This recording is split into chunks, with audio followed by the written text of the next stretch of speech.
Pei Ning found herself transformed into a fox, bound to the reproduction system. By bearing offspring for those formidable individuals on the brink of extinction, she could return to the modern world, laden with immense wealth, and enjoy eternal prosperity. Thus, the noble male of the tiger clan arrogantly tilted her chin, his gaze both dangerous and teasing. The extraordinarily handsome silver serpent ensnared her between the tree trunks, claiming her as his exclusive match. The tall and powerful leopard pursued her relentlessly, yearning for a singular affection. Even that seemingly soft little puppy blinked its watery eyes, expressing a willingness to be a concubine. Pei Ning's survival and wealth strategy unfolded amidst this enveloping, inescapable affection. Chapter 1. Crossing into the beast realm. When Pei Ning awoke, she found herself lying on a hard stone bed. She was tightly bound, and to be precise, it was not ropes that restrained her, but rather a cool garment. Where am I? As she attempted to rise, a chilling sensation gripped her right wrist, where a silver ring embedded in the table held her captive. Do not move, pray. A deep voice resonated from nearby. Pei Ning turned towards the sound and beheld a tall silhouette standing in the shadow of the dining room. The candlelight outlined his sharply defined profile, a gleaming knife and fork clasped in his hand. As he approached, Pei Ning inhaled sharply. He was a man adorned with tiger stripes, with faintly visible small tiger ears atop his head. Dressed in an exquisite black suit, his golden pupils flickered with a cruel glint in the dim light. T-Tiger Man, ding. Memory implantation commencing, progress 10. 50. 100, complete. A torrent of unfamiliar yet familiar memories surged into her mind. In an instant, Pei Ning comprehended her predicament. She had traversed into another realm, transformed into the weakest female of the Fox clan in the beast world, and today she was chosen to serve as dinner for this male of the Tiger clan. Ding. Reproduction system activated. Welcome, host Pei Ning, to the beast world. Completing tasks will yield generous rewards. May your journey be pleasant. Reproduction system? Pei Ning nearly laughed aloud. I am about to be eaten. What use is such a system? Little one, you are quite noisy, the Tiger clan male retorted coldly, the knife and fork reflecting cold light in the candle's glow. I dislike food that makes noise. Ding. Newbie gift pack has been issued. Please check. Host. A transparent list materialized in her mind. Pheromone to drive beast males crazy X, 1 pain-free insta-birth pill X, 1 emergency escape card X, 1 mind-reading card. X2 nutritional solution with no use except for satiety X10. The Tiger clan male approached slowly, his eyes reflecting a chilling golden light under the dining room's illumination.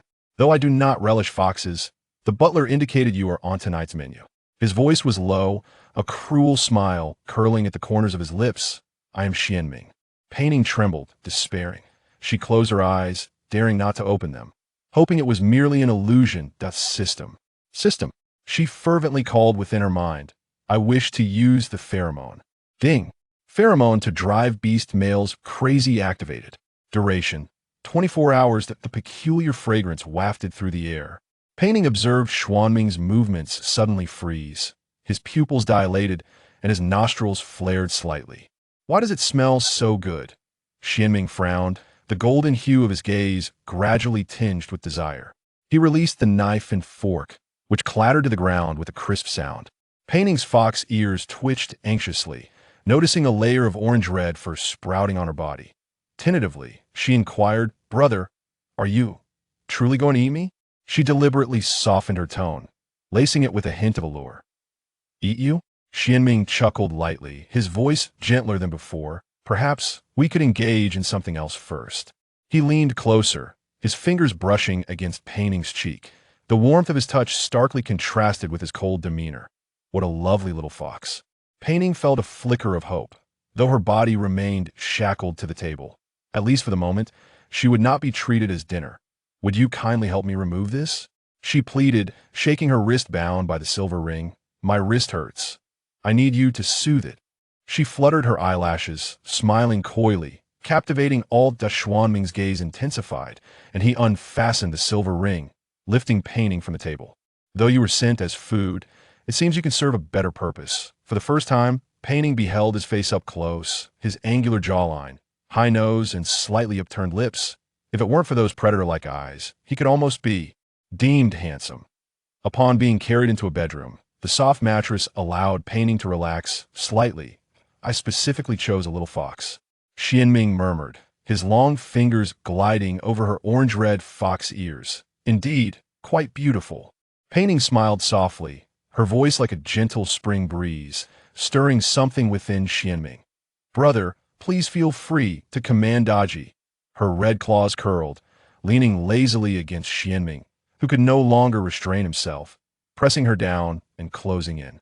What transpired next filled Pei Ning with both shame and relief. The effects of the pheromone were stronger than she had anticipated. Xianming was completely captivated by her, his rationality overshadowed by instinct. When all was said and done, Pei Ning curled up in the corner of the bed, gazing at the slumbering Xianming. His breathing was steady, the tiger stripes appearing more pronounced in the moonlight. System, am I pregnant? Pei Ning quietly pondered. Ding. Pregnancy test will require 1 week. Currently in task silence period. 1 week. Pei Ning's heart sank. He might kill me during this time. System prompt. Tiger clan males are exceedingly loyal and generally find it difficult to reproduce. If pregnancy is confirmed, you will receive protection. In the beast world, a female status is directly linked to her fertility. This information ignited a glimmer of hope within Pei Ning. She covertly glanced at Xianming, hesitating whether to escape. Ding. Warning. Straying from the target will result in task failure. Well, I understand. As dawn broke, Xianming awakened, his golden gaze once again turned cold. He looked towards Pei Ning in the corner, his expression sharpening with predator-like intensity. Last night was entertaining, little fox, he said lazily, but you remain my meal. Pei Ning's heart plummeted. Xianming rose, retrieving a small silver knife from the bedside table. The tiger clan does not easily change its decisions. Wait, Pei Ning exclaimed urgently. I have a question. A question before death. Very well. Why eat me? There are so many food options in the beast world. Xianming chuckled lightly. Because you have been assessed as a female without reproductive capacity. In our world, such females have only 2 fates, the breeding den or the dinner table. He leaned closer to Pei Ning, the knife's tip grazing her cheek. And you, little fox, have been delivered to my table. Pei Ning's mind raced. In reproductive capacity? The system indicated the tiger clan struggles to reproduce and values offspring. A thought flashed through her mind. As Xianming's knife tip glided to her throat, the icy sensation sent shivers down her spine, just as the blade was about to pierce her skin. I am pregnant, Pei Ning shouted, her voice filled with conviction. Xianming's hand froze. Chapter 2. Heartfelt Sealing. Pregnant? Xianming's knife tip hung in the air, surprise flickering across his golden pupils, quickly replaced by skepticism. Impossible. Truly. Pei Ning lifted her head, tears brimming in her brown eyes. I can feel it. Xianming retracted the knife, yet remained vigilant. Tiger clan males have extremely weak fertility. How could it happen on the first try? He had not finished speaking, and his expression darkened. In the beast realm, discussing matters of reproduction was a source of humiliation for the proud Hu tribe. The Hu tribe had long been ridiculed for their inability to continue their bloodline, and Xianming was no exception, as he had never had offspring. Pei Ning seized this opportunity, cautiously approaching him. Please allow me 1 week. I will know the results then. She endeavored to make her voice tremble, infused with pleading and vulnerability. Her foxtail flicked anxiously behind her, its orange fur appearing particularly soft in the morning light. Xianming remained silent for a long moment, as if deep in thought. He reached out to caress Pei Ning's cheek.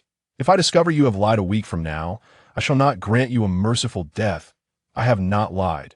Pei Ning replied softly, striving to control her trembling. Xianming stood up, sheathing his knife at his waist. Then we shall wait for 1 week. He turned and walked towards the bathroom, leaving Pei Ning alone on the bed. Only then did she exhale, her heart racing as if it might leap from her chest. System, am I safe for the time being? Beep. Host has successfully extended survival time. Task progress is satisfactory. Pei Ning surveyed her surroundings. It was a luxurious bedroom, adorned with dark wooden furniture and golden embellishments, reflecting her brother's power. She was curious about this Hu tribe member status in the beast realm. Xianming emerged from the bathroom, clad in a sleek black hunting outfit, his shoulders adorned with intricate tiger patterns. He glanced at Pei Ning. Put on some clothing. He pointed to the wardrobe. There are garments inside. Choose as you wish. I'm going hunting and will return in the evening. Pei Ning nodded, responding obediently. All right. She intentionally softened her voice, her cheeks slightly flushed. In this precarious situation, her only assets were her appearance and acting skills. Xianming halted, a flicker of emotion passing through his golden pupils. He returned to her side, leaning down to gaze intently at Pei Ning. Remember, do not attempt to escape. This is Hu territory. You cannot flee far. Pei Ning's fox ears twitched slightly as she lowered her gaze. I understand. Xianming seemed pleased by her submission, reaching out to stroke the tip of her ear, sending a shiver through Pei Ning. He then departed the room, his footsteps fading away. Once she confirmed that Xianming had truly left, Pei Ning allowed herself to relax completely. She rose from the bed, dragging her weary body towards the wardrobe, selecting a loose, light green long dress to wear. System, do you have any suggestions? Beep. It is advised that the host explore the inventory and utilize advantageous items to ensure safety. Pei Ning opened the system interface to examine her inventory. Apart from the pheromone she had already used, a few items remained. Among them, a golden rune card particularly caught her attention. Host Heartfelt Seal Rune, no expiration. What is this? Pei Ning inquired curiously. This rune prevents the host from developing genuine emotional attachments to any male, maintaining rational thought, and avoiding emotional impulses and tasks. Once used, it cannot be undone without the rare item mandala flower essence. Pei Ning pondered for a moment. This seemed precisely what she needed. In this perilous world, retaining her rationality was crucial for survival. She must not lose sight of her goal to complete the task and return to her own world due to fleeting impulses or emotions that I wish to use it. The rune card glowed in her palm, transforming into a beam of golden light that penetrated her chest, precisely at the heart's location. Pei Ning felt a moment of warmth before tranquility enveloped her. Beep. Heartfelt Seal has been activated. The host will maintain emotional rationality and will not be attracted to males. Just as Pei Ning prepared to continue exploring other items, the door was suddenly thrust open. A tall woman stood in the doorway, clad in a striking red fitted dress, her face adorned with exquisite makeup. She also bore the characteristics of a Hu tribe, though more pronounced than Xuanming's, with her tiger ears standing upright and her tail flicking restlessly behind her. Who are you? The woman asked, her voice icy and piercing. What are you doing in Xuanming's bedroom? Pei Ning instinctively stepped back, hurriedly wrapping herself in the bedsheet. Though she was already dressed, it was a reflexive, defensive posture. I am, Miss Qingman. A maid rushed in, attempting to intervene. Master has instructed that this guest is not to be disturbed. Guest? Qingman scoffed. A lowly member of the fox tribe dares to call herself a guest? Pei Ning lowered her head, tears welling up in her eyes at the opportune moment. She knew that in such a situation, showing weakness was more effective than resistance. Qingman strode forward, seizing Pei Ning's wrist and yanking her from the bed. Pei Ning offered no resistance, letting out a soft cry of pain, her fox ears drooping pitifully as tears streamed down her cheeks. Several servants who had rushed in upon hearing the commotion stood at the doorway, displaying expressions of sympathy at the scene. Miss Qingman, this is excessive. An older maid spoke boldly. This young lady was brought back by Master. You have no right to treat her this way. Yes, look how pitiful she is. Another young maid chimed in. Qingman turned to see everyone defending the little fox, her anger flaring even more. Have you all been bewitched by her? She is merely a lowly fox. According to the rules, she should be sent to the female den or the dinner table. She turned to Pei Ning, her sharp nails nearly piercing her skin. Tell me, how did you seduce Xianming? Pei Ning lifted her gaze, her tears blurring her vision, yet oddly making her eyes appear even more luminous and captivating. Miss Qingman, I do not understand what you are saying. Brother Xianming simply said that I am his. She trembled as she clutched the blanket tightly, appearing both fragile and beautiful. You wretched fox. Seeing her silent, Qingman raised her hand to strike.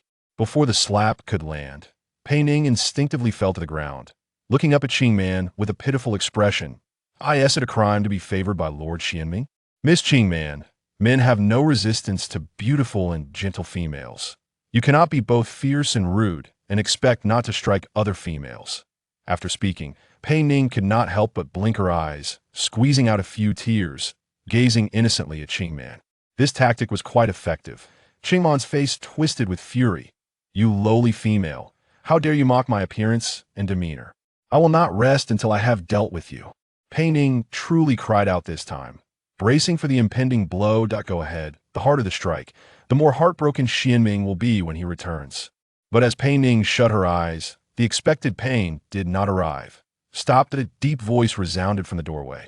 Pei Ning opened her eyes to find Xianming standing there, his expression dark as thunder. He had just returned from the hunt, still bearing the scent of blood and the chill of the wilderness. "What? Why is he back so soon? No, I cannot let my act go to waste." Pei Ning purposefully rose, then violently thrust her face towards Qingman's hand, followed by a dramatic fall, sobbing as she crumpled to the ground. Chapter 3. The First Encounter with the Big Cat. "Woo woo woo, Miss Qingman. I understand you like Lord Xianming, but you cannot strike me just because I am Lord Xuanming's female and carrying his child." "What?" The crowd gasped. This female dares to claim she is carrying Lord Xuanming's child. Impossible, absolutely impossible. The Hu tribe's fertility is extremely low. How could she possibly be pregnant? Qingman stood frozen in shock, taken aback by this unexpected turn of events. And oh, Lord Xianming, I did not strike her. She ran into me. Xianming let out a cold snort, advancing to scoop up Pei Ning, shielding her in his embrace. "Qingman, do you think I lack perception? This is my territory, my room," Xianming stated coldly, his golden pupils glinting with a dangerous light. "Please leave." Qingman bit her lip. "I'll only worry that you—" "Enough," Xianming interrupted her. "Let me state one more thing. She is my female." The servants swiftly retreated, yet Qingman remained rooted to the spot, her eyes brimming with resentment and fury. "You would do this for a mere fox?" "She carries my child," Xianming replied indifferently. This declaration struck like a thunderbolt, draining the color from Qingman's face. "Impossible!" she shrieked. "Your fertility. Our entire clan knows you cannot have offspring. This fox must be deceiving you." Xuanming's expression darkened further. "Get out, or do not blame me for disregarding our kinship." Intimidated by the murderous intent in his gaze, Qingman staggered back a few steps, yet her defiance remained. She pointed at Pei Ning, venom dripping from her voice. "Do you really think you have triumphed? Xianming would never genuinely love a lowly fox like you." She turned and slammed the door behind her. The room fell into a silence, broken only by Pei Ning's rapid breaths. She cautiously glanced at Xianming, uncertain of his mood. Xianming approached her, gently wiping away the traces of her tears. "Are you all right, little fox? Does it hurt?" Pei Ning's heart skipped a beat, but she maintained her pitiful facade. "It hurts. I need my brother to soothe me." "Is that so?" Xianming chuckled softly, his voice deep. "Let me see. Where does it hurt?" His fingers traced Pei Ning's chin, compelling her to meet his gaze. Her face flushed crimson. "Answer me, little fox." Xuanming's tone was dangerously soft. Pei Ning blinked her moist eyes, cleverly allowing tears to cling to her lashes, sparkling like morning dew. Her fox tail pressed tightly against her body, conveying her fear. "Still in pain?" Xianming carefully lifted her, as if cradling a precious porcelain figurine. "Actually, I was just pretending," she admitted. "I know," he replied calmly, sitting at the edge of the bed, his long fingers brushing against her cheek. "Ah, when did you figure that out?" She finally relinquished her guise, her voice returning to its normal coolness. Xianming raised an eyebrow. "From the very beginning." "From the beginning?"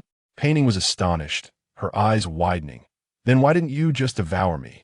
Xianming chuckled lightly. "Because you're my female." Pei Ning felt a chill run down her spine.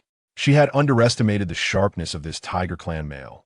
His fingers caressed her fox ears, the sensation causing Pei Ning to involuntarily shiver. "What I mean is, for this week, you are my female, and no one else can touch you."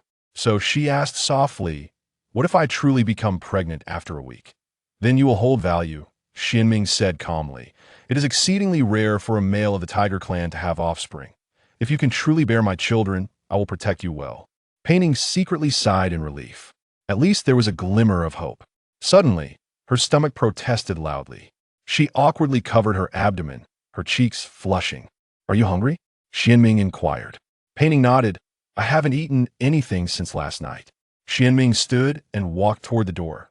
"Wait here." Before long, he returned with a tray containing several green leafy vegetables and a piece of fruit. Pei Ning gazed at the greens, eagerly asking, "Is there no meat?" "Foxes are herbivorous," Xianming stated blandly. "No, foxes eat meat too." Pei Ning retorted, "I want chicken legs." Xianming raised an eyebrow. "Do you believe you have the right to make demands now?"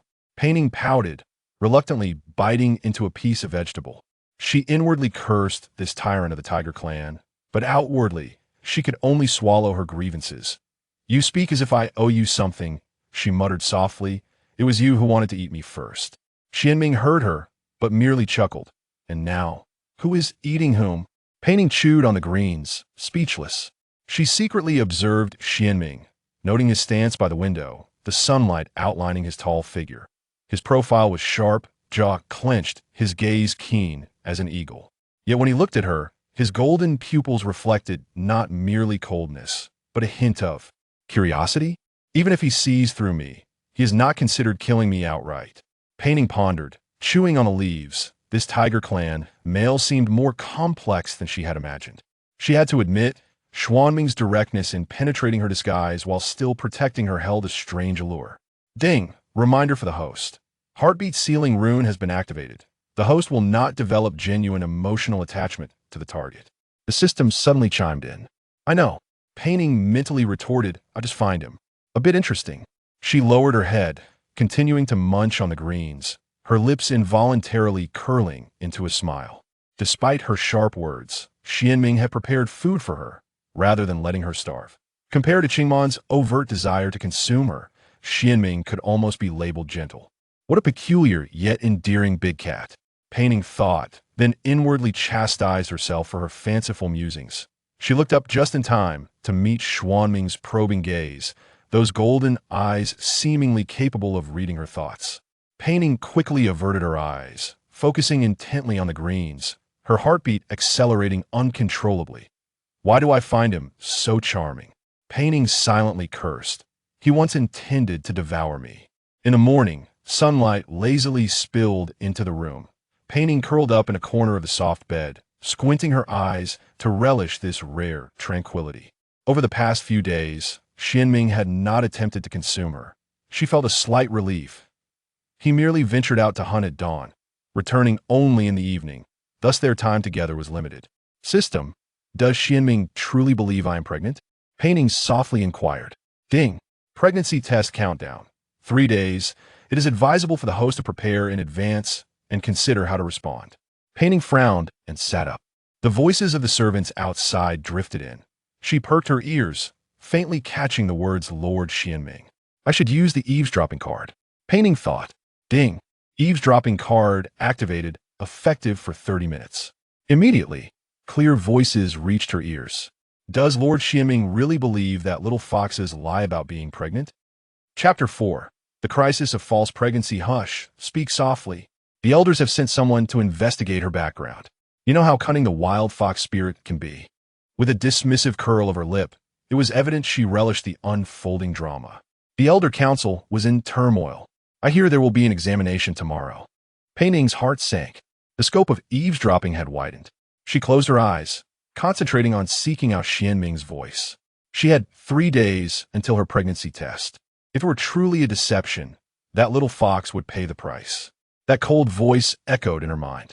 Pei Ning trembled, nearly rolling off the bed. Xianming's thoughts were as frigid as ice, devoid of warmth. However, if there truly was child, Xianming's voice paused momentarily. "The offspring of the tiger clan, my bloodline." Pei Ning bit her lip. This tiger man cared only for his lineage, utterly indifferent to her life or death. Ding. Host's heart rate is unstable. Heart seal rune is adjusting emotions.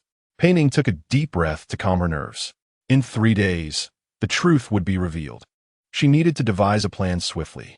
She opened the system panel and perused her inventory, her gaze landing on painless instant birth pill. Can this instant birth pill allow me to feign childbirth? Ding. Painless instant birth pill is exclusively for pain-free rapid delivery of pregnant hosts. Risks of non-pregnant use are unknown. After use, abdominal swelling will occur, lasting 72 hours. 72 hours. Just enough to last through the pregnancy test. Without hesitation, Pei Ning activated the pill. A warm current spread from her abdomen, causing her belly to swell visibly, resembling early pregnancy. Ding! Painless instant birth pill has been activated. Please control your movements to avoid strenuous activity. Pei Ning quickly donned a loose nightgown, pleasantly surprised to see she truly appeared as if she had been pregnant for months. She gently caressed her abdomen, smiling tenderly at her reflection. Now they must believe me. As the sun dipped below the horizon, Xian Ming returned. He pushed open the door, his eyes ablaze with fury. Pei Ning sat upon the soft couch by the window, intentionally revealing a hint of her belly. The soft glow of the evening sun casting a warm halo around her. Xian Ming, you are back, she called out, deliberately softening her voice, laced with a hint of coyness, resembling a wife eagerly awaiting her husband's return. Xian Ming hesitated, his gaze incredulous as his golden eyes fixated on her slightly protruding abdomen. Has your belly grown? He approached her, bending down for a closer examination, as if scrutinizing an antique, inspecting her from every angle. Pei Ning's heart raced, anxiety coursing through her as she forced a calm smile in his direction. Xian Ming reached out, placing his hand gently on her abdomen. The warmth of his touch radiated a powerful presence, imbued with an aura of danger, causing Pei Ning to shudder involuntarily. Your belly does not seem pregnant, Xian Ming stated suddenly. Huh? Pei Ning's heart plummeted. The atmosphere shifted. Xian Ming narrowed his eyes, filled with suspicion. The offspring of the tiger clan possesses a unique aura. Yet you, Pei Ning swiftly interjected, of course. After all, I am of the fox clan. A mixed-blood baby would naturally be different. She took Xian Ming's hand and placed it on her belly. See, can you feel it moving? Xian Ming frowned in disbelief, about to speak when a commotion erupted outside. Lord Xian Ming, trouble, trouble. A maid rushed in, pausing at the sight of their intimate posture, then quickly regained her composure. The Elder Council has sent people. Miss Qingman has brought them to verify this lady's pregnancy authenticity. Xian Ming's expression darkened. They have come? Pei Ning anxiously tugged at the hem of his garment. Save me. Xian Ming glanced down at her, his golden pupils flashing with complex emotions. Follow me. He scooped Pei Ning into his arms and strode out of the room, traversing the long corridor to the spacious hall. The room was filled with people. Qingman stood prominently among the tiger clan, laughing mockingly as they entered. Brother Xian Ming, you have finally arrived, Qingman said with a sarcastic tone. The elders have come to verify your remarkable news. She wore an expression that suggested she was eager to witness the spectacle. Pei Ning stole a glance and gasped. At least 7 or 8 tiger clan elders stood there, each with a serious countenance, their eyes betraying skepticism and disdain. What merit did I, a mere fox, possess to disturb such prominent figures? She instinctively huddled closer to Xian Ming. An elderly tiger stepped forward, questioning Xian Ming. Do you truly believe this fox is carrying your child? Xian Ming replied gravely. The truth of the child will soon be revealed. Qingman smirked, producing a delicate vial from behind her. Perfect. I have brought the sacred pregnancy verification water. Gasps filled the room. This was a holy artifact of the tiger clan, specifically used to determine bloodline purity. Qingman waved the vial triumphantly. Once consumed, if there is tiger clan blood, the eyes will turn golden. If it's a false pregnancy, they will turn black. And if it is a child of another clan, well, it will turn gray. Pei Ning felt her entire body stiffen. This was it. She was not pregnant, and her deception was about to be exposed. Xian Ming frowned slightly. Isn't the sacred pregnancy verification water only to be utilized by the clan leader? The elder sighed. The situation is exceptional, Xian Ming. You are the hope of our clan's future. If there truly is an offspring, it is indeed joyous. If deceived by this fox, a resolution must be reached. Xian Ming gently set Pei Ning down, whispering in her ear, do not be afraid. Pei Ning anxiously swallowed it. Her palms slick with sweat. She gazed at the vial in Qingman's hand, which contained a transparent liquid shimmering under the light. System, help me. What should I do? Ding. Warning, external agents may react unpredictably with system items. Host is advised to exercise caution. It was too late. Qing Man had already poured the sacred water into a small jade cup and presented it to her. Drink up, little fox spirit. Let everyone see whether you are truly carrying Xianming's child. Qing Man declared maliciously, as if she could already envision Pei Ning's downfall, a cold smirk gracing her lips. Pei Ning trembled as she accepted the cup, taking a deep breath and looking up at Xianming. He showed no outward reaction, his golden eyes calm and serene, concealing any emotion. Since it is all the same, I might as well go all in, with a determined heart. Pei Ning tilted her head back and consumed the sacred water in one swift motion. The icy liquid slid down her throat, instantly transforming into a warm current surging toward her abdomen. She felt as though a fire had ignited within her, hot yet not painful. The crowd held their breath, their eyes fixated on her abdomen, awaiting the reaction of the sacred water. 1 second, 2 seconds, 3 seconds. A wondrous phenomenon unfolded. Her eyes remained unchanged. Yet Pei Ning's belly began to glow, initially a faint white light that gradually intensified to a blinding brilliance. What is happening? Qing Man exclaimed in panic. The sacred water was not supposed to react this way. The light grew brighter, ultimately coalescing into 2 diminutive golden orbs that spiraled within Pei Ning's belly, resembling twin stars. The elder tiger gasped, "Twins! Twins!" Qing Man's face turned pale. "Impossible. Absolutely impossible. It must be the eyes." Xianming's eyes flickered with astonishment. The one who struggled to conceive was ecstatic, disregarding everything else as he swept Pei Ning into his arms. "You truly are carrying my child. Twins!" A chorus of astonished gasps filled the hall. The Tiger Clan elders approached Xianming one by one to offer their congratulations, while Qing Man, as if her very bones had been removed, slumped to the side, disbelief etched across her face, utterly confounded. Ding! An unexpected reaction occurred between the external agent and painless instant birth pill. The system is currently rectifying anomalous data. Host is advised to remain vigilant. Pei Ning was tightly embraced by Xianming, her heart racing so rapidly it felt as though it might burst from her chest. Had she truly managed to fool them? And twins, no less. From this day forth, Xianming proclaimed to all that Pei Ning was his officially recognized female partner, beyond any doubt. The elders nodded in agreement, and even the most vehemently opposed, the old tiger, revealed a smile. To give birth to twins is indeed a remarkable feat for the Hu tribe, and this little fox is extraordinary. Congratulations, Xianming. Pei Ning leaned against Xianming's embrace, forcing a calm smile. The feeling of being acknowledged was delightful. She secretly glanced up at Xianming, but caught a hint of skepticism lurking within his golden pupils. Chapter 5. The War of Females. Pei Ning gazed quietly out the window. 3 days had passed since the pregnancy turmoil, and her status had shifted entirely, transforming from mere sustenance at the dining table to a recognized female by Xianming. Ding! The effects of the painless instant birth pill will dissipate in 24 hours. Please prepare yourself, host. Pei Ning furrowed her brow, gently caressing her slightly protruding abdomen. These past few days, she had been contemplating how to explain her condition. It appeared she needed to swiftly find a remedy for her predicament. Knock, knock, knock. Shortly thereafter, an elder maid entered and respectfully announced, "Madam, the Lord has permitted you to move about the residence." Pei Ning's eyes brightened, overwhelmed with joy. "Really?" "Yes, however, you must not leave the territory of the Hu tribe." The maid smiled as she draped a light green outer robe over her. "You look splendid these days. The twins have indeed brought you good fortune."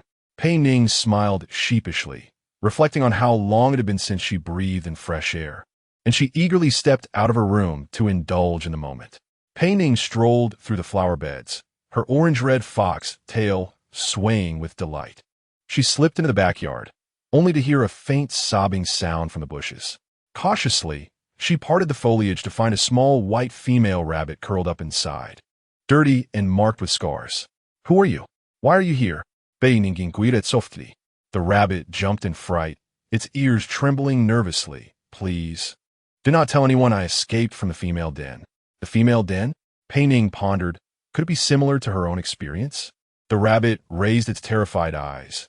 "It's a place where useless females are confined, waiting to be allocated to powerful males." Those who resist her voice trailed off, tears rolling down her cheeks. Do not be afraid. I will not harm you.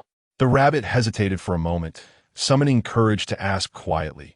You were forcibly brought here, weren't you? I heard that Lord Schwamming's new pet is a fox. Pei Ning forced a smile. Something like that. She couldn't help but feel a sense of camaraderie. The female awakening organization is right. We should not merely be appendages to males. The rabbit clenched its fists, embodying righteous indignation. We are dignified lives too.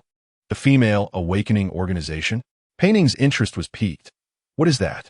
It is a secret group composed of females who resist the rules of the beast realm. They advocate for the right of females to choose and not to be reduced to mere breeding tools. The rabbit spoke eagerly. They helped me escape from the female den. But before it could finish, a commotion arose in the distance, causing the rabbit to tremble in fear. Pei Ning quickly urged, Hurry, follow me. She grasped the rabbit's hand. But just then, she spotted Qing Man approaching with several guards.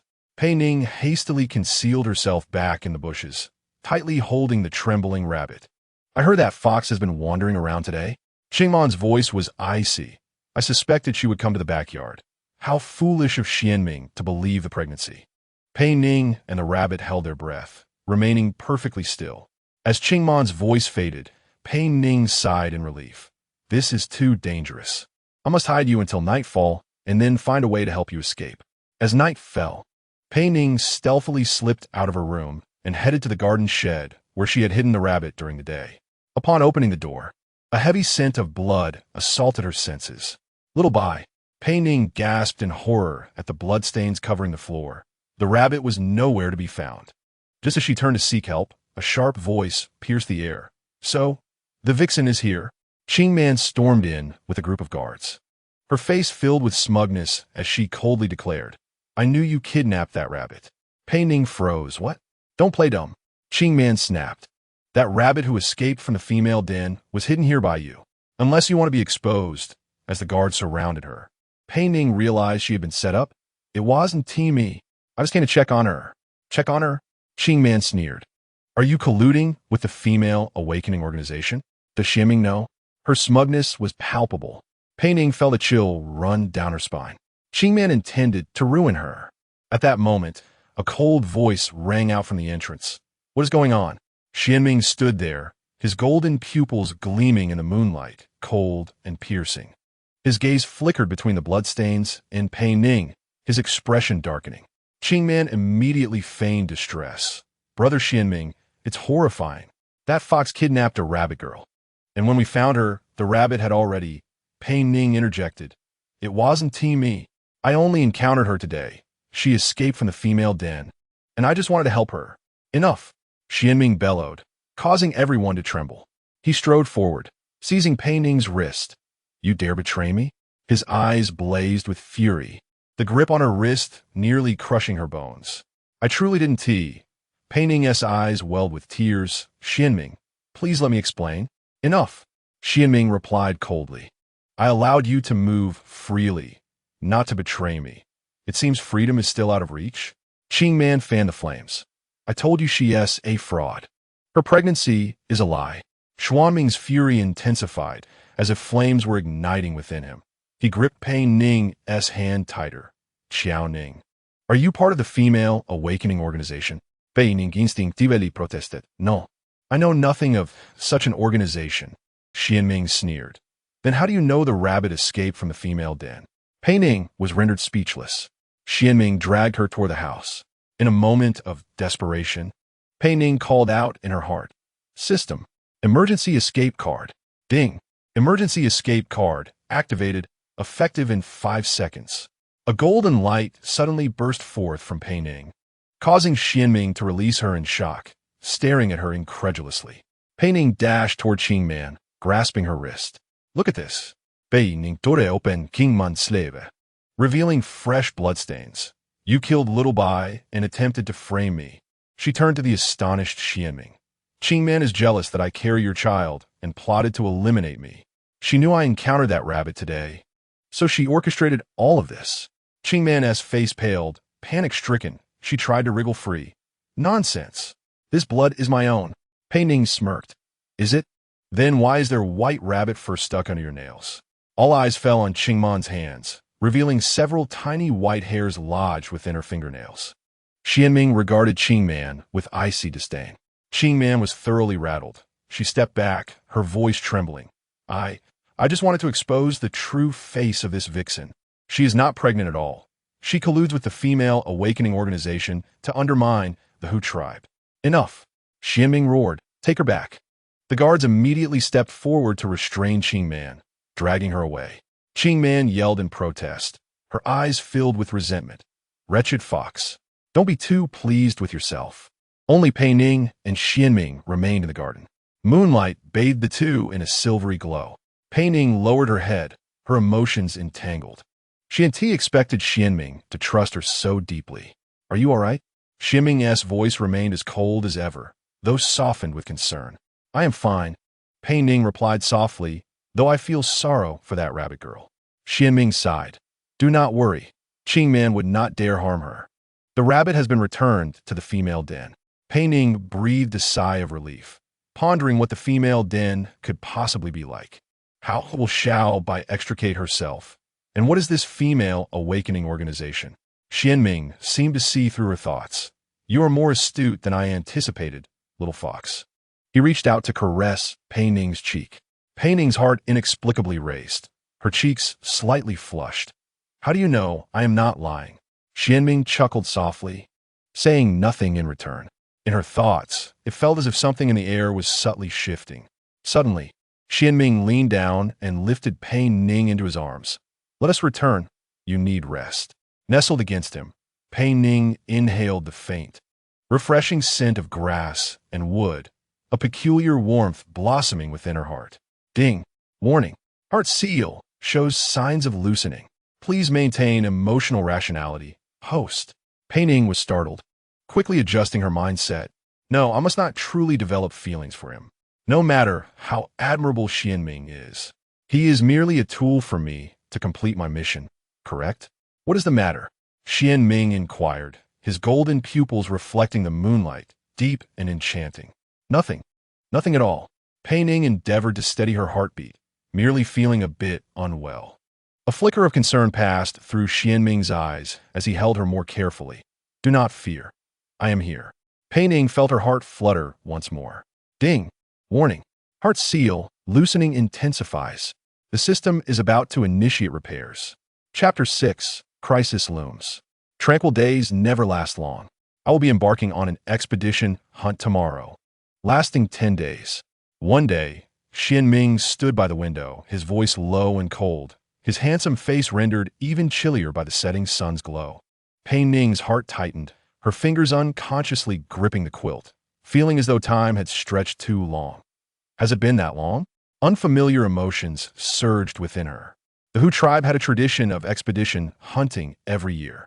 Xianming turned to her, his gaze landing on Pei Ning's slightly protruding abdomen. I originally intended to take you along, but given your current condition, I understand. Circumstances do not permit. Pei Ning interjected, her eyelashes fluttering as she suppressed her inner unease. 10 days would be ample time for a false pregnancy to be exposed multiple times. She could not help but touch her belly, her brows knitting together. Ding!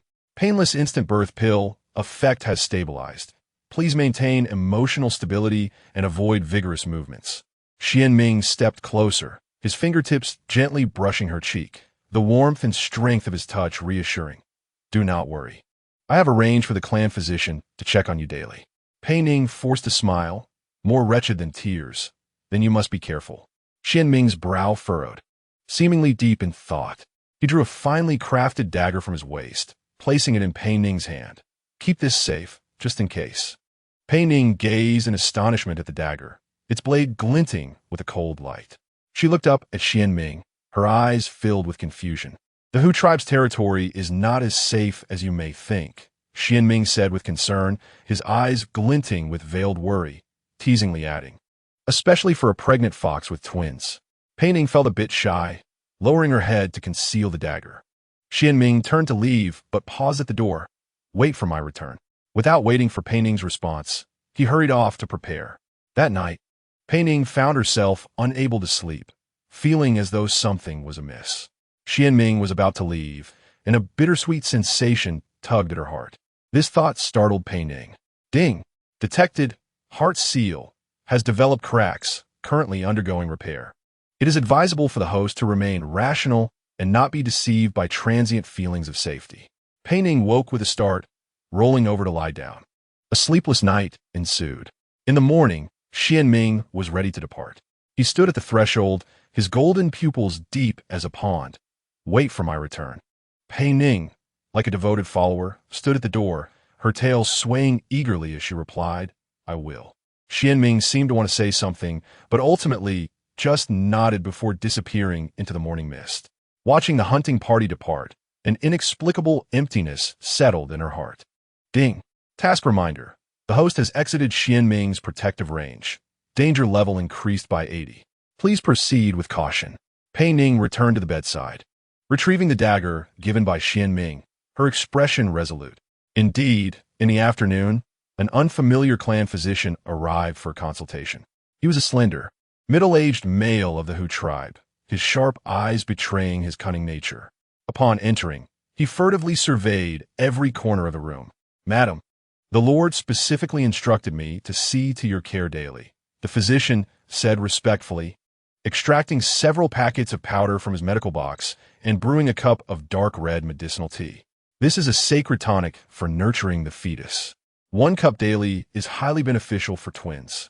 Pei Ning accepted the teacup, her nose twitching as she detected a peculiar odor, her fox instincts alerting her. This scent seems suspicious. Thank you, physician, she feigned calmness, cradling the teacup in her hands but not drinking. Instead, gently placing it on a nearby table to cool before consuming. The physician's gaze flickered, his smile stiffening. Madam, it is best to drink it while hot for optimal effect. Alarm bells rang in Pei Ning's mind. Could he be a false physician? She felt perplexed, fearing she might be overthinking. Let me change my clothes first before drinking, Pei Ning said, rising to approach the wardrobe. Swiftly retrieving the small dagger from the drawer and concealing it in her sleeve, feeling a bit uncomfortable and wishing to dress warmly. The physician's eyes flickered with impatience as he followed her, standing behind her. Madam, please drink the medicine first. Time waits for no one. His tone carried an irrejectable firmness. His hand resting on Pei Ning's shoulder. Pei Ning suddenly turned, the dagger thrusting toward the physician's arm. The physician screamed, a deep gash opening on his right arm. Blood dripping from his fingertips onto the carpet. You wretched fox. No longer concealing his true nature, his golden pupils gleamed with ferocity. Do not struggle. There is no need to pretend to be a chaste lady. Pei Ning brandished the dagger, retreating step by step. You are not a physician. Who are you really? The physician sneered, producing a white handkerchief from his bosom. That is of little importance. What matters is that we are very interested in what is inside your belly. He lunged at Pei Ning, who narrowly dodged, the dagger once more aimed at his chest. But just then, her vision blurred, a wave of dizziness overtaking her. The teacup, the exterior of the cup she had touched, was coated with poison. You! Pei Ning could only utter a syllable before her body crumpled to the ground. The dagger slipped from her grasp, clattering onto the carpet. In her hazy vision, she saw the physician approaching with a cold smile, picking up the dagger and toying with it. Caught you, false Hu tribe pregnant female. A tall figure entered from outside the door. Pei Ning wanted to cry out for help, but had already lost consciousness. Her last impression was of that person's cold voice. Quickly, take her away. We must not miss this opportunity. Deep within the forest, Xianming suddenly halted, an inexplicable unease gripping his heart, as if someone had tightly constricted his throat. Pei Ning, he murmured, a flicker of panic flashing in his eyes. Something is wrong, profoundly wrong. He had never experienced such a sensation, as if something crucial had been extracted from within him. Xianming abruptly turned, racing back toward the camp, his speed akin to a streak of golden lightning. Return. Immediately. His companion stared at him in shock. Chief, what is wrong? Xianming's expression darkened, a dangerous light flickering in his eyes. Someone has taken my female. Several tribesmen exchanged glances before swiftly following. They had never seen Xianming in such a state. The usually calm and composed leader now resembled a frenzied beast. When a maid entered Pei Ning's room, carrying lunch, she discovered the bed empty. The medicinal tea had spilled all over the table, and the room was in disarray. "Madam? Madam." She set down the tray, frantically searching the room, only to find a suspicious puddle of liquid and a few drops of dried blood on the floor. "Someone, madam, is missing." The entire Hu tribe's territory erupted in chaos. Guards scoured every corner, yet Pei Ning's whereabouts remained elusive. The old patriarch was seething with rage. "What's going on? Who is responsible for ensuring the safety of madam?" The steward responded, trembling with fear, "My lord, before you departed, you only instructed the clan physician to guard her, but today no physician was dispatched." This revelation sent a wave of panic through the crowd. Could it be that someone had impersonated the clan physician and infiltrated the territory? Just then, the alarm bells resonated throughout the Hu clan's domain. Enemy attack. Enemy attack. Traces of the Lai Shou clan have been detected in the southeast. The Hu warriors swiftly grabbed their weapons and rallied towards the southeast. However, as the battle commenced, the old patriarch suddenly realized something. No, this is a ruse to lure the tiger away from its mountain. The true target is Madame Pei Ning. It dawned on everyone, and they hurriedly turned back to defend the inner city, but it was too late. While they were distracted, the real invaders had already succeeded and fled. "Patriarch, we have found a fake clan physician." A guard dragged a bloodied man back, who had been hiding in the woods at the edge of the territory. The old patriarch seized the injured man by the collar. "Speak, where has Pei Ning been taken?" The impostor, barely clinging to life, managed a sinister smile. "You will never find her, patriarch. She will become the perfect specimen for our experiments." "What do you mean?" the old patriarch demanded, tightening his grip. The injured man remained silent, merely smirking as he closed his eyes. At that moment, a jarring hum echoed around the Hu clan's territory, as dozens of strange flying machines descended from the sky, only to vanish into the clouds. "Damn it!" The old patriarch forcefully threw the injured man to the ground. "Quickly send someone to notify Xianming." A young warrior nervously replied, "Patriarch, if Lord Xianming finds out, he will be furious." The old patriarch's face turned ashen. "Are we to keep this from him?" The crowd fell silent, knowing that if Xianming lost his temper, no one would be able to withstand it. Meanwhile, Xianming was racing through the forest, his golden pupils ablaze with terrifying fury. His speed was astonishing, the branches blurring past him. "Pei Ning," he roared, his voice laced with unprecedented fear and worry. "Wait for me." At that moment, Pei Ning, who had been abducted, found herself enclosed in a transparent container, her consciousness fading as the flying machine whisked her away. In her arms, the twins, or rather, the mysterious light points, were restlessly stirring within her. Chapter 7. Separation of flesh and blood. The Hu clan's territory was engulfed in panic. The chief's return would incite rage. The elder tiger paced back and forth, his tail flicking anxiously. Xianming held the twins in the highest regard. Perhaps that vixen fled on her own. The children in her womb are mere illusions. Kingman scoffed. "Silence." The old patriarch bellowed. "Regardless of the truth, our foremost priority is to locate Pei Ning." The captain of the guards knelt, drenched in sweat. "We have dispatched all personnel, but the scent of the Lai Shou clan vanished at the territory's border, as if it had evaporated into thin air." In the sky, an ancient voice echoed, and the crowd turned to see the tribe's soothsayer trembling as he approached. "They use flying machines. I have seen ominous signs." A chill crept up their spines as they exchanged glances. Meanwhile, in a secluded part of the deep mountains, Pei Ning regained consciousness. She lay on a damp, cold patch of grass, surrounded by dense forest, the air fragrant with the scent of grass and earth. Sunlight filtered through the leaves above, casting mottled shadows. "Where is this?" Pei Ning struggled to sit up, a dull ache throbbing at the back of her head. "Ding! Host detected in a dangerous environment. Activating childbirth assistance function." The system's voice suddenly rang in her mind. "What childbirth?" A wave of sharp pain surged from her abdomen.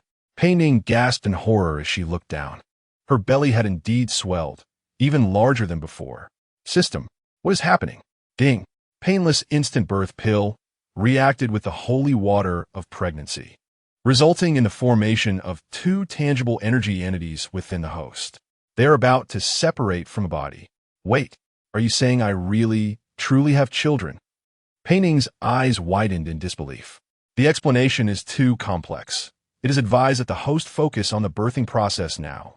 Birthing? Pei Ning curled up, her clothes soaked with sweat. I don't want this. Ding.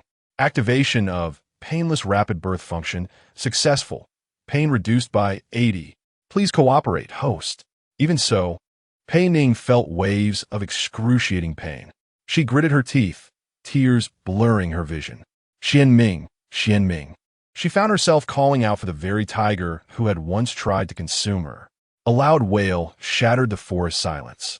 Pei Ning looked down to see a wrinkled infant lying on the grass beneath her.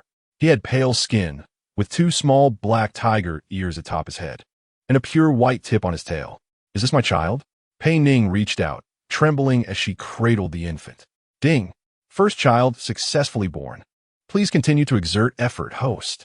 Before Pei Ning could gather her thoughts, the second wave of pain hit her. Minutes later, another infant landed on the ground. This child was slightly smaller, with orange-red tiger ears and faint white stripes on his tail. Exhausted, Pei Ning collapsed onto the grass as the two children in her arms cried loudly. Ding! Twins successfully born. Host has achieved the accomplishment of first-time mother. The system's cheerful voice contrasted sharply with the tears in Pei Ning's eyes. She gazed at the two small lives, a surge of inexplicable tenderness and protectiveness swelling within her. You are truly my children, she whispered soothingly, instinctively drawing the two infants close to her chest. All right, I need to name you. Pei Ning pondered for a moment. The elder shall be called Zhe, and the younger, Zhe Mian. Does that sound good? The two infants seemed to understand her words, their cries gradually subsiding as they opened their eyes, golden pupils, just like their father. Pei Ning's heart skipped a beat. They resembled Xian Ming so closely. Just then, distant sounds of combat echoed nearby. Pei Ning instinctively tightened her grip on the two children, hiding behind a large tree. Tell me, where is Pei Ning? Xian Ming's cold voice reverberated through the forest. Pei Ning's heart raced. Xian Ming was here. Cautiously, she peered out, only to see Xian Ming gripping a strange man's throat. The man was tall and gaunt, with a dark expression and a sinister smile. Shimu, my name is Shimu, a great warrior of the Laishou clan. The man rasped. As for that vixen, haha, you are too late, leader of the Hu clan. Xian Ming's pupils constricted. What do you mean? Shimu's grin grew more menacing. That vixen pregnant with twins, she died during the experiment. We merely sought to uncover the secret of her ability to bear offspring for the Hu clan. Who knew she would be so fragile? No. Xian Ming's voice turned hoarse, his golden pupils stained with crimson. You are lying. Am I lying? Her corpse has already been disassembled for experimentation. TSK. I never imagined you would care so much for Amir. Before he could finish, a furious roar shook the trees as Xian Ming pounced on Shimu like a beast, his claws tearing into his shoulder. I will make you suffer. Xian Ming's voice was no longer human, but a beast's growl. He shattered Shimu's jaw with a single punch and ripped open his chest with a claw. Shimu's screams echoed through the forest, but they were swiftly silenced as he was torn apart. Blood stained the grass, and Xian Ming stood trembling in the crimson puddle. Pei Ning. He called softly, his voice shattered. Pei Ning, hidden behind the tree, felt her heart race. She had never witnessed such a terrifying side of Xian Ming. The usually composed leader of the Hu clan now resembled a frenzied beast. Suddenly, Zhe cried out, the sharp wail of a baby piercing the quiet forest. Xian Ming whipped around, his golden red pupils locking onto the direction of the large tree. Pei Ning froze. It was over. She hurriedly covered the baby's mouth, but it was too late. Xian Ming rushed over in a flurry, and Pei Ning had no time to hide, only able to tightly shut her eyes. The anticipated attack never came. When she opened her eyes, she saw Xian Ming standing before her, his golden pupils filled with shock and disbelief. You are alive? His voice trembled. Then, his gaze fell upon the two infants in Pei Ning's arms. My children? Pei Ning was at a loss for words. She looked at the rare softness on Xuanming's face, her heart a tumult of emotions. System, what should I do? Ding. The task is half completed. The host has successfully born the offspring of the tiger clan. It is advised to use restoration pill to regain strength before making further decisions. Exchange for restoration pill. A wave of warmth instantly filled her body, and Pei Ning felt her fatigue dissipate, the pain in her abdomen vanishing without a trace. Xianming seemed oblivious to her unusual state, his entire focus on the two children, Zhejuo and Zemin. He softly recited the names Pei Ning had chosen, beautiful names. Pei Ning looked up and discovered an unprecedented gentleness glimmering in Xuanming's eyes. He carefully cradled Zhejuo, his movements clumsy yet filled with affection. Are they really my children? Xianming asked, his voice betraying uncontainable joy and pride. Pei Ning nodded, watching the interaction between Xianming and the children, a sharp pang piercing her heart. The task is complete. It is time to leave. She raised her head and saw Xianming engrossed in playing with Zhejuo, utterly unaware of her movements. Taking a deep breath, she gently placed Zemin in a depression on the grass. I'm sorry, my children. System, activate emergency teleport card. A flash of white light engulfed her, and Pei Ning's figure vanished from the spot. Xianming suddenly looked up, catching only a glimpse of the tail of the white light. Pei Ning? Pei Ning! He searched frantically, but all he could hear was Zemin's resounding cries, as if lamenting the departure of their mother. Chapter 8.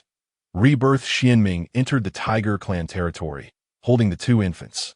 His expression dazed. The golden sunset cast a tragic halo around his tall figure. The twins nestled asleep against his broad chest. Lord Xianming has returned, the guards exclaimed. The clansmen quickly gathered, their eyes shifting between the infants and Xuanming's blood-soaked clothes. Where's Lady Pei Ning? The old chieftain's voice trembled. Xianming raised his head, his golden pupils hollow and vacant, his voice hoarse as if scraped by sandpaper. She is gone. Gasps erupted from the crowd. What do you mean gone? Qing Man pushed through, her eyes glinting with complex emotions. Xianming did not answer, merely gazing down at the infants in his arms, softly stating, their names are Zhejuo and Zemin. The clan doctor hurriedly approached to conduct a simple examination. The twins are perfectly healthy, both pure-blooded Tiger Clan. Take them back to my chamber, Xianming commanded, his voice as hard as iron, forbidding any disturbance. He turned to leave, his steps heavy as though burdened like a wounded beast. What happened? The old chieftain stopped a warrior who had followed Xianming out. The warrior's face turned pale. Lord Xianming tore the kidnapper of Lady Pei Ning, Shimu, into pieces. By the time we found the children, Lady Pei Ning was already missing. Qing Man frowned. What do you mean missing? Is she dead? The lord said she disappeared, but Shimu claimed to have killed her. The old chieftain sighed. Perhaps it is true. After death, the soul departs. Qing Man smirked slightly, but it quickly faded, pitying the poor Lord Xianming. In the dead of night, the clansmen heard a tremendous crash from Xuanming's room. The two infants cried incessantly, and no one dared to approach to comfort them. At dawn, Xianming emerged from his room with an expression as usual, as if the previous night's rage and sorrow had never occurred. However, from that day forth, the brilliance in his golden pupils had vanished. Meanwhile, at the edge of another forest, Pei Ning huddled beneath a large tree, trembling all over. The teleport card had sent her to a completely unfamiliar place. Ding! Emergency food supply has been activated. Please find a safe settlement as soon as possible. Pei Ning forced herself to eat the provisions provided by the system. Her heart a tumult of emotions. Was leaving Zhejuo and Zemin the right decision? She did not know, only instinctively feeling that departure was the best choice. Ding! A settlement was detected 2 kilometers to the northwest. It is advised for the host to seek assistance there. Gritting her teeth, Pei Ning walked in the direction indicated by the system. Although her body had recovered its strength thanks to the restoration pill, her heart felt hollow, as if something had forever remained in that forest. 3 hours later, Pei Ning spotted a village nestled on a hillside. The houses were scattered, adorned with wolf totems at their doors. Wolf Clan tribe? Pei Ning's heart leapt, contemplating whether to retreat, when she heard rustling in the bushes behind her. A group of Wolf Clan hunters emerged from the forest, led by a tall, formidable, silver-haired man, with gray-white wolf ears atop his head and eyes as blue as ice. "Who are you?" he asked warily, his gaze sweeping over Pei Ning's tattered clothing. Stealing her resolve, Pei Ning decided to feign amnesia. I don't know. I can't remember anything." She deliberately stumbled a few steps and then dramatically collapsed to the ground, convincingly pretending to faint. "Take her back." Pei Ning was carried into a simple yet clean wooden hut. She feigned unconsciousness, peering through the gaps in her eyelids to observe her surroundings. A little girl entered the room, curiously examining her. "Leader Bai Xiao. Who is she?" "I don't know." Ling Lang, the silver-haired man, Bai Xiao, replied, "found her at the forest's edge." "She's from the Fox clan," Ling Lang exclaimed, pointing at Pei Ning's fox ears. "I've never seen a Fox clan member." Bai Xiao motioned for her to be quiet. "Go fetch the healer to take a look." Once Ling Lang left, Bai Xiao gazed at Pei Ning for a while before suddenly saying, "You can open your eyes. I know you are awake." Pei Ning was startled and had no choice but to open her eyes. "How did you know?" "Your breathing changed," Bai Xiao stated calmly. "The Lingjue tribe does not harm the innocent, but we do not welcome lies." Pei Ning bit her lip, deciding to speak half-truths. "I'm sorry. I only remember my name is Pei Ning. I can't recall anything else. I just woke up in a forest and was very scared." "Pei Ning." Bai Xiao repeated the name, as if searching his memory, not one of our tribe. The healer entered to check Pei Ning's condition. "She has no major issues," but the healer paused, whispering in Bai Xiao's ear, "She has just given birth." Pei Ning's complexion changed, her heart racing. This was something she had forgotten. Bai Xiao's gaze toward Pei Ning grew more complex. "Where are your children?" Tears welled in Pei Ning's eyes. I don't know. I can't remember anything." Perhaps her genuine tears moved Bai Xiao. He sighed. "Rest for now. You can temporarily stay in the Lingjue tribe." Ding! A new tribe detected. Task updated. Adapt to Lingjue tribe life and accumulate favorability. In the days that followed, Pei Ning quickly integrated into the life of the Lingjue tribe. Unlike the opulence of the Tiger clan, everything here was simple yet warm. Ling Lang became her little follower, introducing her to every corner of the tribe. This lively and adorable wolf clan girl reminded Pei Ning of the twins she had left behind, causing her heart to ache. "Sister, can you make flower crowns?" Ling Lang ran over, holding a bunch of wildflowers. Pei Ning shook her head. "No, will you teach me?" Ling Lang cheered, pulling her down to sit. "Watch closely. First, cross the stems like this." Under Ling Lang's guidance, Pei Ning crafted her very first flower crown. Although some would ask you, Ling Lang joyfully placed it upon her head. "Sister, you are so kind." Ling Lang affectionately embraced her, exclaiming, "When I grow up, I want to be as beautiful as you." Pei Ning felt a warmth in her heart and couldn't help but kiss the little girl's forehead. Bai Xiao stood a short distance away, gazing softly at the scene before him. "It seems you have adapted quite well," he remarked as he approached, holding a brand new leather jacket. "The weather is about to turn cold. You need to keep warm." Pei Ning accepted the garment, her fingertips inadvertently brushing against Bai Xiao's hand. A wave of warmth spreading throughout her body. She hurriedly lowered her head and said, "Thank you, Chief. Just call me Bai Xiao," he replied with a rare smile, revealing his pearly white teeth. "Starting today, you can join the gathering team." In the days that followed, Pei Ning accompanied the female members of the tribe into the mountains to gather wild fruits and herbs. Bai Xiao frequently appeared at her worksite, bringing intriguing fruits or beautiful stones. Beep. Detected target. Bai Xiao, affection level 15, current affection level 60. Beep. Scan complete. Bai Xiao, leader of the wolf tribe. Fertility index 85, compatibility 76, recommended target for pursuit. Pei Ning gazed in astonishment at the system notification. A fertility index of 85, a compatibility of 76? This is even higher than Xuanming's data. Beep. Reminder to host. Heartbeat seal is still in effect. Please maintain rational thinking. Pei Ning breathed a sigh of relief.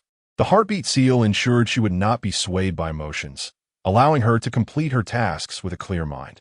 Chapter 9. The first bloom of peach blossoms, however. Bai Xiao was indeed a good person.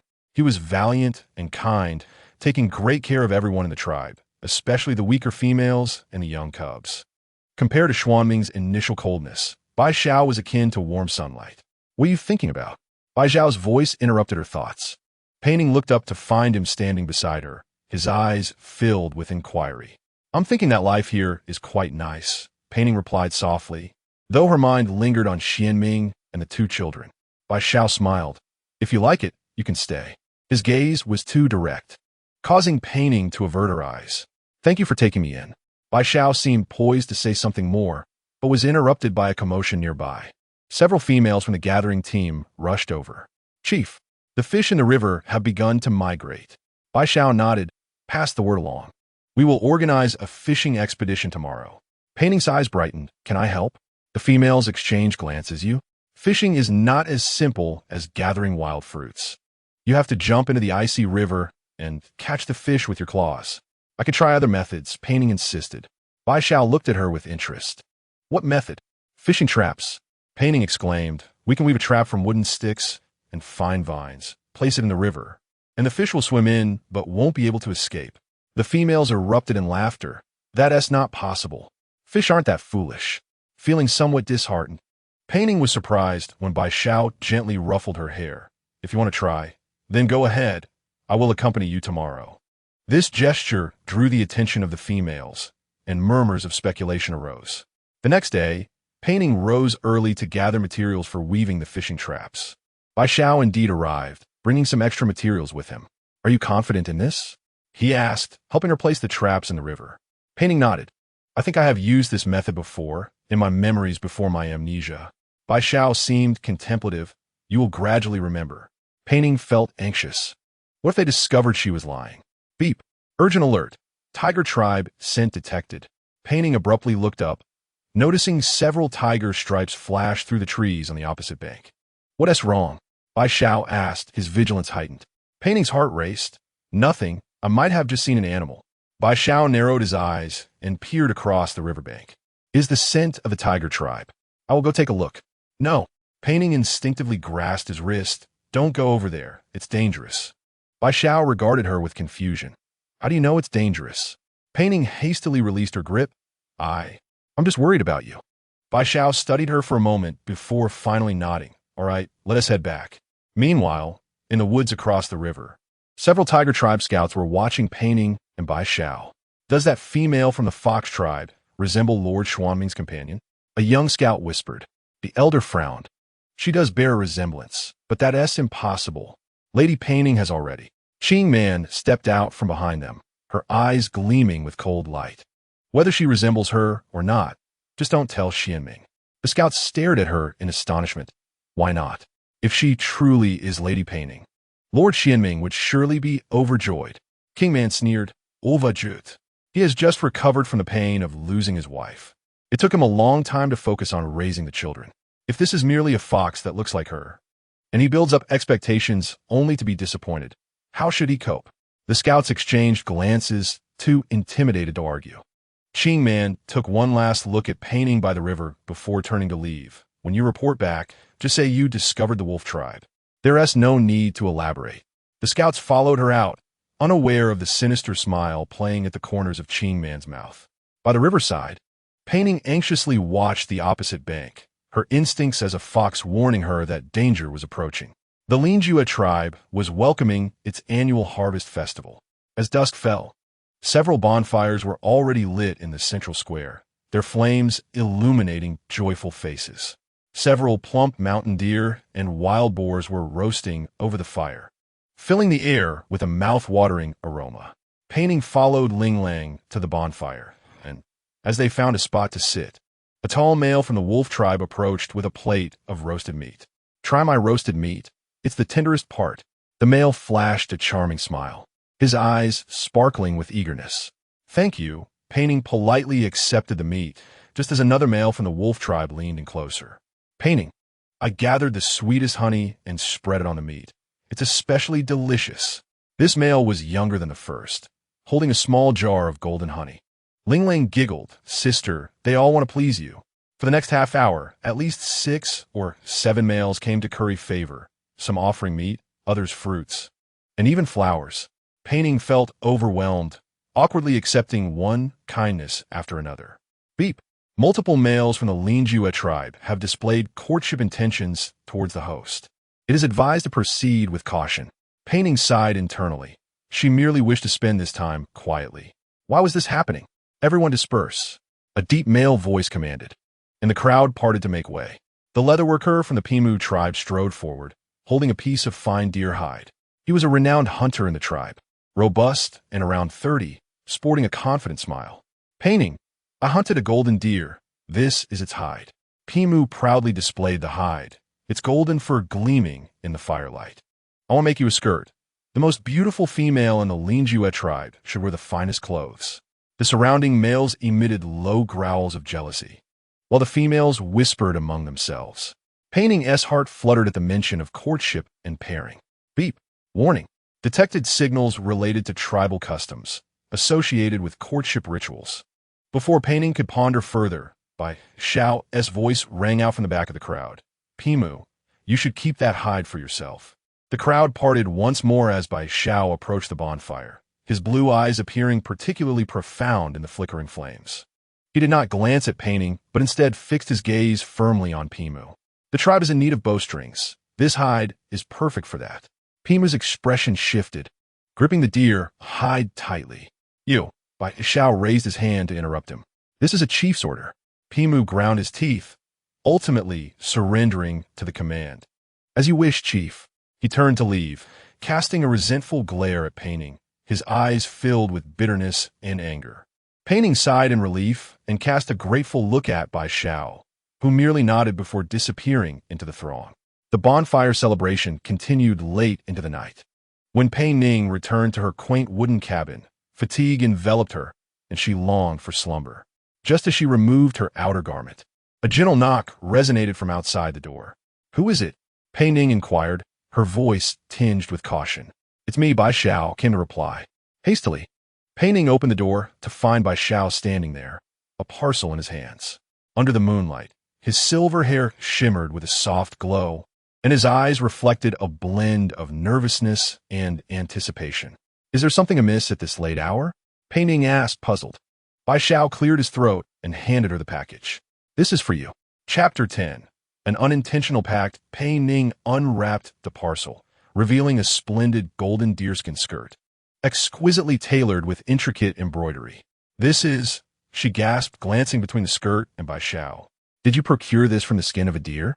No. This is the golden deer I hunted 2 months ago. Its hide is far superior, Bai Xiao replied, his voice low. I thought it would look lovely on you.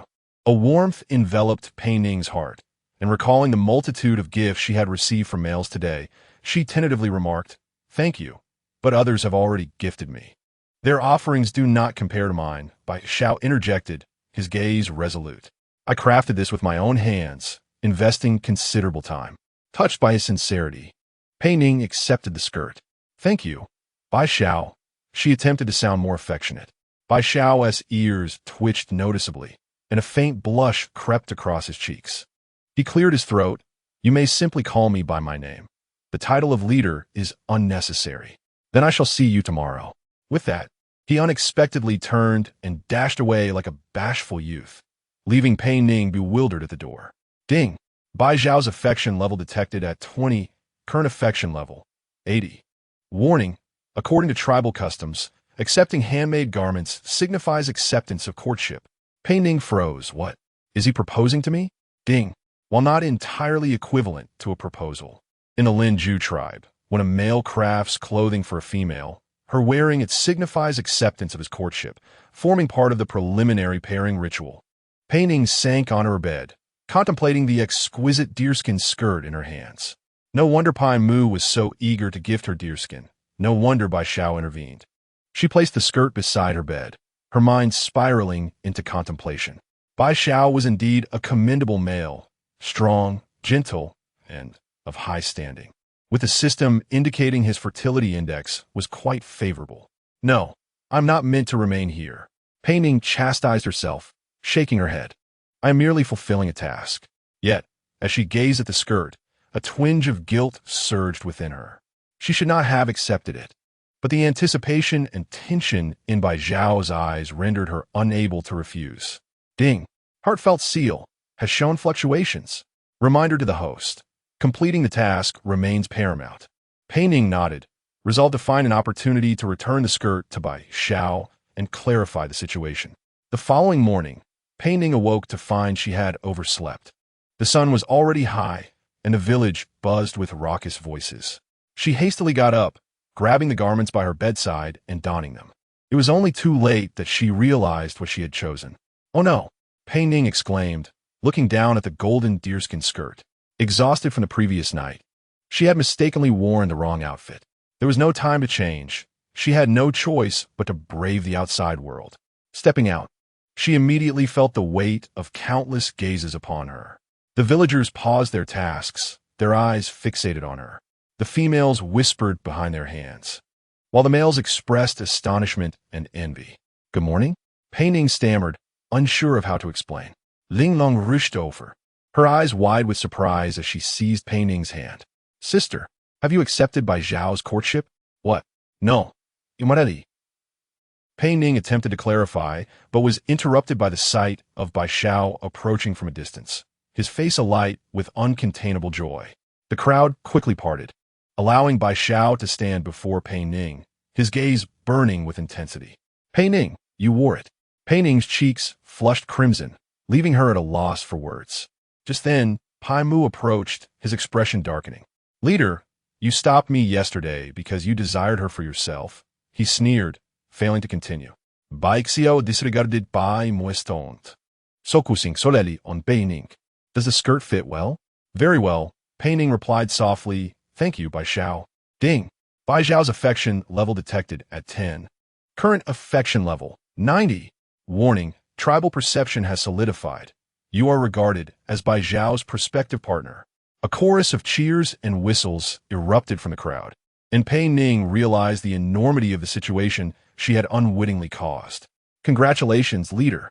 You finally found a partner. Pei Ning is truly beautiful, worthy of our leader." The crowd erupted into jubilation, with some beginning to sing celebratory songs, accompanied by instruments. Pei Ning stood still, overwhelmed. Bai Zhao's face flushed slightly, yet he did not deny it. Instead, he straightened his posture, proudly standing beside Pei Ning to assert his claim. "Wait, that skirt was made by me," Pai Mu suddenly shouted, attempting to regain control of the situation. The crowd fell silent, all eyes shifting between Pai Mu and Bai Zhao. Bai Zhao narrowed his eyes. "Pai Mu, what did you say?" Pai Mu, defiantly raising his chin, proclaimed, "That golden deerskin skirt is mine. Pei Ning is wearing my creation." Gasps of astonishment rippled through the crowd. Bai Zhao regarded Kimu coldly. "Are you certain you wish to make that claim?" Pai Mu, intimidated by Bai Xio's gaze, stubbornly nodded. "I am certain." Pei Ning interjected hastily. "No, Pai Mu, you are mistaken. This skirt was indeed gifted to me by Bai Zhao." He explicitly stated it was his creation. Bai Zhao produced a small scrap of golden deerskin. "This is the leftover from making the skirt. You may compare it." Pai Mu took the scrap, scrutinizing the texture and hues of Pei Ning's skirt, his complexion gradually darkening. "Impossible. When did the leader learn to sew?" he muttered. Yet he could not refute the evidence. "I possess many skills unknown to you," Bai Zhao stated calmly. "Now, can you retract your statement?" With shame and anger flooding his face, Pai Mu muttered, I was mistaken." He turned to leave, his demeanor despondent. The crowd erupted into cheers once more as Bai Zhao took Pei Ning's hand, drawing her close in front of everyone. "From this day forth, Pei Ning is my partner," he declared loudly, his voice imbued with a male's possessive pride, "and none shall disrespect her." Pei Ning stood beside Bai Zhao, feeling the warmth of his palm, momentarily forgetting to pull away. She admired the resolute profile of Bai Zhao, her heart racing. Ding! Heartfelt seal exhibited severe fluctuations. The host must adjust emotions immediately. Pei Ning jolted back to reality, hastily reining in her tumultuous thoughts. Yet, amidst the cheers of the crowd, she felt an unprecedented warmth and sense of belonging. Was this feeling truly merely for the sake of completing her task? The atmosphere within the tribe grew subtly complex. Ever since Pei Ning donned that golden deerskin skirt, everyone tacitly accepted her as Bai Zhao's prospective mate. The males ceased their advances, while the females treated her with heightened warmth. For she might well become the next leader's consort. Pei Ning sat by the creek, distractedly washing clothes. She had yet to devise a plan to address this misunderstanding. as her knowledge of Lin Zhu tribe customs was scant. Ding. Reminder to the host. Current affection level has reached partner standards. It is advisable to enter the next phase of the task. Pei Ning Siket. The system incessantly urged her to progress, yet she felt conflicted. Xian Ming's visage frequently invaded her dreams, along with those two children. Footsteps interrupted her thoughts. Bai Xiao passed nearby, preparing to patrol the tribe. Upon catching sight of Pei Ning, his steps faltered slightly, and his expression softened. "You look beautiful," he murmured, his voice barely audible, before hastily departing. His retreat marked by an air of fluster. Chapter 11. A subtle stir of the heart. Pei Ning stood frozen, her cheeks tinged with warmth. How could this typically authoritative leader appear so bashful, akin to a youth? Ding. Bai Zhao's affection level detected at 5. Current affection level, 95. She shook her head and continued washing clothes, yet she found her lips unconsciously curling into a smile. Not far away, Zhu Er's loyal assistant leaned against a tree, unable to suppress a laugh at the scene. As Bai Xiao approached, he teased, "My esteemed leader, when did you learn to secretly choose a partner? The entire tribe is buzzing about it." Bai Zhao's ears twitched slightly, clearly embarrassed. "She is unfamiliar with our customs. Wearing a dress is simply a matter of personal preference. It signifies nothing." Zhu Er raised an eyebrow. "Then what was the meaning of your earlier beauty?" Bai Xiao straightened her face. "Focus on work." With that, she strode away, leaving Zhu Er chuckling behind her. On a hillside not far from Lin Zhu tribe, a group of Tiger Clan scouts used binoculars to observe the tribe's activities. "I am certain that is Lady Pei Ning," the young scout insisted. "Her smile and movements are just too similar." Qing Man coldly took the binoculars, glanced at Pei Ning washing clothes by the stream, then looked at Bai Xiao walking past, a flicker of jealousy and resentment passing through her eyes. "It's merely a resemblance." She set down the binoculars, her tone indifferent, instructing everyone not to disclose this to Lord Xianming. He has only recently emerged from the sorrow of losing his wife. For the sake of the child, he cannot be subjected to further distress. The scouts exchanged glances, hesitant to contradict her, and nodded in agreement. As Qing Man turned to leave, a cold smile crept across her lips. There was no way she would let Xianming know that Pei Ning was still alive, especially now that it seemed Pei Ning had found a new partner. In the afternoon, Pei Ning ventured alone to the riverbank, ready to inspect the fishing trap she had set a few days prior. The villagers had doubted the efficacy of her method, and even Bai Xiao had refrained from opposing her out of courtesy, but Pei Ning insisted on giving it a try. With careful hands, she pulled the submerged rope, and the fishing trap slowly surfaced. It was brimming with struggling fish, at least 20. "Success!" Pei Ning exclaimed, quickly hauling the trap to shore. A few passing villagers witnessed the scene, their jaws nearly dropping in astonishment. "My goodness! So many fish! How did she do it? She caught so many without claws?" Pei Ning proudly displayed her fishing trap. "This is my design. Once the fish swim in, they cannot escape." The news quickly spread throughout the village, and even Bai Xiao came to inspect. He gazed at the pile of fish and Pei Ning's simple fishing trap, his eyes filled with astonishment and admiration. "You are truly clever," he sincerely praised. "This method will aid many of our tribe members who struggle to catch fish." The females of the tribe gathered around, eager to learn how to weave fishing traps from Pei Ning. She patiently demonstrated, her heart warm with the realization that she had finally contributed to the tribe and was no longer just an outsider being cared for. "I will make fish soup tonight," Pei Ning told Bai Xiao. "Would you like to try some?" Bai Xiao's eyes brightened, and he nodded yes. A simple word, yet warmed Pei Ning's heart. That evening, Pei Ning set up a pot in front of her small wooden house and placed the chopped fish and wild vegetables into the water to boil. Before long, a delightful aroma filled the air, attracting curious villagers. "My lord, Pei Ning has made fish soup. It smells so good." Ling Lang excitedly rushed to find Bai Xiao. Before long, Bai Xiao arrived, accompanied by several tribal elders. He inhaled the fragrant air, his eyes widening in surprise. "What a delightful smell. Let me taste." Pei Ning ladled a bowl for him. "I added some special herbs to enhance the flavor." Bai Xiao carefully took the bowl and sipped a mouthful, his eyes instantly lighting up. This is delicious. He finished a bowl in one go and handed it back. Another bowl, please. Pei Ning smiled and filled it again, distributing some to the others as well. Everyone praised the soup. Even the most discerning elder in the tribe declared it the best fish soup he had ever tasted. Bai Xiao, may I have another bowl? Pei Ning naturally called out. I'm here. Bai Xiao immediately responded, his voice brimming with uncontainable joy. He quickly approached the pot, extending his bowl once more. Pei Ning noticed that every time she called his name, Bai Xiao would always be the first to respond with I'm here, rather than a simple yes or okay. This manner of reply made her feel a certain uniqueness, as if her call held a weight of significance in his eyes. Bai Xiao, do you think I added enough herbs? Pei Ning tentatively called his name again. I'm here. Bai Xiao responded promptly, then answered her question. Just right, very suitable.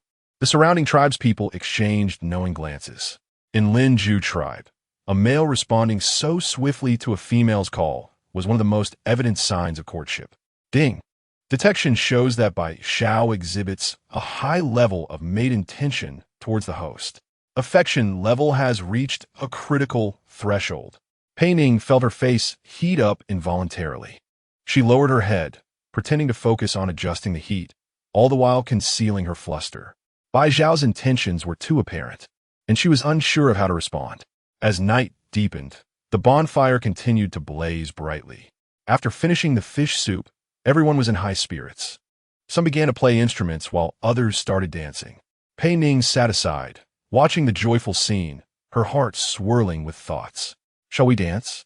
Bai Xiao appeared at her side, extending his hand in invitation. Pei Ning hesitated for a moment, but gently took his hand.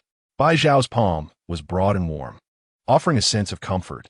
They moved to the bonfire, swaying gently to the rhythm. Bai Xiao's dance steps were awkward yet earnest, clearly not accustomed to dancing.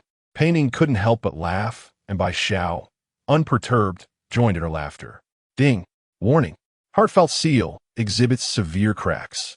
Please, host, remain alert. Pei Ning instinctively halted her steps, and Bai Xiao stopped as well, looking at her with concern. What's wrong? Nothing, just a bit tired. Pei Ning forced a smile. Bai Xiao nodded, leading her to sit by a bonfire away from the crowd.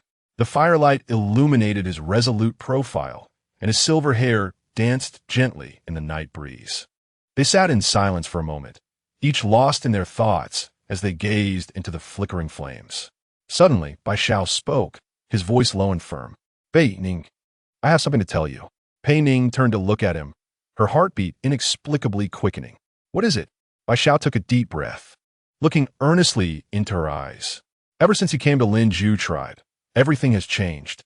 You are intelligent, kind, and brave, bringing new ideas and methods to our tribe. I have never encountered a female like you. Pei Ning's heart trembled, sensing that something significant was about to occur. Bai Xiao continued, I understand you are unfamiliar with our customs. Wearing the dress I made for you might merely be due to your liking, not an acceptance of my courtship. Yet, I still wish to formally ask you. He rose to his feet, kneeling on one knee before Pei Ning, his eyes reflecting the firelight, shimmering with determination and tenderness. Pei Ning, will you become my partner? Be my wife, and allow me to be your support? The entire tribe seemed to fall silent in that moment, all eyes focused on the couple before the bonfire. Pei Ning's eyes widened in astonishment, her heart pounding like a drum. Ding! Heartfelt seal encountered a significant crisis. System emergency repair in progress. Please, host, do not be swayed by emotions. Think calmly. However, the system's warning seemed to be obscured by some force, becoming indistinct. Pei Ning gazed at the earnest man before her. His blue eyes resembled the deepest lake, reflecting her image. In this unfamiliar world, Bai Xiao provided her with an unprecedented sense of safety and belonging. Her lips trembled slightly, unsure of how to respond to this sudden proposal. Bai Xiao. Chapter 12. The Night of Bonding.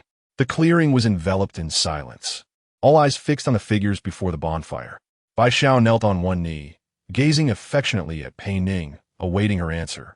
Pei Ning gazed at the scene before her, her heart pounding like a drum, her mind a whirlwind of confusion. Suddenly, a severe warning from the system echoed in her mind. Heartbeat seal is at risk of collapse.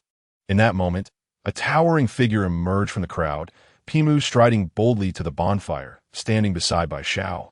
I too wish to marry Pei Ning, Pei declared loudly, his voice tinged with defiance and stubbornness. In the Lin Ju tribe, females may have multiple partners. I am willing to be the second. A wave of gasps and murmurs rippled through the crowd. Bai Xiao's expression darkened instantly, a cold glint flashing in his eyes. Pei, he growled, his voice imbued with warning. Pei Ning glanced between Bai Xiao and Pei, suddenly grasping the gravity of the situation. She stepped forward resolutely, pausing before speaking. Thank you all. Her voice resonating clearly across the square. But in my world, a partner can only be one.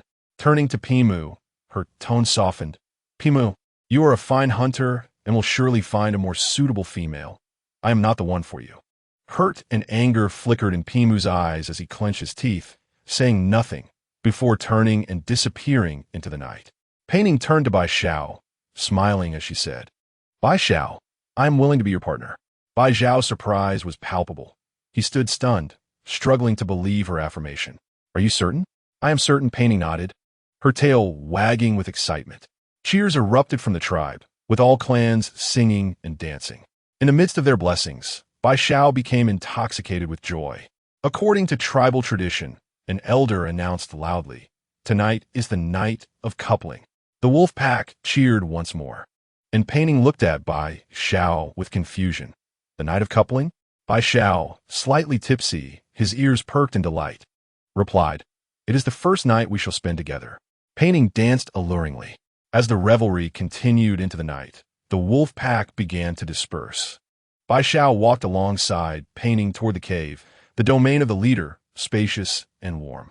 Inside, the cave revealed a hidden paradise, with warm animal skins on the floor. Walls adorned with decorative birds, and a lantern casting a soft glow. What caught the eye most was a corner thickly layered with animal skins and feathers. Serving as a bed, Pei Ning was taken aback. Are you afraid? He asked gently, concern lacing his voice. Pei Ning shook her head. It's just that everything is happening so quickly. Bai Xiao stepped closer, tenderly caressing her cheek. We can take our time. His gaze was so gentle that Pei Ning felt herself drawn nearer, rolling in the feathers. Pei Ning gasped, wrapping her arms around his neck. Bai Xiao gently laid her on the bed, sitting beside her. He made no further moves, merely gazing at her, his eyes filled with love and longing. Pei Ning, his voice low and tender. Are you truly willing to couple with me? Pei Ning took a deep breath. Meeting his gaze, Bai Xiao, I have a question. What question? Bai Xiao asked curiously. If one day I must leave, what will you do? Pei Ning inquired cautiously. Bai Xiao furrowed his brow. Leave? Where to? Pei Ning bit her lip. I don't know, but might be to another world. Can you accept that? Bai Xiao was silent for a moment, then took her hand. I do not understand what you mean, but I know that wherever you go, I will wait for you. If possible, I will go with you. Really? The figure before her grew clearer. Suddenly, the system's voice became indistinct. Heartbeat seal is currently in operation. Pei Ning reached out, gently caressing Bai Xiao's cheek. Bai Xiao, I accept you as my partner. As her words hung in the air, Bai Xiao surged with love. The system chimed. Detected host entering partnership. Fertility function has been activated. The voice echoed in her mind as they entwined in each other's embrace. Outside, the moonlight shone brightly, casting a mystical hue over their silhouetted forms, enhancing the magic of the night. In the days following their coupling, Pei Ning found herself increasingly reliant on Bai Xiao's presence. He was steadfast, gentle, and dependable, the perfect partner. The tribe's members also showered blessings upon the newlyweds, particularly Ling Lang, who constantly surrounded Pei Ning with questions. Sister, when will you have little wolf cubs? One day, Ling Lang innocently asked. Pei Ning paused, a blush creeping across her face, unable to respond. The system chimed. Fertility function has been in operation for 1 week. Successful conception detected. Pei Ning covered her mouth, speechless in surprise. So soon? That evening, Pei Ning sat by the fire, her eyes fixated on a plump deer Bai Xiao had hunted, salivating at the prospect of a hearty meal. Bai Xiao approached, joyously exclaiming, a trace of blood still on his face. He sat beside Pei Ning, wrapping an arm around her shoulder. How are you feeling today? Pei Ning took a deep breath. Determined to share the astonishing news. Bai Xiao, I have something to tell you. What is it? Bai Xiao asked, intrigued. I think I might be pregnant. Bai Xiao was momentarily stunned, his eyes wide. What? Pregnant? So soon? Yes, I can feel it. Pei Ning gently caressed her abdomen. We're going to have a wolf cub. Bai Xiao's expression shifted from shock to sheer ecstasy, kicking up dust as he dashed about. He howled into the air, expressing his delight. Pei Ning couldn't help but laugh. Upon returning, Bai Xiao, unable to contain his excitement, said, If you feel any discomfort, please tell me. Pei Ning nodded, warmth flooding her heart. The system's warning seemed to have faded long ago. Warning. Heartbeat seal has been damaged. The host may develop genuine emotions. Pei Ning disregarded this warning, reaching to caress Bai Xiao's cheek. Thank you, Bai Xiao. I suddenly have a craving for sweet berries. Those red ones, tart yet sweet. On it. Bai Xiao sprang to his feet. Stay here. I will return shortly. His hurried departure elicited a smile from Pei Ning. She caressed her abdomen, her emotions a tumultuous blend. Warning. The task conflicts with genuine emotions. Please remember the ultimate goal.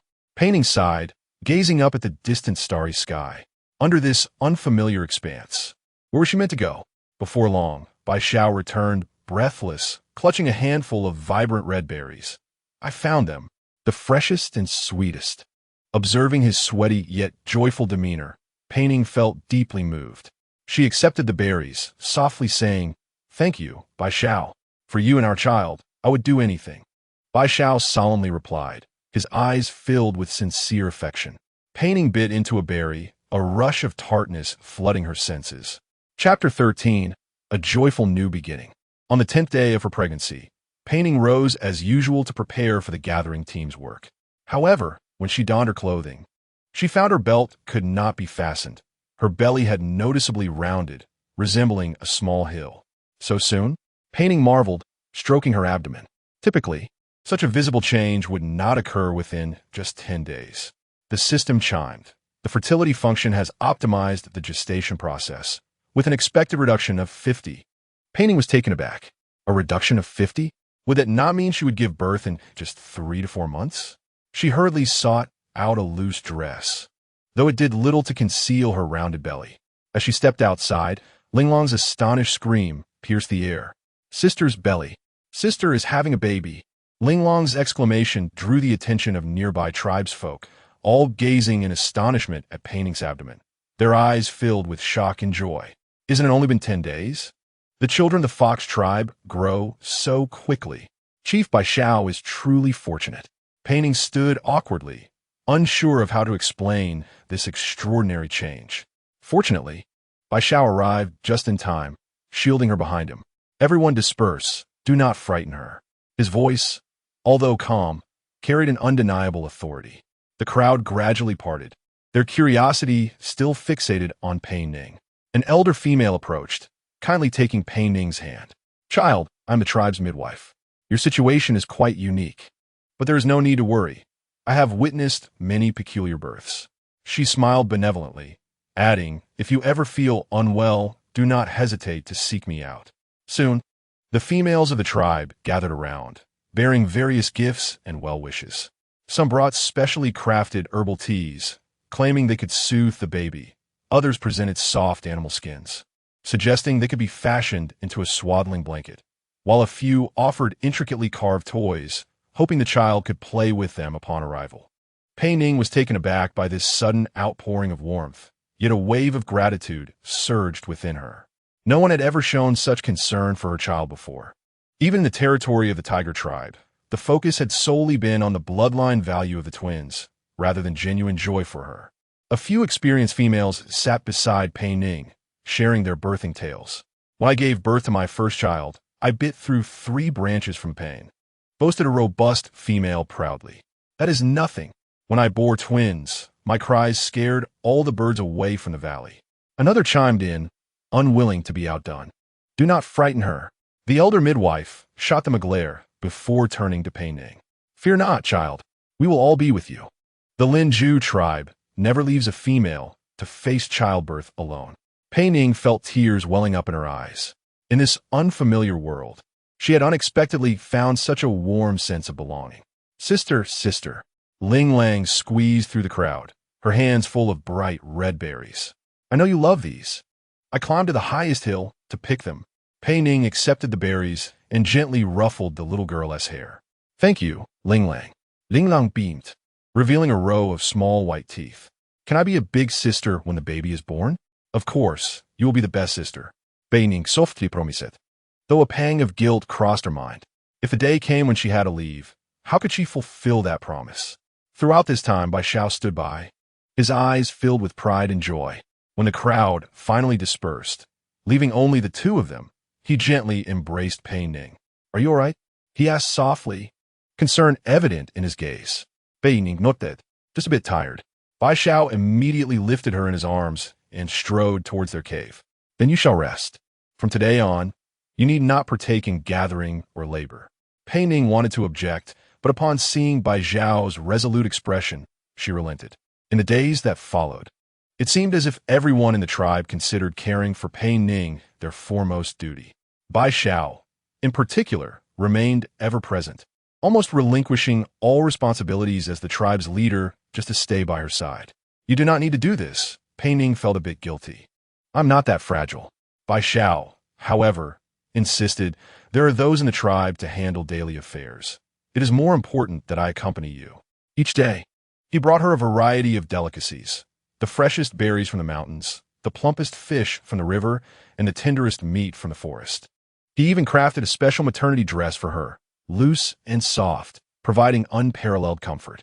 In the evenings, he would tenderly stroke Pei Ning's belly, speaking to the life within. Although his movements were somewhat clumsy, the sincerity of his affection made Pei Ning's heart swell with warmth. Ding! Warning! Host's genuine emotions are intensifying, potentially affecting task judgment. Pei Ning had long ceased to pay attention to the system's warnings. She found herself increasingly resembling an ordinary expectant mother, eagerly anticipating the child's arrival, relishing her partner's affection, and integrating into the tribe's life. During the day, she basked in the sun with the females of the tribe, engaging in light-hearted chatter. In the evenings, she narrated stories to the children. At night, she nestled in by Zhao's embrace, listening to tales of his youthful adventures. Everything felt so natural, so beautiful, as if she had been destined to belong here. Ding! The host affinity with the target by Xiao has reached 100. Warning! Host's emotions have escaped system control. 20 days into her pregnancy, Pei Ning's belly was already quite pronounced, resembling that of an ordinary female in her 4th or 5th month. Yet, unlike most expectant mothers, she felt no discomfort. Instead, she was invigorated and brimming with vitality. The danger period has passed. The midwife informed her after an examination. Your health is excellent, and this child is thriving. Overjoyed by this news, Pei Ning could no longer confine herself to the cave. She pulled Bai Xiao along for strolls by the river, berry picking in the forest, and watching sunsets from the hills. That evening, the tribe held the crystal stone ceremony, a tradition of the Linju tribe where, on every full moon night, members gathered to pass around a glowing crystal, sharing their wishes and gratitude. Sitting beside Bai Xiao, Pei Ning observed as the crystal was passed from hand to hand. When it reached her, she hesitated for a moment before softly stating, I am grateful to the Linju tribe for giving me a new home, for your acceptance and care. I hope I can remain here forever. As she uttered her final words, she found herself momentarily stunned. Was this truly her heartfelt wish? To stay here forever? What of Xian Ming and the twins? What about her mission? She handed the crystal to Bai Xiao, her heart fluttering with anxiety. Bai Xiao accepted the crystal, gazing deeply into her eyes, filled with tenderness. I am grateful that fate has brought Pei Ning into my life, he declared, his voice deep and resolute. I wish to protect her and our child until the end of my days. With that, he suddenly leaned in, kissing Pei Ning's lips in front of everyone. The kiss was gentle yet fervent, imbued with an unmistakable possessiveness. The tribe erupted in cheers and whistles. Pei Ning's face flushed crimson, yet she did not shy away. Instead, she softly reciprocated the kiss. Ding! Heartfelt seal has completely failed. Host's emotions are now entirely free. After the ceremony concluded, Bai Xiao led Pei Ning back to the cave. The moonlight streamed through the entrance, casting a silvery glow around them. "You look beautiful tonight," Bai Xiao murmured, his fingers lightly brushing her cheek. Pei Ning felt a rush of heat, aware of the desire reflected in his eyes. They had maintained a respectful distance since her pregnancy began, fearful of harming the child. The midwife said, "I have passed the danger period." Pei Ning quietly responded, her cheeks reddening like a ripe berry.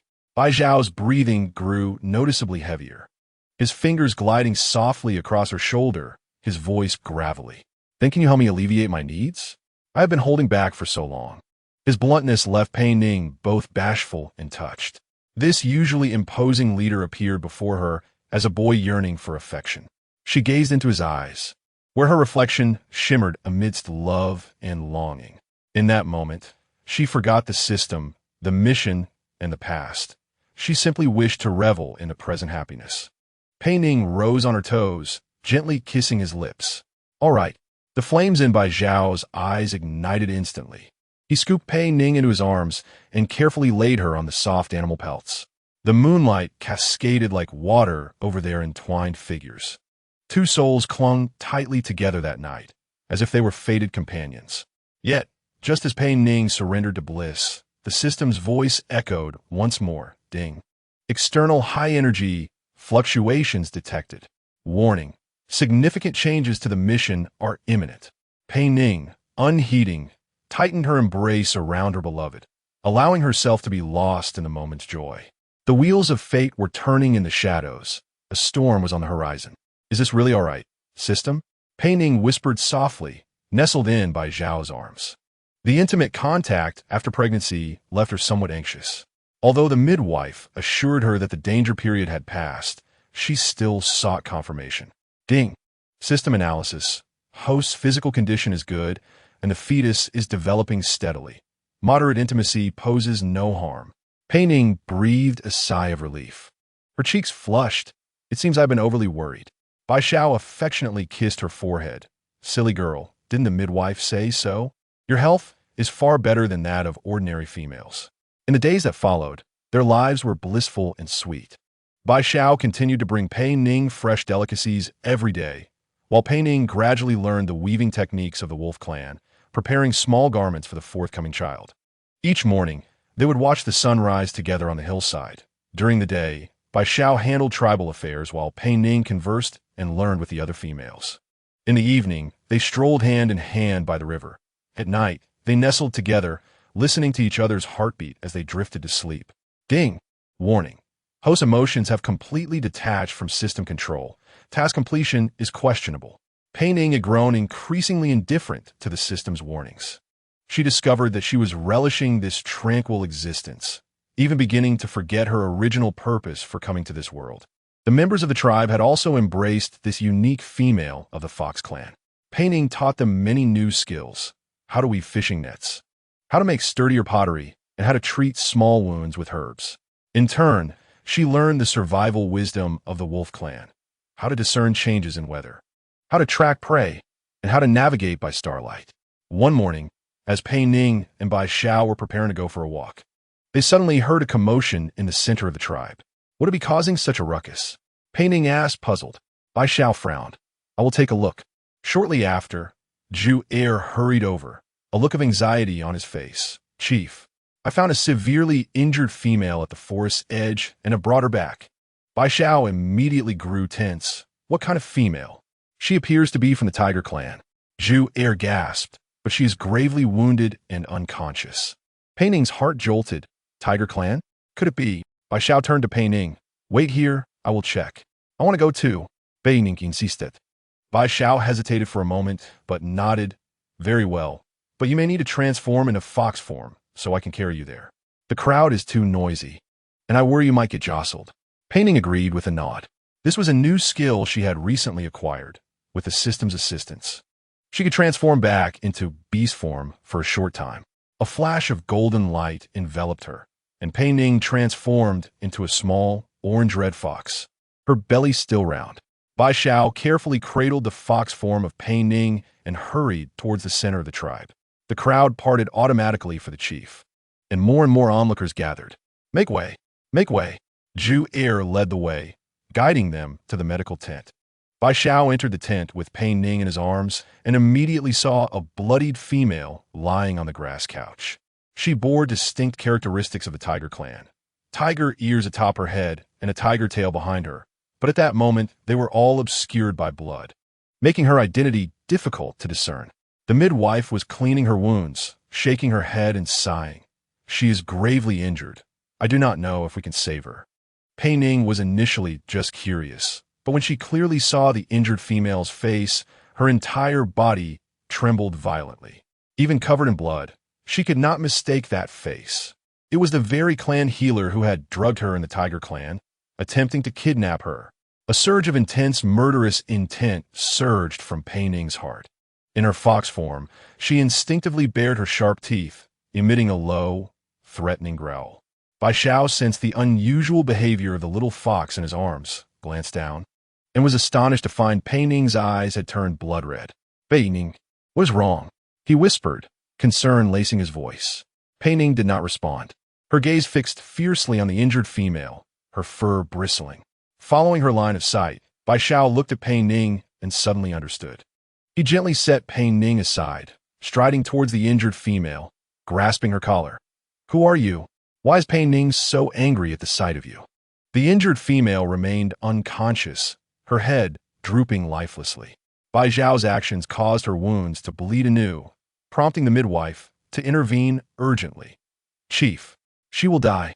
Just then, Pei Ning transformed back into her human form, quickly approaching Bai Xiao and pressing down on his hand. "Bai Xiao, save her first."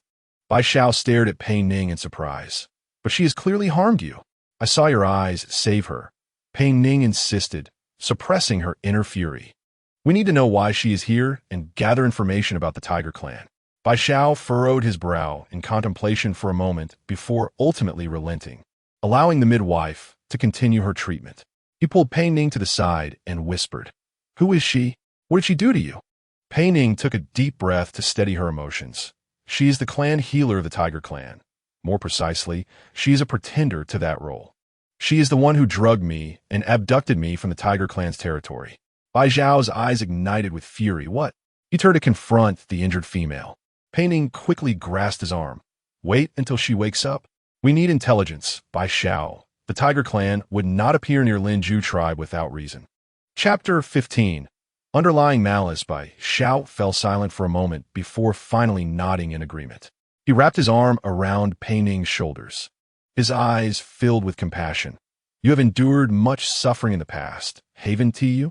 Pei Ning did not answer, merely leaning against his shoulder, closing her eyes.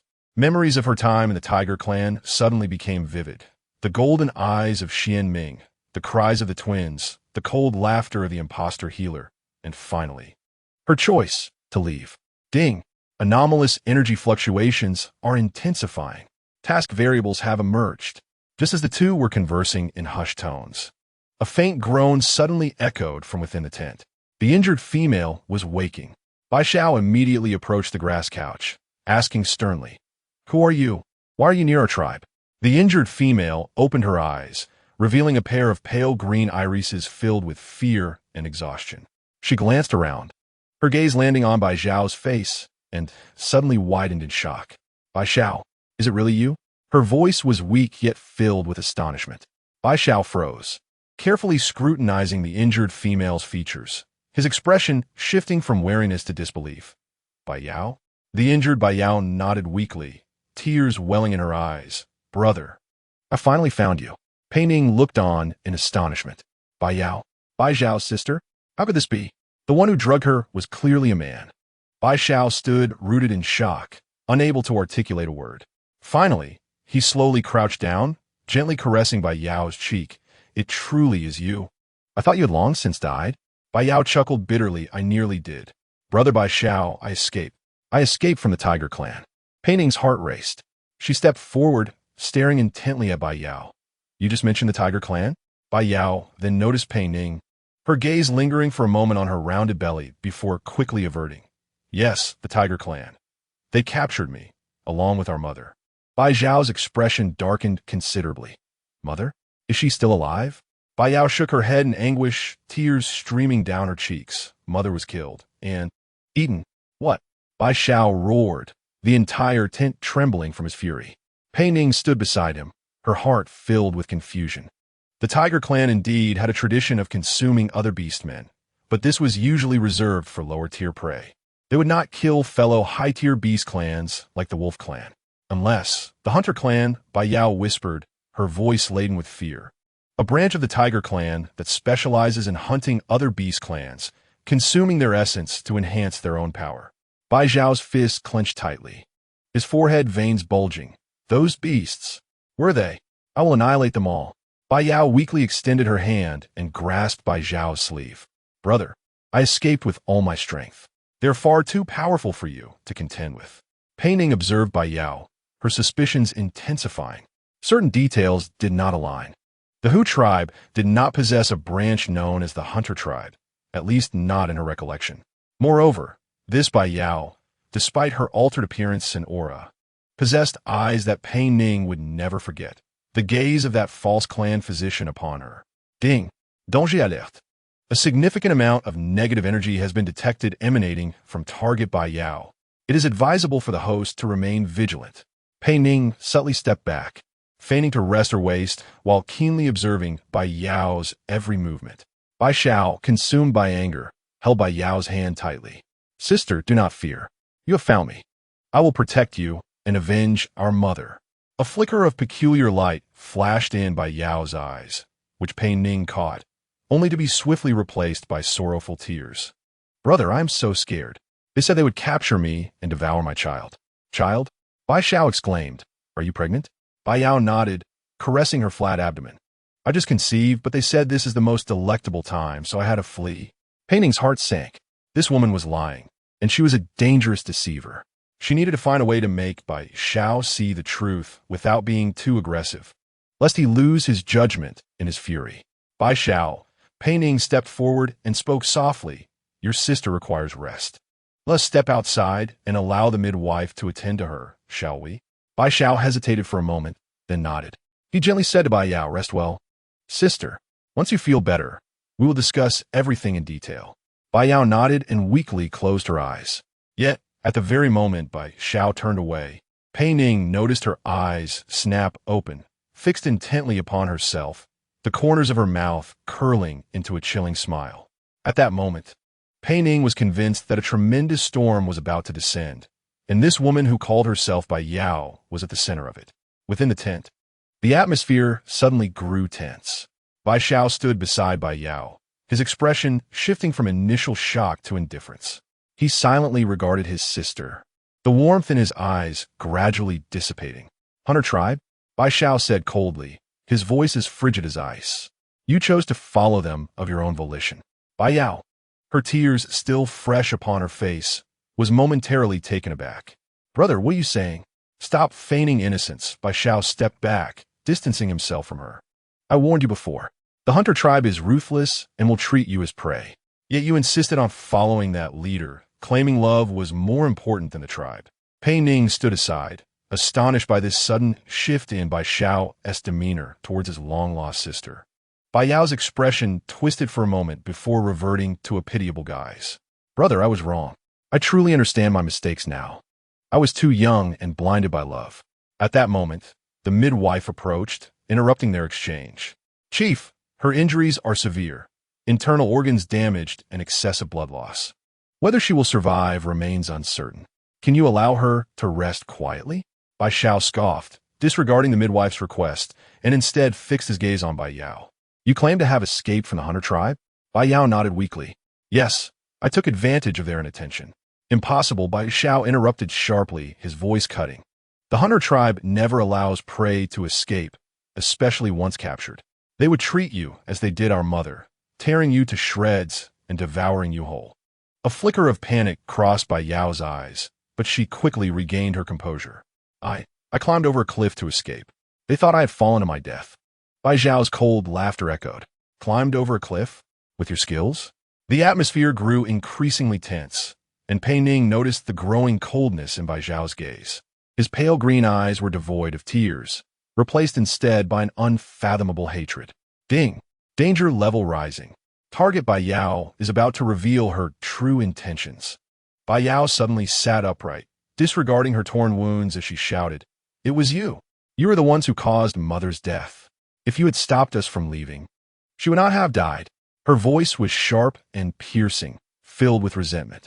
"Now that I have returned, severely injured, you refuse to save me. Bai Xiao, you are unworthy of being a chief, unworthy of being my brother." Outside the tent, Zhu Er, hearing the commotion, rushed in and was taken aback by the scene. Bai Xiao turned to him, his expression darkening. "How much did you hear?" "Inuk," Yue replied solemnly. "Chief, I believe I understand. She is not truly fleeing." Bai Xiao nodded, a flicker of pain crossing his eyes. "She is leading the wolves into the fold." Yue's countenance shifted. "The hunter tribe seeks to take revenge on us?" Chapter 16, Heavy Love. Bai Yao grinned wickedly, no longer concealing her intentions. "It is too late. They are already on their way. The entire tribe will pay for what happened years ago." At last, Pei Ning comprehended the full scope of the situation. Bai Yao had fallen in love with the leader of the hunter tribe and had left the Lin Zhu tribe with her mother. Ultimately, her mother was slain by the hunter tribe, and Bai Yao had likely become their captive, returning now with a thirst for vengeance. Bai Zhao's reaction was unnaturally calm. He took a deep breath and turned to Zhu Er. "Initiate an emergency evacuation immediately. Take all females and younglings to the southern mountain refuge." Yue nodded. "Understood, Chief." Bai Xiao then addressed another warrior who had just entered. "Tai Mu, go notify the hunting team to prepare their weapons and set an ambush on the northern slope." "Dia infatuated." Bai Xiao looked towards Pai Mu outside the tent. "Pai Mu, seek assistance from the neighboring fox tribe. Inform them that the Lin Zhu tribe's survival hangs in the balance." Pai Mu was momentarily stunned, but quickly regained his composure. "Yes, Chief." "Ding. Emergency situation. Large-scale energy fluctuations detected. Direction, northern forest. Estimated time of threat arrival, within 2 hours." Pei Ning anxiously grasped Bai Zhao's hand. "Bai Xiao, the system indicates they will arrive soon." Bai Xiao paused for a moment, then grasped Pei Ning's foreboding intuition, which had always proven accurate. "Accelerate. Everyone move immediately." The entire tribe sprang into action. Females gathered their children and essential supplies, following Zhu Er towards the southern mountain. Warriors armed themselves, preparing for battle. The air was thick with tension. Bai Xiao stood at the center of the tent, looking down at Bai Yao lying on the grass couch. "You were once my sister, but now you are merely an accomplice of the enemy." Bai Yao scoffed. "Is that so? Then kill me, just as you abandoned us." Bai Xiao shook his head. "I will not kill you. Your injuries are grave. Death would be too easy. I intend for you to live, to witness your plans unravel, and then face the judgment of the tribe." He turned and exited the tent, leaving 2 strong warriors to guard Bai Yao. Pei Ning followed closely behind, her heart filled with concern. "Bai Xiao, I must fight as well," Pei Ning declared resolutely, her hand resting on her burgeoning belly. "I cannot allow the tribe to fall into danger." Bai Xiao abruptly halted, turning to grasp her shoulders. "No, you and the child must be safely evacuated." Pei Ning wished to argue, but Bai Xiao pulled her into his embrace, his voice deep and urgent. "Pei Ning, listen to me. You are my everything, my very life. If I lose you and the child, what meaning does my existence hold?" Tears shimmered in his eyes, revealing a vulnerability Pei Ning had never witnessed. "Promise me. Go with Zhu Er and protect yourself and the child." A tremor coursed through Pei Ning's heart, her vision blurring with tears. She clung tightly to Bai Xiao and whispered in his ear, "You must promise me as well that you will return alive." Bai Xiao inhaled deeply and gently kissed her forehead. "I promise." He turned to Zhu Er, who was organizing the evacuation. "You are young trust Pei Ning to you. She and the child are my everything." Zhu Er solemnly nodded. "I vow to ensure their safety with my life, Chief." Bai Xiao cast one last glance at Pei Ning before turning towards the gathering of warriors. His silhouette stood tall like a mountain, yet it caused Pei Ning great sorrow. She understood that Bai Xiao was enduring the weight of his sister's betrayal and the tribe's crisis all alone. Ding! Warning! Host's emotional fluctuations are excessive, potentially affecting fetal stability. Suggestion: remain calm. Pei Ning took a deep breath, forcing herself to regain composure. She had to maintain her rationality for the child, for Bai Xiao, for the entire tribe. Ju approached her. Madam, we must move. Pei Ning nodded and followed Ju towards the southern mountain. Along the way, she observed the females hurriedly evacuating with their children, the elderly supporting one another, and the young warriors bidding farewell to their loved ones. All of this was instigated by Yao's vengeance. Pei Ning recalled the pair of eyes filled with hatred she had seen inside the tent, sending a chill down her spine. She sensed that this matter was far from simple. Yao's animosity seemed to be intertwined with something more complex. Do you know Yao? Pei Ning inquired. Why did she choose to side with the hunter tribe? Ju sighed. That was a decade ago. Yao is the chief's younger sister, rebellious and untamed since childhood. Once, when the hunter tribe came to the border for trade, she fell in love at first sight with their leader and insisted on leaving with him. Did the chief try to dissuade her? Of course. Ju replied with a bitter smile. Not only did he try to dissuade her, but he also confined her for an entire month.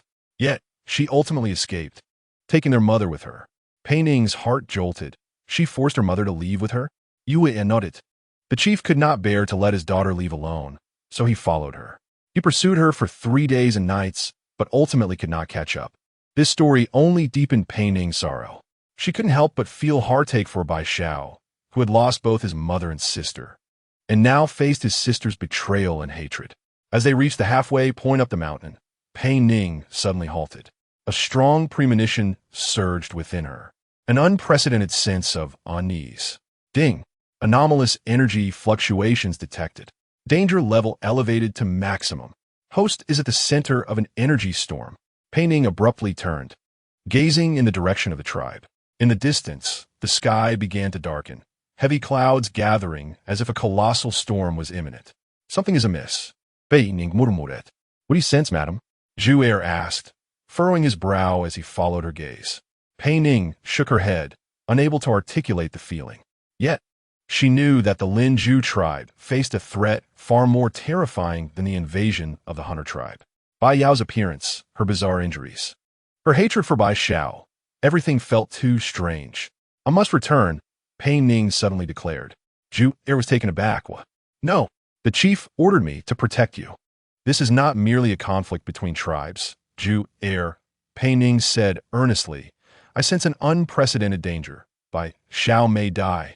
Ju gazed into Pei Ning's determined eyes, hesitating. As the second in command of the tribe, he could feel the sincerity and urgency in her words. But, madam, you are pregnant. The chief will kill me. You need not accompany me back, Pei Ning replied, gently touching her abdomen. The child and I will be fine. But if I do not return, Bai Xiao may. She did not finish her sentence, but her meaning was clear. Ju fell into contemplation, eventually nodding. I will send 2 of our best warriors to escort you. But promise me, if the situation becomes dire, you will evacuate immediately. Pei Ning nodded gratefully. Thank you, Ju Thus, under the escort of 2 elite warriors, Pei Ning embarked once more on the journey back to the tribe. She was uncertain of what awaited her, yet she knew that Bai Xiao needed her, just as she needed him. Ding! Warning! Host is entering an extremely dangerous area. The system cannot guarantee safety. Pei Ning paid no heed, quickening her pace. The wind tousled her hair, the sky grew darker, and distant thunder rumbled. An unprecedented storm was brewing, and she was walking straight into its heart. Chapter 17. The crisis of life. The mountain path was treacherous, steep, and arduous. Though Pei Ning was heavily pregnant, she exhibited remarkable resilience, keeping pace with Ju as they led the tribe's females and children to safety. We're almost there, Ju encouraged, looking back. There's a concealed cave that can accommodate us all. Pei Ning nodded, but suddenly felt a wave of discomfort wash over her. She gently caressed her protruding abdomen, frowning slightly. What is it? Ju inquired with concern. Nothing, perhaps just fatigue. Pei Ning forced a smile, unwilling to burden others. The group continued onward, and after traversing a steep ridge, they finally spotted the entrance to the hidden cave nestled among dense foliage. The entrance was small, yet the interior was spacious enough to hold dozens of people. Most importantly, it was nearly invisible from the outside. Everyone, please enter, We are safe here for the time being. Zhu Er directed the females and children to file inside. Pei Ning brought up the rear, ensuring everyone entered safely. As she stepped into the cave, a sudden wave of intense pain surged through her, nearly causing her to collapse. She could not suppress a cry. Bracing herself against the cave wall, Zhu Er rushed over to support her. Madam, what is wrong? Ding. Host is about to enter labor. The fetus has descended, and the cervix is beginning to dilate. Pei Ning's face turned pale, cold sweat pouring down her brow. The child is coming. Inside the cave, the tribe members erupted in commotion as several experienced females hurried to assist. Get her to the back, an elder female commanded. Quickly, lay down some straw and animal hides. Zhu Er clumsily helped Pei Ning deeper into the cave, his face a mask of panic.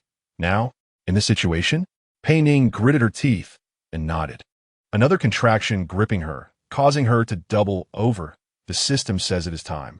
Ding. Activating pain-free delivery assistance. Pain sensation reduced by 50, though aided by the system. The agony of childbirth still left Pei Ning drenched in sweat. She was placed on a makeshift birthing bed of straw and animal hides, surrounded by experienced females who anxiously prepared to assist. Deep breaths. Pei Ning, one female grasped her hand. Follow my rhythm. Pei Ning nodded, doing her best to comply. The others were ushered to the front, leaving only a few birthing females and Zhu Er behind. Zhu Er appeared utterly helpless, but remained resolute in his position. Bai Xiao instructed me to protect you and the child. He explained, I must stay here. Pei Ning had no time to respond. Another wave of intense contractions hit her. She clenched her teeth, striving not to cry out, fearful of attracting enemies. Ding! The cervix is fully dilated, entering the second stage of labor. Please cooperate, host. It's coming. The attending female exclaimed, the child's head is out. Pei Ning felt as though she were being torn in two. Even with the pain reduced, the sensation was unbearable. She gripped the animal hides beneath her, pushing with all her might. Push harder. The female encouraged, I can see the child's shoulders. Pei Ning took a deep breath, summoning all her strength to push. Suddenly, after a burst of intense pain, she felt an extraordinary sense of release. The child was born. A loud wail echoed throughout the cave. It's a girl, the attending female announced with joy, cradling the rosy little life, a healthy baby girl. Ding! Delivery successful. Newborn in good condition. Host has achieved creator of new life. Pei Ning lay exhausted on the makeshift birthing bed, tears blurring her vision. She extended her trembling hand, receiving the infant swaddled in soft animal pelts, freshly cleaned. The little one boasted snow-white skin, with tiny wolf ears atop her head and a tail of a vivid orange hue, evidently inheriting traits from both parents. Though her eyes had yet to fully open, Pei Ning could sense that they would be as blue as Bai Zhao's. I shall name her Bai Yin, she whispered softly. Zhu Er leaned closer, cautiously observing this new life. His eyes filled with wonder. Bai Yin is a lovely name. The chief will surely be delighted to hear it. Cradling her daughter, Pei Ning was overwhelmed with an indescribable blend of happiness and anxiety. Bai Yin, the embodiment of her love with Bai Xiao, had entered the world at such a perilous moment. Ding! The postnatal recovery function has been activated. The host's stamina is being restored. A warm flow surged through her body, dissipating her weariness rapidly. This was the system's restoration function at work, aiding her in regaining her strength more swiftly, just as everyone was basking in the joy brought by new life. Hurried footsteps echoed from the cave entrance. Quick! The Rinshou tribe is on our heels. Taimu's voice rang out, breathless as he rushed deep into the cave. We must evacuate immediately. Panic ensued, and everyone scrambled to gather their belongings in preparation for departure. However, Pei Ning furrowed her brow, eyeing Taimu suspiciously. Something felt amiss. Ding! Danger alert. Abnormal energy fluctuations detected. This person is not the true Taimu. Pei Ning's gaze sharpened, swiftly handing Bai Yin to a nearby female, while her right hand discreetly reached for the small knife hidden at her waist. Taimu, she inquired gently, did Bai Xiao send you to find us? Yes, the chief instructed me to bring you, Taimu replied urgently. Hurry, the enemy is right behind us. Pei Ning nodded slightly, rising slowly to approach him. And how is Bai Xiao faring? The chief is unharmed, but we must, before Taimu could finish his sentence. Pei Ning struck with lightning speed, her sharp knife precisely severing his throat. Blood gushed forth as Taimu's eyes widened in disbelief, clutching his throat as he collapsed to the ground. Madam, Yue exclaimed, bewildered by the sudden turn of events. This is not Taimu, Pei Ning stated calmly, observing the convulsing figure on the ground. Taimu has a scar on his left ear. This man does not. Furthermore, Bai Xiao has never referred to me as madam, so neither would Taimu. Realization dawned upon Yue, who quickly stepped forward to kick the weapon from the impostor's grasp. Taimu's body began to contort and change shape, the skin melting away like wax to reveal a completely different visage. A strange male from the Renshou tribe, adorned with peculiar markings, lifeless and devoid of breath. This is a shapeshifter, an elder female gasped. It is said that very few among the Renshou tribe can mimic the appearance and voice of others for a short time. Zhu Er's expression turned grave. This means our hiding place has been compromised. The tribe members within the cave erupted into chaos. Children clutched tightly, weeping softly, while the females cast terrified glances towards the entrance, as if expecting foes to burst through at any moment. Pei Ning calmly assessed the situation. Since he was able to find us here, it indicates that someone knows our location. We cannot venture deeper into the mountains. That would only trap us. Yue nodded in agreement. But we cannot simply go out and face certain death. After a moment of contemplation, Pei Ning suddenly recalled something. I have a solution. She retrieved a small cloth pouch from her bosom, containing the foul powder randomly awarded by the system earlier. What is this? Yue inquired curiously. It is a powder that produces a strong, repulsive odor, Pei Ning explained. The Renshou tribe has an incredibly keen sense of smell. This scent will be unbearable for them and will obscure our trail. She cautiously approached the cave entrance, scattering some powder on the surrounding ground and foliage. The pungent odor immediately permeated the air, causing even the tribe members within to instinctively cover their noses. This is still insufficient, Pei Ning pondered, gazing at the land outside the cave. I require broader concealment. Ding! Host needs detected. Activating wood elemental ability. Pei Ning stared in astonishment as green light emanated from her palm. Instinctively, she placed her hand on the ground, a mysterious power flowing from her fingertips into the soil. Moments later, the earth began to tremble, and peculiar plants, known as stinky trees, rapidly sprouted around the cave entrance. These plants grew at an astonishing rate, soon forming a dense thicket that exuded an overwhelming stench. What is this? Zhu marveled at the spectacle before him. Stinky trees, Pei Ning explained. Their odor is potent enough to mask all of our scents, and the Renshou tribe will never approach such plants. She turned to the tribe members inside the cave, a reassuring smile gracing her face. Do not worry. We are safe for the time being. Zhu regarded Pei Ning with admiration. Madam, you are truly remarkable. Pei Ning shook her head, returning to the deeper recesses of the cave to reclaim Bai Yin from the hands of the midwife. The little one had drifted off to sleep, her tiny face scrunched up, appearing peaceful and adorable. I merely wish to protect everyone, especially her, Pei Ning murmured, caressing her daughter's soft cheek. Zhu organized the warriors to stand guard at the entrance, ensuring all was secure. Pei Ning sat at the back, gently soothing the newly born Bai Yin. In this moment fraught with danger, the arrival of new life felt like a gift from fate, casting a glimmer of hope into the darkness. Bai Xiao. Pei Ning gazed towards the cave entrance, silently praying, you must remain safe. She was unaware of the events unfolding in the tribe at that moment, nor of Bai Xiao's well-being, but she understood that she must be strong, for Bai Yin, for all who relied on her, and for the one she loved dearly, Bai Xiao. Ding! Energy fluctuations detected in the northwest direction. Warning. Large-scale conflict has erupted. Pei Ning's heart sank. That direction was where the Lin Zhu tribe resided. The battle had begun. As night descended and darkness enveloped the sky, the decision was made to seal the cave entrance completely to weather this unsettling night. Gather some stones, Zhu commanded, leaving only a small gap for ventilation. Several sturdy male warriors began collecting nearby rocks, carefully piling them at the cave entrance, their movements slow, wary of making too much noise that might attract the Rensho tribe. This should suffice, Zhu Er concluded, inspecting the stone wall with satisfaction. Combined with the stinky trees odor, the Rensho tribe will surely not locate us here. The cave was dim and damp, illuminated solely by a few small oil lamps casting weak light. The tribe members huddled closely together, offering comfort to one another in hushed tones. The children were lulled to sleep, though the palpable tension in the air made it difficult for many to close their eyes. Pei Ning sat in a corner at the back of the cave, cradling the infant Bai Yan, who had been born just hours earlier.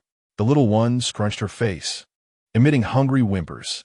"She is hungry," the midwife remarked softly. "She needs to be fed." Pei Ning nodded, but a flicker of worry crossed her eyes. Under normal circumstances, a new mother would nurse her infant, but in such an emergency. Ding. Needs detected. Recommended exchange. Nutritional milk powder bottle set. Exchange. Pei Ning resolutely responded in her mind. A faint glow flashed, and a delicate bottle and a can of milk powder appeared in her hand. The surrounding females gazed in astonishment at this sudden apparition, yet they remained tacitly silent, accustomed to the myriad wonders that seemed to manifest around Pei Ning. "Wow, what an amazing container!" a young female exclaimed softly, unable to contain her awe. Pei Ning skillfully followed the instructions on the bottle, mixing the appropriate amount of milk powder with water. A gentle shake dissolved the powder perfectly, transforming it into a warm, milky liquid. She cautiously brought the nipple to Bai Yan's lips, and the little one instinctively latched on and began to suck. It seemed she thoroughly enjoyed it. Pei Ning gazed at her daughter with a smile, yet her heart was a tumultuous blend of emotions. The cave gradually fell silent as the majority of the clan members succumbed to fatigue and drifted into slumber. Only a handful of warriors stood watch, ever vigilant against potential dangers. Leaning against the stone wall, Pei Ning gently rocked Bai Yan, humming a soft lullaby. The little one, having fed to her heart's content, slept soundly, her cherubic face flushed with a rosy hue, exuding an endearing charm. Pei Ning watched her in quiet adoration, her eyes brimming with love, which gradually morphed into a profound sorrow as night deepened. Ding! An anomalous energy fluctuation detected. The crisis is about to escalate. The host must make a choice. Taking a deep breath, Pei Ning softly kissed Bai Yan's forehead. She carefully placed the sleeping infant on a pile of soft animal skins, setting nearby a few cans of formula and a spare bottle. "I'm sorry, my darling," she murmured, tears silently streaming down her cheeks. "Mother must do this." From her bosom, she retrieved a brief letter crafted from tree bark, placing it beside Bai Yan. This was hastily written while others were distracted, succinctly outlining care instructions for the baby and her heartfelt apologies. Pei Ning cast one last glance at her slumbering daughter before silently making her way to the cave entrance. Her movements were nimble and graceful, akin to a true fox, without disturbing anyone. Upon reaching the entrance, she gently moved aside a few small stones, revealing a narrow gap just large enough for her to slip through. The night breeze caressed her cheeks, carrying the scent of the forest. Moonlight bathed her face, highlighting the traces of her tears. Ding! Warning. The host will face extreme danger if departing alone. The system cannot guarantee safety. Pei Ning disregarded the warning, cautiously crawling through the opening and carefully repositioning the stones to their original place. She took one last look at the sealed cave, inhaling deeply before resolutely stepping into the dark forest. Inside the cave, little Bai Yan continued to sleep sweetly, unaware of her mother's departure. As dawn broke, the clan members began to awaken one by one. A female who had assisted with Bai Yan's birth approached the corner to check on the newborn and her mother. "Pei Ning," she called softly, receiving no response. Upon closer inspection, she found the infant Bai Yan peacefully resting among the furs, milk powder, and bottles at her side. Yet Pei Ning was nowhere to be seen. "She has gone," she gasped. "Pei Ning is missing." This exclamation instantly roused the entire cave. Zhu Er was the first to rush over, his face a mask of shock. "What has happened? Where has the lady gone?" "I don't know," the female replied in a fluster. "I woke up to find Bai Yan here alone." Zhu Er immediately commanded the warriors to inspect the entrance, Check for signs of intrusion. The guards at the entrance reported signs of disturbance in the stone wall, though the likelihood of it being moved from the inside was greater. Did she leave on her own? Zhu Er could hardly believe it, but why? An elder female from the Ling Yu tribe cradled the crying Bai Yin. Her expression filled with sorrow. How could a mother abandon her newly born child? As she comforted Bai Yin, she discovered the letter crafted from tree bark. Ling Yu unfolded it and read a few lines, her complexion instantly paling. She states that she left to protect us. There are matters she must attend to alone. Ling Yu's voice trembled, and she also asked us to care for Bai Yin if she does not return. The cave fell into a heavy silence, all present stunned by this sudden turn of events. Chapter 19, Rainy Season Forest. But why? Someone could not help but inquire. Why leave her own child? Ling Yu shook her head, confusion evident in her eyes. I do not understand. How could a mother leave right after giving birth? Zhu Er furrowed his brow in contemplation. There must be a reason we are unaware of. Pei Ning is not the type to abandon her child without cause. Just as the murmurs began to circulate, a commotion erupted outside the cave. Someone is coming, the guard whispered. Instantly, everyone tensed, warriors gripping their weapons, females shielding their children, preparing for a possible attack. However, the voices that emerged were entirely unexpected. Is the Lin Zhu tribe present? We are here to provide assistance. Zhu Er recognized the voice. It belongs to the Hu tribe. He hastily directed the warriors to clear the stones and open the entrance. Sunlight streamed into the cave, illuminating the tense expressions of those within. Standing outside was a well-equipped squad of warriors, led by two imposing figures, a tall male with silver hair and blue eyes, and a female clad in red. Yet, what astonished the Lin Zhu tribe even more was the imposing presence of a group of burly warriors from the Hu tribe behind them. Kingman, Yue exclaimed, recognizing the red-clad female, and Hu tribe members as well. Qingman nodded slightly. The Hu tribe informed us. Our clan is engaged in battle, so we came to assist you first. The silver-haired male stepped forward. I am Xianming, leader of the Hu tribe. His golden pupils were sharp as blades, scanning every individual in the cave. Someone has informed me that Pei Ning might be here.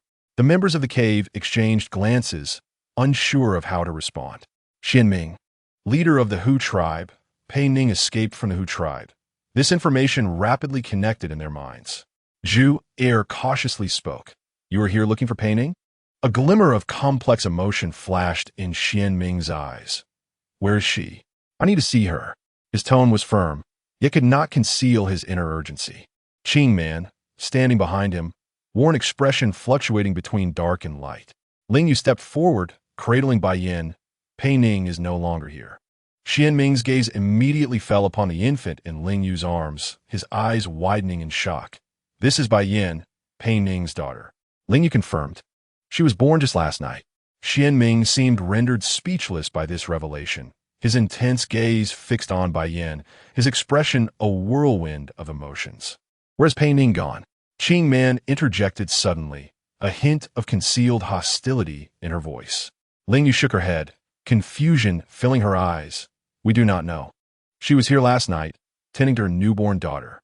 But when we awoke this morning, she had vanished, leaving only the child and these items. She gestured towards the milk powder and letter. Xianming stepped forward, his voice trembling. She left the child and departed alone? Ling Yu nodded. Yes. We all do not understand why a mother would make such a decision. Xianming's complexion paled instantly, the complexity in his golden pupils intensifying. She is still alive. Qingman frowned. Perhaps she was captured by the beast hunters? There were many beast hunters in the vicinity last night. Ling Yu shook her head. She was not captured. She left a letter, stating she had to leave to protect us. Xianming abruptly turned to Qingman, his voice hoarse and urgent. You are right. She may have been taken. Pei Ning would never willingly abandon her child. Someone must have forced her to write that letter and then taken her away. His gaze swept across every person present, his voice imbued with undeniable authority. Tell me every detail. When was the last time you saw her? Did she mention where she was going? Ling Yu recoiled slightly from his imposing demeanor, while Bai Yin in her arms sensed the tension, beginning to whimper.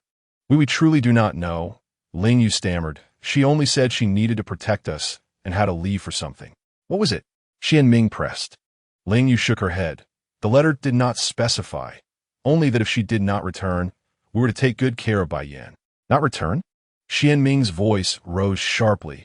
What could she possibly be doing that would prevent her return? At that moment, Bai Yan's cries grew louder, her tiny face scrunching up as if mourning the loss of her mother. Ling Yu hurriedly attempted to soothe her, but her efforts proved inadequate.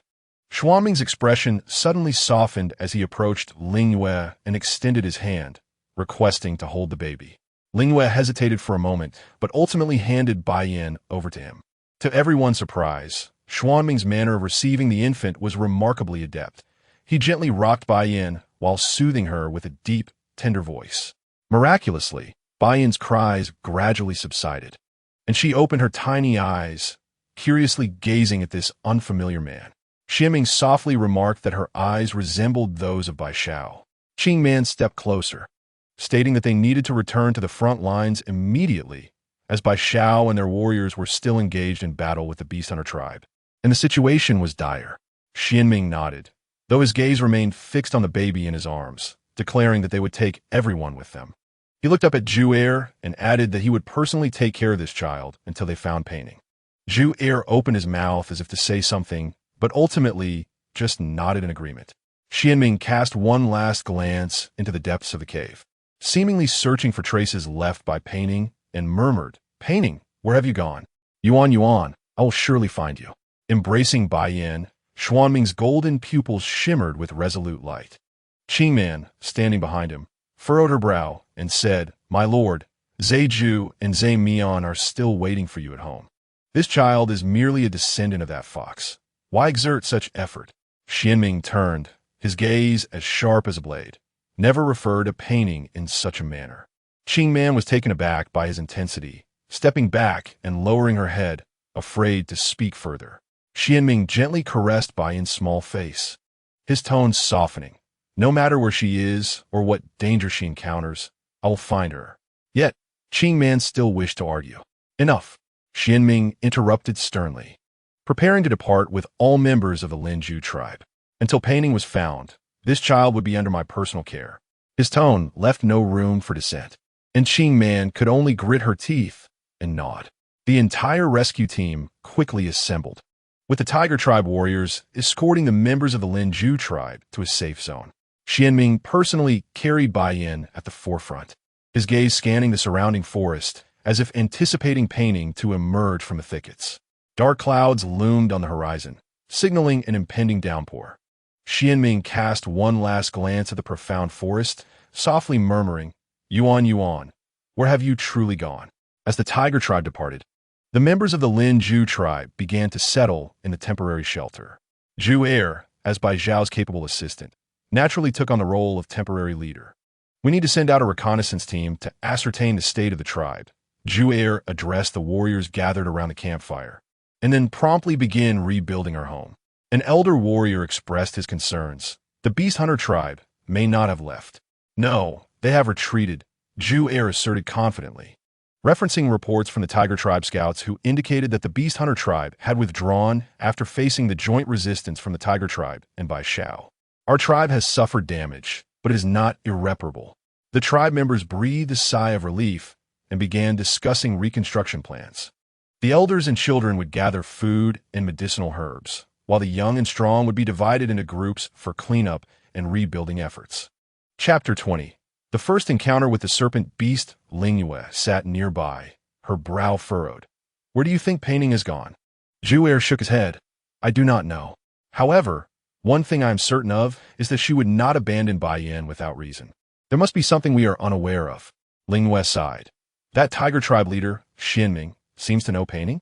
Not only does he know her," Zhu Er lowered his voice, "I have overheard the Tiger Tribe warriors discussing that Pei Ning was once Xuanming's partner and even bore him a pair of twins." This revelation left Ling Yue wide-eyed. "What? Does Bai Xiao know?" Zhu Er shook his head. "I am uncertain, but we have more pressing matters to address. Bai Xiao is still on the front lines commanding the battle and has been injured. Pei Ning is missing, and Bai Yan has been taken by the Tiger Tribe leader. The Linju tribe is facing an unprecedented crisis." Ling Yue gazed into the distant sky, the clouds thickening, I hope they are all safe. Meanwhile, deep within the remote mountains, Pei Ning trudged alone through the dense forest. The rainy season had arrived, and the humidity in the forest was intense, with raindrops occasionally falling from the leaves, dampening her clothing. Pei Ning's steps were unsteady. She had only hurriedly packed a small amount of food and water when leaving the cave, and now it was nearly depleted. Warning: host stamina below 40. It is advised to find a resting point. Pei Ning looked up at the darkening sky, realizing a heavy rain was imminent. She needed to find shelter quickly. Otherwise, sleeping outdoors in such weather could lead to illness. System: are there any caves or places nearby to take refuge? Scanning. A cave detected 500 meters to the northwest. It is advised that the host proceed there promptly. Following the system's guidance, Pei Ning moved forward and soon discovered an inconspicuous cave entrance behind a thicket of dense foliage. As soon as she squeezed inside, a torrential downpour began outside, the raindrops pattering against the leaves with a rustling sound. Finally found a place to take shelter, Pei Ning sighed in relief, leaning against the stone wall to rest for a moment. Reminder: there are 10 days remaining until the task deadline. Please seek a new breeding target as soon as possible. Pei Ning furrowed her brow. What? I just had a child, and I have to do it again? According to task settings, the host must complete 3 breeding tasks in the beast world, of which 2 have been fulfilled. Pei Ning closed her eyes, the image of Bai-Yin's small face flashing through her mind. She despised her own decision, loathed her own ruthlessness, yet she had no other choice. Remaining in the Linju tribe would endanger not only Bai Xiao if Xianming found her, but also place Bai-Yin in the turmoil of the 2 tribes' conflict. The most difficult choices often appear the most heartless. She would rather Bai-Yin resent her than see her child fall into danger. System: can't you give me some time to rest? Pei Ning asked wearily. The system cannot alter task settings. It is advised that the host promptly recover stamina and seek a new breeding target. Pei Ning sighed, deciding to first inspect this makeshift shelter. Utilizing the faint light streaming in through the cave entrance, she cautiously explored the interior. It was a small cave, sufficient to accommodate 4 or 5 people. The interior was dry, with no water seeping in, making it a suitable refuge from the rain. A thin layer of dust covered the ground, indicating that it had not been frequented for a long time. In the depths of the cave lay a pile of dry branches, seemingly remnants of a previous fire. Pei Ning cleared a spot and laid down a piece of bee skin she had brought with her. She sat down, pulling out the last small piece of dry food from her pocket, slowly chewing it as she sought to calm her thoughts. Task points accumulated. The lottery function is now available. Would you like to use it now? Pei Ning's eyes lit up. A lottery? Great, I hope to win some food. The system interface unfolded before her, a magnificent spinning wheel that eventually stopped at the option labeled Defensive Cicada Garment. Congratulations, host, you have obtained Defensive Cicada Garment. This item can automatically render the wearer invisible and withstand energy attacks below the yellow level. And it is durable. A flash of light enveloped Pei Ning, and suddenly, she felt a lightweight garment appear on her body. Looking down, she discovered that the garment was nearly transparent, clinging to her skin with barely any sensation of its existence. Automatic invisibility? Pei Ning inquired curiously. Defensive Cicada Garment possesses an automatic invisibility feature, which activates when the host is in a state of danger, allowing the host to become invisible for a short duration. Pei Ning nodded. Although it was not food, this remarkable garment could potentially save her life in a crisis. As night fell, the cave grew increasingly dim. The rain outside gradually lessened, yet it continued to fall incessantly. The chill began to seep in, causing Pei Ning to shiver involuntarily. She resolved to gather some firewood to warm herself, crawling deeper into the cave to collect dry twigs. Utilizing the faint glow provided by the system, Pei Ning struck her flint to ignite the fire pit. The comforting flicker of the flames illuminated the entire cave, dispelling some of the cold. Leaning against the stone wall, she gazed at the dancing flames, her thoughts drifting away. Memories of Bai Zhao's steadfast gaze, the newborn Bai-Yin, and Xianming along with the twins flooded her mind, and her heart ached as if it were being torn apart. What was the purpose of it all? Pei Ning murmured, a solitary tear silently trailing down her cheek. Ding! The host's emotional fluctuations are excessive. It is advisable to adjust your mindset.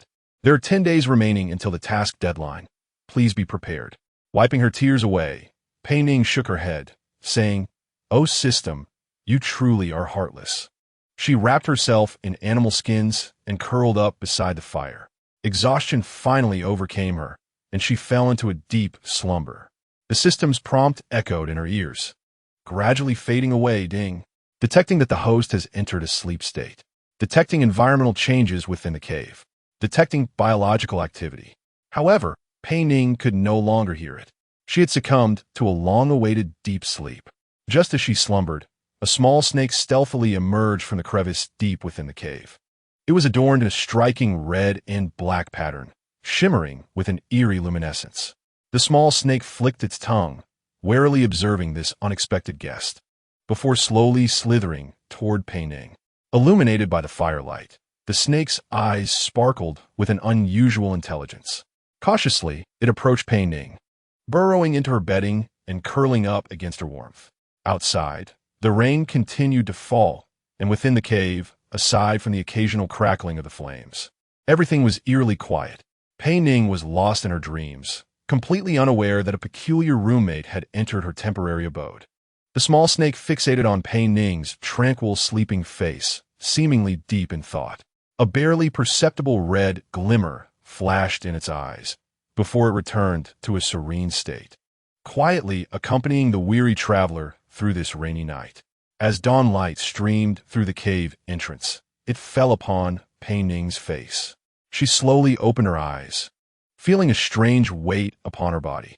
Looking down, Pei Ning was instantly wide awake. A small red and black snake was coiled upon her abdomen, its tongue flicking red. Pei Ning gasped, instinctively leaping up and flinging the snake onto the ground. She quickly retreated to the cave wall, watching the snake warily. The previous night's fire had long since extinguished, leaving only a pile of cold ash. Yet with the morning light, she could clearly see the snake's form, red and black, about the length of an arm, with a flattened head and a pair of scarlet eyes staring directly at her. "You cunning fox! How dare you kick me?" A furious voice suddenly echoed within the cave. Pei Ning stared incredulously at the snake, unable to believe her ears. "You can talk?" she stammered. The snake twisted its body, slowly rising, its red eyes glinting with evident anger. "Of course, you trespassed into my territory and dared to strike at me?" It dawned on Pei Ning that this was no ordinary snake, but rather a serpent beastman. In the beast realm, each animal possesses a corresponding beastman form, and this serpent was evidently a member of the serpent clan.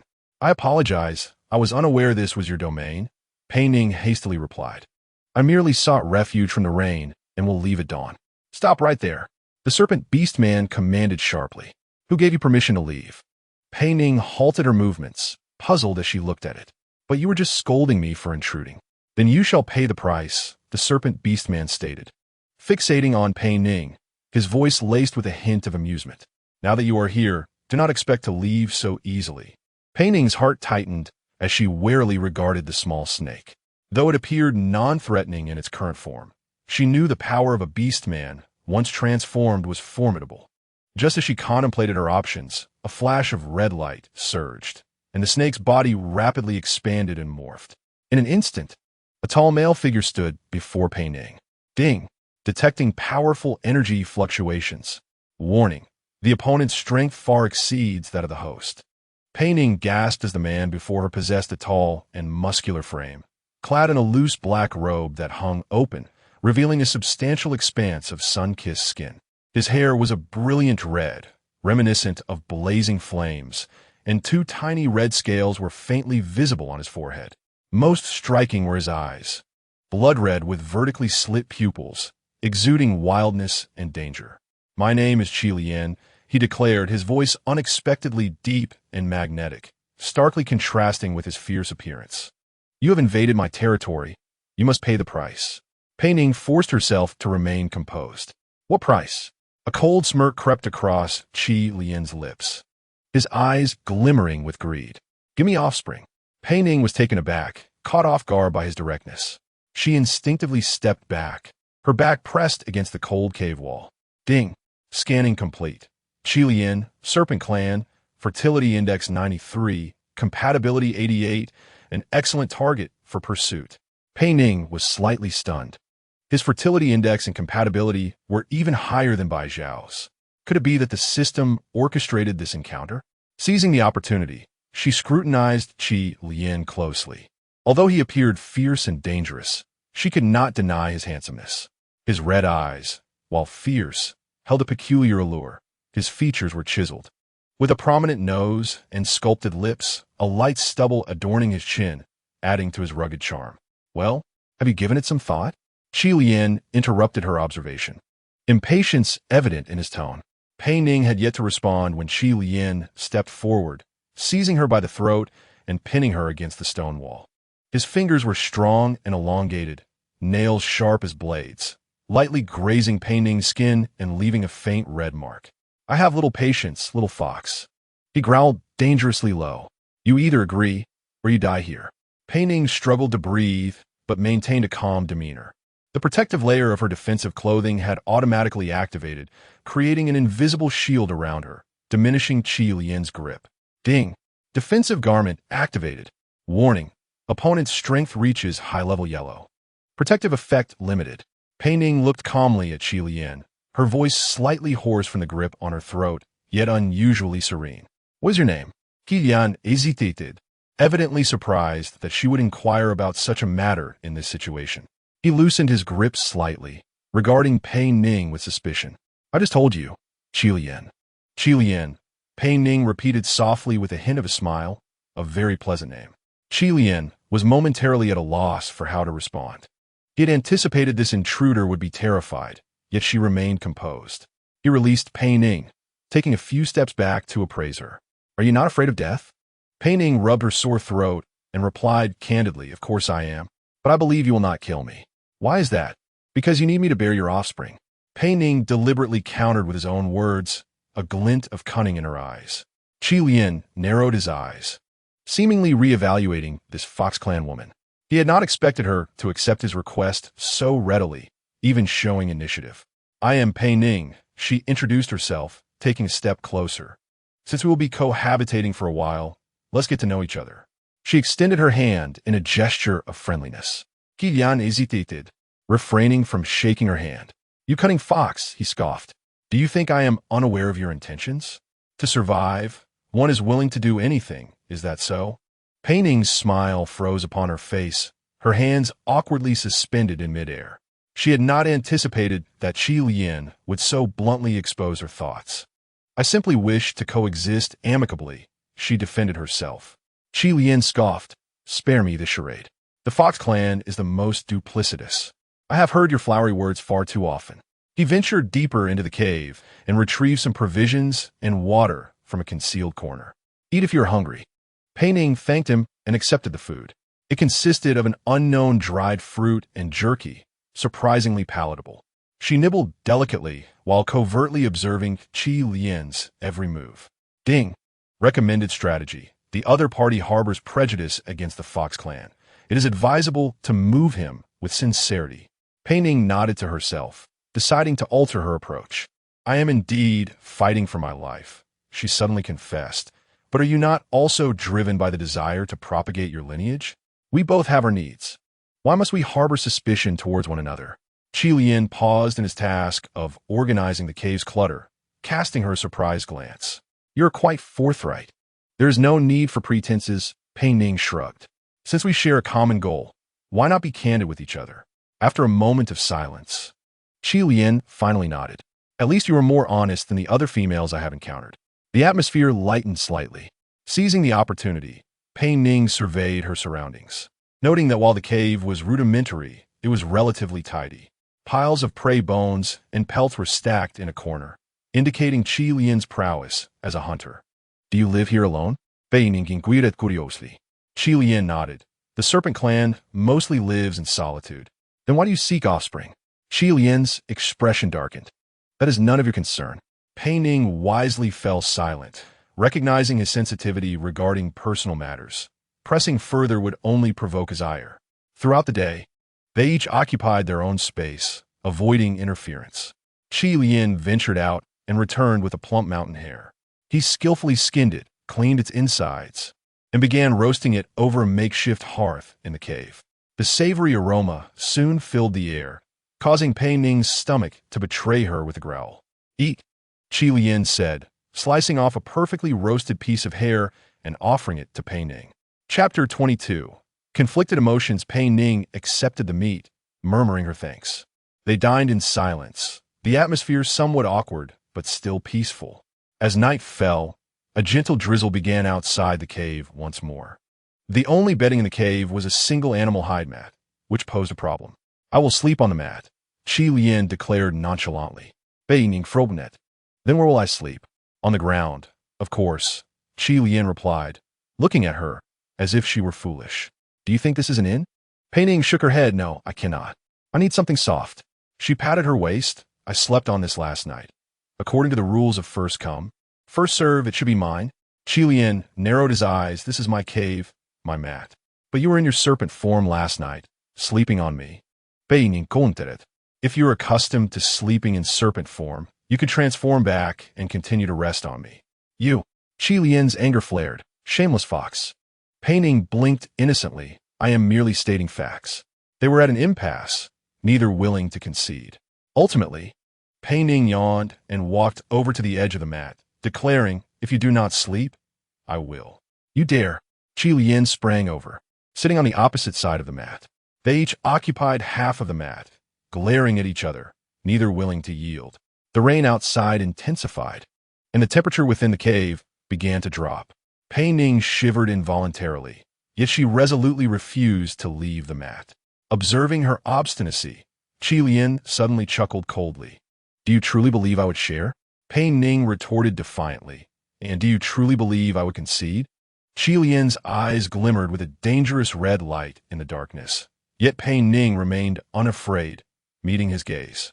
Two stubborn souls faced off in the cave on this rainy night, neither willing to back down. As the night deepened, their standoff continued. Pei Ning and Qi Lian each occupied their side of the hide mat, steadfast in their positions. The rain fell ever harder outside, the droplets drumming against the cave entrance with a steady rhythm. Pei Ning yawned again, the pull of sleep growing stronger. She struggled to stay awake, but her eyelids grew heavier. Qi Lian was no better off. His body naturally leaned back, jolting awake, his red eyes fixed on Pei Ning as if to confirm she was still holding her ground. "You can sleep first," Pei Ning said, rubbing her eyes. "I will not take the entire mat." Qi Lian snorted. "You cannot trust a word from a fox." Despite his words, fatigue relentlessly assailed him. The cave's temperature dropped lower in the rainy night, the chill seeping in from the stone walls. Pei Ning instinctively curled up, wrapping her arms around herself for warmth. "Are you cold?" Qi Lian suddenly asked, his tone losing some of its harshness. Pei Ning looked up in surprise and nodded a little. Qi Lian fell silent for a moment before suddenly saying, "The Serpent clan has a higher body temperature than other clans, so I can." He left his sentence unfinished, yet Pei Ning understood his implication. She smiled slightly. "So, we can share this mat and keep warm?" Qi Lian turned his head away, offering no reply, but also no objection. Ultimately, exhaustion triumphed over stubbornness. Pei Ning could no longer hold on, her head drooping as she drifted into slumber. Her body slowly slid to one side, nearly falling off the mat. Qi Lian, quick to react, reached out to steady her and gently laid her flat on the mat. He gazed at the sleeping Pei Ning, his expression complex. Once he confirmed she was truly asleep, Qi Lian took a deep breath and began to transform. Moments later, a massive red serpent coiled within the cave, its crimson scales glimmering with a cold sheen in the darkness. The great serpent carefully moved its body, gently lifting Pei Ning and placing her on the circular coil of its form. This position allowed Pei Ning to sleep comfortably, while also enabling Qi Lian to absorb her warmth. In his serpent form, Qi Lian quietly watched Pei Ning's serene, sleeping face, his red-slit pupils reflecting a flicker of curiosity. He slowly extended his forked tongue, delicately licking Pei Ning's cheek before retracting it swiftly. Pei Ning furrowed her brow in her sleep, seemingly sensing something. Qi Lian immediately closed his eyes, feigning slumber. Once he was sure Pei Ning had not awakened, he opened his eyes again to continue observing her. This behavior repeated several times, with Qi Lian cautiously approaching and then pretending to sleep whenever Pei Ning reacted. His actions were filled with contradiction, desiring closeness yet fearing the revelation of his true feelings. The rain fell relentlessly throughout the night and under its cover. Qi Lian and Pei Ning experienced this peculiar night, one feigning sleep, the other genuinely asleep, one wrestling with inner turmoil, the other blissfully unaware. As dawn broke, the rain began to lessen. Sunlight streamed into the cave, illuminating Qi Lian's form. He slowly opened his eyes, realizing he had reverted to his human shape, yet Pei Ning, who should have been beside him, was nowhere to be found. Damn the fox! Qi Lian sprang up, roaring in fury. I knew I could not trust her. He quickly rose and rushed toward the cave entrance, his eyes burning with anger.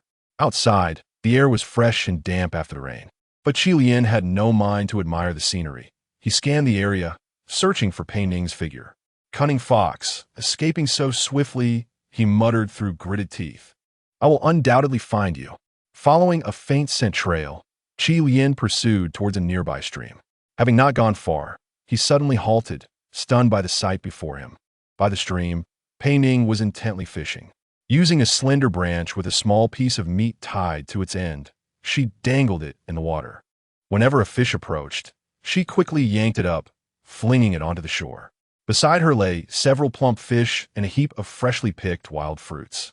What astonished Qi Lian even more was that Pei Ning had already kindled a small fire, and several fish had been cleaned and skewered on branches, sizzling enticingly and releasing a delicious aroma. You are awake? Pei Ning noticed Qi Lian standing not far away, smiling and waving at him. Breakfast is almost ready. Come and taste. Qi Lian was momentarily speechless as he approached slowly, his brow furrowed. You did not escape? Pei Ning tilted her head, a look of confusion on her face. Why would I escape?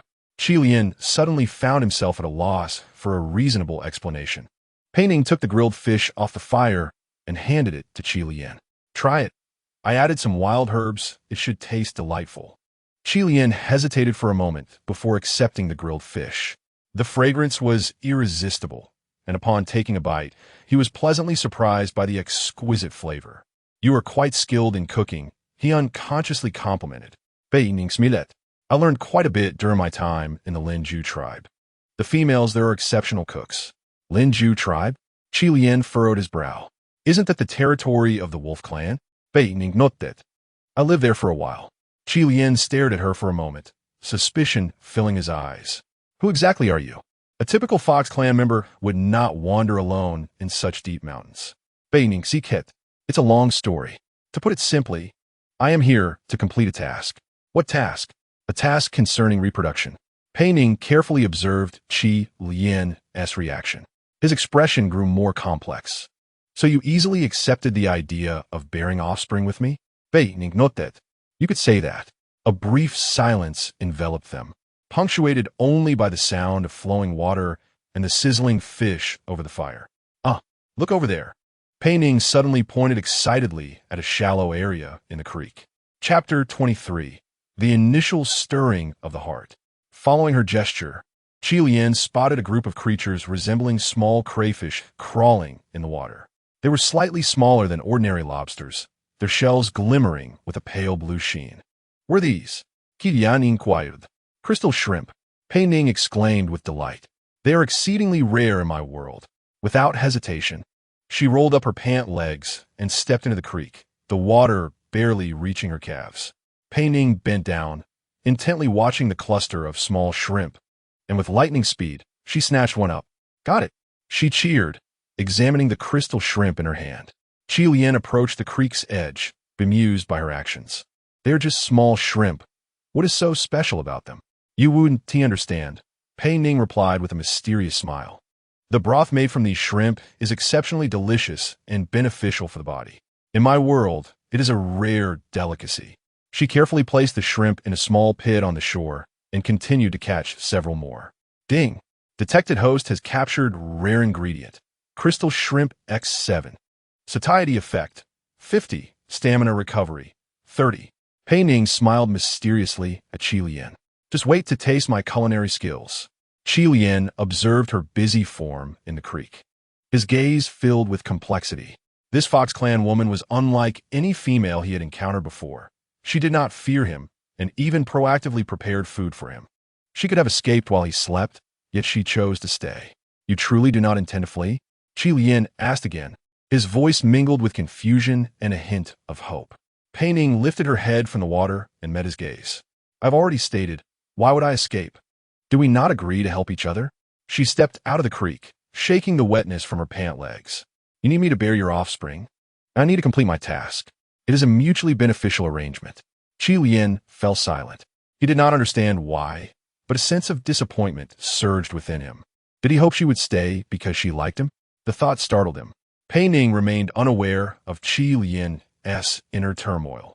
As she began to prepare the crystal shrimp, she filled a small stone pot with clean water, added some wild herbs and the captured shrimp, and set it over the fire to simmer. Ding! Scanning complete. No other beastmen detected within a 10-mile radius. The nearest beastman tribe is 10 miles southeast. What tribe is 10 miles away?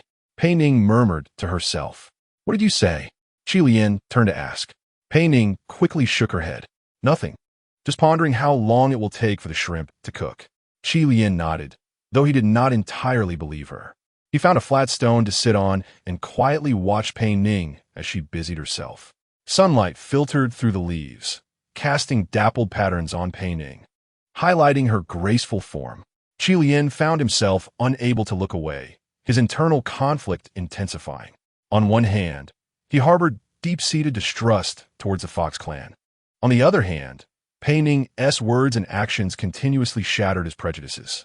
She truly had not fled and had even prepared a lavish breakfast for him. Was all of this merely a cunning facade, or was it a genuine offering? The shrimp soup is ready. Pei Ning's voice interrupted his thoughts. She ladled steaming shrimp soup into 2 simple wooden bowls and handed one to Qi Lian. Be careful, it's hot. Qi Lian accepted the bowl, his expression complicated. He took a gentle sip, and his eyes immediately lit up. The soup was remarkably delicious, surpassing any he had ever tasted. How is it? Pei Ning asked eagerly. Qi Lian had to concede, it is excellent. Pei Ning's smile radiated warmth, her eyes sparkling in the morning light. Qi Lian gazed at her, an inexplicable feeling surging within him.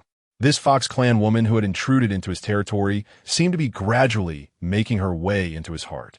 The morning sunlight filtered through the leaves, illuminating the small campsite by the creek.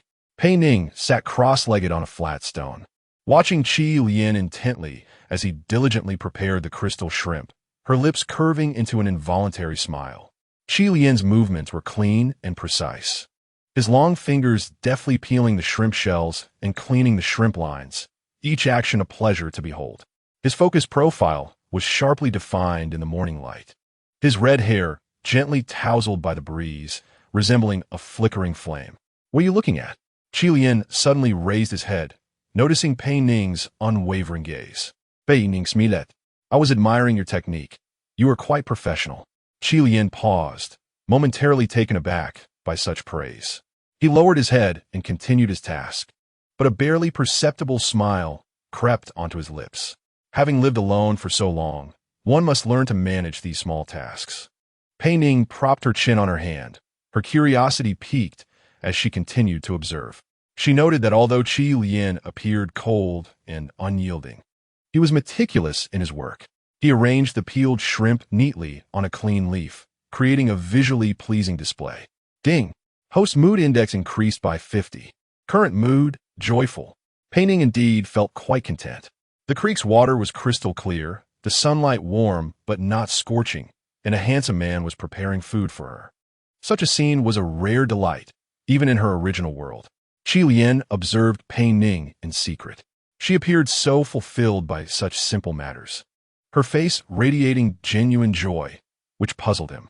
In his understanding, Fox clan females were typically delicate and arrogant, seeking pleasure, rarely finding happiness in mundane things. Did you have a difficult life before? Qi Lian suddenly asked. Pei Ning hesitated. Why do you ask?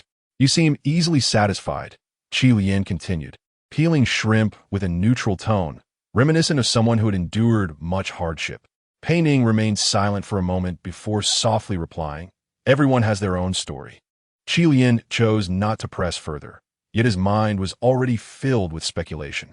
The Fox Clan woman possesses a remarkable resilience, a quality not inherent by birth, but rather forged through the crucible of adversity. "The shrimp is ready."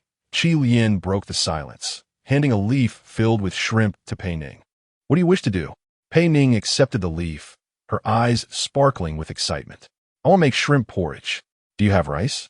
Qi Lian nodded and returned to the cave, bringing back a small pouch of wild rice borrowed from a nearby human village. Pei Ning skillfully kindled a fire, washed the rice, added water, then mixed in the shrimp and some wild herbs. Before long, a tantalizing aroma wafted through the air. "One must not neglect good food and handsome men," Pei Ning murmured to herself, a satisfied smile gracing her lips. "What did you say?" Qi Lian inquired, startled. Pei Ning hadn't realized he had such keen hearing. "Oh, nothing. I merely remarked on the delightful fragrance of the porridge." Qi Lian nodded, seemingly accepting her explanation. He sat nearby, watching Pei Ning's busy form, lost in myriad thoughts. This Fox Clan woman was unlike any other female he had encountered. Typically, females would scream and flee at the sight of him, especially when he transformed into his serpentine form. Yet Pei Ning showed no inclination to escape. She even prepared food for him. Last night, when he had taken on the form of a snake, she had displayed no fear. No, wait. Qi Lian suddenly realized a crucial point. Pei Ning had been sound asleep last night and was entirely unaware of his transformation. Thus, Qi Lian's gaze sharpened, fixating on the pot of fragrant porridge. "What have you added to it?" Chapter 24. The Trial by Fire. Pei Ning, stirring the porridge, looked up at him in confusion. "Shrimp, wild rice, some herbs. What's the matter? Is there anything else?" Qi Lian pressed, his red pupils narrowing. "Are you attempting to poison me?" Pei Ning froze, then burst into laughter. "Why would I want to poison you? Then why are you treating me so well?" Qi Lian rose, towering over her. "You could have fled, yet you stayed to cook for me. Normal females do not behave this way." Pei Ning sighed, setting down her wooden spoon. "Qi Lian, I have already explained that our relationship is one of mutual assistance. I need to complete a task, and you require me to bear offspring." It was so difficult to understand. Qi Lian continued to regard the pot of porridge with suspicion. "First, let me see you eat." Pei Ning, exasperated, shook her head and scooped a spoonful of porridge into her mouth. "See? No poison." After swallowing, she added, "If I had wished to harm you, I would have had countless opportunities while you were asleep last night." Qi Lian's expression grew more guarded. "How do you know I was asleep last night?" Pei Ning suddenly realized her slip and hurried to explain. "I was merely guessing. Did you not say that the Serpent Clan's activity diminishes at night?" Qi Lian narrowed his eyes, clearly unconvinced by her explanation. Pei Ning, observing his continued skepticism, had a sudden inspiration. She stepped closer to him. "Do you wish to know why I am kind to you?" she asked softly.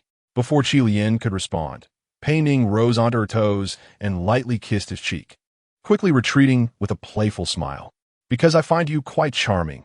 It is as simple as that." This unexpected kiss left Qi Lian utterly stunned. His eyes widened in disbelief as he gazed at Pei Ning, his expression shifting from shock to confusion, and finally to a childlike delight. "Kiss me again," he suddenly said, his voice low yet tinged with a hint of pleading. Pei Ning was taken aback by his reaction, unsure how to respond. "What?" "Kiss me again, Yuan Bao," Qi Lian repeated, his eyes glowing with increased intensity. "Duan Bao?" Pei Ning was bewildered by this sudden term of endearment. How had this cold, stoic Serpent Clan man become so clingy? "I merely intended to prove I meant no harm," Pei Ning attempted to clarify. Qi Lian ignored her explanation and stepped forward, pulling her into his embrace. "Kiss me again just once." His tone was commanding, yet his gaze was surprisingly soft, akin to a large feline yearning for affection. Enveloped in his strong embrace, Pei Ning could feel the warmth of his chest and the steady rhythm of his heartbeat. Ding! Host's favorability towards target Qi Lian has reached 15. Current favorability, 35. Pei Ning hesitated, thinking that since her mission was to bear his offspring, fostering their relationship was essential. Thus, she rose on her toes once more and gently kissed the corner of Qi Lian's mouth. This simple kiss seemed to ignite a flame within Qi Lian. His eyes sparkled brighter, and his breathing became noticeably rapid. Yuan Bao, he murmured, savoring the name. Yuan Bao, you are truly wonderful. Pei Ning had never seen such fervor in Qi Lian. This abrupt change caught her off guard. She gently pushed him away, returning to the pot to continue stirring the porridge. The porridge will be ready soon. Don't let it burn. Qi Lian followed closely behind, his eyes gleaming with anticipation and desire. Yuan Bao's cooking must be exquisite. Pei Ning shot him a puzzled glance, unsure why he had suddenly taken to calling her Yuan Bao. The name sparked something in her memory, though she could not quite grasp it. The porridge is ready. Let's eat while it's hot. She ladled the porridge into 2 wooden bowls and handed one to Qi Lian. He accepted the bowl, his gaze fixed on Pei Ning, neglecting to check if the porridge was too hot, and eagerly took a bite. Delicious. Yuan Bao, this is so tasty. His praise was exuberant, his eyes shining like 2 blazing flames. Pei Ning examined him cautiously, perplexed. How could a single kiss transform him so? The temperament of the Serpent clan was indeed unpredictable. Are you well? Pei Ning asked tentatively. Qi Lian nodded vigorously. Very well. I have never felt this good. He took another hearty sip of porridge and looked at Pei Ning, filled with expectation. What else will Yuan Bao make that is delicious? Pei Ning decided to temporarily set aside her confusion regarding his sudden change in address and demeanor. She smiled. If you can provide the ingredients, I will prepare many delightful dishes. I will go hunt. Qi Lian suddenly stood, his eyes sparkling with excitement. What does Yuan Bao wish to eat? Rabbits? Wild chickens? Or? First, finish your porridge. Pei Ning interrupted him with a chuckle. Not in a hurry.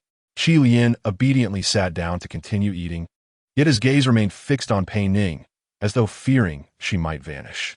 His expression and actions bore a childlike quality, starkly contrasting with his previous cold demeanor. Pei Ning pondered the sudden shift while savoring the porridge.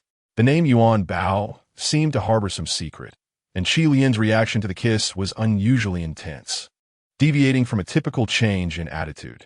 However, for now, she chose not to delve deeper. The porridge was indeed delightful, the sun was warm, and the man beside her, though peculiar in behavior, possessed an undeniable charm. Ding! Task progress is proceeding smoothly. Target Qi Lian has shown significant favorability. It is advised that the host seizes this opportunity. Pei Ning gently nodded, deciding to let things unfold naturally. Regardless of Qi Lian's sudden change in disposition, the current developments were advantageous for her mission. She would continue to observe, seeking the right moment to advance further. Meanwhile, Qi Lian gazed at Pei Ning. His eyes filled not only with warmth, but also a complex emotion she was unaware of, an almost obsessive longing, as if she were a precious treasure he had retrieved. Pei Ning regarded the suddenly childlike Qi Lian, momentarily unsure of how to respond. The name Yuan Bao was like a small pebble tossed into her tranquil heart, sending ripples of emotion throughout. You have suddenly become quite strange, Pei Ning remarked cautiously, taking a step back. Qi Lian's eyes shone brilliantly, akin to 2 burning rubies. He reached out to grasp her wrist, but she deftly evaded him. Does Yuan Bao not like me? Qi Lian's tone carried a note of grievance, his brow slightly furrowed, resembling a forlorn boy abandoned. Pei Ning shook her head. It's not that I dislike you. It's just a bit sudden. Ding. Warning. Target's emotional fluctuations are abnormal. It is advised that the host proceed with caution. Qi Lian abruptly rose to his feet, a fleeting glimmer of despondency replaced by a resolute determination. I shall seek out some delectable fare to prepare a grand feast for Yuan Bao. Without waiting for Pei Ning's response, he dashed into the forest, swiftly vanishing into the dense thickets. Pei Ning stood frozen in place, still clutching an empty bowl of congee. System, what on earth is happening with him? Ding. Analyzing. Target's emotional pattern aligns with specific triggering conditions. Warning. Target may exhibit dual personality traits. Dual personality? Pei Ning blinked, reflecting on Qi Lian's erratic behavior. That utterance of Yuan Bao, the sudden surge of intimacy and reliance, felt as if he had transformed entirely. Chapter 25. Intimate lovers. 10 minutes later, Qi Lian returned, triumphantly bearing 2 plump wild rabbits. He held his spoils aloft, his eyes brimming with anticipation and pride. Yuan Bao. Look what I have caught. Pei Ning forced a smile. Amazing. Allow me to handle it. No, Qi Lian insisted eagerly. I wish to prepare it for Yuan Bao myself. He skillfully processed the rabbits, skinning, gutting, and chopping with fluid motions. Pei Ning observed him discreetly, noticing that although this new version of Qi Lian exhibited a drastic change in temperament, his fundamental skills and memories seemed intact. Qi, I would like to explore the depths of the forest. I have heard there are intriguing spots to discover, Pei Ning tentatively suggested. Qi Lian immediately set aside his work, nodding excitedly. Of course, I will take Yuan Bao there. His face radiated with childlike eagerness. In an instant, a crimson light flickered, and a colossal red serpent materialized before Pei Ning. The serpent's head towered to adult height, its scarlet scales glistening in the sunlight. Come aboard, Yuan Bao. Qi Lian's voice resonated from above the serpent's head.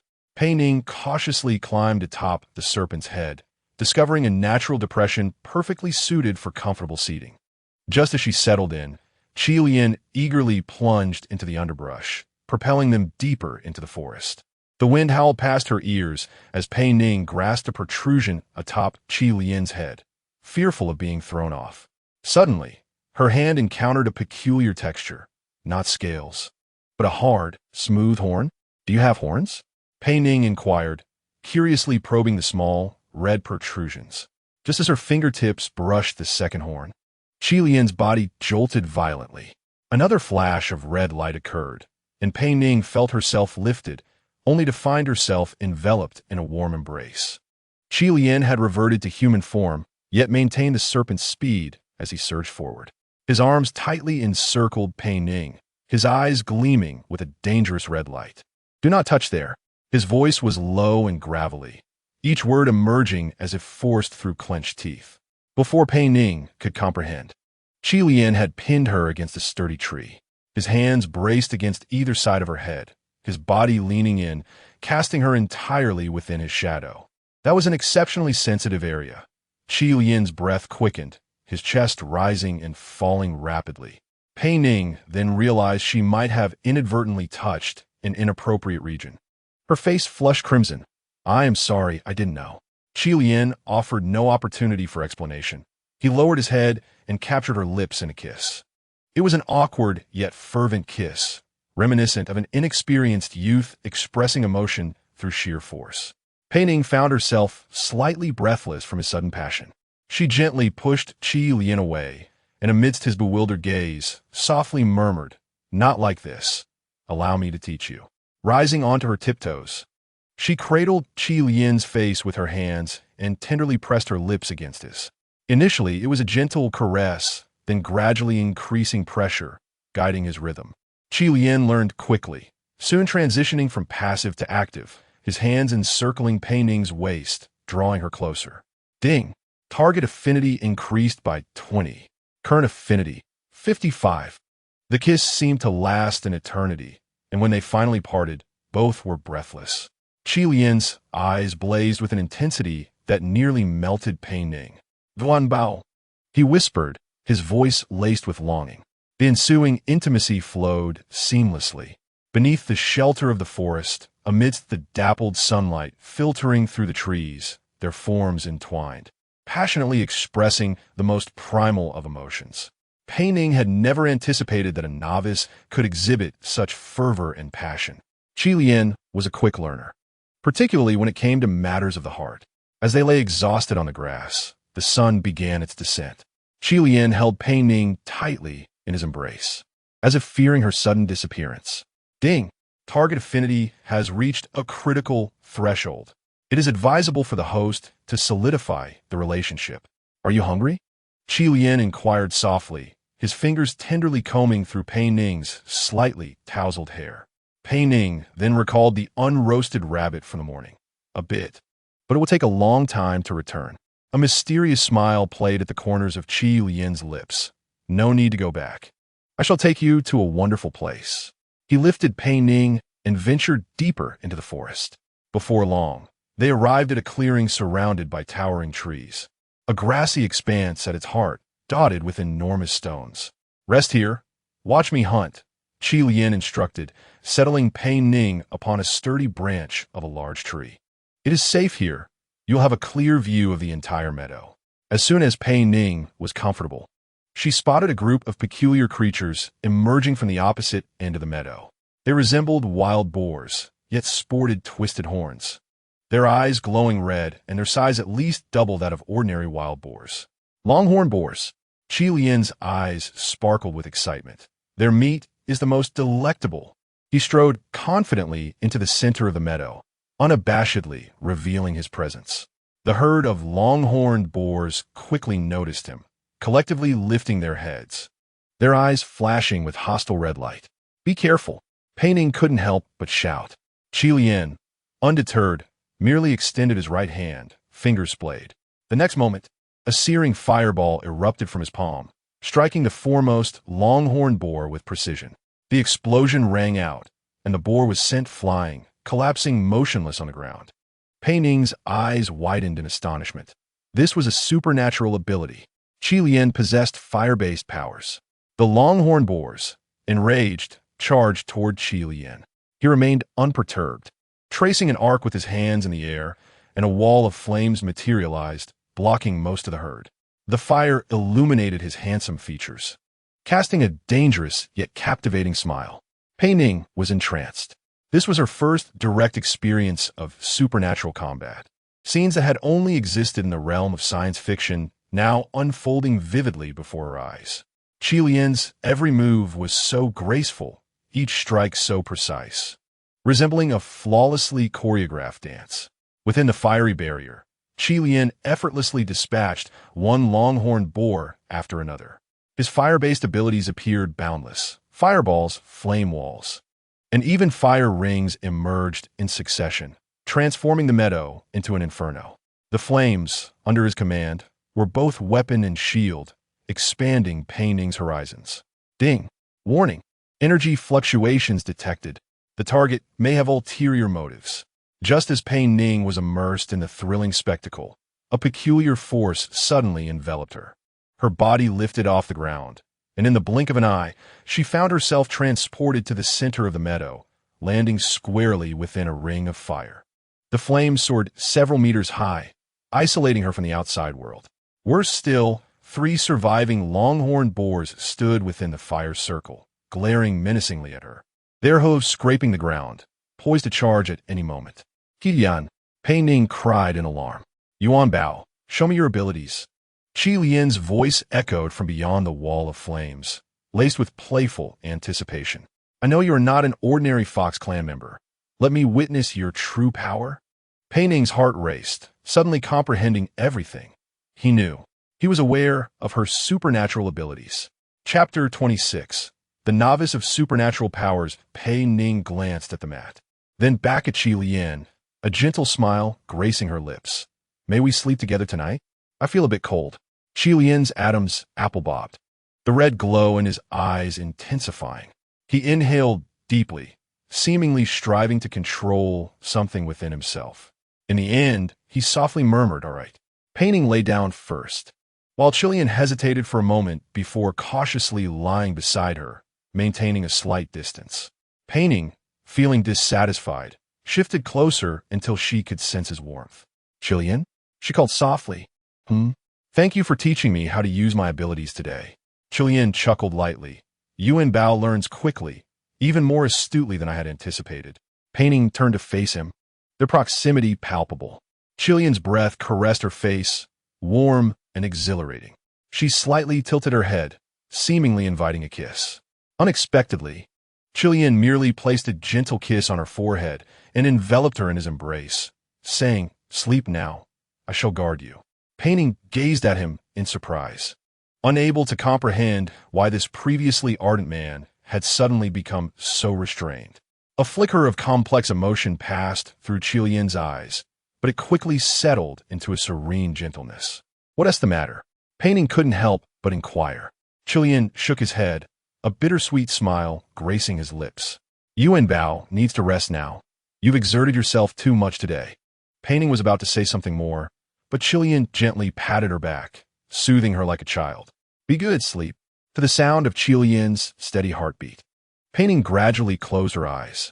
Unbeknownst to her, after she fell asleep, Qilian remained awake, his gaze complex as he watched her sleeping visage, as if wrestling with some inner desire. Morning sunlight filtered through the cave entrance, tenderly brushing against Pei Ning's cheek.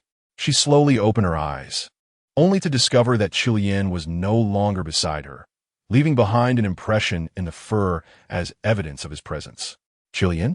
Pei Ning sat up, rubbing her sleepy eyes.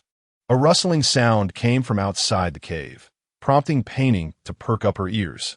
It was not Qilian's footsteps, but rather the presence of a stranger. Ding! Warning. Unknown beastman detected approaching. Alert level, medium. Pei Ning hastily adjusted her clothing and cautiously approached the cave entrance. Before reaching the threshold, a sharp female voice called out. Qilian, are you there? I know you live here. Standing outside the cave was a stunning female with flowing silver hair and skin so pale it was almost translucent. Silver scales were faintly visible on her forehead, and tiny silver spots adorned her arms. A long, elegant silver serpent tail swayed gracefully behind her. Ancient tribe? Pei Ning was taken aback, not expecting to encounter another serpent clan so soon. The female's eyes flashed with surprise upon seeing Pei Ning, quickly transforming into unabashed hostility. She scrutinized Pei Ning from head to toe, her red lips curling into a cold smirk. Oh, how could there be a filthy little fox in Qilian's cave? Pei Ning raised an eyebrow. And you are? Sister? The female scoffed. I am Hong Yue, Qilian's future mate. And you, a fox who emerged from who knows where. What right do you have to sleep in his cave? Pei Ning's heart sank. Qilian already had a fiancée? What then was yesterday all about? Ding! Target Hong Yue hostility level, extremely high. Warning, the opponent may exhibit aggressive behavior. Pei Ning decided against direct confrontation. Qilian has gone out. You can wait for him to return if you have something to discuss. Hong Yue scoffed coldly, elegantly stepping closer to Pei Ning. Listen, little fox, Qilian is mine. The entire serpent clan knows he has promised to be my beast husband. I don't know what means you used to entice him, but you had better recognize your place and leave. Her voice was cold as ice, each word akin to a poisoned dagger. While Pei Ning was not intimidated by her, she did not wish to instigate trouble. Just as she was about to say something to ease the tension, Hong Yue suddenly seized her wrist. Did you hear what I said? Hong Yue's nails dug into Pei Ning's skin. You, filthy fox, are not worthy of Qilian. Pei Ning frowned, about to break free when a red shadow suddenly darted from the woods, swiftly positioning itself between them. Qilian's face was stern as he forcefully knocked Hong Yue's hand away. What are you doing? His voice was low and dangerous. Hong Yue paused, then feigned a pitiful expression. Qilian, I came looking for you, only to find a fox residing in your cave. Qilian coldly interrupted her. Pei Ning is my guest. You shall not speak to her in such a manner. Guest. Hong Yue's expression darkened instantly. She is sleeping in your cave. Everyone knows the Serpent Clan does not invite outsiders into their territory, let alone live together. Qilian remained expressionless. This is my matter. It does not concern you. Does it not concern me? Hong Yue's voice rose, a flicker of hurt crossing her eyes. Have you forgotten what you promised? We grew up together. You said you would be my beast husband. Pei Ning stood to the side, observing this drama unfold, feeling an inexplicable pang in her heart. She shouldn't care. After all, her relationship with Qilian was merely one of mutual benefit. Yet, recalling yesterday's kiss and embrace, she felt uncomfortable. Qilian sighed softly. Hong Yue, that was a long time ago. We were merely children playing. You cannot be serious. Hong Yue's face turned pale. Playing? You said you would protect me for a lifetime, that I was your most important person. Is that also a joke? Qilian's expression grew troubled, clearly unsure how to handle a woman's tears. He awkwardly cleared his throat. That was over a decade ago. We were just children. Ding. Detection of target Qilian's emotional fluctuation. Alerting host. The other party is likely concealing something. Pei Ning couldn't help but interject. Qilian, if there is an agreement between you two, you should fulfill it. No. Qilian interrupted urgently. It's not as you think. Yuan Bao. Hong Yue abruptly lifted her head, an odd gleam in her eyes. Yuan Bao? You call her Yuan Bao? Chilian seemed to realize he had spoken too freely, his expression shifting. Hong Yue, you should leave. My affairs with Pei Ning are none of your concern. You have truly changed, Hong Yue murmured, her sorrow gradually giving way to anger. For a filthy fox. You can forget our agreement. A flicker of anger crossed Chilian's eyes as he spoke coldly. Mind your words. If you insult Pei Ning again, even if you are the daughter of Elder Hong, I will not show mercy. Hong Yue was taken aback by his intensity, stepping back 2 paces, tears glistening in her eyes. Tomorrow is my coming-of-age ceremony, she said softly, her voice filled with hurt and resentment. I thought you would at least attend. Chilian's expression softened slightly. Coming-of-age ceremony? Is it time already? Hong Yue nodded, casting a glance at Pei Ning filled with animosity. You at least owe me this attendance. The entire Serpent clan will be present. What will they think if you do not come? Chilian remained silent for a moment before finally nodding. I will attend. A flicker of joy crossed Hong Yue's face, quickly replaced by indifference. Good. Then I shall see you tomorrow. With that, she turned and departed, her silver hair shimmering in the sunlight. Before leaving, she cast one last glance at Pei Ning, her animosity unmistakable. Chapter 27. Hong Yue's Assault Ding. Warning. Target Hong Yue is highly likely to provoke again. Advise host to remain vigilant. Chilian watched Hong Yue leave, his expression a complex blend of emotions. He turned to Pei Ning, his eyes filled with regret. I apologize for you having to witness that. Pei Ning shook her head, forcing a light-hearted demeanor. It's all right, I understand. Everyone has a past. You need not explain. Chilian grasped her hand urgently. No, you do not understand. Hong Yue and I were merely childhood friends. Those promises were mere childish whims. I hardly recall them. But she remembers very clearly, Pei Ning replied softly. Chilian sighed. Hong Yue has always been very stubborn. Her father is an elder of the Serpent clan, doted upon since childhood, accustomed to having everything she desires. Pei Ning pondered for a moment before asking, So tomorrow is her coming-of-age ceremony? Chilian nodded. In the Shizu, the coming-of-age ceremony is a pivotal ritual. Only upon reaching maturity can the females claim full clan rights, and it is solely during this ceremony that they can formally request a partner. Pei Ning's heart tightened. So tomorrow she will publicly ask you to be her partner? She may attempt to do so. Chilian's expression grew serious, but I will not acquiesce. Yuan Bao, you must trust me. Pei Ning averted her gaze, not wanting him to witness her wavering. We have only known each other for 2 days. You need not make any promises to me. If you have an agreement with Hong Yue, you should fulfill it. No, Chen interrupted her, his tone resolute. There is nothing between her and me. I must attend her coming-of-age ceremony. It is the custom of the Shizu, but I will never agree to be her partner. He gazed into Pei Ning's eyes, as if to convey his determination through his stare. Trust me, will you? Pei Ning nodded gently, her heart a tumult of emotions. She should not care whom Xuan was with. After all, she had come to this world solely to complete her mission. Yet, for some inexplicable reason, the thought of Xuan potentially becoming someone else's partner made her heart ache. Ding! Emotional fluctuations detected in the host. Reminder, do not allow emotions to cloud task judgment. Xuan took Pei Ning back to the cave, continuously explaining his relationship with Hong Yue along the way. Pei Ning listened politely, though her mind was elsewhere. She did not understand why she was so invested, having only known Xuan for a mere 2 days. I must attend her coming-of-age ceremony, Xuan finally said, but I promise. Once the ceremony is over, I will return immediately, and I will clarify our situation.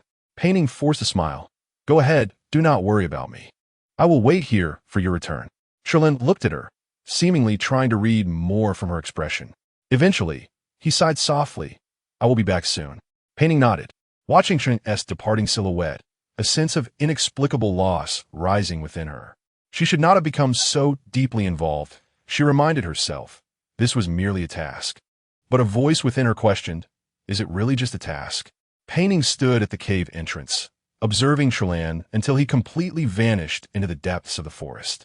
Her heart ached with mixed emotions as she turned back inside the cave to pack her simple belongings. System, I have decided to leave this place.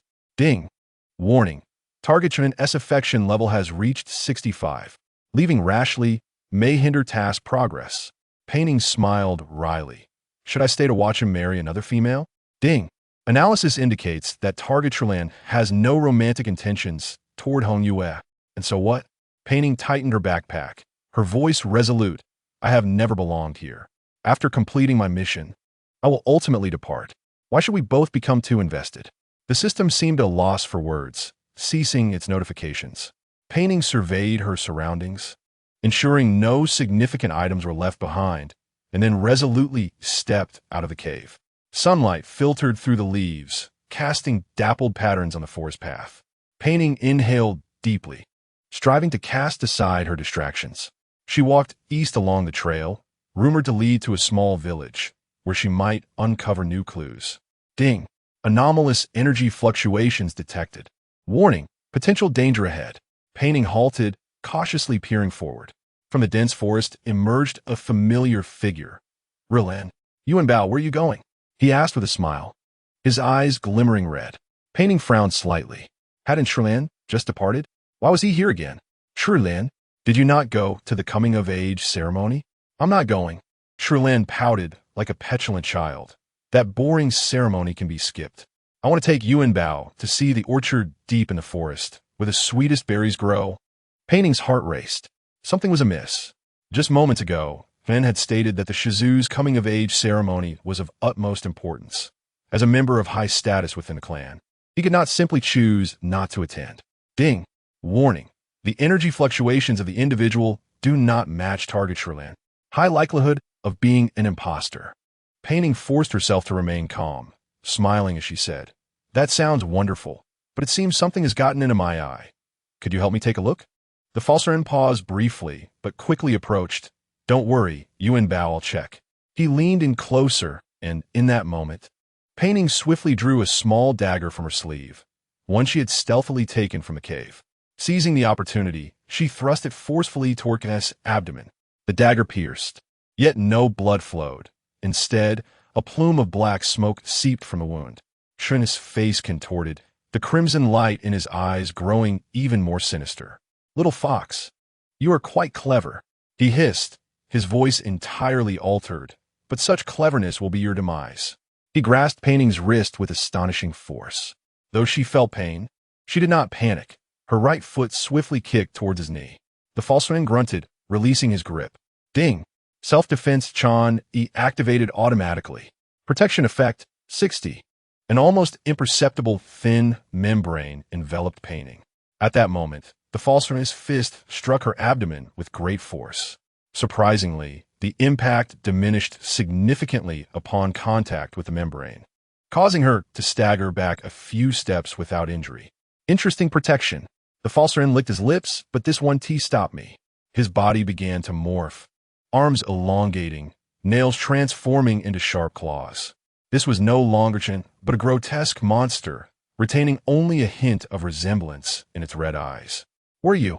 Pei Ning asked in terror, retreating continuously. The monster grinned maliciously. I am an Ingma little fox. I can assume the appearance of the person you care about the most. It lunged forward, and Pei Ning hastily dodged, yet still felt the claws graze her arm. The self-defense Chan mitigated the damage, but blood still oozed. Ding! Warning. Self-defense Chan energy insufficient, protection effect reduced to 30. Pei Ning's heart sank. This was troublesome.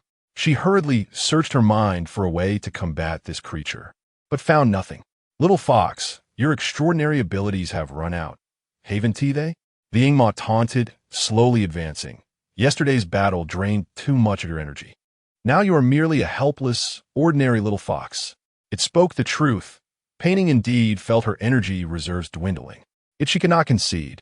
The depletion of her wood-based abilities did not signify the absence of other means. Pei Ning focused inward, summoning the residual energy within her. Chapter 28. The False Shadow. The Ingma laughed. Oh? Then let me see what else you are capable of. It lunged once more, this time at a blinding speed, almost becoming a mere shadow. Pei Ning took a deep breath, her hands carving an arc through the air. An invisible blade of wind materialized, slicing precisely across the Ingma's chest. The Ingma howled in pain, a deep gash appearing on its chest, black smoke billowing forth. Wind-based abilities? It stared at Pei Ning in astonishment. You possess two types of extraordinary abilities? Pei Ning herself was taken aback by her success. Instinctively tapping into her remaining energy, she had inadvertently activated her wind abilities. However, there was no time for contemplation. Seizing the moment while the Ingma was stunned, she rapidly gathered her remaining wood-based energy. And two sturdy wooden spikes erupted from the ground, accurately piercing through the Ingma's feet, pinning it in place. Damn fox! The Ingma struggled to free itself from the wooden spikes, yet they seemed to possess a life of their own, digging deeper. Pei Ning understood this was merely a temporary victory. The energy of the wooden spikes would soon deplete. She dared not linger, turning to flee deeper into the forest. You cannot escape. The Ingma's fierce voice echoed behind her. I will find you and devour your heart. Pei Ning paid no heed to its threats, sprinting forward with all her might. Her heart raced uncontrollably, and the wound on her arm throbbed with a fiery pain. Yet the instinct to flee compelled her to press on without pause. A notification chimed, warning her that her stamina had fallen below 40%, advising her to seek a safe location to rest. Pei Ning gritted her teeth and continued forward, unaware of how long she had been running, only feeling the searing pain in her lungs and the increasing weight in her legs. Finally, she collapsed in exhaustion by a small stream. System, is that creature still pursuing me? A response echoed, confirming that no traces of the shadow demon were detected within a 100-meter radius, but caution was still advised. With a sigh of relief, Pei Ning cupped her hands in the stream to cleanse her wound. The injury was not deep but lengthy, extending from her shoulder to her elbow. What exactly was a shadow demon? Why did it take the form of Qi Lian? The system provided information, revealing that the shadow demon was a rare magical beast from the beast realm, capable of reading the most significant figures in its target's heart and mimicking them. It typically dwelled in dark, damp environments, feeding on the hearts of emotionally charged creatures. Pei Ning's complexion paled at the chilling implication of being preyed upon for her heart. Ensuring her safety, she began to tend to her wound. Fortunately, the system contained some basic medical supplies, and after a simple bandaging, the bleeding ceased. System, I just used wind-type abilities. The system notified her of the detection of her wind abilities, suggesting the potential for multiple latent powers within her that required specific conditions to be activated. Reflecting on the earlier battle, Pei Ning realized that her instinct to protect herself had manifested as a wind blade. This new revelation should have excited her, yet she felt only fatigue and confusion. Where should I head now? She inquired. The system advised her to travel southeast toward a small settlement where she could rest temporarily. Nodding, Pei Ning struggled to her feet, nearly collapsing again. Bracing herself against a tree, she took a few deep breaths to regain some strength. Wasn't the southeast the territory of the snake tribe that Qi Lian had mentioned? Hesitation washed over her. Venturing into the snake tribe's domain posed significant risks, especially without Qi Lian by her side. However, with her stamina waning and the shadow demon in pursuit, she had little choice but to find safety quickly.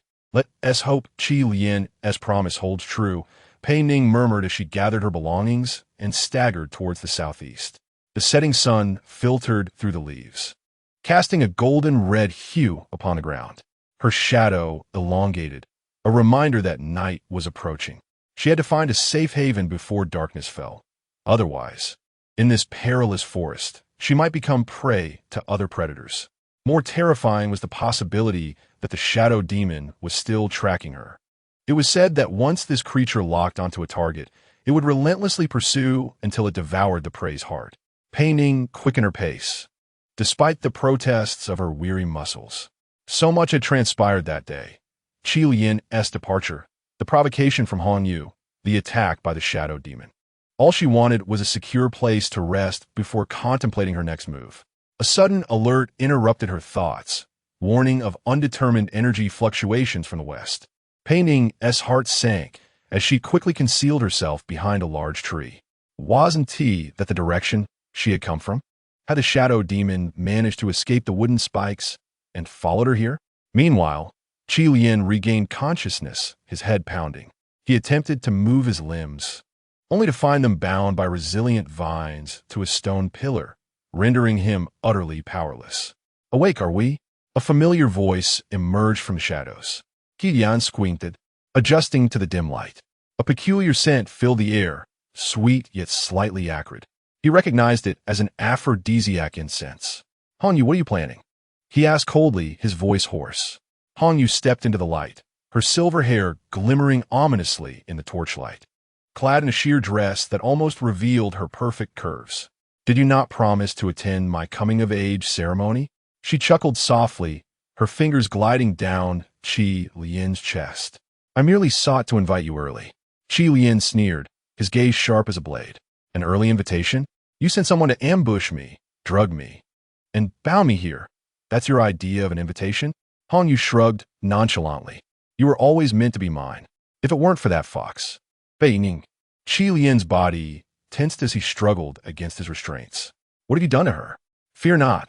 I have not harmed her yet, Hongyu replied, a flicker of jealousy in her eyes. I merely sent a little something to keep her company. I hope she enjoys my gift. Only que Kilian roared. Every muscle in his body taut, the vines creaking under the strain. If you dare lay a finger on her, what will you do? She interrupted mockingly. Look at you now, bound and helpless, under the influence of my special incense.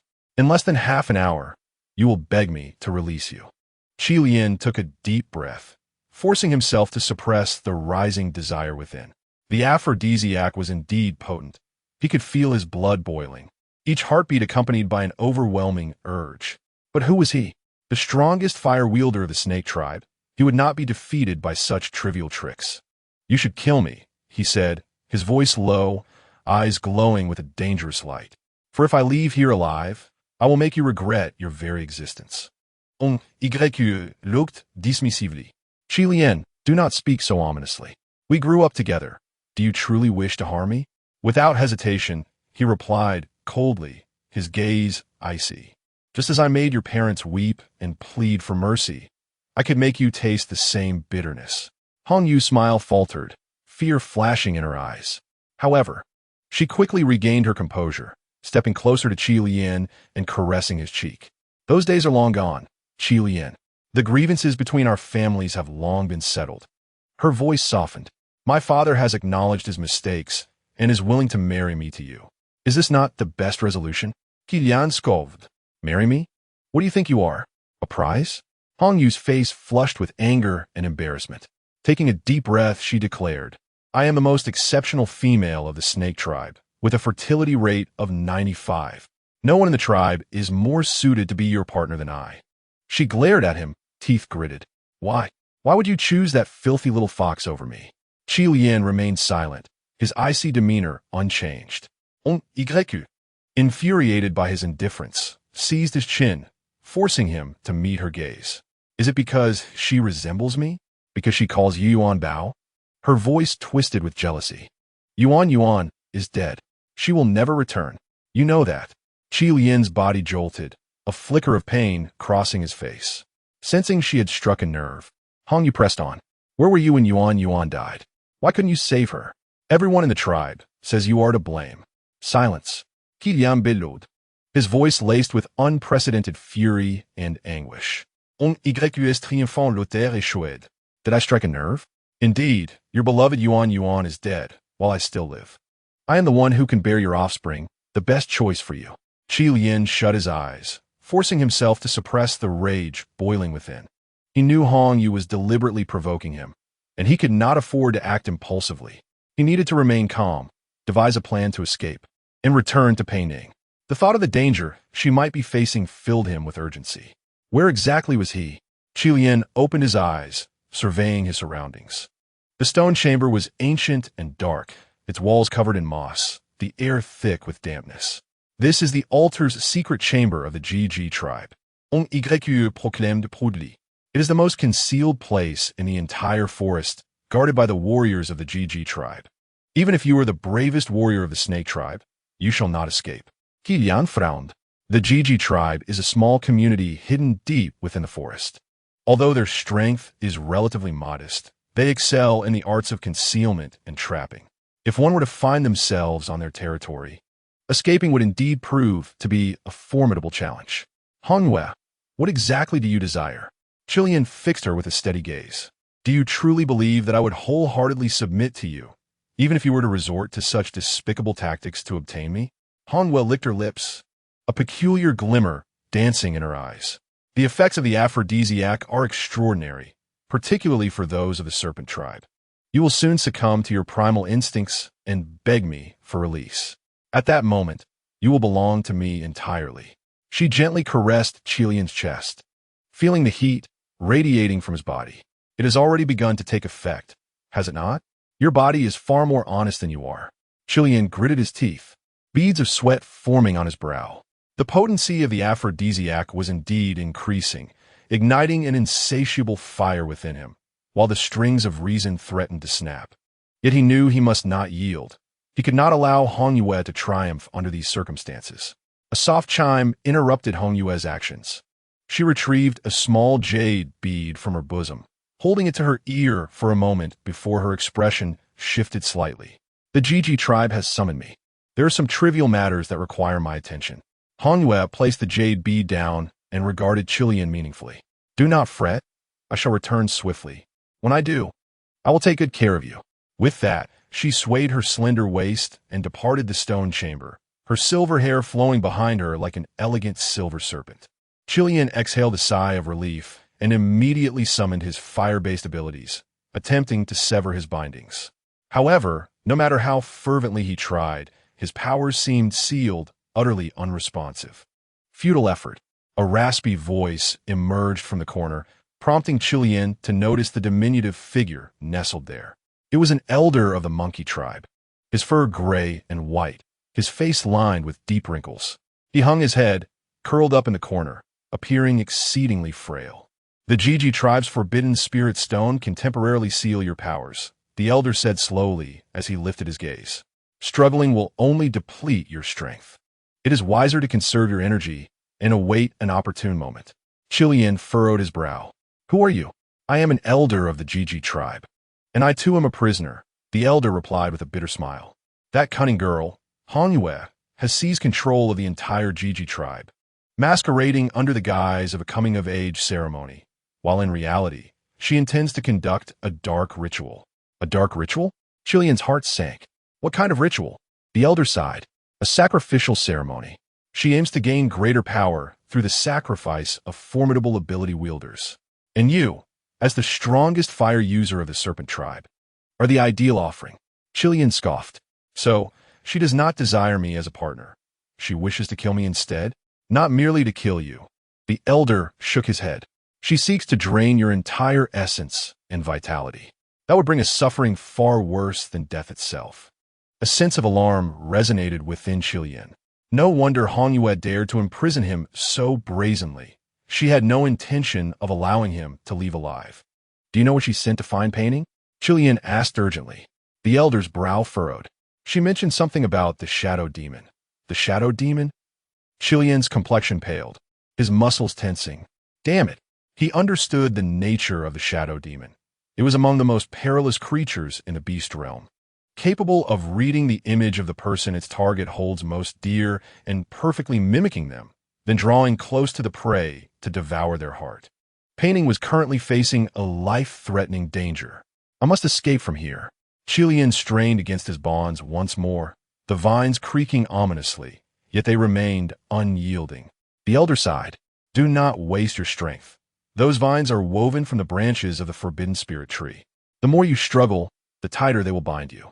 Reluctantly, Qilian ceased his efforts, his mind racing to devise an escape. At that moment, the door of the stone chamber swung open once more, and Hongwei stepped inside. She appeared in high spirits, a triumphant smile gracing her lips. Good news, my dear. Hongwei approached Qilian, her fingertips gently caressing his face. The little gift I sent has located your little fox.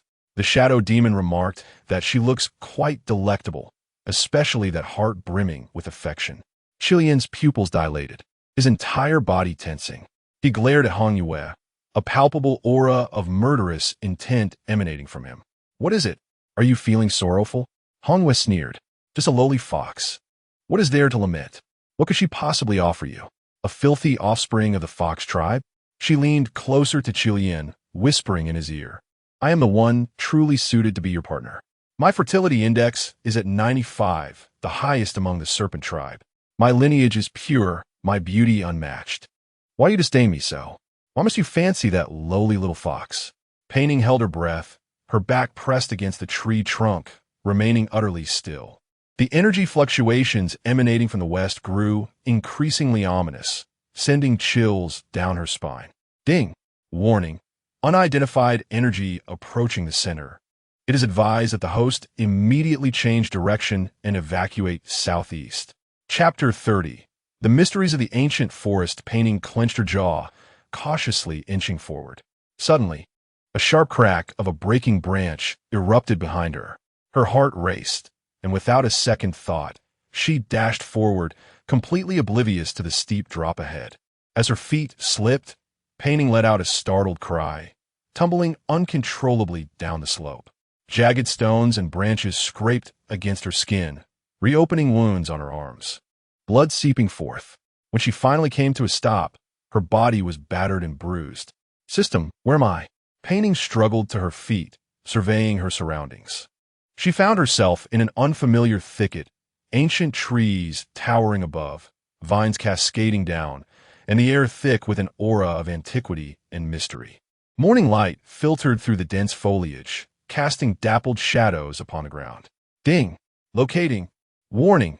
System interference detected. Precise positioning is not possible. Pei Ning furrowed her brow.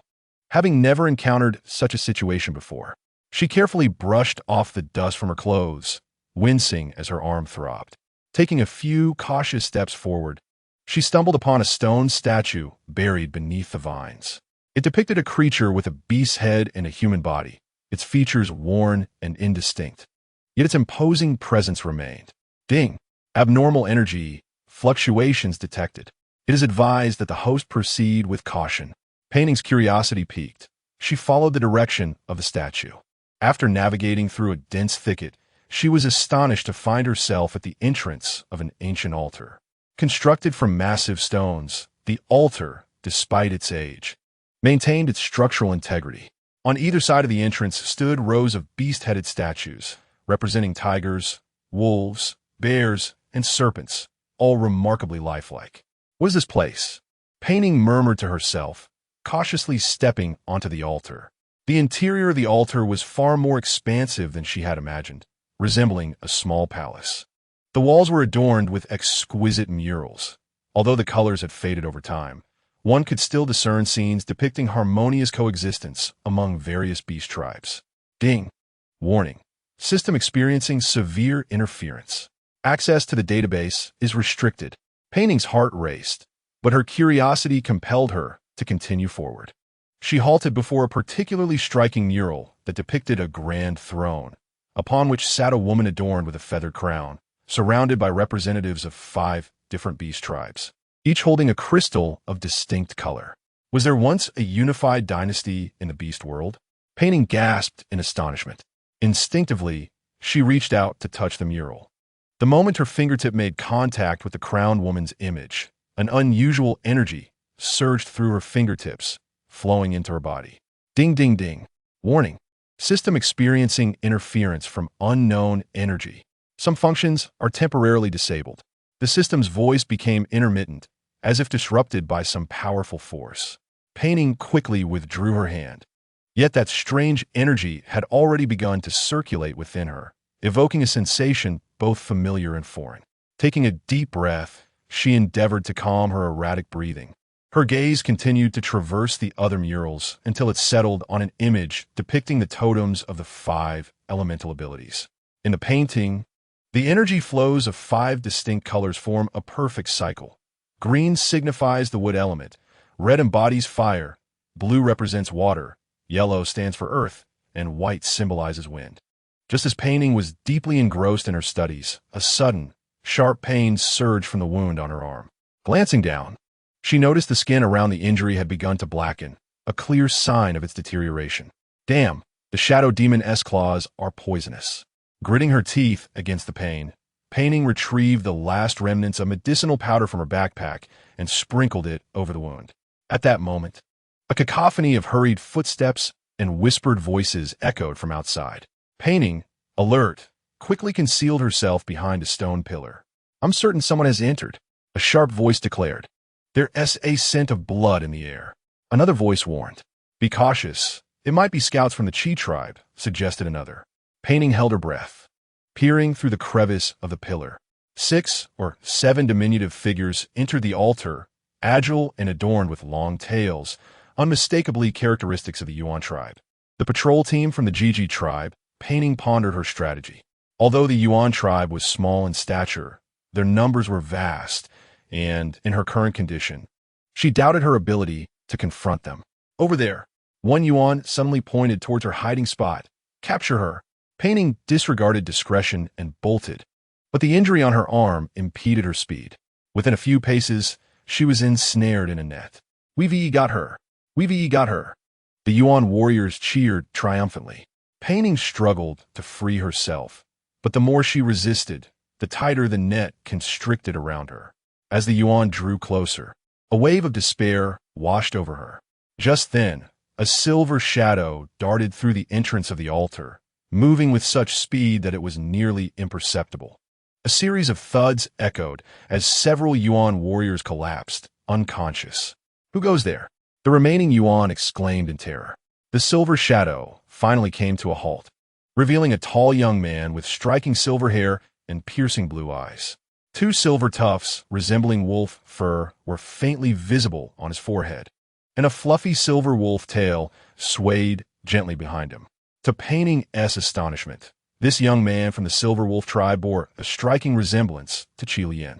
Were it not for the differences in hair and eye color, one might mistake them for the same person. "The Gigi tribe certainly lacks discipline," the young man stated coldly, his voice imbued with undeniable authority. "This is a neutral zone. You have no right to capture anyone." The remaining Yuan exchanged glances, reluctantly sheathing their weapons and dragging their unconscious companions away from the altar. The young man approached Pei Ning, gently waving his hand, causing the net to fall away. He crouched down, his gaze settling on the wound on her arm. The mark of the shadow demon, he observed, frowning. "The wound has begun to fester. It requires immediate attention." Pei Ning regarded him warily. "Who are you? Why are you helping me?" The young man's lips curled into a gentle smile, distinctly different from Qi Lian's demeanor. "I am Yin Feng, the young master of the Silver Wolf tribe. As for why I am assisting you..." His eyes flickered with an elusive emotion as they met Pei Ning's. "Perhaps it is because you remind me of someone from a tale." He carefully helped her to her feet. "Your injury necessitates special herbs for treatment. My tribe resides not far from here. If you do not mind, you may accompany me there for a respite." Pei Ning hesitated. The system was still in a state of interference, unable to provide guidance, and her injury indeed required attention. More importantly, her instinct told her that this young man, Yin Feng, would not harm her. "Very well. Thank you for your assistance," she finally consented with a nod. A glimmer of delight flashed in Yin Feng's eyes as he gently supported her arm. "Watch your step. The path is uneven." As they departed the altar, Pei Ning couldn't help but glance back at the mural depicting the 5 elemental totems. For reasons unknown, she felt that the mural was conveying some significant message to her, and that perhaps this young master of the Silver Wolf tribe held deeper secrets. Unbeknownst to her, the glimmer in Yin Feng's blue eyes mirrored the brilliance of a certain totem from the mural. Chapter 31. The Doubts of the Twin Souls. Qi Lian leaned quietly against a stone pillar, his eyes half closed, breathing evenly, as if he had fallen into slumber. After Hong Yu's departure, the stone chamber returned to tranquility, with only the occasional cough from the elder of the Gigi tribe punctuating the silence. "Young man, are you waiting for an opportunity, or have you already given up?" the elder rasped. Qi Lian opened his eyes, the crimson hues of his pupils gleaming with an eerie light in the darkness. A warrior of the snake tribe never relinquishes hope.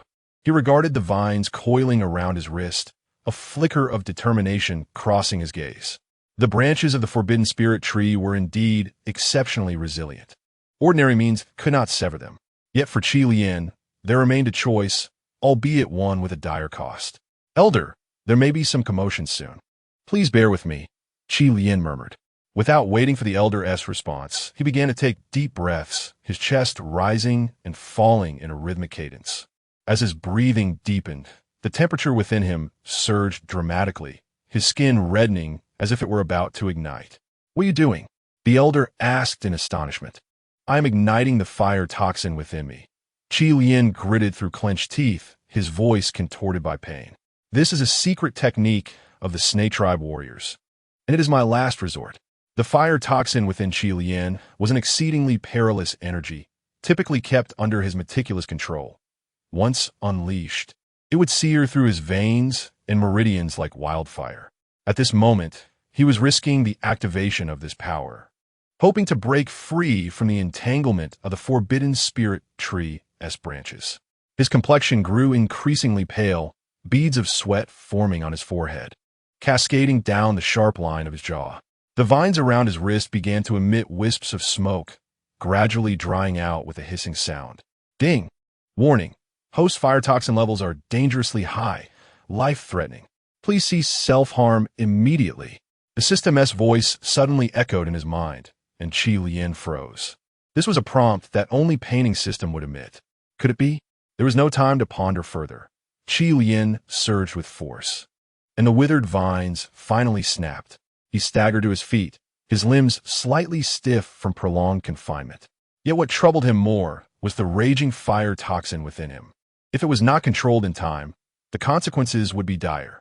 "Young man, you succeeded," the elder exclaimed in awe. Qi Lian nodded deeply, forcibly repressing the fire toxin within, then swiftly approached the elder to release his bonds. "We must leave here quickly. Han, you may return at any moment." The elder stood shakily, nodding gratefully. "Thank you, young man. I am Ji Ming, an elder of the Jiji tribe." Just as Qi Lian was about to respond, he suddenly noticed a peculiar scale shimmering on the elder's arm as he rolled up his sleeve. It was a silver snake scale, uniquely shaped, and its placement bore a striking resemblance to the scales on Han Yu's arm. Qi Lian stared in shock at the scale. Ji Ming followed his gaze to his own arm and let out a rueful smile. "It seems you have noticed. This is a secret I have concealed for many years." The similarity between the scale and the one on Han Yu's arm was uncanny, and Qi Lian's brow furrowed in concern. This was no coincidence. Yi Ming sighed, glancing towards the entrance of the stone chamber to confirm that no one was approaching, then lowered his voice. "Because we share a blood relation. To be precise, Han Yu should refer to me as her uncle." A flicker of shock crossed Qi Lian's eyes. "How is that possible? You are of the Yuan tribe, and Han Yu belongs to the Snake tribe. Things are not as simple as they appear." Ji Ming shook his head, his gaze distant. "Have you heard of the legend of the twin serpents?" Qi Lian felt a jolt within him. This legend spoke of a pair of twin serpent maidens who would emerge every century in the history of the Snake tribe, possessing the potential for shared memories and abilities. Yet, this had merely been a tale, unverified for centuries. "No, this is not a mere legend." Ji Ming's expression was grave as he recounted the events of 20 years ago, when the princess of the Snake clan and another infant were born simultaneously, both adorned with a silver serpent totem on their foreheads. According to the prophecy of the Snake clan, these twin serpents would grow to become the most powerful beings of their kind. Suddenly, Qi Lian realized something profound. "Are you suggesting that Han Yu is the missing princess of the Snake clan?" "Indeed," Ji Ming affirmed with a nod. "They are one and the same. Or rather, Han Yu is never the true Han Yu." Qi Lian's pupils constricted in shock as his thoughts raced. 20 years prior, a princess of the Snake clan had mysteriously vanished, causing an uproar. Not long after, Elder Hong announced that he had found his daughter, concealing her from the eyes of their kin. Years later, when Han Yu reappeared before her people, she had transformed into a beautiful yet eccentric young woman. What did Elder Hong do? Qi Lian's voice was low, laced with barely contained fury. He forcibly merged the souls of the two children in an attempt to create a perfect heir. Ji Ming closed his eyes in anguish. The experiment was not entirely successful. Hong Yu's memories and personality were often in disarray, and at times, she did not even know who she was. This astonishing secret left Qi Lian momentarily speechless. He recalled Hong Yu's unpredictable emotions and the fleeting glimpses of confusion in her eyes. Everything suddenly made sense. "We must find a safe place to discuss this further," Qi Lian said, scanning their surroundings with vigilance. "This place is not secure. We can escape through this secret passage." Jiming pointed to an inconspicuous hidden door in the corner of the stone chamber, which I discovered before my imprisonment. The two quickly opened the hidden door and proceeded down the damp corridor at a brisk pace. Qi Lian's heart raced with urgency. He needed to locate Pei Ning without delay, fearing that the shadow demon had already harmed her. Meanwhile, in the territory of the Silver Wolf clan, Pei Ning sat within a beautifully adorned wooden cabin. The wound on her arm had been treated with special herbs by Yin Feng, alleviating much of the pain. "Are you feeling better?" Yin Feng inquired, offering her a steaming cup of herbal tea. Pei Ning nodded and cautiously took a sip. "Thank you for your assistance. This is the territory of the Silver Wolf clan," Yin Feng explained, sitting opposite her, his blue eyes shimmering with kindness. "You may rest here until your injuries heal." Ding. System recovery warning. Unknown energy field detected. Pei Ning's heart leaped with joy. It seemed that the system was gradually regaining functionality. "Where do you come from?" Yin Feng asked curiously, his tail gently swaying in a display of friendliness. "I have never encountered a Fox clan member like you. Your energy fluctuations are quite unique." Pei Ning hesitated, deciding to maintain her caution. "I'm merely a wanderer traversing the lands." Yin Feng appeared to see through her deception, but chose not to expose her. "Regardless, you are safe here. The influence of Hong Yu has yet to extend into the territory of the Silver Wolf clan." "Do you know Hong Yu?" Pei Ning asked, surprised as she looked up. "Everyone in the forest knows her," Yin Feng replied, a flicker of disdain crossing his expression. "That deranged woman is attempting to restore the dominion of the Snake clan." Pei Ning thought of Qi Lian, and her worry deepened. "Are you aware of the situation with the Snake clan?" "There is someone named Qi Lian." Her words trailed off as Yin Feng's expression suddenly turned serious. "Qi Lian, you know him?" Pei Ning nodded, noticing that Yin Feng's reaction was somewhat unusual. "We were recently together, but he left to attend Hong Yu's coming-of-age ceremony. I am concerned he may be in trouble. I feel unwell. I feel so hot," Pei Ning thought, her head spinning, likely a side effect of the medication. Yin Feng stood up and walked over to a painting hanging on the wall, lifting the covering cloth. "Is this the person you are referring to?" Pei Ning gasped in shock as she beheld the likeness. It was indeed Qi Lian.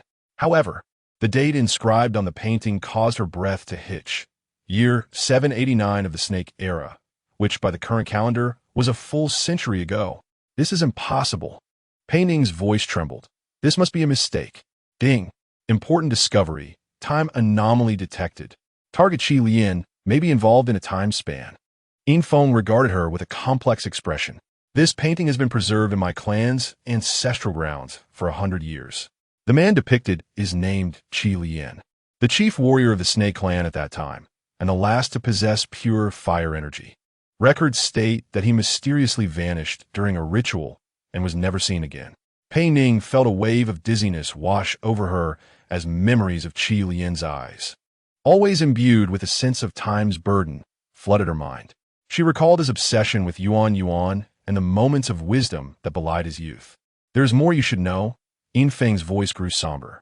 "The Snake clan has been conducting a secret experiment, an immortality experiment. They are attempting to achieve soul, reincarnation, and memory preservation through special rituals." Pei Ning's heart raced. Such revelations were staggering. Yet they somewhat explained Qi Lian's and Hong Yu's peculiar behaviors. "I must find Qi Lian," Pei Ning suddenly declared, rising to her feet. The pain from her wound mattered little now. He could be in danger. Yin Feng grasped her shoulder firmly. "Your current condition does not permit you to venture out.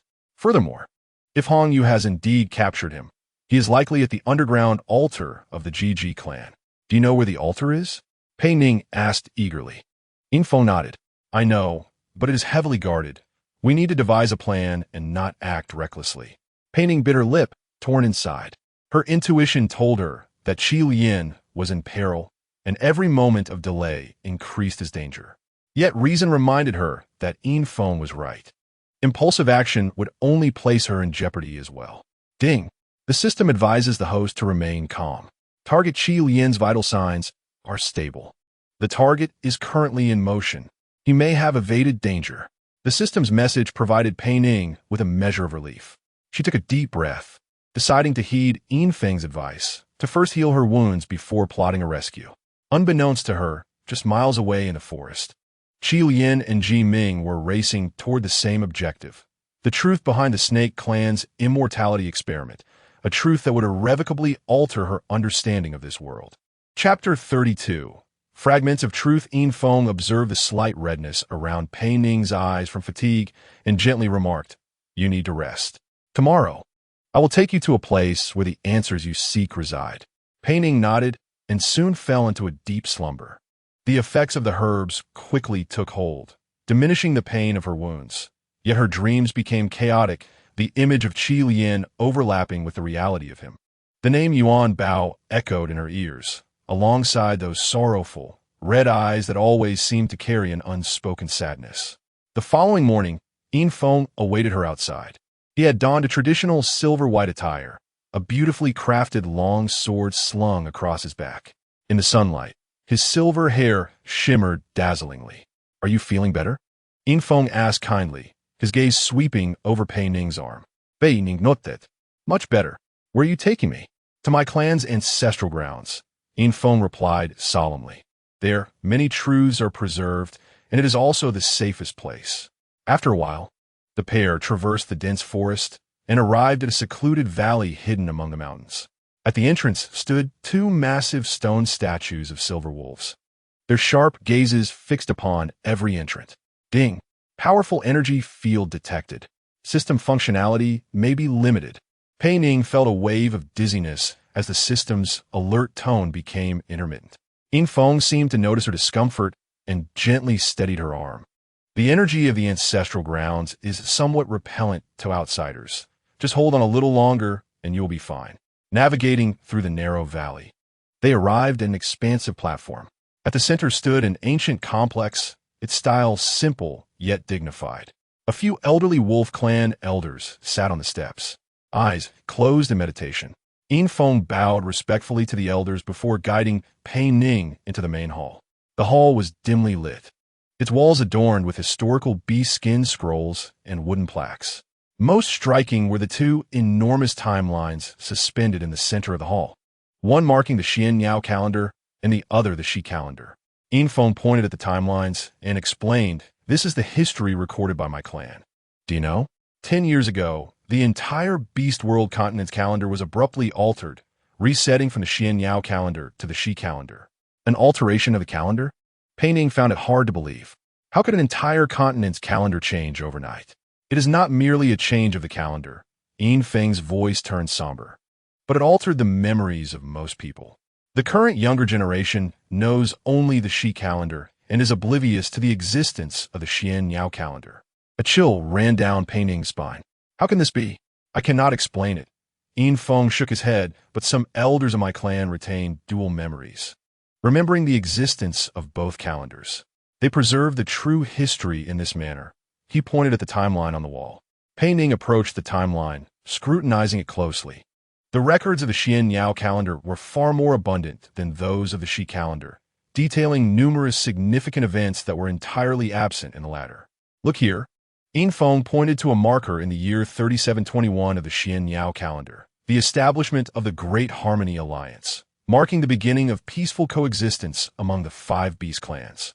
However, the Shi calendar has always proclaimed the Shi clan as the sole rulers. Scenes of different beast clans living in harmony flashed through Pei Ning's mind, perfectly aligning with Yin Feng's words.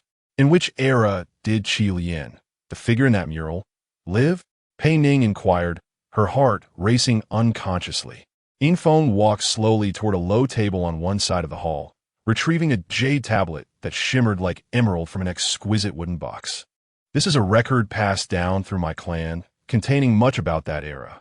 He carefully handed the jade tablet to Pei Ning. According to the records, Qi Lian lived around the year 3800 of the Xian Yao calendar, a unique being with both Shi and Wolf clan bloodlines. Mixed blood? Pei Ning's eyes widened in astonishment.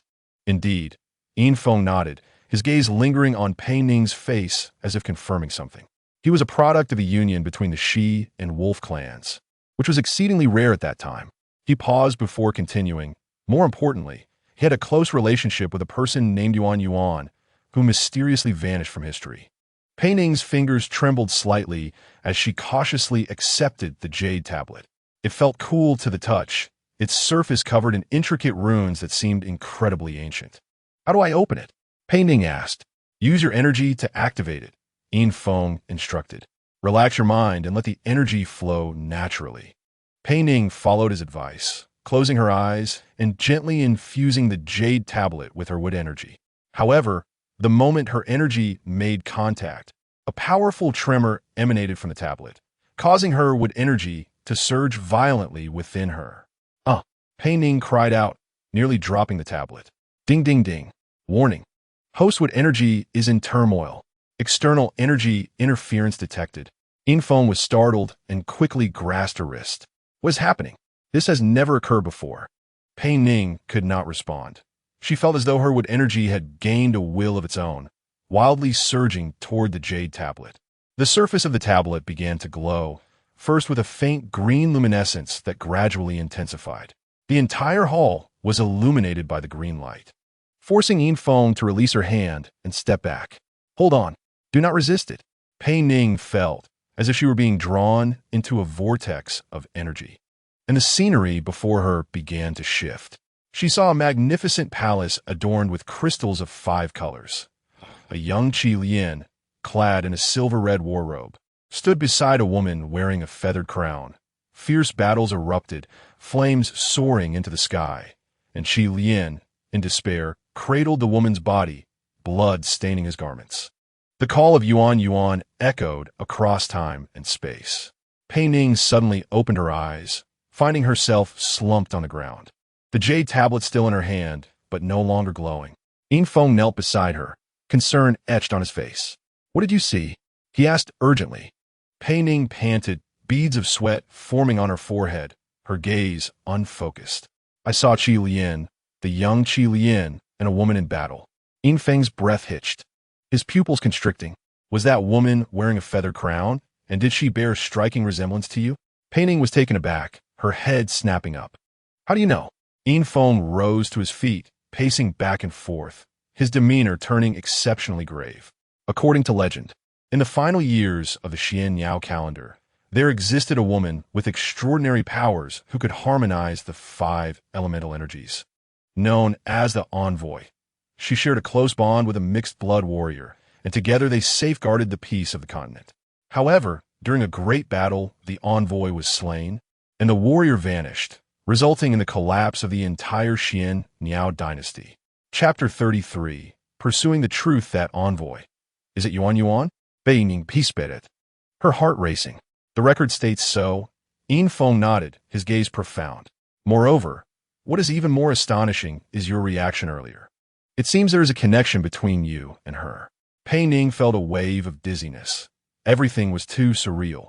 The mention of Yuan Bao by Qi Lian, the faint sense of familiarity, and the awakening of her extraordinary abilities all began to coalesce into a coherent explanation. Ding! Important discovery. Host may possess a soul connection with the target Yuan Yuan. Further exploration of related memories is advised. Upon hearing this, she was eager to uncover the truth. What else is recorded on the jade tablet? Pei Ning asked, anxiously seeking more clues. Yin Feng sat down again, his fingers gently tracing the surface of the jade tablet. This is merely a small portion of the records. The tablet requires specific conditions to be fully activated. Your recent reaction indicates that the tablet resonated with you, signifying your connection to that history. He seemed to have thought of something, suddenly rising and pulling Pei Ning toward the exit. Kulme, I will take you to meet someone who may provide further explanations. The two left the hall, traversing a dim corridor, arriving at a small house hidden within the mountainside. Yin Feng respectfully knocked on the door. Elder, I brought a special guest. The door slowly opened to reveal an elderly silver wolf clan elder. His hair was entirely silver, yet his eyes sparkled with vitality. When his gaze fell upon Pei Ning, he seemed to tremble slightly. It truly is you, the elder murmured, his voice laced with disbelief. Please come in. Pei Ning looked at Yin Feng in confusion. Yin Feng explained, "This is the grand elder of my clan, Yin Senior. He is one of the few elders who retains complete dual memories. We have come to seek his counsel in hopes of uncovering some clues." Though she said nothing, Pei Ning also wanted to unravel the truth as swiftly as possible. The interior was modestly furnished, yet books and scrolls cluttered every corner. Elder Insun poured 3 cups of tea and spoke earnestly. "I never imagined I would see this familiar face again in my lifetime." His voice was filled with nostalgia. Though not entirely the same, the essence is unmistakable. "Elder, do you know Yuan Yuan?" Pei Ning asked curiously. "Ildir in sin soyeth." "I do know her," he replied gravely. "I was one of her guardians. I was young then, just having become a warrior of the Silver Wolf clan." Pei Ning held her breath, awaiting him to continue. The elder was lost in recollection, a mixture of pride and nostalgia washing over him. Yuan Yuan was the last princess of the Xianyao dynasty and the only one gifted with the ability to harmonize the 5 elemental energies. He reminisced, his gaze distant. She was gentle and kind, yet also resolute and brave. In those turbulent times, she was key to maintaining peace. "And what about Qilian?" Pei Ning preseteakerli. The elder's expression grew intricate. Qilian, a half-blood warrior, was assigned to protect Yuan Yuan. Their close companionship blossomed into affection. However, fate had other plans. Just as the continent was on the brink of greater peace, calamity struck. Yin Feng interjected, "The rise of the snake ancestor?" "Indeed," the elder nodded, a flicker of anguish crossing his gaze. An entity claiming to be the snake ancestor suddenly emerged, wielding terrifying power. He proclaimed his intent to establish a new order. It sought only to devour Yuan Yuan's energy. In a fierce battle, Yuan Yuan sacrificed her life to protect others, and Qilian, the elder, paused, his eyes reflecting a complex turmoil as he looked at Pei Ning, rumored to have gone mad after Yuan Yuan's death, perishing alongside the snake ancestor. Yet, it appeared that matters were not so straightforward. Ding! A critical memory node detected. It is advised that the host attempt to communicate more information through the Jade tablet. Pei Ning felt a surge of intense resonance, as if these tales were not merely others' histories, but experiences she had once lived herself. She cautiously caressed the Jade tablet in her hand, suddenly struck by an idea. "Elder, what if Yuan Yuan employed some forbidden technique back then, sealing part of her soul or memories, awaiting a chance for rebirth? Could that be possible?" Elder Insun looked at her in shock, a glimmer of understanding in his eyes. "Are you suggesting?" Pei Ning nodded, her voice trembling with anxiety. "I have always felt a connection to this world. Moreover, I can perceive wood and wind energy and recently awakened the potential for water abilities. These cannot be mere coincidences." The elder exchanged glances with Yin Feng before taking a deep breath. Ancient texts indeed record that practitioners with immense soul power can perform reincarnation seals, encapsulating portions of their consciousness for rebirth at an opportune moment. If Yuan Yuan truly did this, the fragments of wood, sealed within the reincarnation flesh and skin, Pei Ning unexpectedly blurted out, her own surprise causing her to cover her mouth. I did not know why I said that." Elder Yin Sun gasped. "That is part of the reincarnation sealing incantation." "How do you know?" Pei Ning, equally perplexed, sensed a reaction from the Jade tablet, which shimmered with a faint green glow once more. It seemed she was gradually uncovering something. Ding! Jade tablet energy resonance. It is advised that the host attempt to activate more memories.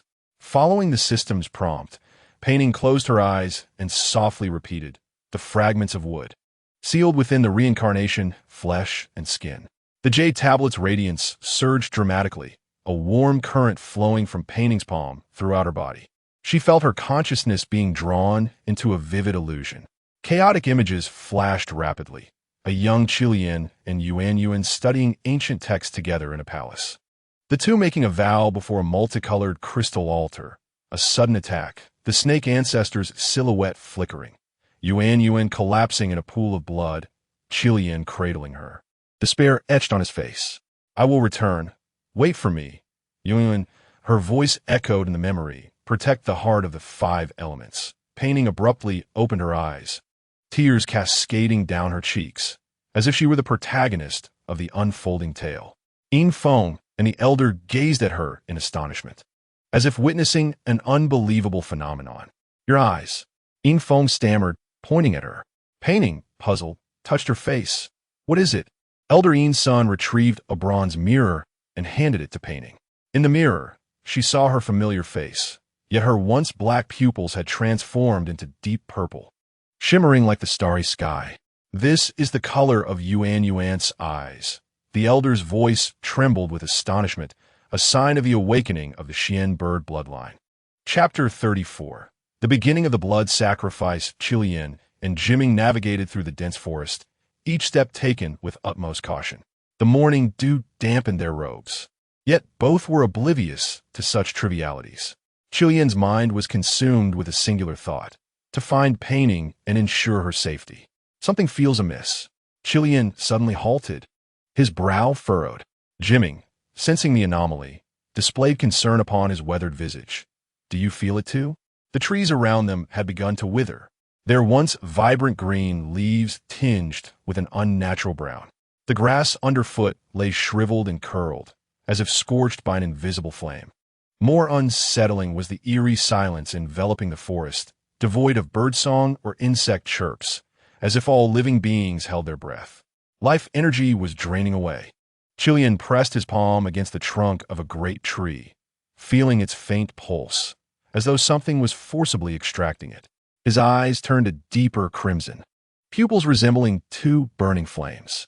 Qilian gazed skyward, where a faint, abnormal red halo was barely discernible amidst the pale morning light.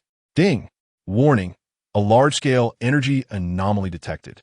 Vitality is rapidly depleting. The mechanical voice echoed once more, stirring something within Qilian. Since parting ways with Pei Ning, he had occasionally heard this mechanical prompt, as if her system had established a connection with him. "Elder Jiming, do you know what is happening?" Qilian inquired, turning to the elder. Jiming's expression grew gravely serious. Worry etched into his wrinkles. "The blood sacrifice. This is a sign of the blood sacrifice array. The red moon must have commenced the ritual." "What is the blood sacrifice array?"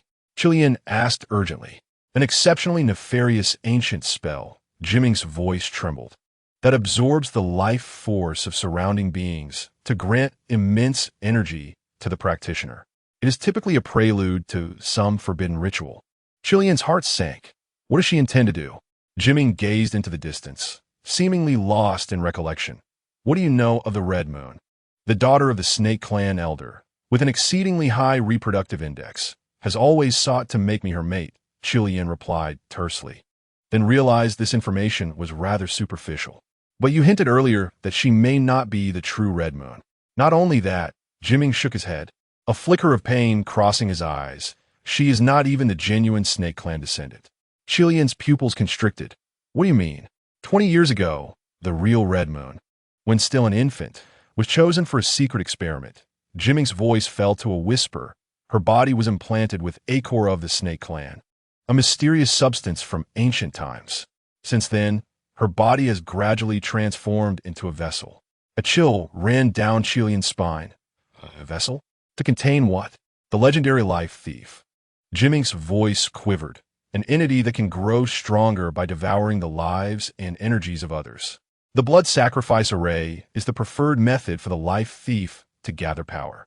So her previous insistence on making me her mate was merely a ruse. Jiming sighed bitterly. What she truly desires is your fire abilities. Among the Snake Clan, your fire energy is the purest and most potent, the ideal sustenance. Qilian's fists clenched and relaxed, his nails digging deep into his palms, leaving crescent-shaped marks. At that moment, a piercing, beastly cry shattered the forest's tranquility. Not far off, a deer raced wildly, eyes filled with terror, black blood oozing from its mouth. The effects of the blood sacrifice, Jiming explained. Animals are the first to be affected, becoming frenzied. Qilian quickly pulled Jiming aside to avoid the rampaging deer. The creature crashed into a tree, convulsed a few times, then lay still, its body visibly desiccating as if its life essence was being siphoned away by some unseen force. "We must stop her," Qilian declared resolutely. not only for Pei Ning's safety, but for the entire forest. Jimming nodded, though concern lingered in his eyes. Once the ritual begins, it is challenging to interrupt. Moreover, the Red Moon will undoubtedly have elite guards. Lead the way. Qilian's gaze was unwavering. I was once the strongest warrior of the Snake clan and will not be easily defeated. The two continued onward, following the trail of dissipating energy. As they journeyed, the sight of increasing numbers of animal carcasses became evident, the decay of the forest growing ever more pronounced. The crimson halo in the sky intensified, resembling a blood-soaked veil enveloping the heavens. At last, after traversing a patch of withered thickets, they stumbled upon the source of the ritual, a concealed entrance to a cave nestled beneath a hillside. The cave's mouth was illuminated by blue torches, with 2 serpent guards stationed on either side, clad in silver light armor, their vigilant gazes scanning the surroundings. Qilian and Ji Ming concealed themselves behind a bush, their expressions tense as they observed the scene. From the depths of the cave, a flickering red light could be discerned, accompanied by a low chant, unmistakably the voice of the Red Moon, yet tinged with an even more hoarse and sorrowful timbre than usual. The blood sacrifice has commenced, Ji Ming whispered. We must find a way in. Qilian surveyed the terrain and swiftly devised a plan. I will approach from the right, while you create a distraction on the left. Once the guards leave their post, I will deal with them. He gestured with emotion across his throat. Just as they prepared to spring into action, a sharp laugh echoed from within the cave, swiftly followed by the resolute voice of the Red Moon. There is no need for stealth, Qilian. I know you have arrived. The voice carried a certain enchantment, compelling one to obey. Qilian felt a wave of dizziness wash over him, but quickly suppressed the sensation. His fire-based abilities stirred within him, as if issuing a warning. Ding! Warning. A powerful mental control fluctuation detected. It is advised that the host immediately distance themselves from the source. Heeding the alert, Qilian took several steps back, pulling Ji Ming to hide behind a more distant thicket. The situation had worsened, Ji Ming's face grave. She had completed the first phase of the blood sacrifice and begun to acquire formidable powers. Qilian gritted his teeth. Then we must stop her. He glanced around and noticed a potential concealed entrance on the right side of the cave, partially obscured by withered bushes. That may lead to a corner of the cave. I will enter from there, Qilian indicated toward the gap. You wait outside. If I am not out within an hour, flee and seek help. Ji Ming hesitated, but nodded in agreement. Be careful. The Red Moon is no longer an ordinary serpent. The entity within her, the soul stealer, could awaken at any moment. Qilian nodded and stealthily moved toward the crevice. His movements were light and agile, akin to a wisp of smoke, eluding capture.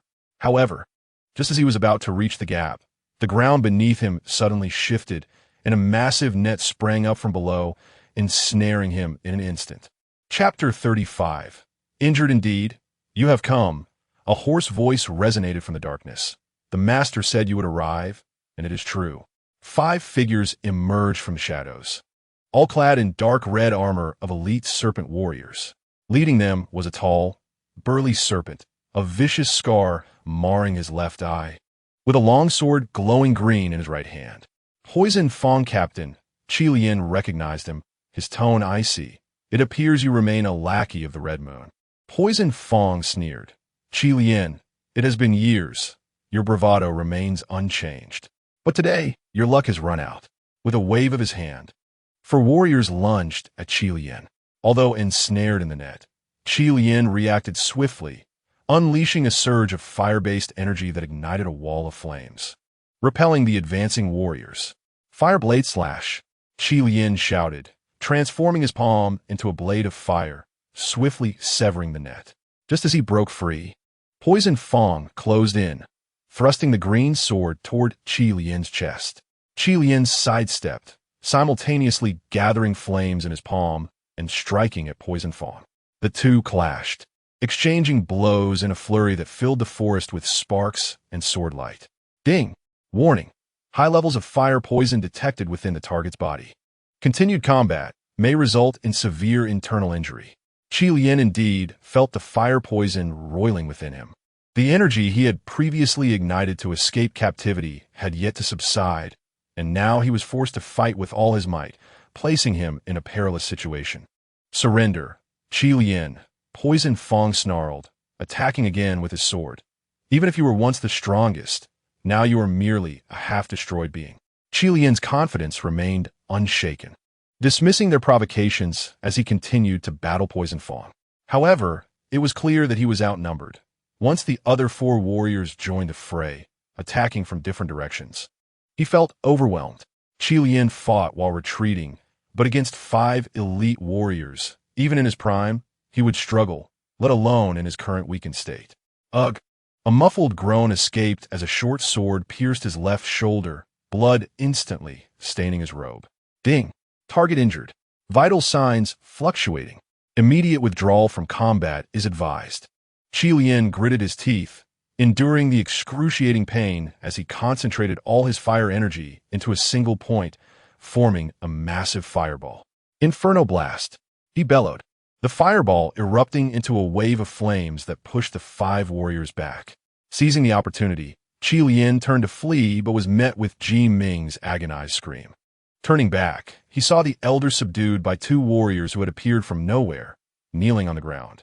Qi Lian, do not waste your efforts, Poison Fong panted. Rising with a smug grin, you cannot escape. His painful shoulder required urgent attention to staunch the bleeding. Qi Lian pressed firmly on the wound, his gaze wavering between Ji Ming and the escape route. If he sprinted with all his might now, he might have a chance to escape, but Ji Ming would surely be killed. Release the innocent man, Qi Lian said firmly. He is merely an innocent elder, uninvolved in this matter. Poison Fong laughed heartily. Uninvolved? He is a traitor who has betrayed the Serpent tribe. Yet he narrowed his eyes, contemplating how to exploit this war with minimal cost. If you comply and return with us to see the Red Moon, perhaps I will consider sparing his life. Qi Lian's chest heaved violently, the red glow in his eyes intensifying. Blood dripped from his fingers, forming a small pool of dark crimson on the ground. He understood he was caught in a dilemma. Fleeing might ensure his own safety, but would seal Ji Ming's fate. Surrendering might save Ji Ming, but would subject him to the Red Moon's blood sacrifice. Ding! Reminder: rescuing Elder Ji Ming may place the host in greater danger. Caution is advised. I will go with you, Qi Lian ultimately decided, but you must ensure Ji Ming's safety. Poison Fong nodded with a smirk. As long as you cooperate, the old man will be safe for now. 2 warriors approached, binding Qi Lian's hands and feet with specially designed spirit-suppressing chains. The moment the chains touched his skin, his fire energy was immediately subdued, leaving Qi Lian feeling weak. Led by Poison Fong, a true victim of circumstance. The master will be pleased to see you, Poison Fong whispered near Qi Lian's ear, his voice brimming with arrogance and satisfaction. She has prepared a special, welcoming ceremony for you. Qi Lian was escorted deeper into the cave, anxiety flooding his mind. He had no knowledge of Pei Ning's whereabouts or safety, yet he understood he had plunged into grave danger. What troubled him even more was that if the Red Moon truly was the vessel of the Soul Stealer, then all the creatures of the forest were in peril. As he stepped into the cave, a powerful wave of energy assaulted him, making him feel breathless, nearly gasping for air. From the depths of the cave, the laughter of the Red Moon grew clearer, accompanied by an ancient and malevolent chant. The blood sacrifice is nearing completion, Poison Fong declared with glee, and you, Qi Lian, shall be the most significant offering. Qi Lian was thrust further into the cave, darkness gradually consuming his form. He knew that an even more perilous situation awaited him, and he must find the strength to resist, not only for himself, but for Pei Ning and all the beings inhabiting this land. Pei Ning gazed into the copper mirror, her unfamiliar violet eyes reflecting back at her. She delicately touched her cheek, as if to confirm that this visage still belonged to her. Within her body, an enigmatic energy coursed through her veins, alternately warm like sunlight and cold as frost. A mechanical voice chimed in, warning, abnormal energy fluctuations detected. Signs of activation for the host's wind system abilities. Il in sen inhale deep. his eyes filled with astonishment and reverence. The awakening of the Xian Niao bloodline. This is an unprecedented phenomenon in millennia. Ying Feng approach het Pei Ning. His gaze imbued with complex emotions. How do you feel? It's rather strange, Pei Ning replied softly, sensing something within her, yearning to break free from its cocoon. Suddenly, she stood, but as soon as she took a step, a wave of dizziness crashed over her. Pei Ning swayed, like a sapling in the wind, her surroundings beginning to blur.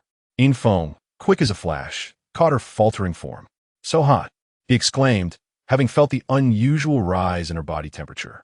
Beads of sweat formed on her forehead, her breath becoming rapid and labored. Beep. Warning. The host body temperature is rising sharply. Energy conflict detected. The wood and wind system abilities are mutually repelling. Recognizing the energy conflict, Elder Yin Sun swiftly assessed the situation. The multiple abilities within her were vying for dominance. If not properly guided, the consequences could be dire. Yin Feng's expression turned grave. What should we do? The spirit guiding ritual, the elder replied in a low voice. An ancient method that can stabilize the fluctuations of abilities.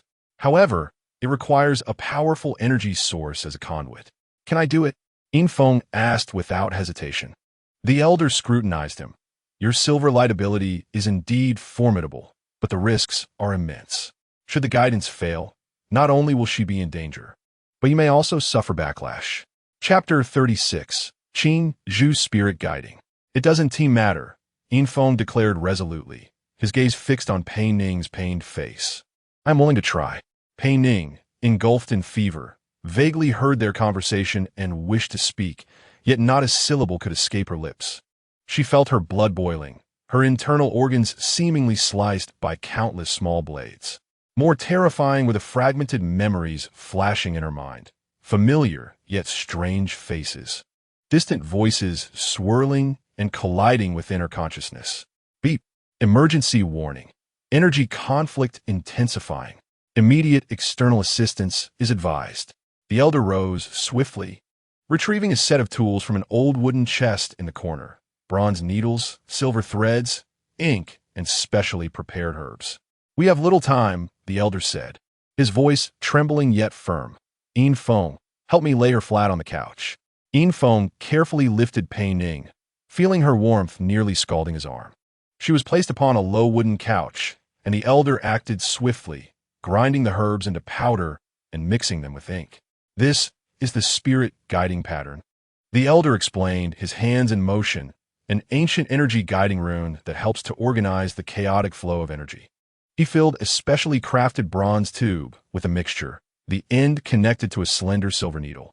Yin Feng prepared by placing his hands on either side of Pei Ning's temples, gently closing his eyes to summon his silver light ability. Let's begin. The elder stated solemnly, once we start, it cannot be interrupted. Yin Feng nodded, his palms emitting a faint silver glow. Meanwhile, the elder began inscribing intricate runes on the inner wrist of Pei Ning's right hand. The pain jolted Pei Ning from her stupor. She opened her eyes wide to see Yin Feng with closed eyes, a serious expression adorning his face, beads of sweat dotting his brow. The elder was intently etching something on her wrist, each stroke bringing sharp pain. Hold on. Yin Feng seemed to sense her awakening, whispering comfortingly, it will soon be all right. Pei Ning felt Yin Feng's energy flow into her, a refreshing stream easing the heat within her. That unfamiliar yet gentle force began guiding the tumultuous energy inside her, seeking to organize it into a coherent flow. Beep. Abnormal energy detected. External energy resonates with the host's wind system abilities. As the system prompted, Pei Ning felt a new power awakening within her. Unlike the warmth of the wood system energy, this force was light and agile, like a gentle morning breeze, dancing gracefully within her veins. I see it. Yin Feng suddenly spoke, his voice filled with awe. The trajectory of the wind is forming within you. The elder's movements quickened, the runes becoming increasingly complex. Pei Ning sensed that these symbols were not merely surface patterns. They acted as anchors for the energy, aiding her body in learning how to harmonize these newly awakened forces. Hold on. The elder's forehead glistened with sweat. We have reached the most critical part. He added the final stroke, a spiral symbol, at the center of the already inscribed pattern. As he completed this, Pei Ning felt a surge of heat in her wrist, followed by a powerful wave of energy erupting from the center of the rune, swiftly radiating throughout her body. Pei Ning could not suppress a cry, her body arching uncontrollably.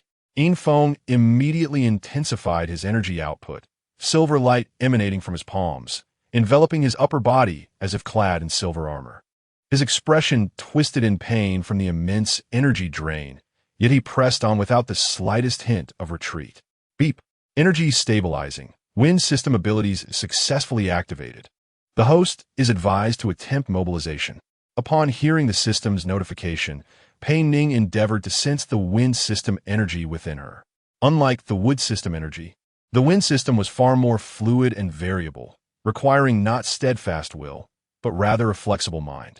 She envisioned herself as a light feather, dancing with the wind, yielding, not resisting, simply flowing with the current. A miracle occurred. A gentle breeze appeared in the room, softly brushing against the faces of the three. Yinfeng opened his eyes in astonishment, witnessing the runes on Pei Ning's wrist begin to emit a soft white light, resonating with his silver glow.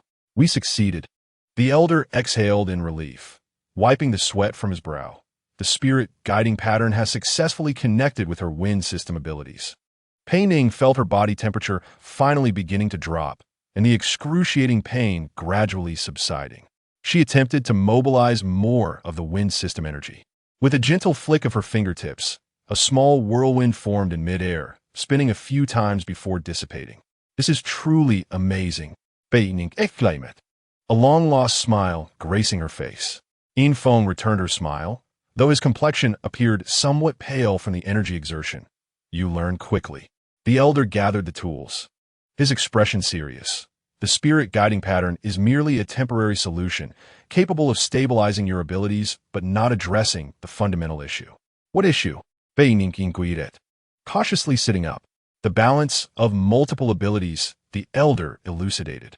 It is said that only those who master the Qing Zhu spirit guiding can truly coordinate various abilities and achieve a state of harmonious coexistence. Yinfeng's expression shifted. Qing Zhu Lin? The elder nodded. Precisely. The special bamboo found in Qing Zhu Lin aids in activating and stabilizing with system abilities and significantly benefits the coordination of multiple energies. Pei Ning recalled Qi Lian's teachings about the essence of wood system abilities as the transmission and transformation of vitality. If she could find this special bamboo, it might not only stabilize her abilities, but also enhance her strength, better equipping her to face the impending crisis. Beep. New task. Seek out Qing Zhu Lin to stabilize the balance of abilities. Completion will yield enhancement rewards. Do you know where Qing Zhu Lin is? Pei Ning asked, her eyes sparkling with hope. The elder shook his head. The location of Qing Zhu Lin has always been a secret, said to shift with the seasons. However, he glanced at Yinfeng. There exists an ancient map within our clan that may provide clues. Yinfeng immediately rose to his feet, declaring his intent to fetch it. Without waiting for the elder's response, he swiftly departed the small cabin. Seizing this opportunity, the elder carefully examined Pei Ning's condition. The linguen on her wrist had fully integrated into her skin, forming an exquisite spiral pattern, the white lines subtly visible beneath the surface. Will this mark remain forever? Pei Ning inquired with curiosity. The elder smiled and replied, it shall gradually fade only when you completely master your wind-based abilities and can effortlessly balance them with other powers. Before long, Yinfeng returned, bearing a weathered, ochre-hued map crafted from animal hide. He meticulously unfurled the map, revealing depictions of mountains and rivers, adorned with numerous symbols and ancient, indecipherable script. This is an ancestral map, Yinfeng elucidated, chronicling the locations of many secret realms, including Qing Zhu Lin. The dim light of the small cabin necessitated squinting to discern the details. The three of them huddled together, studying the ancient map. The elder pointed to a region encircled by mountains, stating, Qing Zhu Lin should be located here, approximately 2 days' journey from our clan's territory. Yinfeng nodded in agreement. I can guide you there. Pei Ning hesitated momentarily, Shouldn't we first seek out Qi Lian? He may be in danger. Chapter 37. The Hunt Enhances Power Ding. A notification for the host. The life signs of the target, Qi Lian, are fluctuating significantly. It is advisable to enhance your strength before attempting a rescue. Yin Feng's expression grew complex. If Qi Lian has indeed been captured by the Red Moon, our reckless approach would only lead to our demise. You must first stabilize your energy and bolster your strength to be of assistance. The elder nodded in agreement. The power of Qing Zhulin is crucial for you. If the legends hold true, there may be further clues regarding the heart of the five elements. After a moment of contemplation, Pei Ning ultimately consented. Very well. We shall first journey to Qing Zhulin. That night, Pei Ning rested to regain her strength, while Yin Feng prepared the necessary supplies for their expedition. The Lin Guan on her wrist fluctuated between warmth and coolness, a constant reminder of the nascent power within her. At dawn, the two bid farewell to the elder and embarked on their quest for Qing Zhulin. Dressed in lightweight hunting attire, Yin Feng carried essential provisions and a gleaming silver sword. Pei Ning wore the lightweight garments provided by the Yinlang clan, with the Lin Guan on her wrist subtly shimmering in the morning light. The journey may prove perilous, Yin Feng cautioned, especially near Qing Zhulin, which is said to possess unique protective mechanisms. Pei Ning nodded, a mixture of anticipation and trepidation swelling within her. The two traversed the dense forest, with Yin Feng forging the path ahead and Pei Ning following closely. To her astonishment, after a night of rest, her wind-based abilities flowed more smoothly, allowing her to sense the subtle currents of air around her. Ding! Stability of wind-based abilities, 62. Maintain this momentum. During their journey, Yin Feng regaled Pei Ning with tales from the Xianyao era, a golden age of peaceful coexistence among the five clans. According to legend, the rulers of that time possessed the ability to harmonize the energies of the five elements and were known as the five-element envoys. This sounded remarkably akin to Yuan's identity. Pei Ning pondered. What role did Qi Lian play in that era? Yin Feng's expression grew complex, according to clan records. He was the guardian of the envoys, possessing a unique hybrid constitution that enabled him to withstand most forms of harm. Just as the two engaged in conversation, the surrounding forest fell eerily silent. The sounds of birds ceased abruptly, and even the rustling of leaves in the wind vanished. Yin Feng halted alert, his hand resting on the hilt of his sword. Something is watching us, he murmured. Stay vigilant. Ding. Warning. Multiple life forms detected approaching. Energy fluctuations unstable. Suspected controlled creatures. No sooner had he spoken than 3 foxes with crimson eyes leapt from the underbrush, their fur an unnatural black, droplets of dark saliva oozing from their mouths. Soon after, more forest creatures emerged. Badgers, deer, monkeys, all with blood-red eyes, displaying unusually aggressive behavior. They had been controlled by the shadow demon. Yin Feng quickly assessed, drawing his sword. Be cautious. Do not allow them to bite or scratch you. A black fox lunged towards Pei Ning, and instinctively, she recoiled while channeling her wind-based energy. A small whirlwind formed in her palm, which she thrust forward, sending the black fox tumbling back several meters. Well done, Yin Feng exclaimed, simultaneously slicing at another badger that charged at him. The battle escalated rapidly as more controlled animals joined the fray. Yin Feng's swordsmanship was masterful. Each strike was precise and powerful, yet he clearly aimed to avoid inflicting fatal injuries, merely repelling the unfortunate creatures. Pei Ning was equally determined to control the intensity of her wind-based abilities, unwilling to harm the innocent animals. However, as the number of adversaries increased, the situation grew increasingly dire. Ding. Warning. Shadow demon energy response approaching. It is advisable for the host to attempt wood-based abilities. Pei Ning's heart leapt with realization. Yes, the shadow demon had been repelled by her wooden thorns previously. Perhaps wood-based abilities would be particularly effective against it. She swiftly shifted her focus, attempting to channel the wood energy within her. However, as she did so, the Lingwen sent a sharp pain coursing through her. The conflict between wood and wind energies within her body nearly brought her to her knees. Pei Ning, Yin Feng called out. immediately fending off nearby foes as he rushed to her side. The two energies are clashing. Pei Ning gritted out, her wrists linguin flickering erratically. A flicker of understanding crossed Yinfeng's gaze. Do not forcefully channel a single energy. Attempt to blend them. Blend? Pei Ning looked at him uncertainly. Yes. Yinfeng instructed while remaining vigilant of their surroundings. Wood nurtures wind, and wind supports wood. They are inherently complementary and need not be at odds. Taking a deep breath, Pei Ning endeavored to perceive her internal energies in an entirely new manner. No longer distinguishing between wood and wind, she began to view them as different facets of a singular entity, akin to leaves and a gentle breeze, meant to coexist harmoniously. Gradually, an unprecedented sensation surged within her. The wood and wind energies began to form a marvelous cycle within her, with wood nourishing wind and wind fostering wood, an exquisite symbiotic relationship. Ding! Energy fusion successful. The wood-wind symbiotic cycle has formed. Host energy intensity increased by 35. Pei Ning felt a newfound force flowing within her, and the linguin on her wrist radiated a brilliant light. She thrust her hands forward, and a green vine formed from her wood energy, guided by her wind energy, swiftly entwining the surrounding corrupted animals without harming them.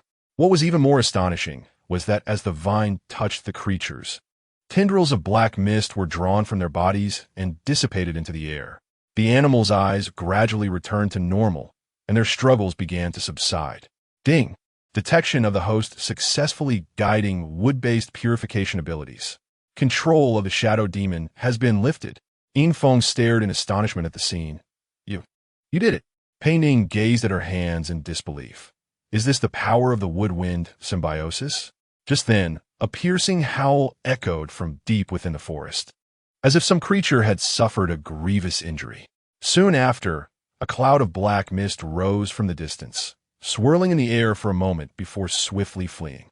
The shadow demon's doppelganger. Yinfeng recognized the dark mist. It sensed your power and dared not confront you directly. Pei Ning let out a long sigh, feeling a wave of fatigue wash over her. The initial attempt at energy fusion had consumed far more energy than she had anticipated. Yinfeng steadied her swaying form. You did exceptionally well. This is a significant advancement. Let us rest for a while, and we shall continue our journey tomorrow. Pei Ning noted, glancing at the linguin on her wrist.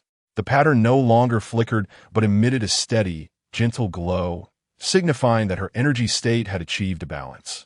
What she did not realize was that, in a distant place, Qi Lian seemed to sense something. A faint smile graced his lips as he murmured in his stupor. Yuan Bao, you did it. Chapter 38. The mystery of the serpent ancestor Qi Lian was roughly dragged deep into a cavern, the wound on his shoulder still oozing blood. Yet his expression remained surprisingly tranquil. The binding chains firmly restrained his limbs, and the fire-based abilities within him were suppressed to their nadir, with only a flicker of ember coursing slowly through his veins. The cavern grew deeper, and the air became increasingly damp and cold. The stone walls around him were etched with peculiar runes that began to emit a faint red glow as they ventured further, illuminating the dark passageway. Duya led the way, occasionally glancing back at Qi Lian, his eyes filled with mockery. So, Qi Lian, how does it feel to return to familiar grounds? Qi Lian furrowed his brow. What do you mean? Feigning ignorance? Duya scoffed. This is your most familiar place. You disappeared here a century ago. Qi Lian remained silent, though a barely perceptible ripple of emotion flickered in his eyes. Memories surged forth like a tidal wave. Indeed, this place bore an inexplicable familiarity, as if it were a memory rooted deep within his soul. Suddenly, the passage widened, revealing a colossal, circular altar before him. At the center of the altar lay a sunken basin filled with dark red liquid, reeking of a potent metallic scent. Surrounding the basin stood 5 stone pillars, each adorned with the heads of different beasts: serpent, wolf, tiger, bear, and eagle, each rendered with astonishing realism. Most striking of all was Hong Yu, standing at the center of the altar. She was no longer the beautiful and proud Silver Snake Clan woman that Qi Lian remembered. Now, she donned a scarlet robe. Her silver hair, no longer smooth, but billowing like a living entity in the air. Her hands were submerged in the blood pool, reciting ancient incantations. Her voice hoarse and inhuman. "Master, Qi Lian has arrived," Duya said, respectfully kneeling on the ground, along with the traitor Ji Ming. Hong Yu slowly lifted her gaze, her eyes shimmering with an unnatural golden light, a peculiar smile curling at her lips. "Excellent, the final preparations are complete." She stepped out of the blood pool, leaving crimson footprints on the ground. Each step radiated an uncanny sense of power, as if the very earth trembled beneath her. "Qilian, my Qilian." Hong Yu approached him, her voice laced with multiple tones. "At last, we meet again." Qi Lian regarded her coldly. "What exactly do you intend to do? These blood rituals, these affected beings, what is your true purpose?" Hong Yu let out a cackling laugh, her voice akin to metal scraping against metal, piercing his ears. "My dear, do you truly not remember? Or are you merely pretending?" Her slender fingers caressed Qi Lian's cheek, her fingertips as cold as serpent scales. He instinctively tried to recoil, but was firmly held back by the guards behind him. "Warning. Detection of an extreme, evil energy fluctuation. Target's life signs are abnormal." Qi Lian jolted, hearing that voice again. It was not a figment of his imagination. It was indeed Pei Ning's system warning him. But why could he hear it? Had an unrecognized connection formed between him and Pei Ning? Distracted? Hong Yu noticed his unease and narrowed her eyes. "Are you thinking of that little fox? Do not worry. She cannot escape my grasp. The shadow demon will find her eventually." "Enough!" Qi Lian shouted in fury. "Speak your intentions." Seemingly pleased with his reaction, Hong Yu strolled back to the center of the altar. "Since you are so eager, allow me to satisfy your curiosity."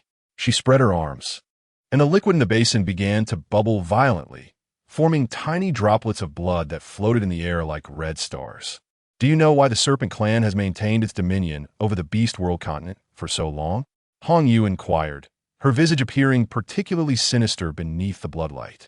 "Because we have the protection of the Serpent ancestor and the secret of immortality." A flicker of doubt crossed Qi Lian's eyes. "The Serpent ancestor is merely a legend." "No." Hong Yu shook her head, her golden gaze intensifying. "The Serpent ancestor is real. He simply never reveals his true form." "What do you think he is? A deity? A guardian spirit?" She burst into laughter, the sound grating wrong. "The Serpent ancestor is merely a powerful being who has mastered the art of prolonging life." Her finger traced through the air, and a golden line formed, gradually outlining a complex pattern, a golden serpent devouring its own tail. "The truth of the Serpent ancestor is that he can extend his life by absorbing the essence and energy of others," Hong Yu continued, her tone imbued with a certain morbid reverence. "He has lived for thousands of years, witnessing the rise and fall of countless dynasties. An unsettling premonition swelling within him. You speak of this life-prolonging technique." Indeed, Hong Yu's eyes had nearly transformed entirely into golden orbs, her pupils vertical like a serpent's. "Every red moon night, the Serpent ancestor requires the essence and energy of the strong to maintain his power. And you, Qi Lian, as the purest fire wielder of the Serpent clan, are the most exquisite nourishment." Her voice grew increasingly hoarse, as if another entity were speaking through her. "A century ago, I should have completed this ritual, but you fled with that woman. Fortunately, fate has once again placed you in my hands." Qi Lian's expression shifted. "What do you mean? A century ago?" Hong Yu scrutinized his reaction, a glimmer of cunning flickering in her eyes. "Oh, you truly do not remember? How intriguing. It seems the after-effects of possession are more severe than I imagined." Qi Lian's mind swirled with confusion, fragmented memories surfacing, a woman adorned with a feathered crown, a fierce battle, and his final desperate cry. Warning: detection of target's memory fluctuation, possibly related to sealed past events. "Do not worry." Hong Yu seemed satisfied with his bewilderment. "The past is no longer significant. What matters is that tonight's ritual can finally be completed. When Hong Yu ascends to the zenith, I will absorb your fire energy and achieve my final transformation." Kilian's mirkt coldly. "So all your previous pursuits, those heartfelt declarations, were merely to lure me into your trap?" Hong Yu's expression suddenly grew complex, as if she hesitated for a fleeting moment. That was not all a lie. I do indeed have feelings for you. Only for her voice to twist abruptly, her expression contorted in pain as she clutched her throat, as if battling against some unseen force. After a moment, she lifted her gaze once more, her golden light nearly obliterating her original eye color. But those feelings are insignificant. Power and immortality are paramount. She turned to Duya. Bind him to the central pillar. Prepare for the ritual. Duya nodded, signaling his subordinates to drag Qi Lian towards the central stone pillar, the one adorned with the serpent head. Qi Lian struggled violently, but under the constraints of the binding chains, his strength was greatly diminished.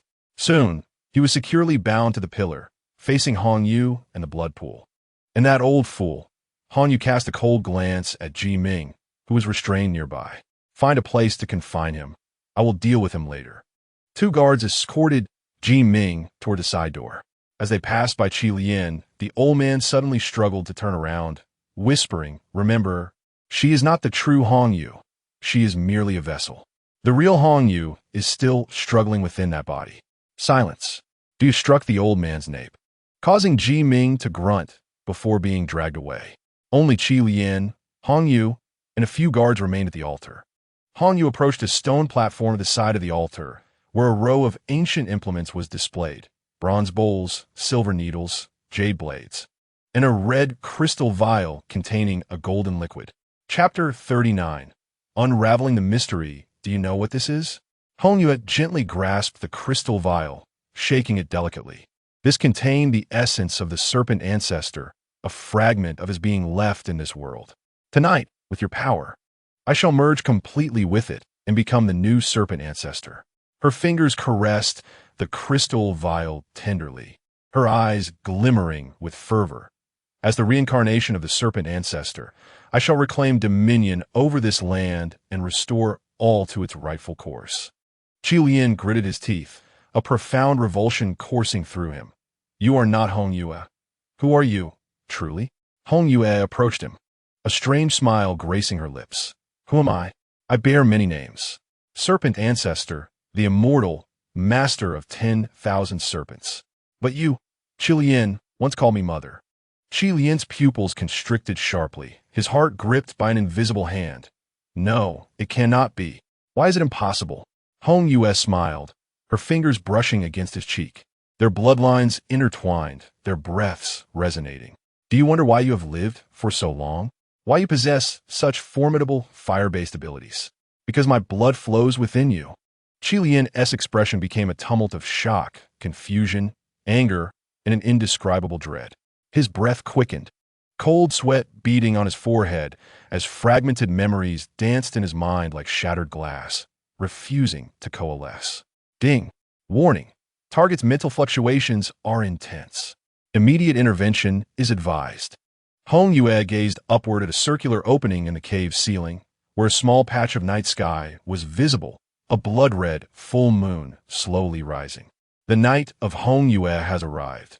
Her voice brimmed with anticipation, and the ritual may commence.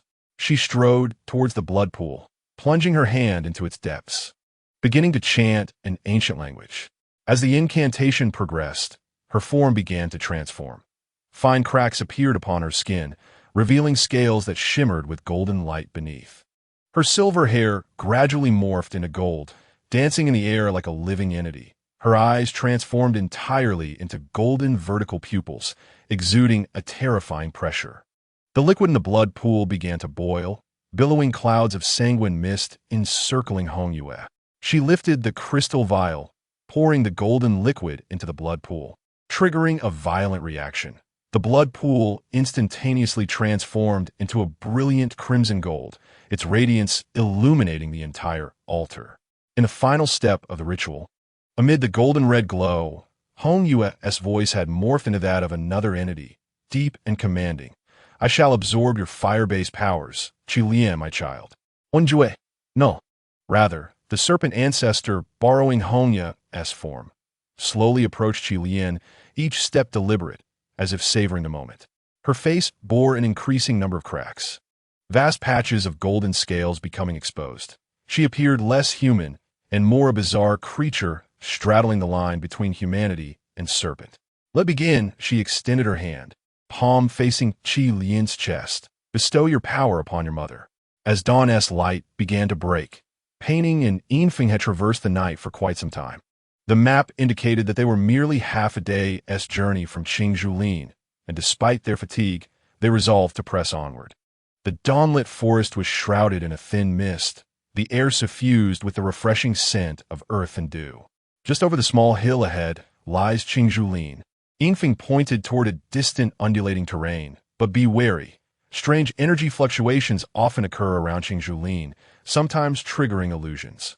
Pei Ning nodded, the spirit mark on her wrist faintly glimmering in the morning light. After the previous day's practice, she had begun to manipulate her wind-based abilities with slight precision, establishing initial harmony with the wood-based energy. Ding! The system detects anomalous energy density in the area ahead. Host is advised to remain vigilant. The two ascended the small hill, sweat dampening the wisps of hair at their temples. Yinfeng brushed aside the obstructing branches for Pei Ning, his fingers inadvertently brushing against her arm, causing the spirit mark on her wrist to warm slightly. At last, upon reaching the hilltop, the sight before Pei Ning rendered her breathless. A lush, vibrant bamboo forest emerged from the morning mist, glistening dewdrops clinging to the emerald leaves, swaying gently in the wind, producing a whispering sound akin to the earth's murmurs. "So beautiful," Pei Ning whispered in awe. Yinfeng smiled. It is said that Qingjulin is one of the most abundant places of spiritual energy in the world, aiding practitioners in their cultivation and enlightenment. As Pei Ning stepped toward the bamboo forest, an unprecedented sensation surged within her. The wood-based energy within her became exceptionally vibrant, as if responding to an unseen call. Ding! Anomalous energy fluctuations detected. Energy resonance between the system and Qingjulin established. This could be a pivotal data node. Data node? Pei Ning repeated softly, not fully grasping the term. Yinfeng seemed unaware of the system's alert, gazing at her with concern. "What's the matter? Are you feeling unwell?" Pei Ning shook her head. "No, I just feel that the energy here is extraordinary." They cautiously entered the bamboo forest.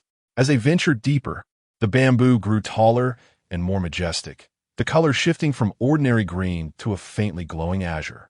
The ground was carpeted with soft green moss, each step akin to treading upon a plush rug. In the heart of the bamboo forest lay a small clearing. At its center stood an exceptionally sturdy green bamboo, its entire being exuding a semi-transparent azure hue, energy seemingly flowing within. The ground surrounding this bamboo was inscribed with intricate runes, forming a complete array pattern. Yinfeng's expression turned grave. "This is the legendary heart bamboo, the core of Qingjulin, said to resonate with the souls of practitioners, revealing forgotten memories." Pei Ning felt a wave of dizziness as the energy emanating from the heart bamboo resonated powerfully with her wood-based energy. The spirit mark began to glow warmly. She felt an irresistible pull towards the heart bamboo, as if drawn by an invisible force. "Be careful, don't get too close," Yinfeng warned. But Pei Ning seemed oblivious to his voice. According to records, only those of specific bloodlines could resonate with the heart bamboo. Otherwise, danger could ensue. Pei Ning's gaze was fixated solely on the verdant heart bamboo as she stepped into the array's confines, reaching out to gently touch its surface. Ding ding ding. Energy resonance has reached critical threshold. Memory sealing unlocking process initiated. Please remain calm, host. In an instant, a powerful surge of energy flowed from the heart bamboo into Pei Ning, jolting her body, the surrounding scenery distorting and transforming. Countless fragmented images flooded her mind. Qingjulin, multicolored crystals, a grand altar, Qi Lian's youthful visage. Herself, or was it Yuan, casting spells. Yinfeng, witnessing this, attempted to rush forward, but was halted by a sudden energy barrier. The array had fully activated, isolating Pei Ning from the outside world. He could only anxiously observe from the periphery as Pei Ning became enveloped by the azure light. The energy exchange between the heart bamboo and Pei Ning intensified, the azure glow surrounding her entirely, her figure faintly visible within the radiance. Her purple pupils expanded fully, resembling two profound lakes reflecting an endless starry sky. Within the light, Pei Ning felt her consciousness drifting away from her body, entering a peculiar space devoid of physical existence, filled only with the pure flow of energy. She glimpsed the internal structure of the heart bamboo. It was not merely a plant, but a vessel for storing information, chronicling ancient memories and knowledge. Chapter 40, Awakening of the Green Forest Ding. System detects core data stream, initiating unlocking of memory fragments. Progress 122547. In this strange space, Pei Ning seemed to hear an ancient whisper, a language both unfamiliar and inexplicably familiar. Gradually, those whispers transformed into clear guidance. All trees return to the heart, life everlasting. The five elements nurture one another, an endless cycle. A heart like still water can perceive all things. These words etched themselves into her soul like a branding, imparting profound enlightenment. She suddenly comprehended that the essence of wood-based ability was not merely about controlling the growth of plants, but rather about communicating and resonating with the very source of life itself. In the ethereal realm of consciousness, Pei Ning softly recited the Wan, Mu, Gui, Xinju, feeling the wood energy within her body begin to flow in a novel manner, creating a flawless cycle. Ding! The host has successfully comprehended the Wan, Mu, Gui, Xinju. The energy conversion efficiency of the wood ability has increased by 87. With the system's notification, Pei Ning sensed a qualitative leap in her wood energy, becoming more refined and potent. Even more astonishingly, she began to perceive the emotions of the surrounding plants. The green bamboos welcomed her, conveying goodwill and blessings. Within the consciousness space, more fragments of memories were unlocked. Pei Ning glimpsed parts of Yuan's memories, witnessing her cultivation in this very bamboo grove, unraveling the mysteries of the five elemental energies. She fought alongside the youthful Qi Lian, protecting a mysterious object known as the heart of the five elements. In her final moments, she unleashed a formidable, forbidden technique, sealing a portion of her soul and memories. Ding! Key memory fragments unlocked, confirmed soul resonance between the host and the target Yuan. They are not entirely identical, yet an energetic connection exists. The scene suddenly blurred as the consciousness space began to collapse. Pei Ning felt herself being drawn back to the real world. The azure glow gradually dissipating, her feet reconnecting with the soft moss. Upon witnessing this, Infong rushed forward to support the unsteady Pei Ning. "Are you all right? How do you feel?" Pei Ning took a deep breath and opened her eyes. Her violet pupils were now deeper than before, vast and boundless like the starry sky. What astonished Infong the most was the faint presence of emerald strands interwoven in her hair, reminiscent of the hue of the heart bamboo. "I feel wonderful." Pei Ning's voice carried an unprecedented calmness and confidence, as if she had never felt so well before. She extended her hand and gently waved. The surrounding green bamboos immediately swayed lightly, responding to her movements as if paying homage. Strands of emerald energy floated from the bamboo leaves, swirling around her fingertips, forming exquisite spiral patterns. "Unbelievable!" Infong gazed in shock at this spectacle. "You truly resonate with the heart bamboo and have gained its recognition." Pei Ning noted, channeling a hint of wood energy into her palm. This energy instantly formed a miniature azure vortex in the air. With a gentle push, the vortex drifted toward an ordinary bamboo. The moment of contact, the bamboo began to grow rapidly, soaring nearly a foot in height within the blink of an eye. Its once ordinary green hue transformed into a more vibrant emerald. What a potent force! "The essence of the green bamboo has fused with my bloodline," Pei Ning whispered, her eyes sparkling with a peculiar light. "I can feel it, the pulse of life in all things." Infong curiously inquired, "What did you gain from the heart bamboo? What did you see?" Pei Ning pondered for a moment, organizing the fragments of memory she had just acquired. "I saw parts of Yuan's memories, and a cultivation method called the Wan Mu Gui Xinju." "The Wan Mu Gui Xinju?" Infong exclaimed in astonishment. That is the legendary pinnacle wood cultivation method from the Suanio era, said to have been lost for centuries. Pei Ning noted, then turned her gaze toward the heart bamboo. I also glimpsed fragments regarding the heart of the five elements, though they were vague. I only know is an extremely important object related to the balance of the five elemental energies. Yinfeng's expression grew serious, according to the clan's records. A war over the heart of the five elements indeed occurred at the end of the Suanio era. It is said to be the artifact that maintains the balance of the five great elements, coveted by the serpent ancestor for ages. Ultimately, in a fierce battle, the heart of the five elements was shattered and sealed, and Yuan and Qi Lian also vanished in that conflict. Ding. 97 correlation detected between the information and memory fragments. It is advised that the host further explore the clues regarding the heart of the five elements. Pei Ning contemplated truly, returning to the side of the heart bamboo, once more placing her palm against its body. This time, there were no intense energy fluctuations, only a gentle resonance. The heart bamboo conveyed to me that the fragments of the heart of the five elements have scattered across the continent and must be gathered anew to restore balance. Pei Ning closed her eyes as if listening to the whispers of the bamboo, and that Qi Lian might possess one of the fragments. Yinfeng's eyes widened. You can converse with plants? Pei Ning opened her eyes, revealing a faint smile, not quite a conversation. It feels more like perceiving their will. The heart bamboo seems to possess consciousness. It recognized the soul imprint of Yuan within me. She withdrew her hand from the bamboo. Standing tall, with a resolute expression, Yinfeng, we must find Qi Lian swiftly.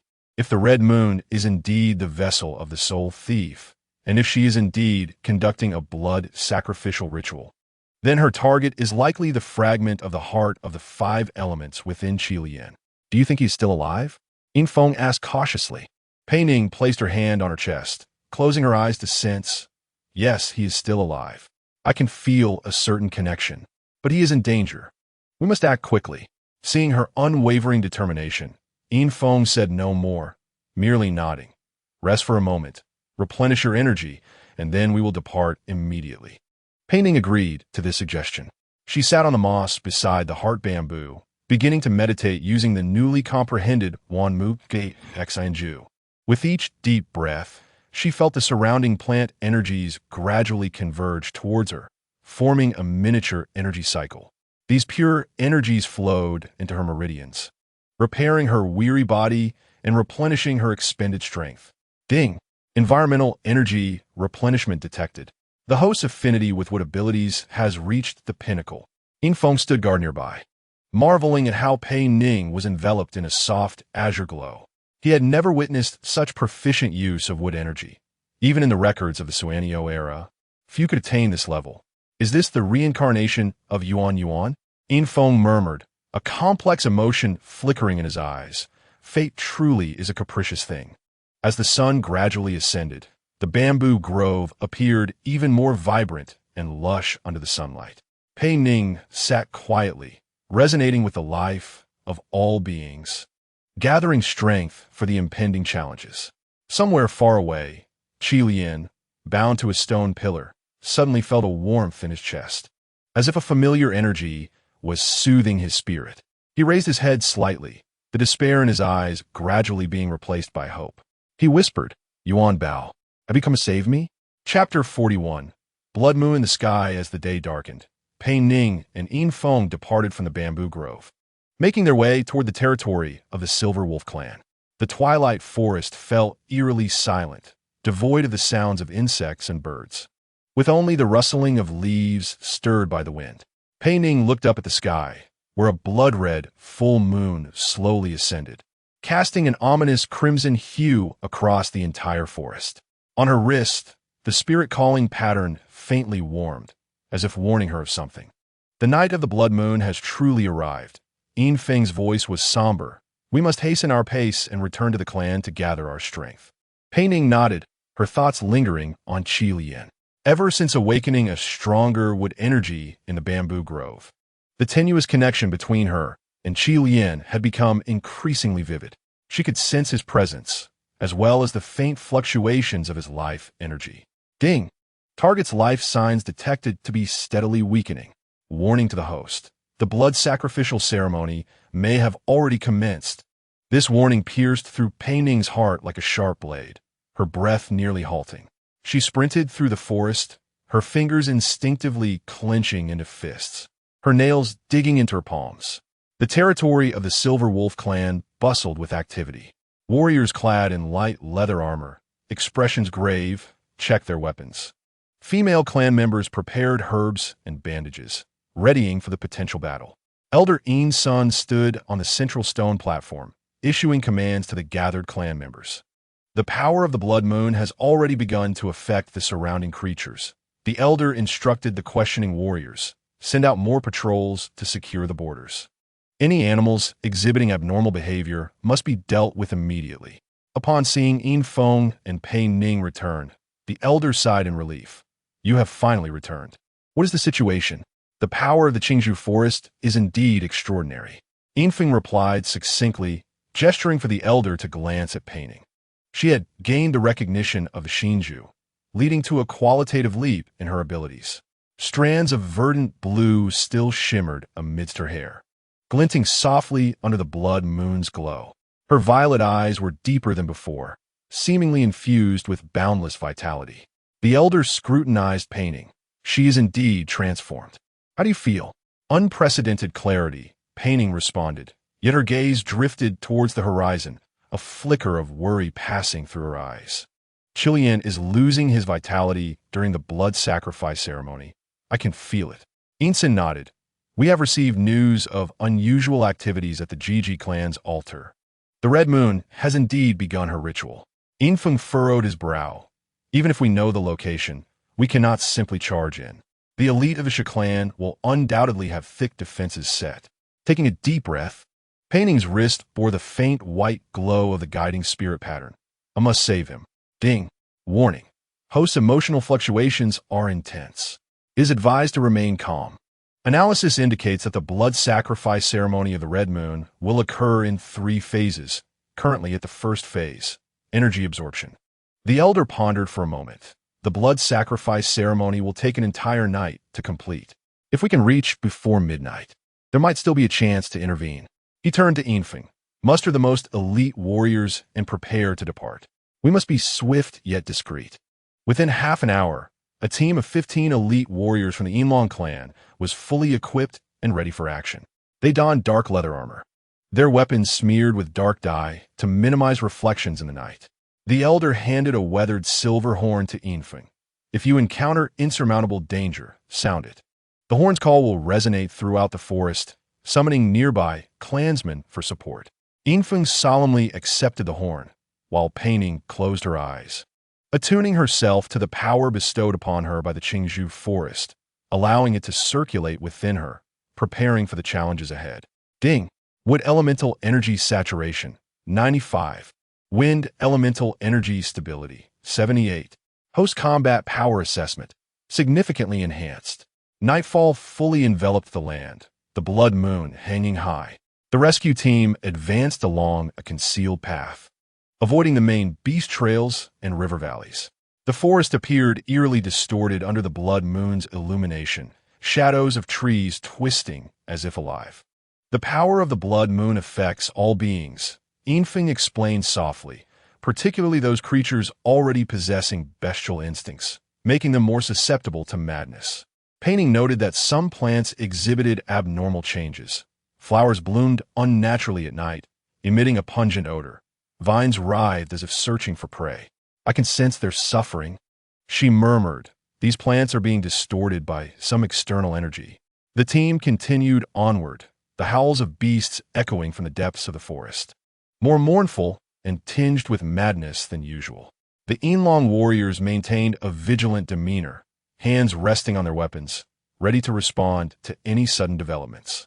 Suddenly, Pei Ning halted, feeling a surge of intense palpitations. Her hand pressed against her chest, her complexion paling instantly. What is it? Yin Feng asked with concern. Qilian's energy fluctuations have suddenly intensified. Pei Ning gasped. He is resisting, but this will only hasten his consumption. Ding. Target life, force fluctuations detected. Assessment. The target may be making a final stand. It is advised that the host accelerates their pace. Infeng promptly made a decision. Alter the plan. We will split into 2 groups. I will take Pei Ning and 5 warriors through the shortcut, while the others proceed, as originally planned, to create a feint to divert the guard's attention. The team swiftly divided, Pei Ning following Infeng onto a nearly indistinguishable narrow path.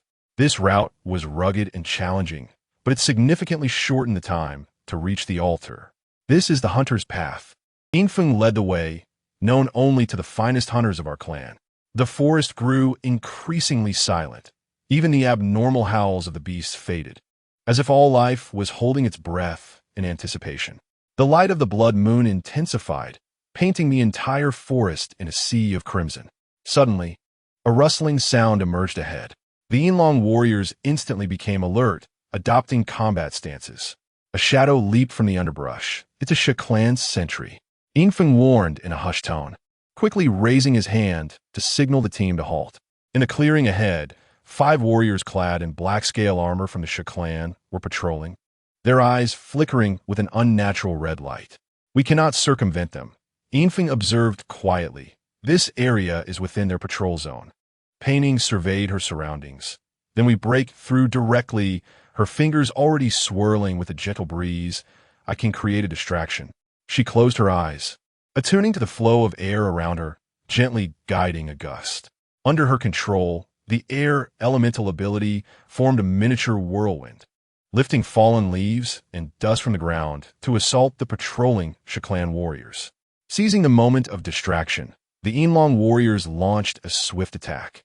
They moved with the agility of the wind, rapidly closing in on the enemy. The skirmish erupted unexpectedly and concluded just as swiftly. The team pressed onward, but not long after, they heard a cacophony ahead. Infeng gestured, and the team quickly concealed themselves in the bushes along the path. A patrol of over 10 Shi clan soldiers passed by. At the center of the group was a tall commander, his scales glinting with a chilling silver sheen. "It's Duya," Infeng whispered, a trusted aide of the Red Moon and captain of the Shi clan elite guard. Duya scanned the surroundings with suspicion, as if sensing something, and began approaching the concealed team. Pei Ning felt her heart race, gently touching the ground to communicate with nearby plants. A branch of a shrub swayed lightly under her guidance, producing a subtle sound. The noise was faint but sufficient to capture Duyu's attention. When he turned to investigate, Pei Ning directed another nearby shrub to create sound, leading him to turn in the opposite direction. Perhaps it was an animal, Duya ultimately concluded, continuing his patrol. The blood sacrifice ceremony had entered a critical phase. Any interference was intolerable. The Shi clan patrol moved on, quickly vanishing into the night. Chapter 42. Illusion. The team hastened their advance, and, after traversing a dense thicket, they finally caught sight of the altar's silhouette upon the distant hillside. The entire altar was shrouded in a dense crimson beam of light, reaching skyward and resonating with the blood moon. "What kind of malevolent ritual is this?" Pei Ning murmured. Suddenly, a rustling sound emerged from the grass. The Yinlong warriors immediately became alert, and a shadow leaped from the underbrush. Infeng raised his sword to strike. "Wait!" Pei Ning shouted urgently, recognizing the figure. It was Elder Jimming. The elderly man curled up, tattered clothing clinging to him, his face a mask of terror. Upon seeing Pei Ning, a glimmer of hope flashed in his eyes. "It's wonderful. You're still alive. How did you end up here?" Pei Ning helped the elder to his feet. "I escaped," Jimming gasped, his voice hoarse. "The Red Moon is no longer the Red Moon. She is entirely under the control of the Shi ancestor, performing a life-sustaining ritual.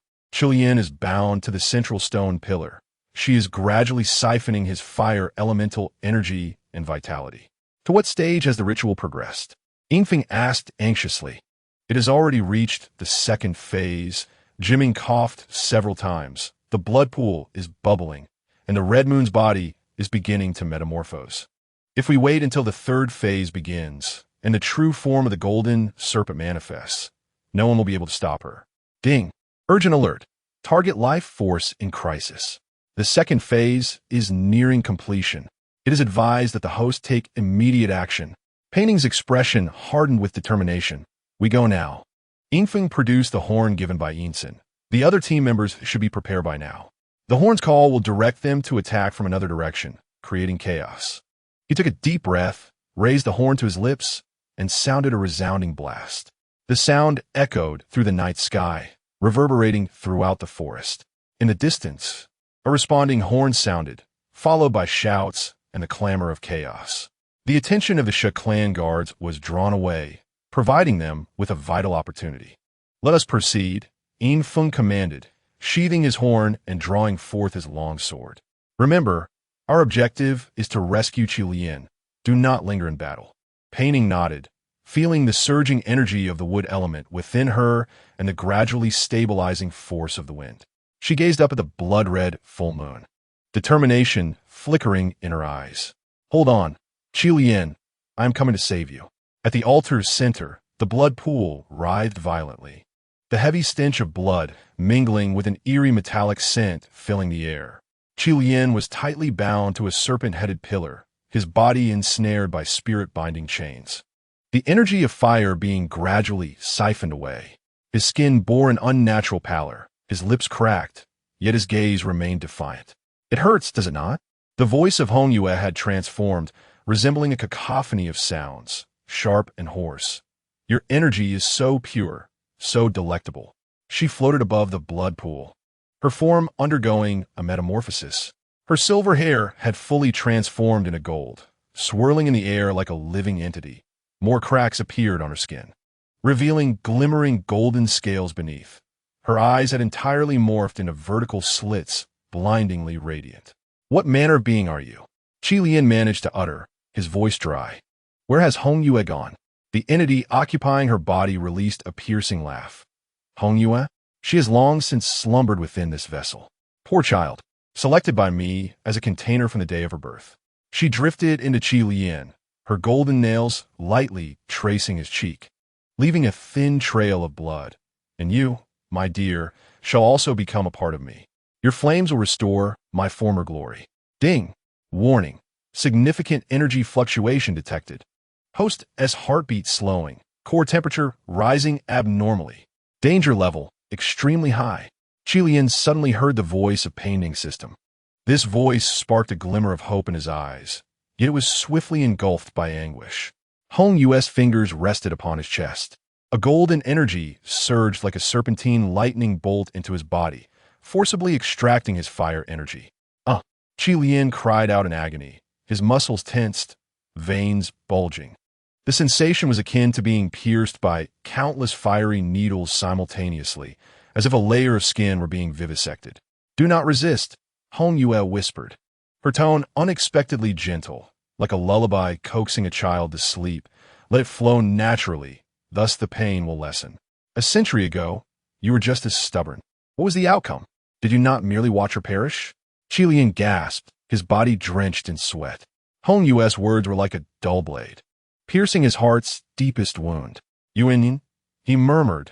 Visions began to materialize before him.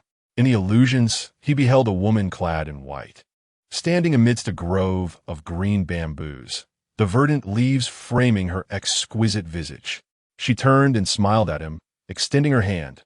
"Qi Lian, come here." Yuan bowed. Qi Lian reached out in the vision, yet he could not grasp her. The scene shifted. He saw himself standing alongside Yuan upon a grand altar, surrounded by a jubilant crowd. Yuan wore a feathered crown and held a crystal scepter, her demeanor both solemn and gentle. The balance of the 5 elements, life everlasting. Her voice resonated clearly in his mind. "Our mission is to protect and pass on, not to monopolize and control." The image transformed once more, now depicting a chaotic battlefield.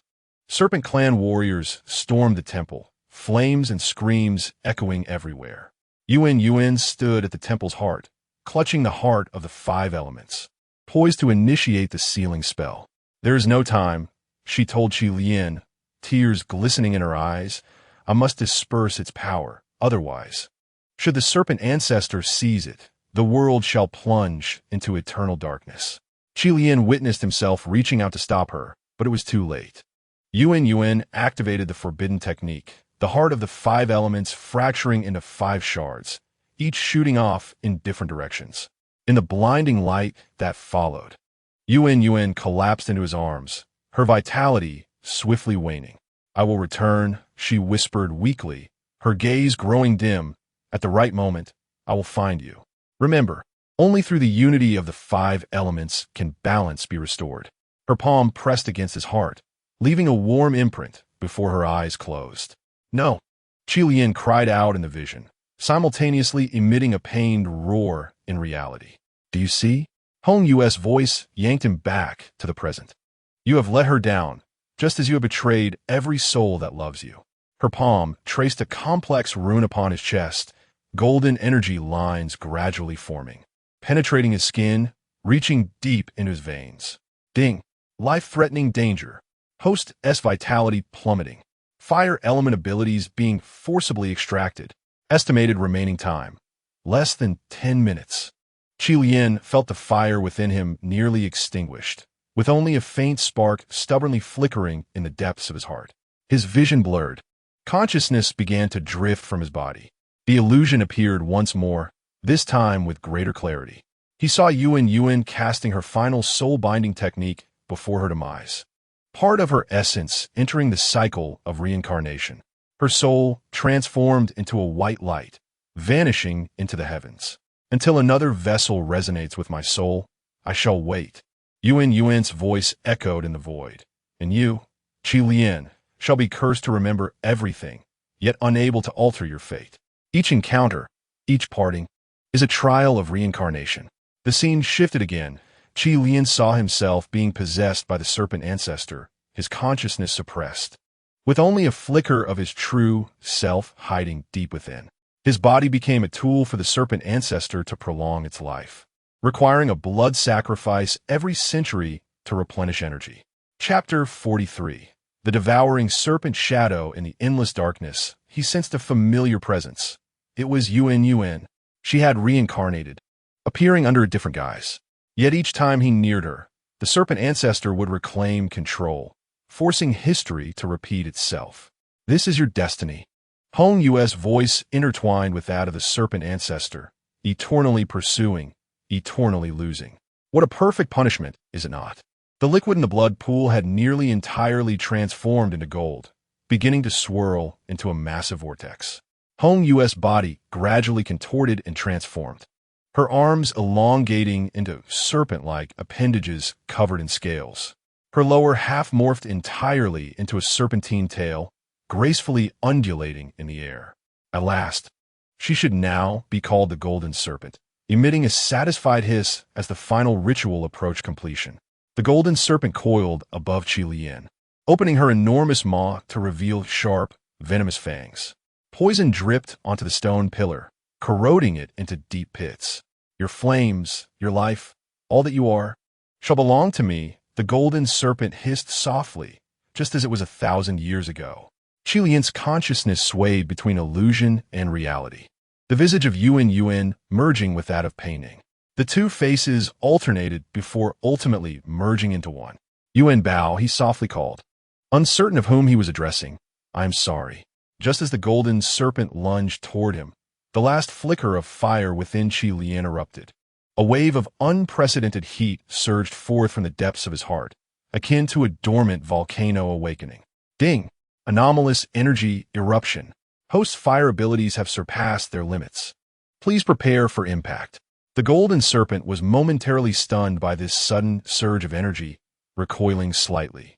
Qilian's eyes snapped open, flames of pure fire igniting within them. The spirit-binding chains that bound him began to glow red, the metal twisting and warping under the extreme heat. "No, this is impossible." The Golden Serpent shrieked in terror. "Your energy should have been depleted."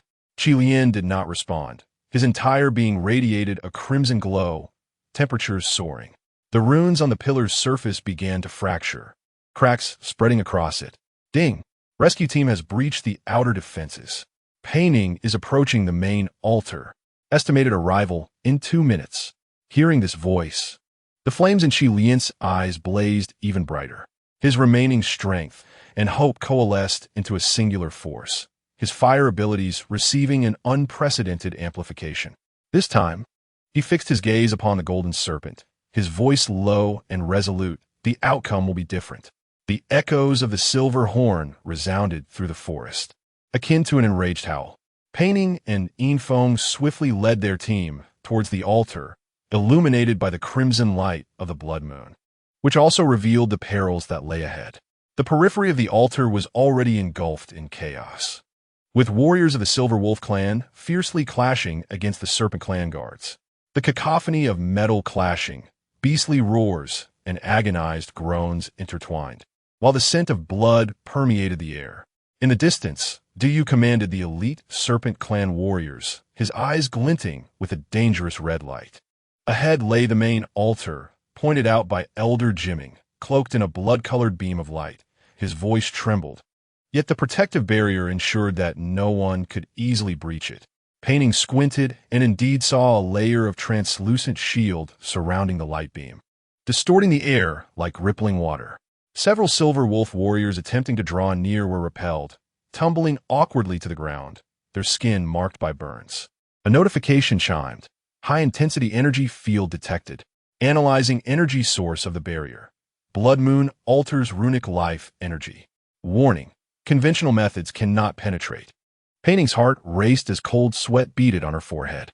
A distant, pained howl reached her ears, and she could almost be certain it was Qilian's voice. "I sense him resisting," Pei Ning murmured, biting her lip, yet she knew he could not endure much longer. Yingfeng's expression grew grave. "The barrier is too strong. We lack the time to wait for reinforcements." Elder Jimming shook his head with a sigh. "The Red Moon is nearing complete metamorphosis. If the true form of the golden serpent manifests." He did not finish his sentence, but everyone understood the implication. Pei Ning took a deep breath, closed her eyes, and attempted to perceive the energy pulsations of the barrier. On her wrist, the linguin glimmered with faint light, as if responding to some call. "Qingzhu Lin," Pei Ning whispered to herself, recalling the insights from Xinzhu. "The 5 elements generate one another. Wood and wind circulate." She opened her eyes, determination flashing in her violet pupils. "I will attempt to breach the barrier." Infong stared at her in astonishment. "Are you certain? That barrier cannot be penetrated even by the mightiest Silverlight of my clan." Pei Ning did not respond, but instead directed her palm towards the ground, feeling the earth beneath her and summoning the dormant life force within. In response to her call, emerald energy surged from the soil, forming tiny luminescent orbs that surrounded her. A notification chimed, with energy adjustment in progress. Current intensity, 83. It is advisable for the host to attempt energy fusion. Pei Ning raised her other hand, her fingertips twitching, and a delicate airflow materialized in the air. The wind energy was more elusive than the wood energy, like a playful swarm of sprites dancing at her fingertips. Infong and Elder Jimming took a step back in surprise, gazing at this wondrous spectacle. Pei Ning closed her eyes, focusing intently on the flow of energy within her. The wood energy was as steady as a mountain, while the wind energy flowed as fluidly as water, the two forces circulating and complementing each other within her. All trees return to their roots. The wind aids the growth of wood. Pei Ning softly chanted the incantation bestowed by Xinzhu. Her hair began to sway without wind, the emerald light within her strands growing ever more pronounced. The linguin fully illuminated, its white light dazzling, casting a glow upon her face.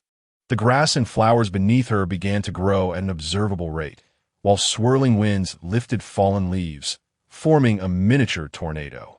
A notification chimed. Energy fusion progress, 426,785. Energy qualitative change phenomenon detected. Warning: the host is on the verge of energy overload.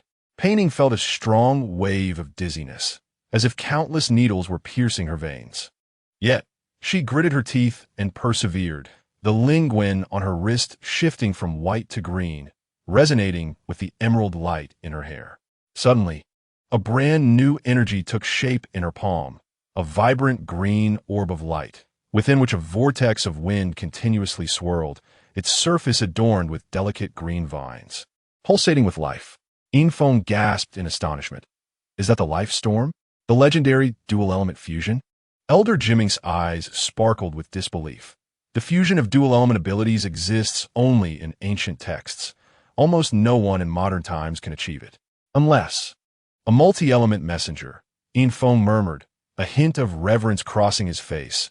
Yuan's reincarnation is indeed extraordinary. Pei Ning could hardly hear the sounds around her.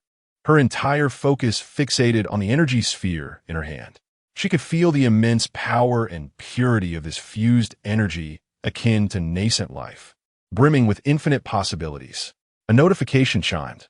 Warning, the life storm has formed. Energy stability, 62. It is advisable to release it immediately, or it may lead to energy backlash. Pei Ning abruptly opened her eyes, the azure light flickering within her pupils. She thrust the life storm forward, the energy orb spinning as it soared towards the barrier. Upon contact, it erupted with blinding brilliance. Amidst the piercing azure light, the barrier cracked like glass, fissures rapidly spreading. In an instant, the entire barrier shattered, disintegrating into countless motes of light that vanished into the air. Chapter 44. The light of the mind panting. Pei Ning's legs grew weak, nearly causing her to kneel. Yin Feng promptly supported her. You did it. The barrier is broken. A notification chimed. Excessive energy consumption. Host current status. Weakened. Remaining wind energy. 41. Remaining wind energy. 33. Immediate recovery is advised. There was no time to rest. The distant echoes of painful howls once again jolted Pei Ning's nerves. She forced herself to stand upright. We must go rescue Qilian immediately. Yin Feng nodded and commanded the warriors behind them. Cover us as we charge into the main altar. A squad of Silver Wolf warriors quickly assembled, forming a tight defensive formation to escort Pei Ning towards the main altar. The Serpent clan guards attempted to obstruct them, but were met with fierce counterattacks from the Silver Wolf warriors. Yin Feng drew his longsword, its blade shimmering with silver light. Silver light slash. A wave of silver sword energy swept across, sending 3 Serpent clan warriors flying. The glint of determination flashed in Yin Feng's eyes as he darted through the enemy ranks like lightning. Under the protection of Yin Feng and the warriors, Pei Ning finally reached the entrance of the main altar. A nauseating stench of blood assaulted her senses, mingled with an ancient and sinister aura. The sight within the altar made her pupils constrict. A blood pool bubbled with a golden liquid, emitting an eerie glow. In midair, a being that was no longer human was undergoing metamorphosis, its lower half transforming into a massive serpent tail, while its upper half retained a humanoid shape, covered in golden scales. Most painfully for Pei Ning, Qilian was bound to a stone pillar, his body faintly glowing red, his life force evidently waning. Bao Qilian seemed to sense her arrival, lifting his head slightly, his voice weak as a whisper. Qilian. Pei Ning attempted to rush forward, but Yin Feng grasped her arm. At that moment, the half-human, half-serpent entity, the golden serpent, turned its gaze towards her, its golden eyes piercing like solid light. It fixed its stare on Pei Ning, a flicker of shock passing through its serpentine pupils, quickly replaced by intense greed and hatred. Why, it's you. The voice of the golden serpent, like metal scraping, hissed. The fate of Yuan's reincarnated soul truly enjoys playing tricks on me. Fear washed over Pei Ning like icy water, her back instantly drenched in cold sweat. Yet, simultaneously, an unprecedented courage and resolve surged within her heart. She locked eyes with the golden serpent gaze, her voice trembling yet unwavering. Release Qilian. The golden serpent let out a piercing laugh. Release him? But he is my prey. However, its gaze greedily scanned Pei Ning. You hold far greater value. A vessel with multi-elemental abilities. How perfect. A notification chimed. Danger. Danger. Strong hostility and energy fluctuations detected. Target is locking onto the host. Prepare for defense. The golden serpent suddenly lashed out with its elongated tail, striking towards Pei Ning like a bolt of lightning. Instinctively, Pei Ning sidestepped to evade. The tip of the tail grazed her arm, instantly searing her skin. Blood dripped, and the ground corroded beneath her. The air was thick with the acrid scent of a metallic and sanguine mixture. A notification chimed. Warning, the target's toxin possesses strong corrosive properties. advised the host to avoid direct contact. Infeng drew his long sword, its silver brilliance flashing as he slashed at the golden serpent. The sword energy sliced through the air, emitting a sharp whistle. The golden serpent disdainfully flicked its tail, effortlessly deflecting the attack, and retaliated with a strike that sent Infeng flying. He crashed heavily against the stone wall, blood spurting from his mouth. "Ants," hissed the golden serpent, maintaining a half-human form, its features twisted under the crimson moon. "A millennium ago, you were no match for me, and today is no different." Pei Ning gasped for breath, her gaze darting between the golden serpent and Qi Lian. Qi Lian was bound to a stone pillar, his eyes barely closed, his chest rising and falling weakly. The blood ritual had drained him of most of his energy, leaving only a flicker of life force stubbornly burning within him. "Yuan Bao," Qi Lian called weakly, his pupils unfocused. "Do not speak." The golden serpent suddenly turned towards Qi Lian, its tail striking the stone pillar violently, sending shards flying. "Let me deal with your little lover first, just as I did a millennium ago." History is always astonishingly similar, is it not? Pei Ning's face turned pale, pain shooting through her wrist as the spirit pattern flared. The energies of wood and wind within her slowed due to excessive expenditure. She scanned the altar for any possible assistance. The blood pool, the stone pillars, the ancient runes, all emanated a foreboding energy. Ding! Energy network of the altar detected. Analyzing. The altar is supported by 5 stone pillars, corresponding to the 5 elemental abilities. Currently, Qi Lian is bound to the fire elemental pillar. As the golden serpent noticed Pei Ning's distraction, it seized the opportunity to attack again. This time, it opened its massive mouth and unleashed a stream of golden poisonous mist. The mist coalesced into sharp arrows in midair, hurtling towards Pei Ning. In a moment of crisis, Elder Ji Ming emerged from nowhere, pushing Pei Ning aside, only to be struck in the chest by a poison arrow. He let out a muffled groan, collapsing to the ground as his body began to corrode rapidly. "Child, go to Qi Lian," the elder gasped out his final words and then fell silent. The golden serpent emitted a piercing laugh, disdainfully prodding the elder's corpse with its tail. "Another useless sacrifice. You humans are so emotional. This is your weakness." Pei Ning's eyelashes trembled violently, tears glistening in her eyes. She clenched her fists, her nails digging deeply into her palms, blood oozing out. Witnessing the elder's sacrifice ignited an unprecedented fury within her. Ding! Warning! Host's emotional fluctuations are excessive. Energy disturbance detected. Immediate calming is advised. Infeng struggled to stand, swaying as he launched another attack on the golden serpent. This time, he summoned all his silver light powers, blinding like a miniature silver moon. The golden serpent had to retreat momentarily, granting Pei Ning a chance to breathe. "I'll hold it back," Infeng shouted. "You go save Qi Lian." No longer hesitating, Pei Ning dashed towards Qi Lian while the golden serpent and Infeng engaged in battle. The altar's surface was searing hot, each step leaving a burn mark. The air was thick with suffocating energy fluctuations, like an invisible force resisting her advance. "Qiyan," Pei Ning finally arrived before the stone pillar, trembling fingers unfastening the binding chains. "Hold on, I will take you away from here." Qi Lian slightly opened his eyes, his gaze unfocused. "Yuan Bao, you've come." He weakly raised his hand, gently caressing Pei Ning's cheek. The touch was as light as a feather, yet carried a searing warmth. Pei Ning cradled him, feeling his vitality rapidly slipping away. Ding! Target's life signs are extremely unstable. Immediate medical measures are advised. Special function detected. Mind link. Shall it be activated? Pei Ning pauset. Uncertain of the nature of this function, but her intuition told her was their only hope. "Activate," she declared resolutely. Ding! Mind link activation in progress. Establishing resonance link between host and target. Memory channel opening. A strange current surged from Pei Ning's fingertips into Qi Lian's body, while some of Qi Lian's energy flowed back to her. Their foreheads touched, surrounded by light, forming a cocoon that enveloped them. The golden serpent sensed the anomaly, roaring as it shook off foam and lunged at the two. No, you must not. Its tail struck the light cocoon violently, only to be repelled by an invisible force.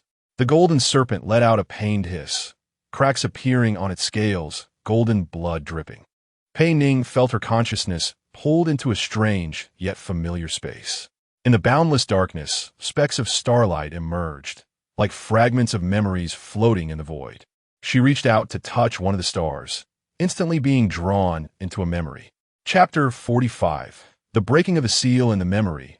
A young Qi Lian, clad in silver and red armor, knelt before a woman in white, pledging his oath. The woman bore a striking resemblance to Pei Ning, yet she appeared more mature and composed, her purple pupils sparkling with wisdom. I, Qi Lian, vow to dedicate myself to maintaining the balance of the 5 elements, loyal to Princess Xian Niao Yuan Yuan until the end of my life. Remember, Yuan Yuan tenderly stroked his hair, her voice like a clear spring. You are not my servant, but my guardian. We share the responsibility of protecting the peace of this world. Pei Ning's heart raced. This voice, this feeling, felt so familiar, as if she were witnessing herself. She was stunned by the realization. The scene shifted, and more fragments of memories surged forth. Yuan Yuan and Qi Lian practiced in a bamboo grove, mastering the essence of the 5 elemental powers. They jointly resisted the invasion of the serpent ancestor, protecting the heart of the 5 elements. Yuan Yuan performed forbidden arts, dispersing the heart's power while simultaneously fragmenting her own soul to enter the cycle of reincarnation. Ding! Key memory fragments unlocked, confirming host resonance with Yuan Yuan. 897. System Special Function. Water Elemental Ability Unsealed. In reality, Pei Ning's body suddenly levitated, her long hair floating without wind. An unprecedented coolness surged from deep within her heart, flowing throughout her body. Unlike the warmth of wood and the lightness of wind, this was a fluid, encompassing power, akin to a tranquil spring under the moonlight, serene yet potent. Water Elemental Ability Awakened. The system's notification rang louder than usual. The golden serpent seemed to sense the impending danger, frantically attacking the light cocoon, but each time it was repelled. Its body became increasingly unstable, scales shedding to reveal the twisted flesh beneath. No, this cannot be. The golden serpent shrieked, its voice transforming into a serpent's hiss. I watched you die. You are dead.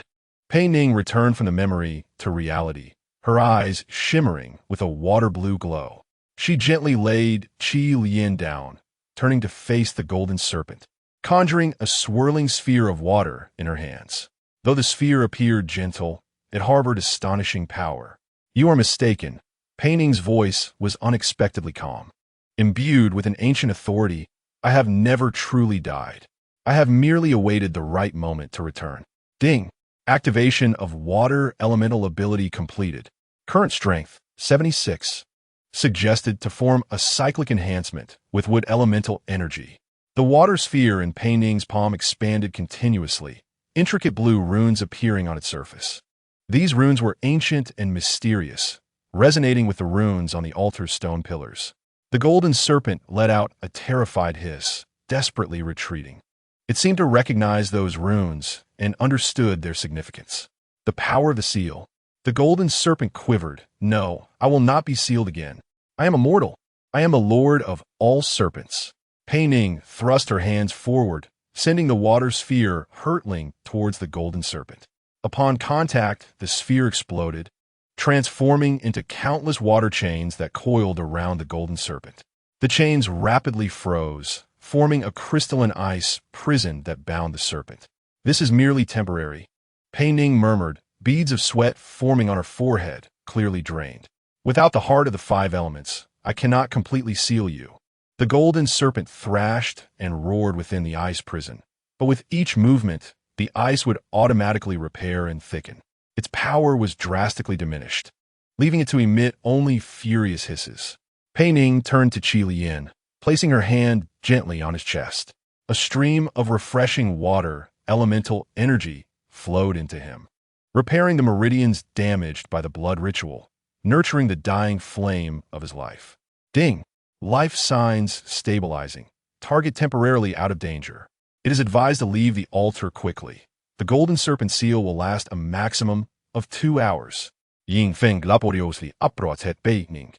Shock plastered across his face. You are truly the reincarnation of Yuan Yuan? Pei Ning shook her head, her expression complex. I am Pei Ning, but I indeed carry a part of Yuan Yuan's soul. The ice prison upon the altar shimmered with an eerie azure glow. The roar of the golden serpent stifled beneath the solid ice, leaving only a deep, resonant vibration. The golden liquid in the blood pool began to solidify, and the luminescence of the runes on the altar gradually waned. Pei Ning supported Qi Lian, beads of sweat rolling down her forehead.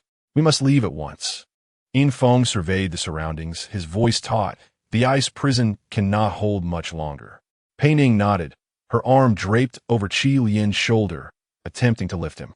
Qi Lian weakly opened his eyes, his lips chapped, his complexion alarmingly pale. Yuan Bao, you've returned. He feebly reached out, his trembling fingers brushing against Pei Ning's cheek. Do not speak. Conserve your strength, Pei Ning whispered, feeling the heat emanating from his fingertips. Let us depart from this accursed place. Ding. Warning. Abnormal fluctuations in blood moon energy detected. The altar's runes are reactivating. Ice prison stability 726554. Almost simultaneously with the system alert, minute cracks appeared on the surface of the ice prison. The light of the blood moon streamed through the circular opening at the altar's apex, directly illuminating the ice prison, causing it to melt rapidly wherever the light touched. This is bad. Yin Feng's expression changed drastically. The power of the blood moon is intensifying it. Pei Ning felt a wave of dizziness. Her initial use of water-based abilities had drained her considerably. She steadied herself, attempting to channel her remaining water energy to mend the ice prison, only to find her energy reserves nearly depleted. The cracks on the ice prison proliferated like a spider's web. The golden serpent within continued to batter against its confines, each collision shaking the entire altar. Outside, the sounds of fierce combat echoed. The Silver Wolf clan and the Serpent clan were still locked in battle. We're out of time. Yin Feng unsheathed his longsword. You take Qi Lian and go. I will hold them off. Pei Ning shook her head. The ice prison may shatter at any moment. You cannot fend it off alone. Ding. Emergency alert. Ice prison stability reduced to 31. Estimated rupture time. Less than 60 seconds. Just as they were at an impasse, a familiar figure suddenly appeared at the altar's entrance. It was another elder from the Gigi clan. The elderly man leaned on a wooden staff, his face etched with wrinkles, yet radiating determination. Quickly leave this place, he rasped, his gaze fixed on the impending rupture of the ice prison. I will hold it. Yin Feng frowned. How can you do this alone? I recognize it. The elder interjected, his voice tinged with complex emotions. That was once my daughter before she was chosen by the serpent ancestor. Pei Ning and Yin Feng were taken aback. The elder stepped forward, each step heavy yet resolute. The serpent ancestor chose my daughter as a vessel, taking everything from her. For 20 years, I have sought an opportunity to rescue her, yet I have remained powerless. Now, she has been utterly consumed, and all I can do is halt this evil from spreading. The elder removed a small bronze vial from his waist, a fierce light gleaming in his eyes. This is the sealing potion I have prepared for years. It can temporarily suppress the serpent ancestor's power. It is enough for your escape. Cracks had now spread across the entire surface of the ice prison, chunks of ice cascading down. The roar of the golden serpent grew increasingly distinct. The light of the blood moon was glaringly bright, staining the entire altar a ghastly red. Ding. Ice prison collapse countdown, 1098. Yin Feng seized Pei Ning's wrist. There's no time. We must leave. Pei Ning bit her lip, glancing at the weakened Qi Lian, then at the resolute elder, finally nodding. Thank you. We will return. The elder shook his head. There is no time left. Depart with hope, and fulfill Yuan Yuan's unfinished business. Remember, only by collecting all fragments of the 5 elemental hearts can the serpent ancestor be truly sealed. Ding! The ice prison is on the brink of collapse. It is strongly advised that the host evacuate immediately. With a thunderous explosion, the ice prison shattered completely. Countless shards of ice flew in all directions, glistening with a strange light under the blood moon. The golden serpent, standing at the center of the ice prison, raised its head and emitted a triumphant hiss. Chapter 46. Transformation of the Golden Serpent. Its form had wholly transformed, covered in golden scales, the head entirely resembling that of a serpent, with massive, cold, and cruel eyes. Its body was expanding rapidly, soon towering above the altar's stone pillars, nearly reaching the altar's dome. Without hesitation, the elder charged toward the golden serpent, raising the bronze vial high. Bound by blood, in the name of the Father, I seal your evil. He hurled the vial at the golden serpent. It shattered mid-air, releasing a plume of purple smoke. The smoke enveloped the serpent, each contact dimming the golden scales. The golden serpent let out a pained roar, thrashing wildly but unable to escape the purple mist. Go! The elder shouted, only to be struck heavily by the serpent's tail. His body flew like a broken kite, crashing against a stone pillar, blood pouring from his mouth. Yet he stubbornly maintained the sealing incantation. Yinfeng hesitated no longer, supporting Qi Lian with one hand and grasping Pei Ning with the other, sprinting towards the altar's exit. Outside, the Silver Wolf Clan warriors had assembled, ready to cover their retreat. Everyone withdraw. Yinfeng commanded immediately. The warriors swiftly formed a defensive formation, escorting the injured back. The Serpent Clan guards, sensing the turmoil within the altar, hesitated, no longer launching attacks. Pei Ning glanced back at the altar. The golden serpent was ensnared in purple smoke, temporarily immobilized, but the mist was already beginning to dissipate. The elder lay in a pool of blood, his life force rapidly waning. Yet his eyes remained fixed on the golden serpent, his hand continually shifting the sealing gestures. We are almost at the edge of the forest. Yinfeng's expression grew grave. Our kin will meet us there. Pei Ning suddenly halted, a resolute glint flashing in her violet eyes. You all go on. I must stay behind. Yinfeng stared at her in shock. What? Leaving now may be our only chance. Once the golden serpent recovers, Qi Lian needs immediate treatment. Pei Ning interrupted, her eyes shining with determination. The water energy I have just awakened can stabilize his injuries. She glanced at the feeble Qi Lian. I cannot abandon him. But ding! Energy fluctuations from the altar detected. The golden serpent is predicted to break free from the seal. It is recommended that the host seek a hiding place. Almost simultaneously, a deafening roar echoed from the distance. A powerful energy wave swept in, bending trees and trembling the ground. Within the depths of the forest, birds and beasts fled in all directions. Qi Lian weakly spoke. There is a secret passage beneath the altar.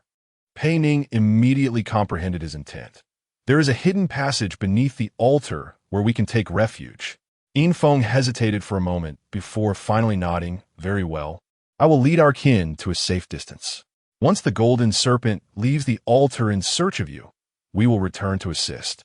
Pei Ning acknowledged with a nod, carefully lifting Qi Lian, turning to hasten towards the altar. Behind them, Yinfeng led their kin further into the depths of the forest. The scene within the altar was harrowing. The ground was strewn with shattered ice. The blood pool entirely dried up, leaving only blackened remnants. The body of the Gigi elder lay beside the stone pillar, devoid of life. Most terrifying of all, the golden serpent had vanished, leaving behind only a scattering of fallen golden scales. Ding! Residual energy signatures detected in the surrounding area. Analysis indicates the target has broken free from the seal and left the altar. It is currently searching for the host's whereabouts. Immediate concealment is advised. Pei Ning bit her lip, quickly searching for the entrance to the secret passage while supporting Qi Lian. Qi Lian feebly pointed towards the blood pool. There is a mechanism below. Pei Ning cautiously set Qi Lian aside and crouched to examine the desiccated blood pool. In the center of the pool's bottom was an inconspicuous stone block, slightly different from the surrounding stones. She pressed down on it, but it did not budge. She tried to rotate it, yet it remained unresponsive. The sound of the golden serpent moving echoed in the distance. The rustling of scales against the ground, sending chills down her spine. Pei Ning's heart raced, cold sweat beating on her forehead. Ding! The target is approaching. Distance, less than 500 meters. Pei Ning was in a frenzy, turning to Qi Lian. How do we open this? Qi Lian exerted all his strength to raise his hand, a flicker of feeble fire dancing between his fingers. Only fire could unlock this. Pei Ning instantly comprehended. She helped Qi Lian to the edge of the blood pool. Qi Lian pressed his finger against a stone block, infusing it with a flicker of flame. The stone immediately emitted a crimson glow, and soon the entire bottom of the blood pool began to shift, revealing a staircase leading downwards. Ding! Target approaching, speed increasing. Distance, less than 300 meters. Pei Ning, disregarding further thoughts, supported Qi Lian and swiftly entered the secret passage. The staircase was narrow and steep, but fortunately, a faint phosphorescence provided illumination. As soon as they stepped into the passage, the bottom of the blood pool automatically sealed shut, isolating them from the outside world. In the darkness, Pei Ning felt Qi Lian's body temperature was alarmingly high, and his breaths came in rapid, uneven gasps. She gently leaned him against the wall of the passage, her palm resting against his forehead. "Hold on," she murmured softly, her voice echoing in the confined space. "I will save you." The passage was dark and damp, the air thick with the scent of aged earth and the bitter aroma of some ancient herbs. Only the faint phosphorescence on the walls provided light, outlining a winding tunnel that descended further. Pei Ning supported Qi Lian as they moved slowly down the narrow steps. Qi Lian's body radiated heat, his breathing quick and erratic, sweat soaking through his clothing. His weight bore heavily upon Pei Ning's shoulder, yet she gritted her teeth and persevered. Each step laborious and burdensome. Just a little longer, Pei Ning reassured him, feeling his feverish temperature. "We need to find a place to rest and tend to your wounds." Ding! Target's life signs are unstable. Fire energy is in disarray. It is advised that the host find a safe location for treatment as soon as possible. The passage grew increasingly profound, the air colder and more oppressive. Pei Ning felt a subtle burning sensation in her chest, as if the talismans there resonated with some ancient energy in the environment.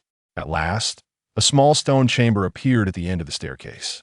Inside, there was a crude stone bed, a stone table, and a torch holder seemingly arranged for fugitives to rest temporarily.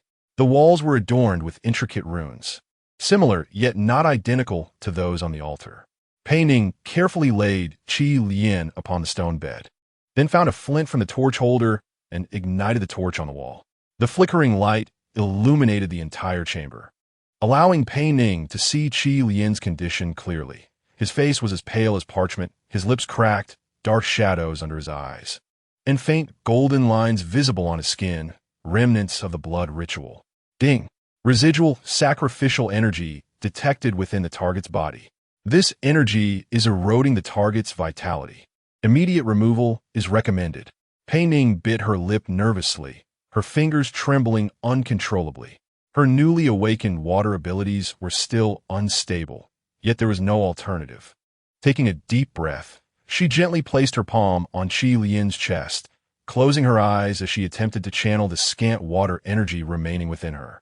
At first, the energy resisted her guidance like a stubborn child.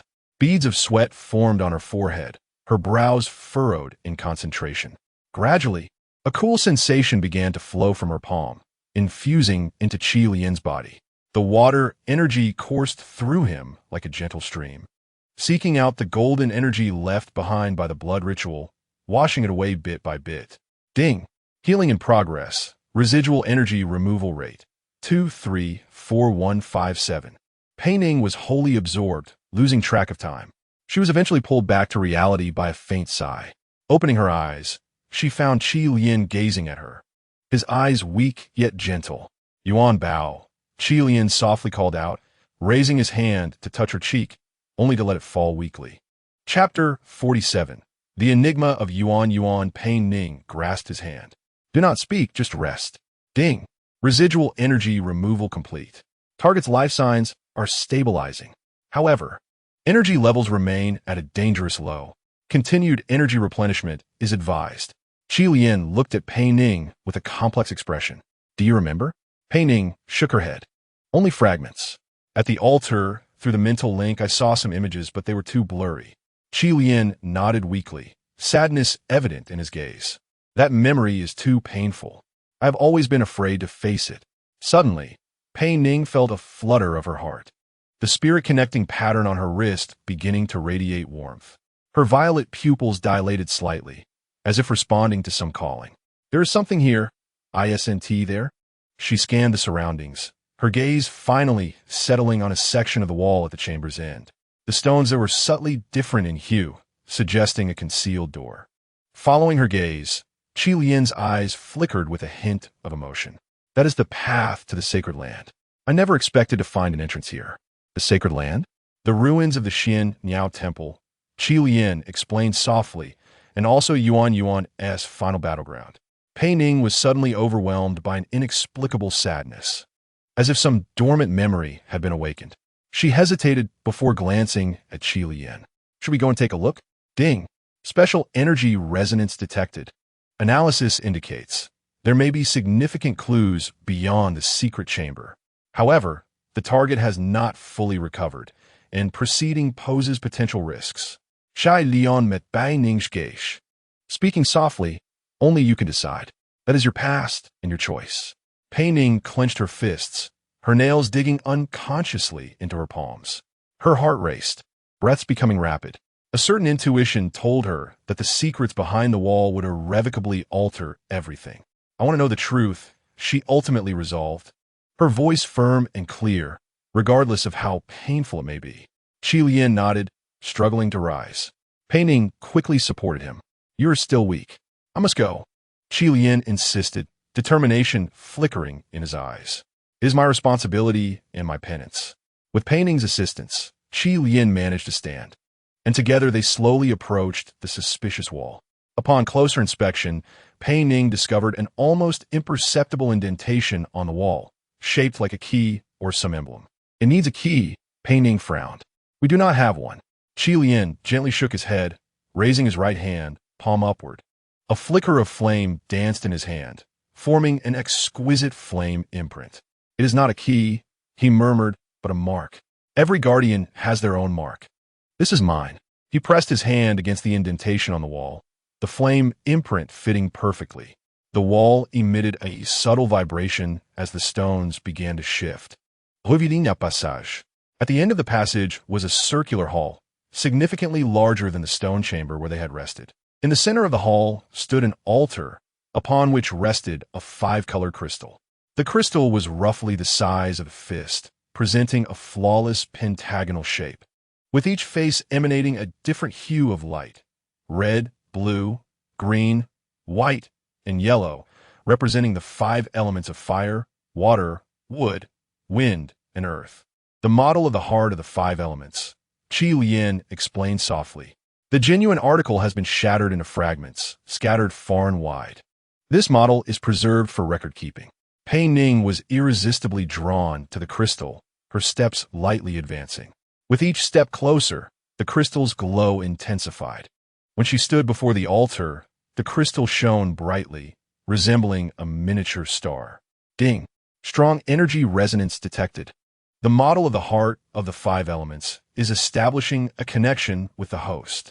Shall we proceed? Pei Ning hesitated not a moment, extending her hand to touch the crystal. A chilling sensation coursed through her, followed by a surge of powerful energy. The crystal's brilliance surged, projecting images that floated in the air like 3-dimensional projections. The first image revealed a magnificent hall, adorned with jade pillars and golden roofs, exuding grandeur. Within stood a woman clad in splendid robes, crowned with feathers and wielding a scepter. Her visage bore an uncanny resemblance to Pei Ning, though more mature and regal. Yuan, Qi Lian murmured, the last princess of the Xianyao dynasty. In the second image, Yuan stood at the center of a complex array, surrounded by 5 mages clad in robes of different colors. As the array activated, 5 colors of light converged upon Yuan, her eyes transforming into the same violet hue as Pei Ning's. The awakening ritual of the 5 elements unfolds, as Qi Lian elucidates that Yuan is a rare prodigy of 1,000 years, capable of mastering the quintessence of elemental energies simultaneously.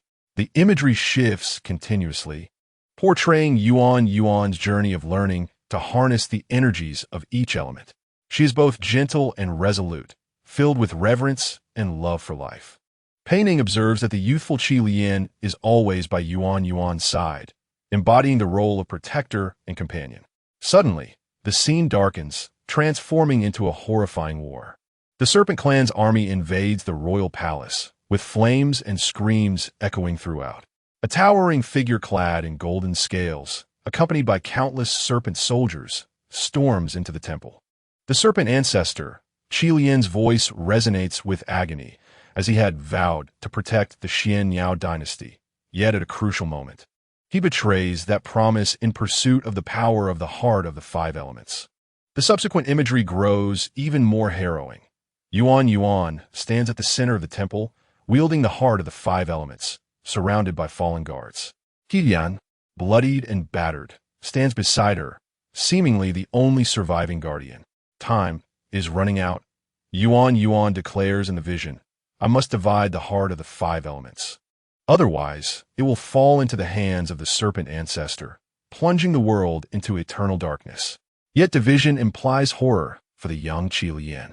It means I must pay with my life, Yuan states calmly. It is all right, I am prepared for the cycle of reincarnation. When the time is ripe, I shall return to fulfill my mission. She turns to Qi Lian, tears brimming in her eyes. And you, my most loyal guardian, shall continue to live, awaiting my return. This is both my blessing and my curse.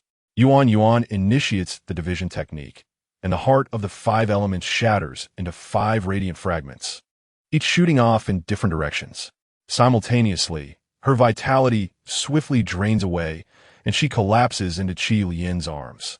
Remember, the dying Yuan gently caresses Qi Lian's face. I will come back. When the heart of the five elements reunites, balance will be restored. The imagery abruptly ceases, and the crystalline radiance gradually dims. The entire hall falls into silence, save for Pei Ning's hurried breaths and Qi Lian's stifled sobs. Ding! Memory fragments synchronize successfully. Detection indicates a heightened resonance intensity between the host and Yuan. Current resonance rate, 924. Pei Ning stands frozen, tears silently cascading down her cheeks. The scenes felt so vivid, the emotions so intense, both foreign and familiar. She is uncertain whether these are indeed Yuan's memories or her own. Now you understand, Qi Lian whispers, his voice laden with centuries of fatigue and sorrow. Why the moment I laid eyes on you, I recognized you. It is not merely the resemblance of our appearances, but a resonance of our souls. Chapter 48. A thunderous strike. 3 days have elapsed. Time within the secret passage flows particularly slowly, with only the burning of the torches on the walls marking the transition of day and night. Pei Ning leans against the corner of the stone chamber, her expression weary yet vigilant. Qi Lian lies quietly on the stone bed, his breathing markedly steadier than in the previous days, his complexion no longer so pallid, now tinged with a hint of color. They are confined in this cramped space, with dwindling supplies of food and water.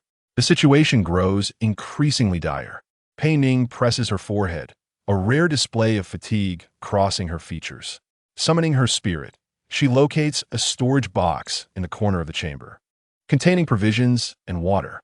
After a rough estimation, she concludes that at their current rate of consumption, they can last at most 2 more days. Awake? Pei Ning catches a glimpse of Qi Lian opening his eyes and hurriedly approaches his side. Qi Lian nods weakly, his voice hoarse and dry. What is the situation outside? After uttering this, he pauses for a moment, as if drained of all strength. Pei Ning shakes her head. She shrugs her shoulders. I know nothing of the situation outside. All I am aware of is that we have been here for exactly 3 days. Shadows linger under her eyes, evidently indicating that she has scarcely slept during these days. In such an environment, sleep eludes her. Ding! Detection indicates a decrease in external energy fluctuations. Assessment. The golden serpent may have temporarily vacated the search area. The system's cold notification jolts Pei Ning back to reality. Instantly, she becomes alert, adopting a defensive posture. The system indicates that the waning energy fluctuations suggest the golden serpent has departed. This is promising news for them. Qi Lian attempts to sit up, but after several unsuccessful attempts, Pei Ning swiftly extends her hand to support him. He grips her hand tightly, his fingers trembling. Yet a spark of life returns to his eyes. We cannot remain hidden here indefinitely. But your injuries, they have improved significantly. Qi Lian interrupts. Thanks to your water element abilities. Pei Ning hesitates for a moment, glancing at the meager remaining supplies. You are correct. We must seek an escape. But the golden serpent outside, she feels a headache coming on. After a moment of contemplation, Qi Lian's eyes suddenly brighten. In truth, this passage does not have a single exit. What do you mean? Pei Ning furrows her brow.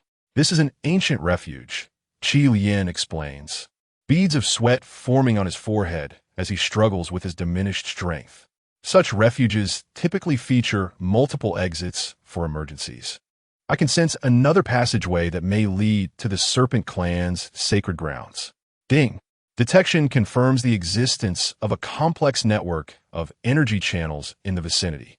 It is advised that the host attempts to explore. Pei Ning tucks a stray lock of hair behind her ear, her violet eyes gleaming with determination. Then let us proceed. She cautiously helps Qi Lian don a spare set of garments she found, and then gathers the remaining provisions and water. Qi Lian manages to stand, albeit unsteadily. And in this moment, he does not wish to appear overly sentimental, leaning against Pei Ning's shoulder. From there, Qi Lian points to the wall on the opposite side of the stone chamber, where the stones appear slightly different from the surrounding ones, indicating a potential mechanism.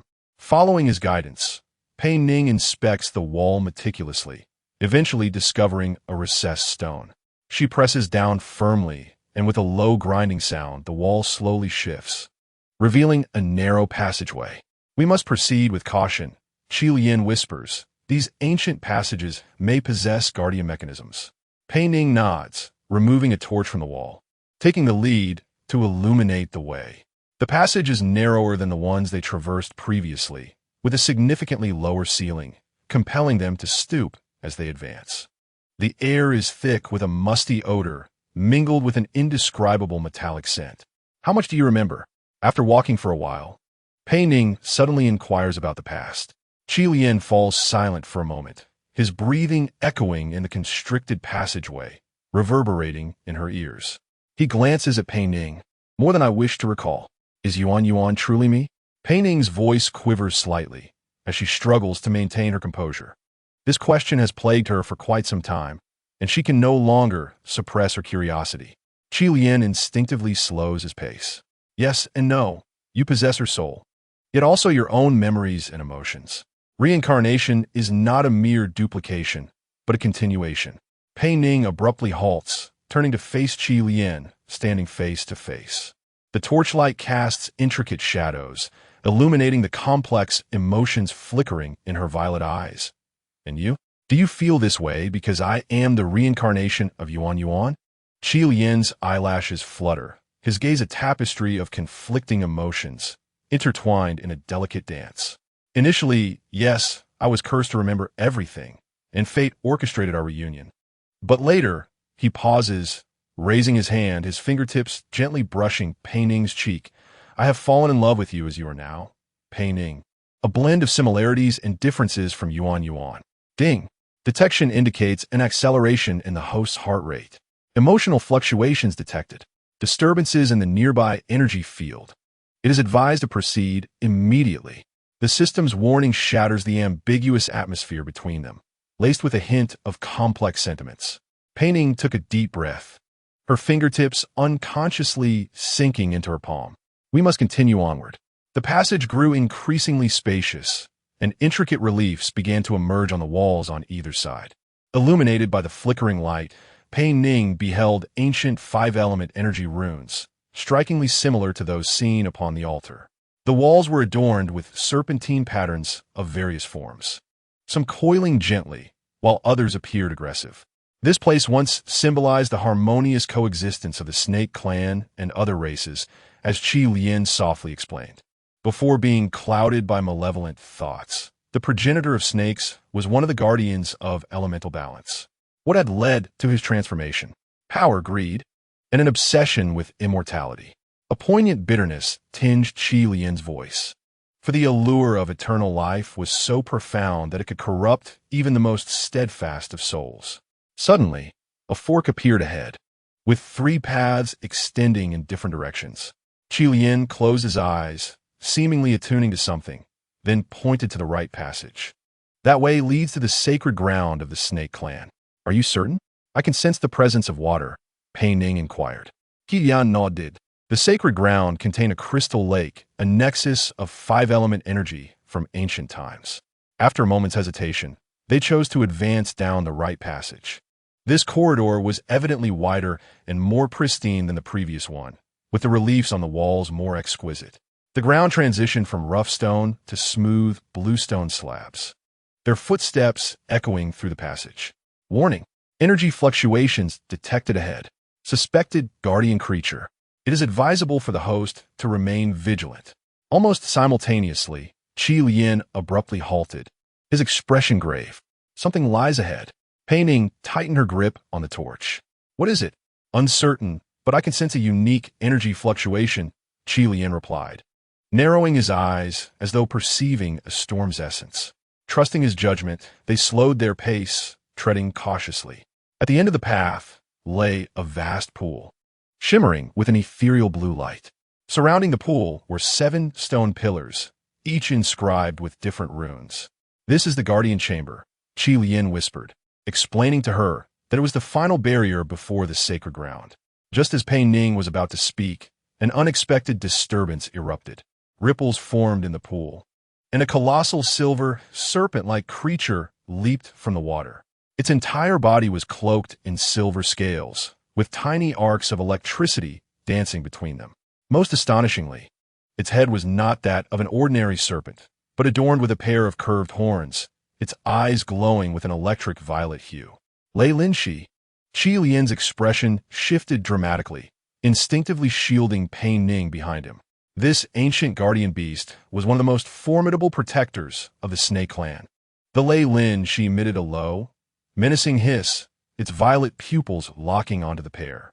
Its body coiled rapidly, the arcs of electricity between its silver scales intensifying, forming a miniature thunderstorm. Warning: danger. A significant accumulation of lightning energy detected. The target is preparing to attack. Immediate cover is advised. There was no time to react. The Lei Lin, she opened its massive maw, unleashing a blinding bolt of purple lightning that surged toward them. The air erupted in an explosive crackle. Without hesitation, Qi Lian shoved Pei Ning aside, but he himself could not evade in time. The purple lightning struck his chest, the immense force propelling him against the wall. Chapter 49. Soul Resonance. Qi Lian. Pei Ning screamed in terror, witnessing the fabric of his shirt torn and his skin charred in a horrifying manner. Arcs of electricity still dancing around the wound. Emergency alarm. Target has sustained severe injuries. Vital signs are plummeting. Lightning energy is eroding the target's meridians. Estimated survival time is less than 10 minutes.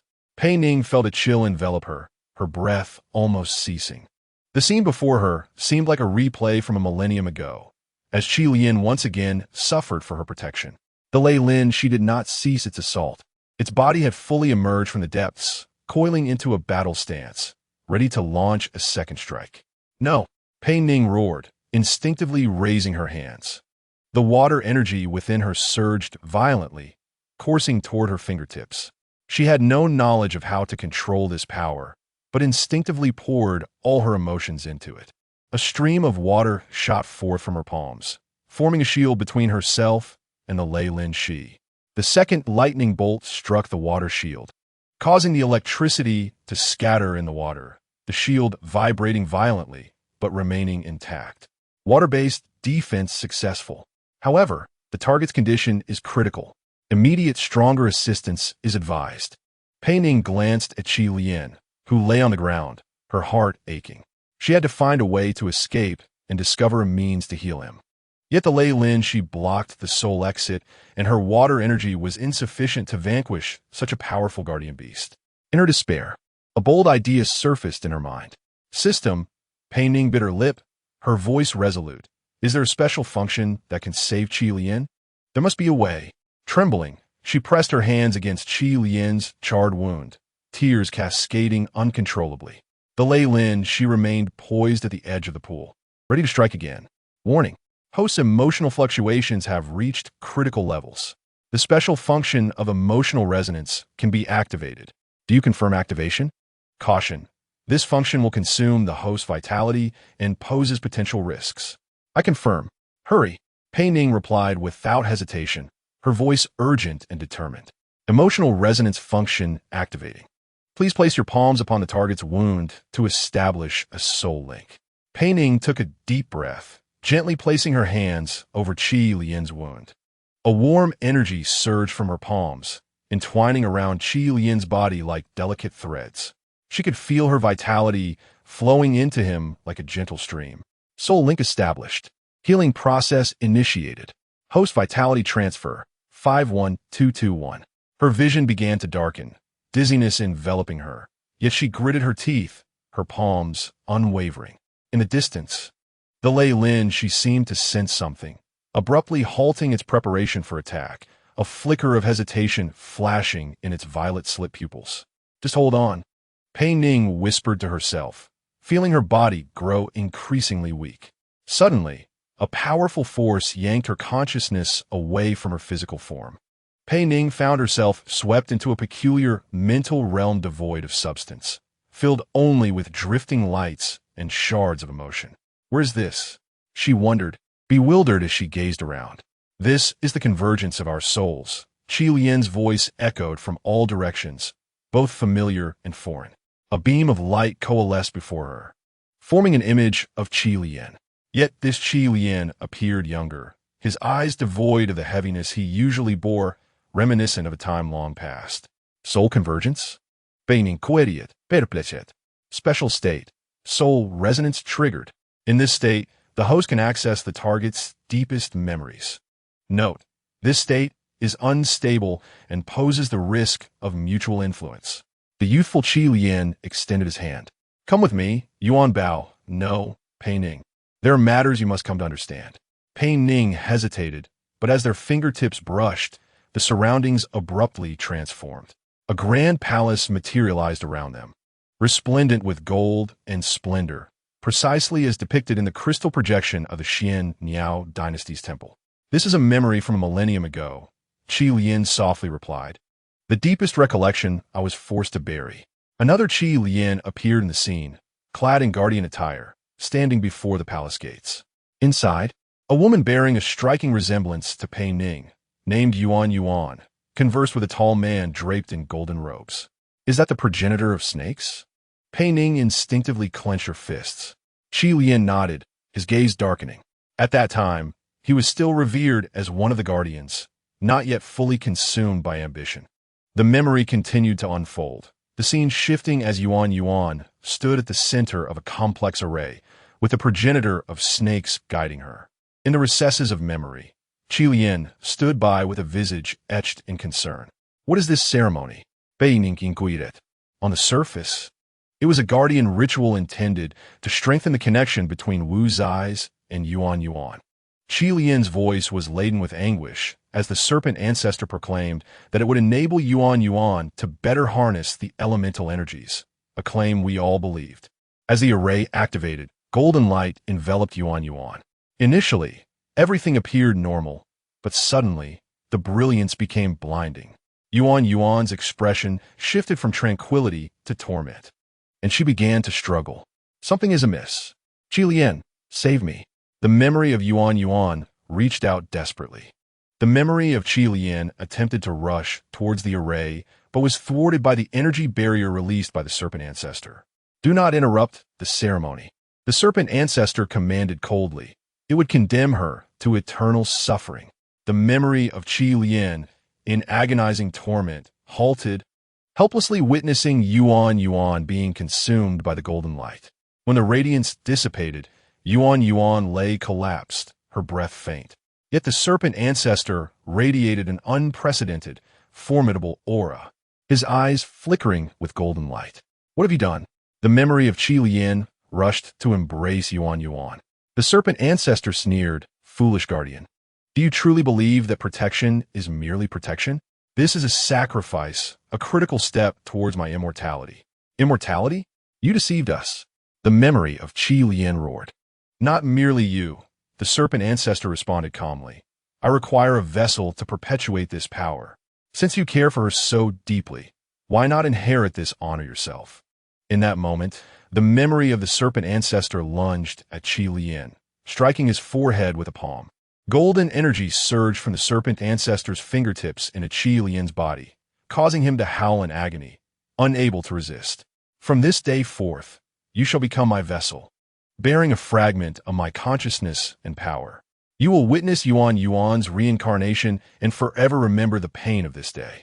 Pei Ning gazed in shock at the unfolding events, her hand instinctively covering her mouth. "So your immortality is the curse of the serpent ancestor, and a part of his power resides within you." Qi Lian offered a bitter smile. "I have become his spare vessel. Should his main body face peril, he will resurrect through me." The scene shifted once more, and Yuan Yuan lay in Qi Lian's embrace, her vitality swiftly waning. "Remember," the dying Yuan Yuan struggled to speak. "I shall return. I will find the Wuxi heart to shatter the serpent ancestor's immortality.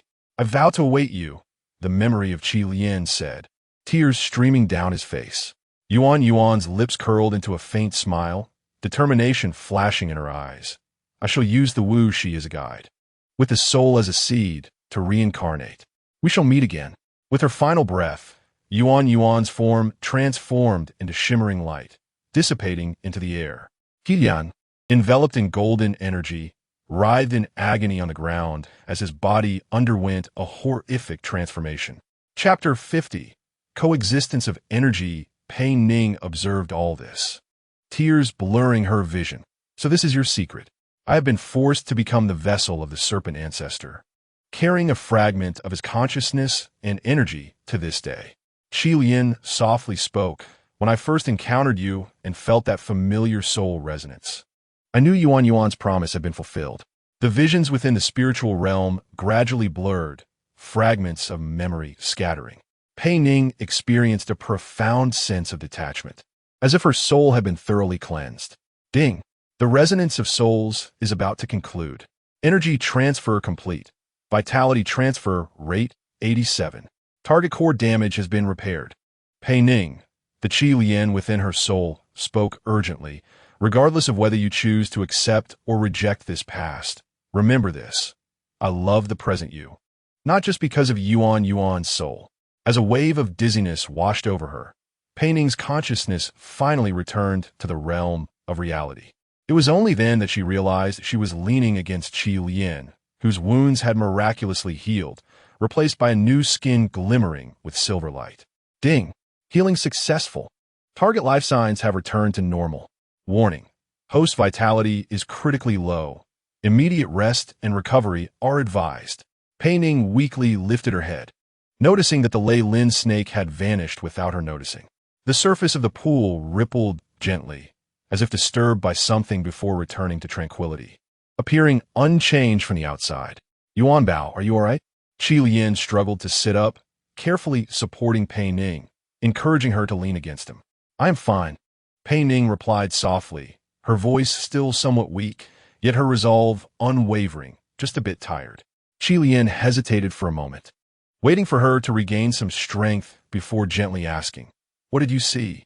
Pei Ning gazed into his eyes, which resembled a deep lake, cold and desolate, allowing her to palpably sense his inner solitude.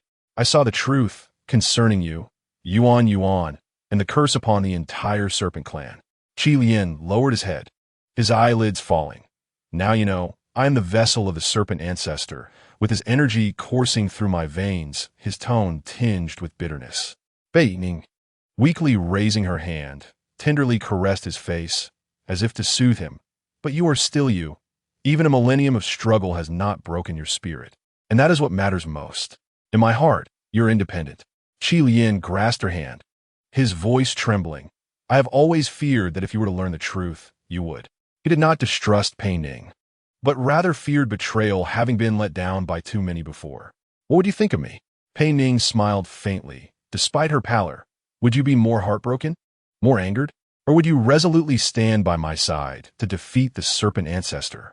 In their shared gaze lay an understanding that required no words. Ding. Energy fluctuations detected nearby. Analysis result: Crystal Lake energy field, approximately 500 meters away. It is advised that the host proceed promptly, as this energy field will aid in restoring vitality. Crystal Lake. Qi Lian's eyes brightened. The system was correct. It was a convergence point for the 5 elemental energies, capable of aiding recovery. He cautiously helped Pei Ning to her feet. "Can you walk?" Pei Ning nodded, leaning against his shoulder. "Isn't the Crystal Lake just through that passage?" Qi Lian followed her to Shang and discovered that indeed, a deep passage lay on the opposite side of the pool, the blue light faintly visible at its end. "That's the way. Let us go," Qi Lian urged gently, supporting Pei Ning as they made their way towards the passage.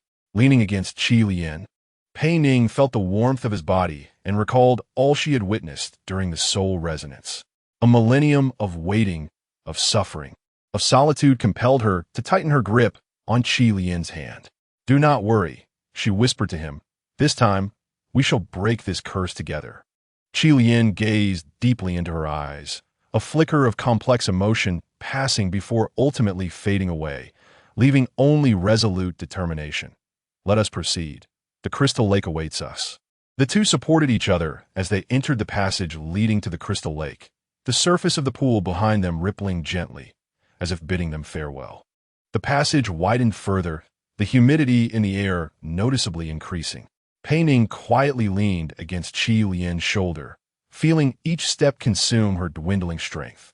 The sound of rushing water echoed from afar, and the blue light at the tunnel's end grew ever brighter. This seemed a favorable omen, heralding their imminent escape from their current predicament. "Just a bit longer. We are almost there," Qi Lian encouraged softly, his arm firmly around her waist. Pei Ning took a deep breath and nodded. "I am fine, just a little dizzy." Ding. Host vitality below 15. Warning. Continued decline may lead to loss of consciousness. Immediate energy replenishment advised. Qi Lian looked at her pale face with concern, his fingers tightening unconsciously. "What does the system say?" "Just the usual." Pei Ning forced a smile. "It says I'm running low on power and need a recharge." As they rounded the final bend, a vast underground cavern unfolded before them. In the heart of the cave lies a serene azure lake, its waters emitting a faint phosphorescence that illuminates the countless embedded crystals on the rocky walls, rendering the entire space dreamlike. Pei Ning murmured softly, her violet pupils reflecting the lake's glow. Qi Lian nodded, acknowledging it as a convergence point of the 5 elemental energies, particularly abundant in water energy. He gently supported Pei Ning as they approached the lake's edge, perceiving her as exceptionally fragile, reluctant to release her hand. The water was crystal clear, shimmering gently, as if alive and breathing. Aquatic plants, never before encountered, grew along the shore, exuding a delicate fragrance. "Try placing your hand in," Qi Lian suggested. "The water energy should aid your recovery." Pei Ning hesitated for a moment before slowly extending her hand. As her fingertips grazed the surface, an unexpected surge of water, seemingly sentient, enveloped her wrist. "Qiyan." Pei Ning instinctively attempted to withdraw her hand, only to find that the water, far from causing her harm, tenderly wrapped around her skin like silk, a warm energy swiftly spreading from her arm throughout her body. It felt as though she were immersed in a hot spring, enveloped in warmth and comfort. Ding. High-purity water energy detected. Host vitality is beginning to recover. 234158. Almost instantly, the sensation of being hollowed out within her faded, replaced by an unprecedented coolness and comfort. Her complexion quickly regained its rosy hue, and her eyes sparkled with renewed vitality. "This feeling is astonishing," Pei Ning exclaimed, gazing at the water swirling around her hand as if it recognized her. Qi Lian smiled gently. "This lake has had a connection with Yuan Yuan. Perhaps it senses the similarity of your souls. The water gradually receded, returning to the lake. Pei Ning, curious, submerged her entire hand once more, and this time the water became even more docile, obediently enveloping her palm, responding subtly to her thoughts. I can feel it responding to me in this way, Pei Ning said excitedly, as if I can control it. Ding! Water elemental resonance increased. Current control level, beginner. It is recommended that the host engage in immersion meditation to significantly enhance water manipulation abilities. Pei Ning turned to Qi Lian. The system says I should meditate in the water. Qi Lian nodded. Meditating here will indeed enable you to resonate better with water energy. However, he furrowed his brow. The crystal lake always has a guardian spirit. Are you certain you wish to take this risk? Pei Ning gazed at the tranquil water's surface and declared resolutely, if I do not take risks, how can I defeat the golden serpent? I must become stronger. Very well, Qi Lian reluctantly agreed. I will stay on the shore and keep watch. Call for me if you sense danger. Pei Ning smiled reassuringly at him, slowly removing her outer garments, leaving only her thin, close-fitting attire. Taking a deep breath, she stepped into the lake. As the water reached her waist, a powerful pull suddenly yanked her entirely beneath the surface, startling both of them. Pei Ning, Qi Lian shouted, poised to leap into the lake. Yet submerged, Pei Ning found herself untroubled by suffocation. Instead, she could breathe normally, as if the water posed no obstacle. This sensation was remarkably enchanting, and she surprisingly reveled in it. A gentle, warm voice resonated in her mind. Do not be afraid, child. The lake recognizes your soul. Pei Ning looked around in astonishment, seeing nothing. Who are you? I am the guardian of water, the voice replied, the soul of this lake. Yuan Yuan was once my friend, and now you come bearing her mark. Chapter 51. The Memory of Water Ding. Ancient water elemental entity detected. No hostility. It is advised that the host cooperate with its guidance to unlock water potential. Pei Ning relaxed her body, allowing the lake to draw her deeper. Please guide me. The water flowed gently, leading her to the lake's center. As she sank, the scene below became clearer, revealing a circular platform resembling an altar, at the center of which lay a skeleton, beside it a crystal radiating 5 colors. That is. Pei Ning's voice trembled. Yuan Yuan's remains, the guardian of water responded. After her physical form dissipated, I brought her bones here to rest. That crystal is part of the heart of the 5 elements, entrusted to me for safekeeping. Pei Ning swam toward the altar, her heart filled with reverence and sorrow. As she approached the skeleton, a strange resonance surged within her. Ding! Soul resonance intensity increased. Host connection with Yuan Yuan further strengthened. Water affinity greatly enhanced. Close your eyes. The guardian of water guided. Feel the flow of water. Let it become a part of you. Pei Ning complied, emptying her thoughts. She could sense the water swirling around her, coursing through her limbs, as if it were whispering ancient secrets. Every whirlpool and ripple in the lake became distinctly discernible, as if extending her senses. Water is the origin of life. The guardian's voice flowed like a gentle stream in a vessel of memory. It flows, adapts, embraces. It can also obliterate all obstacles. Pei Ning felt her consciousness gradually merging with the lake's waters. She could sense Qi Lian anxiously pacing on the shore, detect subtle vibrations from the distant passage, and even perceive a small fish quietly swimming by the lake's bottom. Now attempt to guide it, the guardian of water instructed, not to control but to guide. Pei Ning envisioned an image in her mind, wishing for the water to spiral upwards. Miraculously, the surrounding waters began to swirl and rise, forming a perfect column of water. Well done, the guardian of water commended. You are naturally suited for water elemental energy. Pei Ning continued to practice, shaping the water into various forms: spheres, shields, spears, each attempt flowing more smoothly than the last. She felt the water energy within her rapidly growing, binding ever more closely to her will. The final lesson, the guardian of water said, touch the 5-element crystal. It has been waiting for you for a long time. Pei Ning opened her eyes and swam toward the 5-colored crystal. As her fingertips brushed its surface, a powerful energy surged into her body, and 5 colors of light danced around her. Ding! Important item acquired. Fragment of the heart of the 5 elements, water. Host affinity with the heart of the 5 elements enhanced. Water abilities substantially increased. The crystal began to levitate, settling into Pei Ning's hands. Yuan Yuan's bones also emitted a faint glow, seemingly responding to the moment. Take it with you, the Guardian of Water said. Fulfill Yuan Yuan's unfinished mission. The crystal lake will forever be your sanctuary. Pei Ning grasped the crystal tightly and bowed deeply to Yuan Yuan's remains. I will fulfill your wishes. The water once again enveloped Pei Ning, gently lifting her toward the surface. As she emerged, Qi Lian rushed to the lake's edge, anxiously grasping her hand. Are you all right? You've been under for almost half an hour. Pei Ning smiled as she stepped onto the shore, the droplets on her skin rapidly dispersing at her command, leaving her instantly dry. I am fine.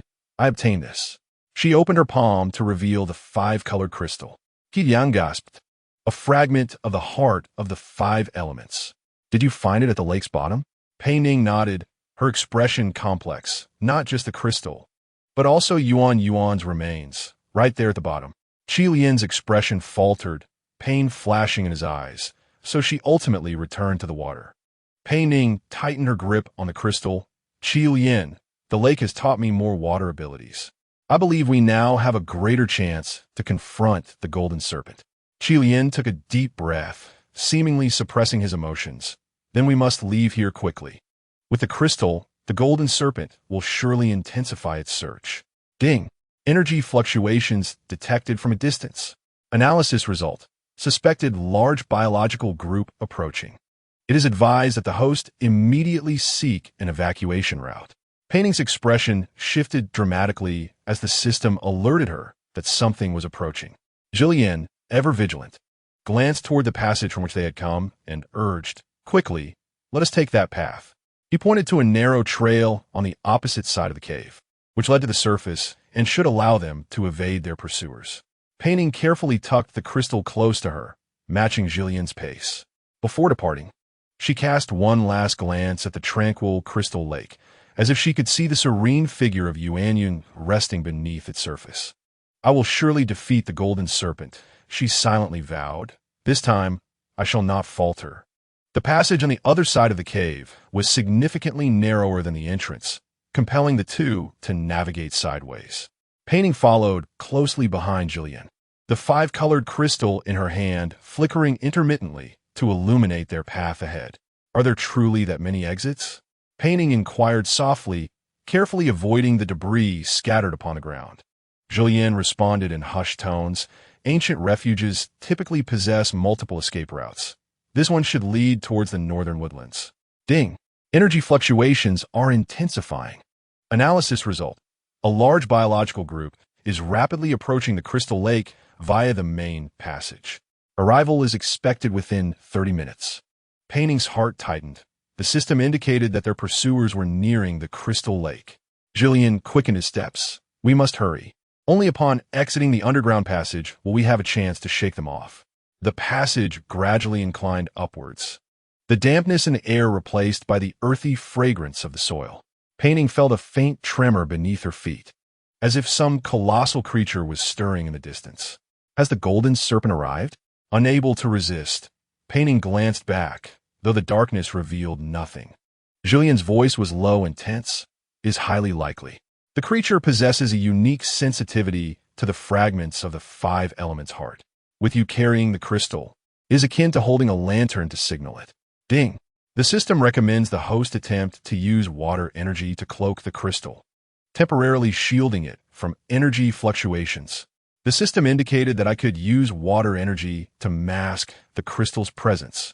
Pei Ning halted, retrieving the crystal. The water manipulation techniques she had learned at the crystal lake came into play. With a flick of her fingers, water molecules in the air coalesced into a thin film, evenly enveloping the crystal. The crystal's glow dimmed significantly, and Pei Ning nodded in satisfaction. This should delay its discovery of us. Jillian regarded her with astonishment. Your water abilities have progressed so rapidly? Pei Ning raised an eyebrow with pride. Well, I cannot learn everything from you. I am entirely self-taught. The two continued onward, the passage widening and the ceiling rising. A faint glimmer of natural light appeared ahead. An exit. At that moment, a deafening roar erupted from the depths of the passage, causing debris to tumble from the walls. It has realized the crystal lake has been disturbed. Julian's countenance paled, grasping Pei Ning's wrist. Run. Chapter 52.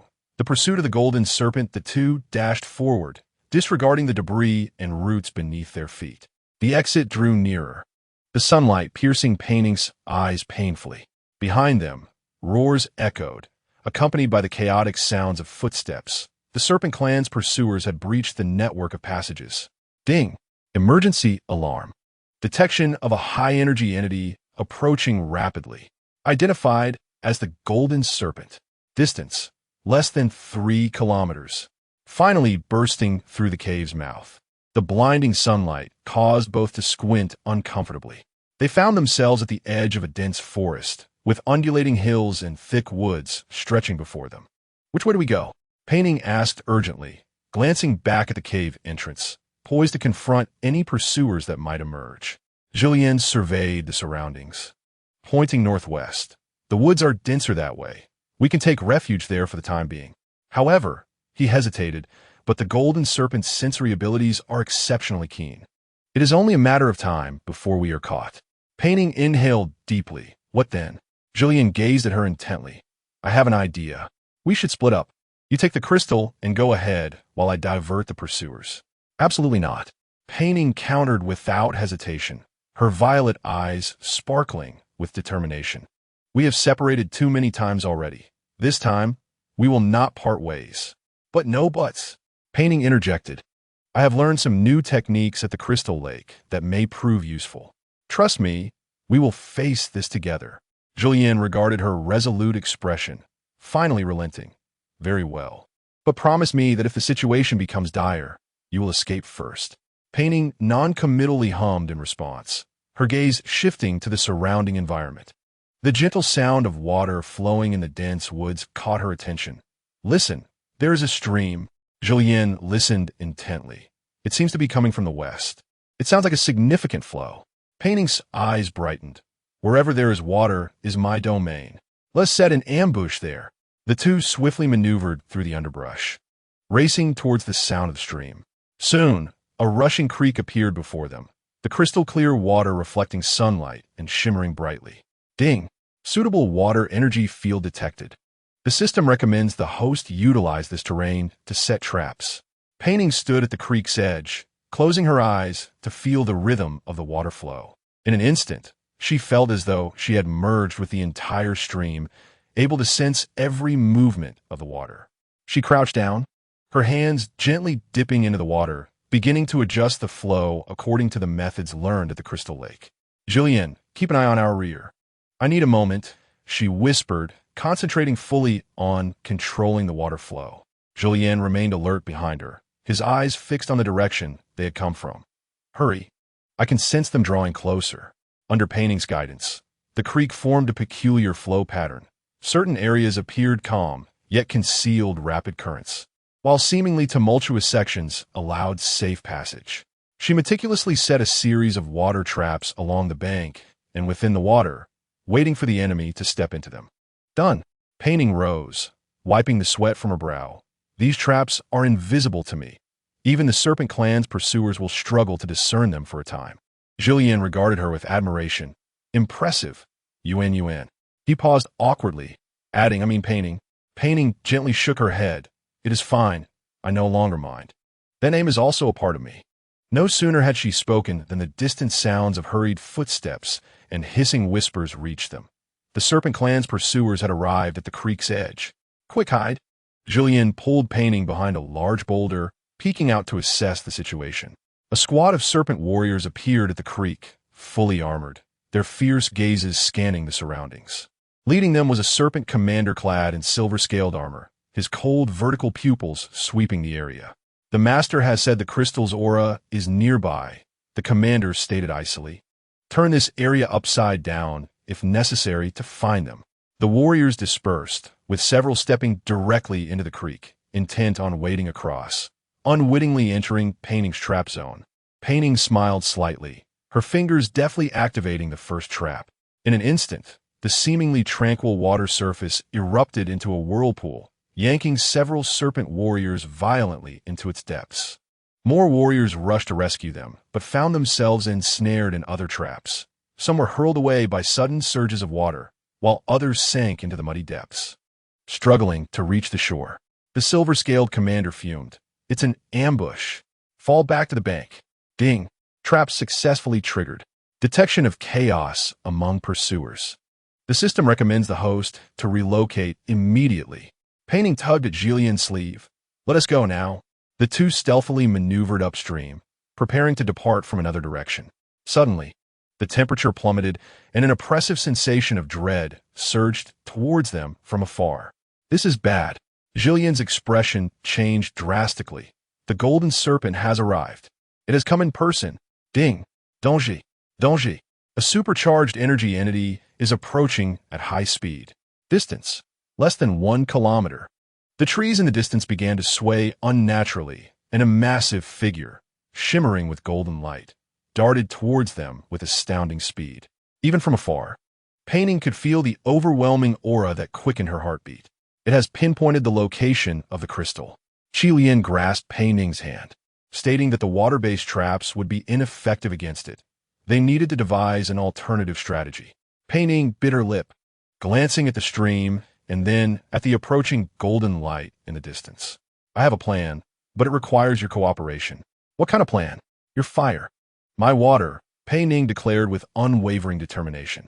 "Let us create a harmonious blend of water and fire." Qilian quickly comprehended her intention and nodded. "You mean to use steam to create a mist, obscuring our movements?" "Not merely mist." Pei Ning's eyes glimmered with cunning. "There will also be traps. I require your flames, as hot as possible." The tremors in the forest grew more intense, and the golden serpent was now vaguely visible, its massive form thicker than a grown tree, covered in shimmering golden scales, each reflecting a chilling light. The enormous serpent's head bore cruel, golden slit-like eyes. Pei Ning took a deep breath and turned to Qilian. "Are you ready?" Qilian nodded, flames already coalescing in his palm, dazzling and fierce. At any moment, Pei Ning smiled slightly. "Then let us begin." With a graceful motion of her hands, the stream responded, rising to form a wall of water. Qilian's flames followed closely, meeting the water wall and instantly transforming into a vast expanse of white mist, enveloping their surroundings. The joint water and fire skill had successfully activated. The mist effect: visibility obstruction rate 76. The white mist swiftly blanketed the entire valley, reducing visibility to less than 3 steps.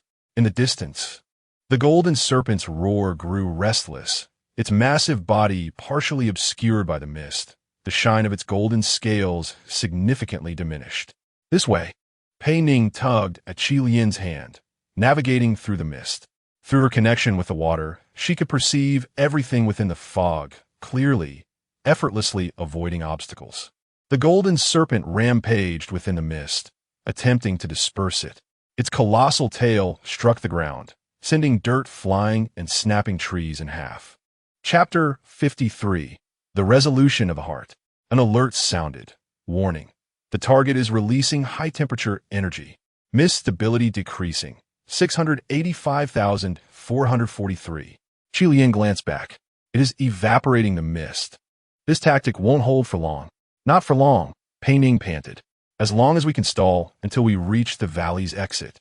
The two advanced swiftly under the cover of the mist, but the golden serpent's sensing ability exceeded expectations. It suddenly halted its indiscriminate assault, raising its head high, its slit-like eyes turning toward the direction in which Pei Ning and Qilian were fleeing. "It has found us." Qilian's expression changed. Almost simultaneously, the golden serpent lunged forward, its massive form carving a golden arc through the mist. "Be careful." Pei Ning instinctively waved her hand, conjuring a water shield before them. The impact of the serpent was tremendous, shattering the water shield and sending both of them tumbling to the ground. Dazed, Pei Ning struggled to rise, only to see the mist before her completely dispersed by the serpent's body, completely sealing off their escape route. Warning: danger. The target's combat power far exceeds the host's current capabilities. Immediate retreat is advised. The golden serpent coiled before them, its immense form towering over them, its icy gaze surveying them. Its shape was more complete than what they had observed on the altar, its golden scales shimmering with a disquieting light. The head bore features that were a grotesque fusion of human and serpent, vaguely reminiscent of the contours of Hanyue's visage, yet twisted into a terrifying form. The reincarnation of Yuan Yuan, the golden serpent hissed, its voice hoarse and grating, laced with the unmistakable sound of serpentine hissing, and my traitorous vessel. Did you think you could escape from my grasp? Qi Lian stepped forward, positioning himself protectively in front of Pei Ning. We may not escape, but someone will eventually stop you. You have lost too much power over these millennia. The golden serpent emitted a shrill laugh. Thus, I must reclaim what belongs to me. Its greedy gaze fixated on the crystal faintly visible on Pei Ning's chest, including the heart of 5 elements and your life force. Not a chance. Pei Ning softest furiously, her hands drawing an arc in the air. The stream surged forth, transforming into dozens of water arrows that shot towards the golden serpent. The water arrows struck the serpent's scales, yet it felt like striking solid metal, only producing a shower of sparks. The serpent disdainfully shook its head, its tail sweeping violently, uprooting nearby trees. Qi Lian's palm ignited with fierce flames, forming a fire dragon that surged toward the golden serpent. The 2 dragons collided midair, emitting a blinding light. Yet the golden serpent remained unscathed, becoming increasingly enraged. Energy disparity too great. Target's defense is nearly insurmountable. Host is advised to evacuate the battlefield. Seizing the opportunity, the golden serpent charged toward Pei Ning. Qi Lian, heedless of his own safety, lunged forward to shield her from the blow. He was sent flying, crashing heavily to the ground, blood spilling from his mouth. Qilian, Pei Ning cried out in alarm, wanting to rush forward, but was blocked by the serpent's body. Yuan Bao, hurry and go. Qi Lian struggled to rise, his face pale. Take the crystal and leave. I will not go. Pei Ning resolutely shook her head, tears welling in her eyes. The golden serpent regarded the 2 of them with a chilling laugh. A touching scene, but futile. Today, none of you shall leave alive. It opened its gaping maw, lunging toward Pei Ning.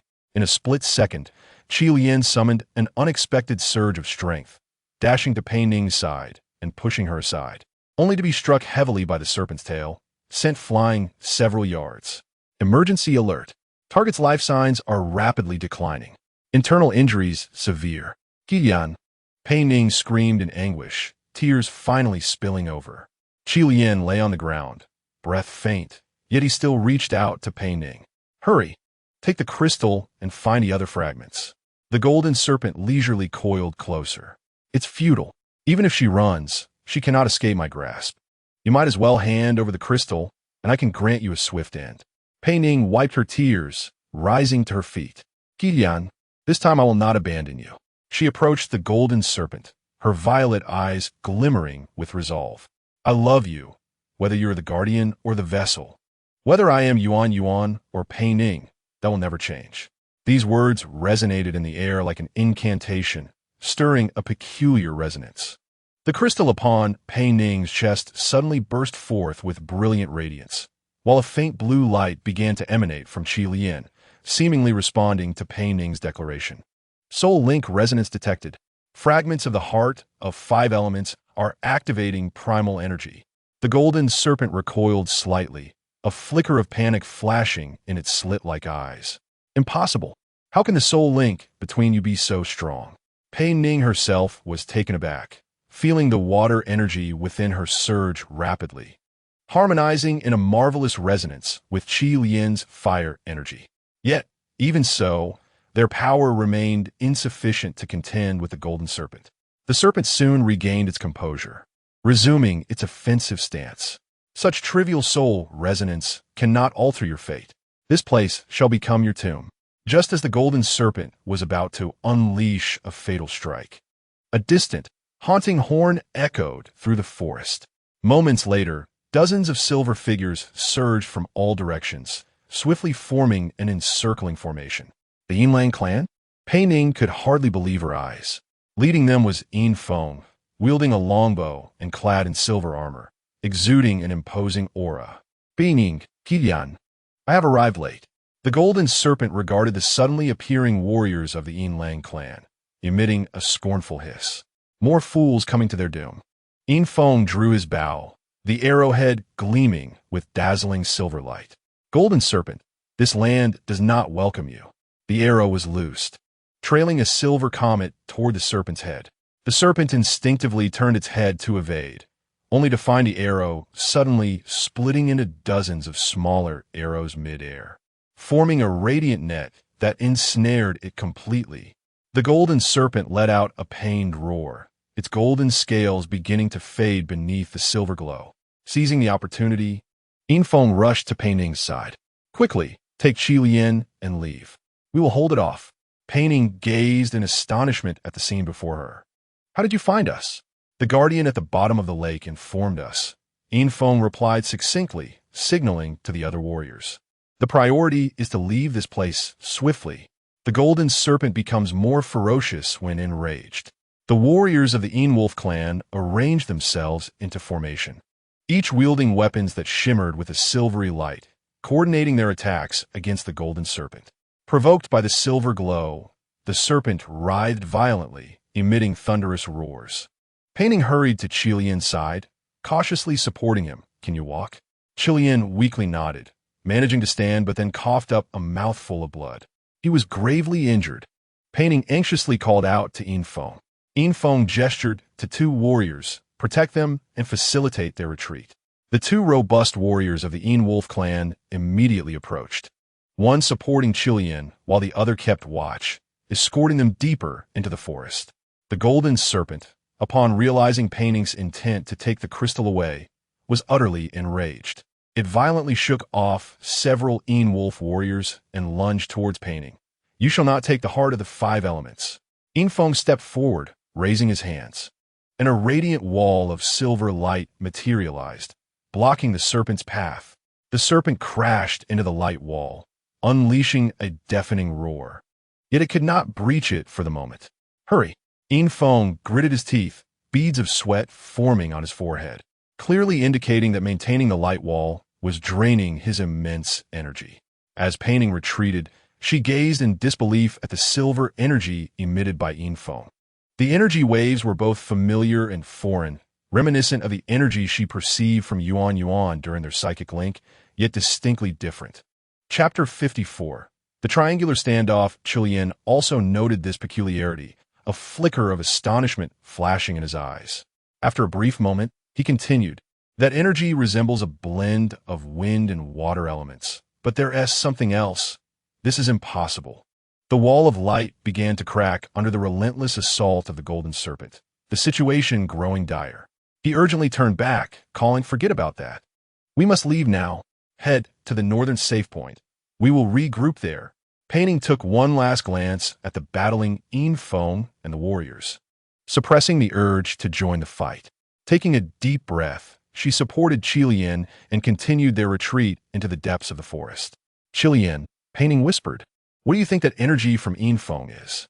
Qi Lian shook his head slightly. I am uncertain, but one thing is clear. Yin Feng is undoubtedly connected to the ancient dynasty, and that connection runs deeper than we can imagine. Behind them, the golden serpent's roars and the sounds of battle continued unabated. Pei Ning grasped Qi Lian's hand, a flicker of doubt and concern crossing her mind. Yet she could not dwell on it now. Her foremost priority was ensuring Qi Lian's safety and protecting the crystal. In this dire situation, all else was set aside.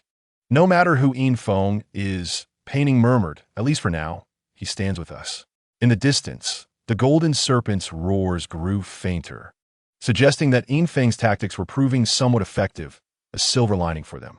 However, Pei Ning understood that this was merely a temporary victory, and the true challenges were only beginning. Their subsequent circumstances would undoubtedly grow more arduous.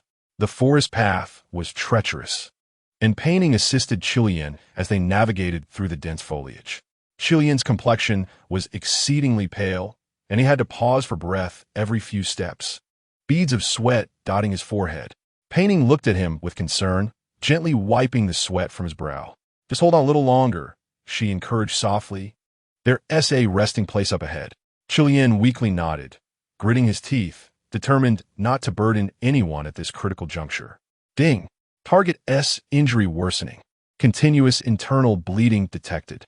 Immediate treatment is advised. Pei Ning's heart sank, and she turned to the guiding wolf warrior. "How far is it?" "He is gravely injured." Just as her words fell, a commotion erupted in the distant woods, drawing everyone's attention. Several wolf sentinels leaped down from the treetops, their expressions tense as they reported to the leader. "The chieftain has arrived with reinforcements. But the Serpent clan's pursuers are also encircling us from the east." "Damn it," the leader muttered under his breath, frowning deeply. "We are trapped in the middle." Pei Ning surveyed her surroundings. They stood in a clearing surrounded by towering ancient trees. Resembling a natural coliseum, an unsettling feeling washing over her. At that moment, Qilian suddenly broke free from Pei Ning's support, forcing himself to stand upright. "Tell Infong we will wait for him here." "Are you sure?" Pei Ning looked at his pale face with concern. Qilian nodded, clenching his fists, a glint of determination in his eyes. "If we cannot escape, we might as well choose a favorable terrain for a decisive battle." The wolf warriors quickly formed a defensive formation, encircling Pei Ning and Qilian for protection. They held longbows and gleaming silver swords, vigilantly watching their surroundings. Before long, Infong led a more formidable force, hastening from the north. He appeared exhausted, his armor damaged and stained with blood, clearly having just emerged from a fierce battle. Yet his gaze remained imbued with a chilling intensity. "Qilian and Pei Ning." Infong approached them swiftly, anxiously checking their conditions. "Are you both all right?" Pei Ning sighed, relaying the situation. "Qilian is severely injured and requires immediate treatment."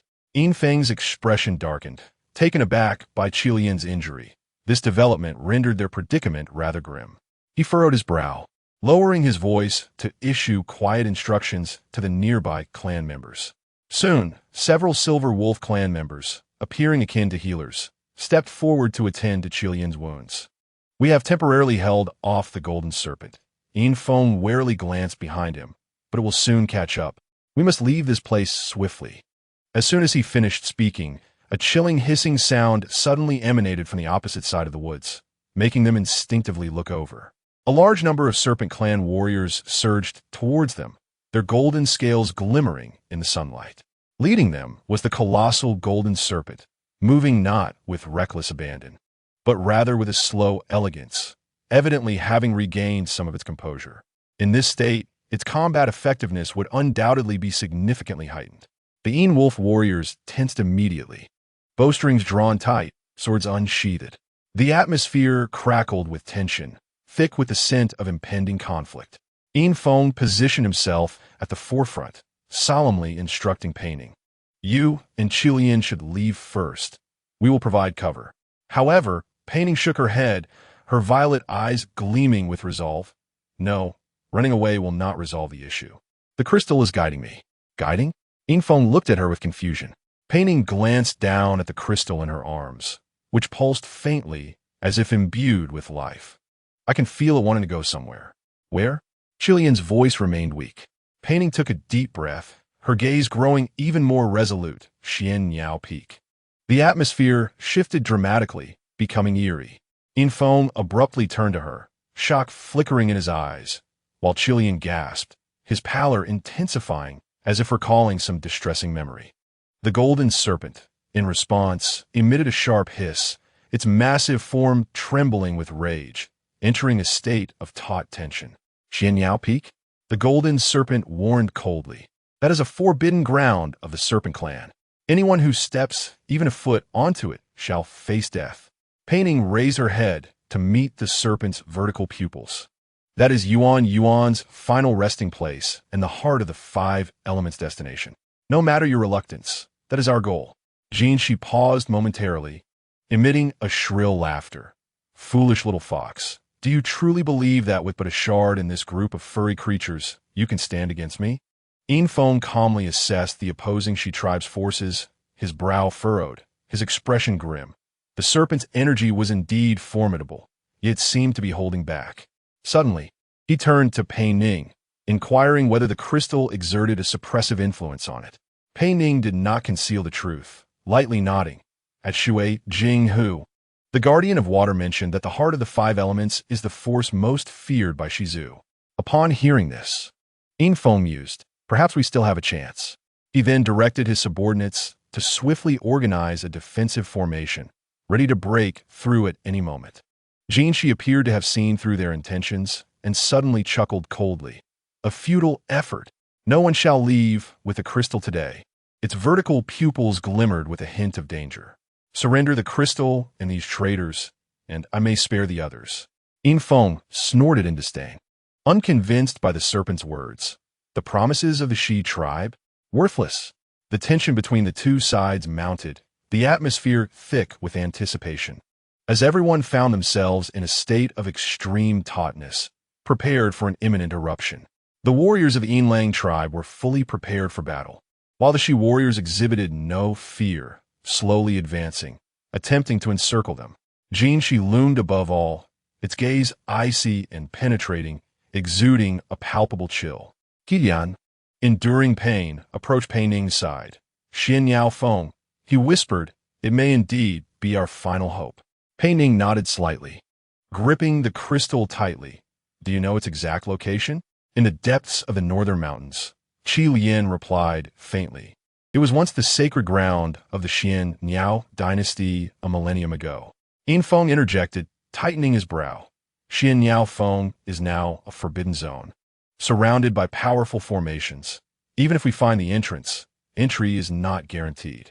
Pei Ning gazed at the crystal in her hand, her resolve slowly solidifying. I believe it will pave the way for us. Jinshi impatiently interrupted. Enough. The idle chatter ends here. Today, you shall all become my nourishment. Realizing the situation was deteriorating, Infeng swiftly organized his clan into a defensive formation. Prepare for combat. Protect Pei Ning and Qi Lian. Chapter 55. The convergence of forces. The energy fluctuations in the air intensified as Jinshi's scales shimmered with blinding radiance. Pei Ning felt an overwhelming pressure bearing down on her, nearly suffocating. Just at that critical moment, a deep horn sounded from the distant forest. Everyone froze. Even Jinshi ceased its energy gathering, warily glancing towards the source of the sound. Infeng's eyes widened in astonishment. The second horn sounded even louder, its echoes reverberating through the valley. The Bear Tribe's battle horn, a Yinlang warrior exclaimed. Soon after, a multitude of differing tones of horns followed, some high and piercing, others low and resonant, as if the entire forest were in harmony.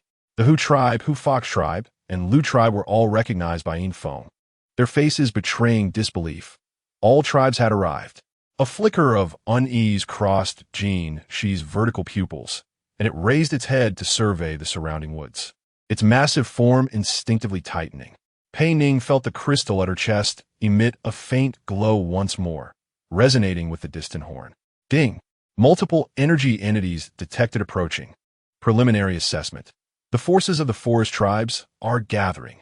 Infeng took a deep breath, casting a complex gaze at Pei Ning. It seems we're not the only ones who heard the call of Shui Jinghu. Qi Lian smiled weakly. The legendary gathering of all tribes. I never expected to witness this day. Jinshi let out an enraged hiss, its eyes ablaze with fury.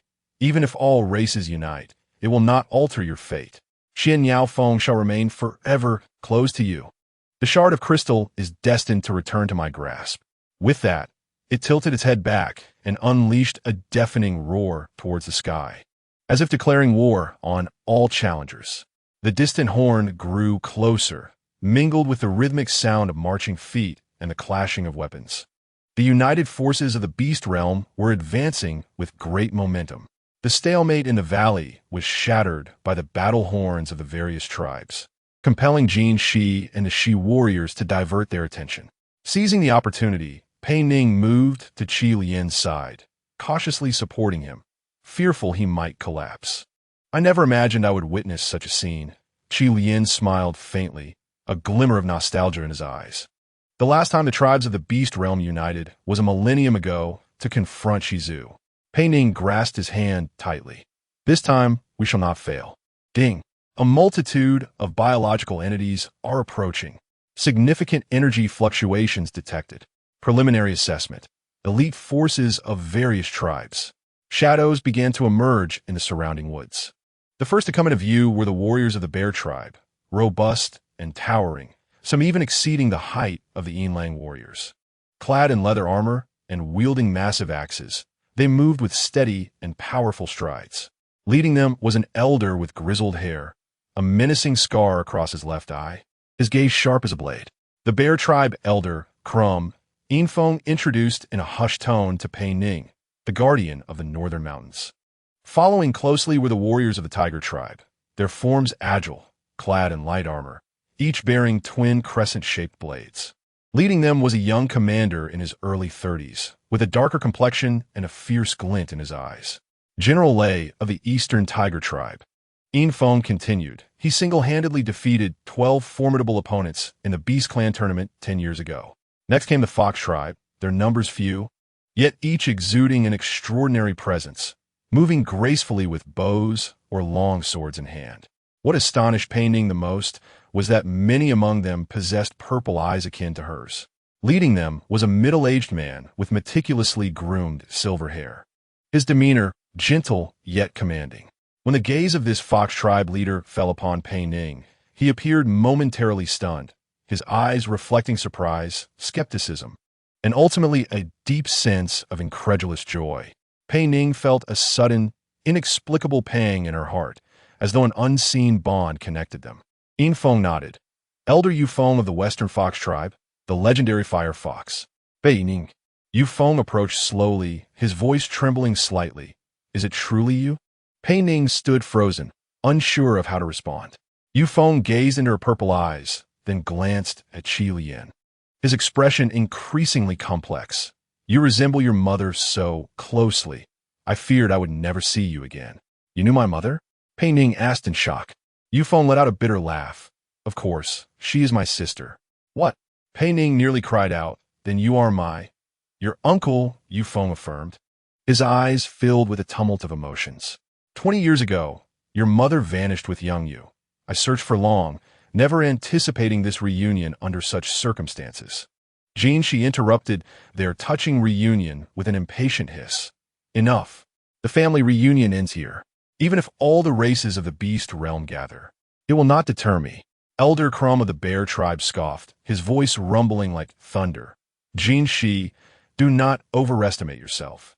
We have long been prepared for the prophecy of the golden serpent devouring spiritual disaster. Prophecy? Shi laughed mockingly. Those are mere fairy tales to comfort the weak. General Lei of the tiger tribe unsheathed his curved blade, its twin edges glinting coldly in the sunlight. Then let us demonstrate with strength just how accurate that prophecy is. The warriors of the various tribes began to encircle, forming a loose perimeter. Shi's tail thrashed anxiously against the ground as it scanned its surroundings warily, clearly unprepared to face such a multitude of foes. Yufeng approached Pei Ning, concern etched in his features. Are you all right? His gaze fell upon the crystal cradled in her arms, a fragment of the five elements' heart, as Pei Ning explained that it had been entrusted to her by the guardian of the crystal lake. Yufeng stared in astonishment at the crystal, then at Pei Ning's violet eyes, as if grasping an understanding. So you have indeed inherited the power of the bloodline. Yinfeng interrupted them, stating, everyone, the reinforcement from the serpent clan may arrive at any moment. We must make a decision swiftly. Crum strode over, scrutinizing the crystal in Pei Ning's hand. Is this the legendary five elements heart that the girl possesses? Yufeng nodded affirmatively. Indeed, it is the water element fragment. We must hasten to Xianyao Peak. General Lei declared, for the five elements heart can only be reunited there. Reunited or seized by the golden serpent. Crum cast a dubious glance at Qi Lian. What is this little serpent's origin? A spy of the serpent clan? He is Qi Lian. Pei Ning immediately stepped protectively in front of Qi Lian, asserting, he is the one I trust most and a crucial ally against the golden serpent. Qi Lian weakly lifted his head, I am indeed of the serpent clan, but I am an enemy of the golden serpent. I have been cursed to become its vessel, yet I have always resisted. A vessel? Crumb frowned. That does not sound promising. Yu Feng, however, appeared contemplative. Ancient legends speak of the serpent ancestor transferring between different bodies for the sake of immortality. Indeed, Qi Lian painfully admitted, within me resides a part of its energy and consciousness. But because of this, I understand better than anyone how to combat it. The leaders of the various clans exchanged glances, clearly harboring concerns regarding Qi Lian's identity. Chapter 56. Gathering of Clans. Yin Feng pondered for a moment before breaking the silence. I trust Pei Ning's judgment. If she believes in Qi Lian, we too should grant him a chance. Ding. Environmental changes detected. Abnormal energy fluctuations from the golden serpent detected. It is advised that the host remain vigilant. Just as the clan leaders hesitated, the golden serpent suddenly launched an attack. Its massive form surged toward the crowd like lightning, targeting Pei Ning and the crystal. Be careful, Yu Feng shouted, flames of crimson igniting in his hands, forming a wall of fire to obstruct the golden serpent's advance. Simultaneously, Crumb stomped heavily, causing the ground to tremble, and a wall of earth erupted from the ground. General Lei, wielding a curved blade shimmering with electric sparks, aimed directly for the serpent's vital point. The golden serpent, momentarily thwarted by the combined efforts of the three leaders, let out an enraged roar, but clearly did not anticipate the formidable powers of the clan leaders and was forced to retreat for the time being.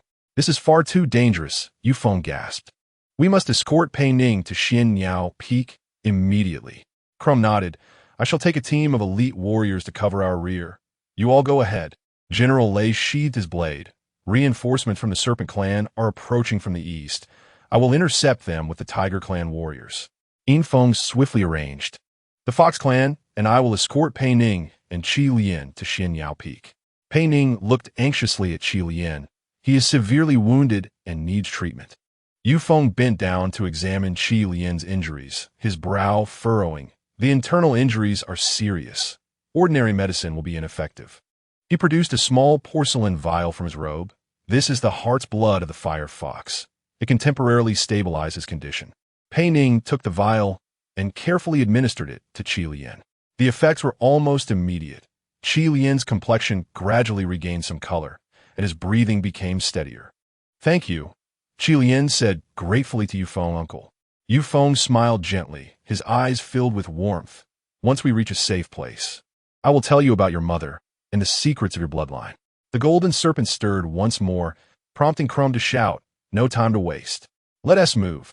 The warriors of the various clans swiftly divided into several teams. The Bear Clan and Tiger Clan were tasked with engaging the Serpent Clan, while the Silver Wolf Clan and Fox Clan escorted Pei Ning and Qi Lian to Xianyao Peak. Ding. Route planning complete. Based on current intelligence, it is advised to proceed northwest, avoiding the main forces of the Serpent Clan. The group quickly evacuated the battlefield, leaving the Bear Clan and Tiger Clan warriors to contend with the Golden Serpent.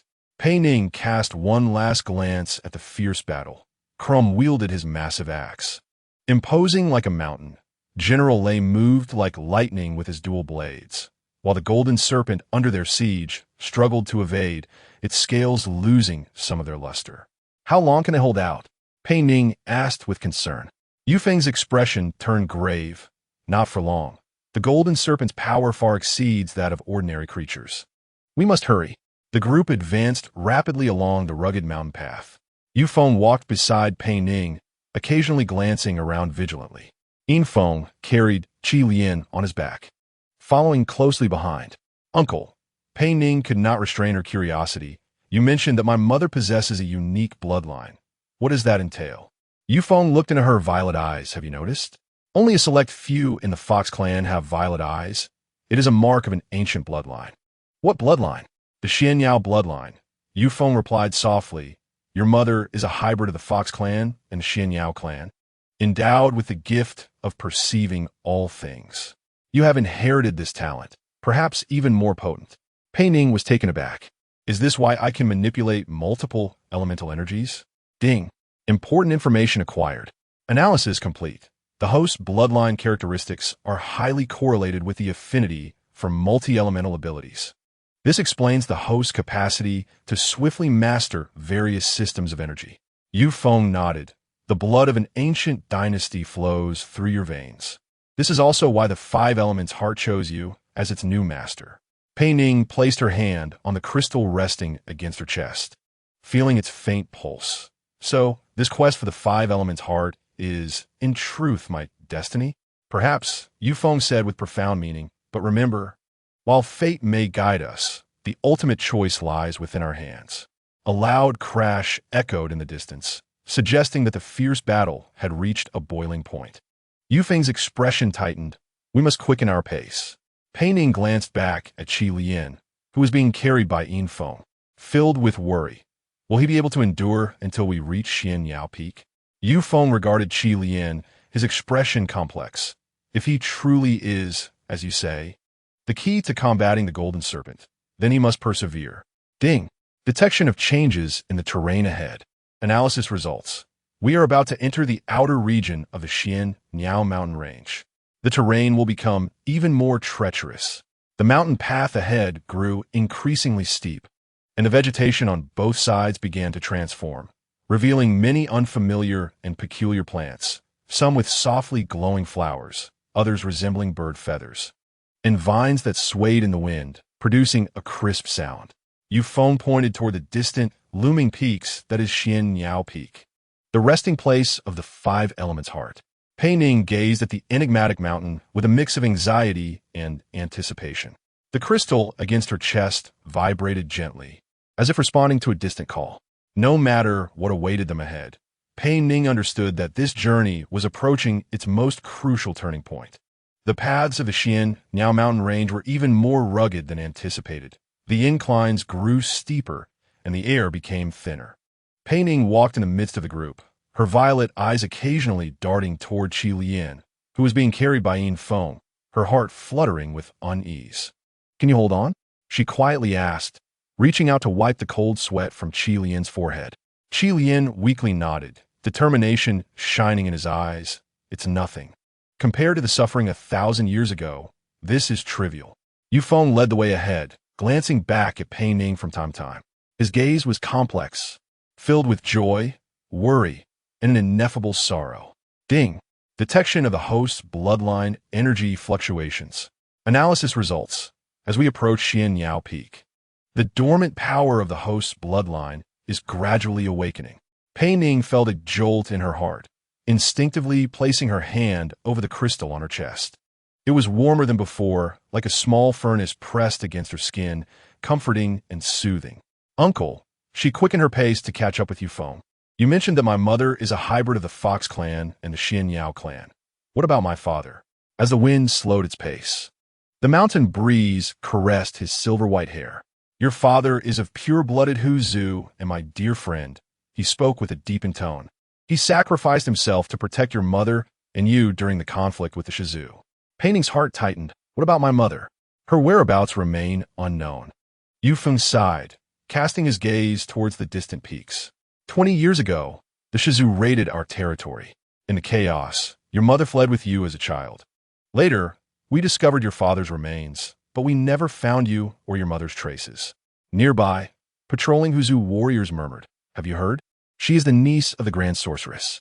Is it truly her, the bearer of the purple eyes? Silence. Do not speak of this here. Pretending not to hear. Pei Ning continued to inquire of Yu Feng. What does my mother look like? Does she possess any extraordinary abilities? Yu Feng produced an ancient wooden plaque and handed it to Pei Ning. The plaque bore the intricately carved profile of a beautiful woman, her delicate features bearing a striking resemblance to Pei Ning, most notably her vividly depicted purple eyes. This is your mother, Yao Hua. Yu Feng's voice brimmed with nostalgia. She was a rare, purple-eyed master, capable of sensing the flow of energy in all things and even communicating with plants. The elders of the Huzu referred to her as the beloved child of nature. Pei Ning examined the plaque, her heart racing. So, my wood-based abilities are inherited from her?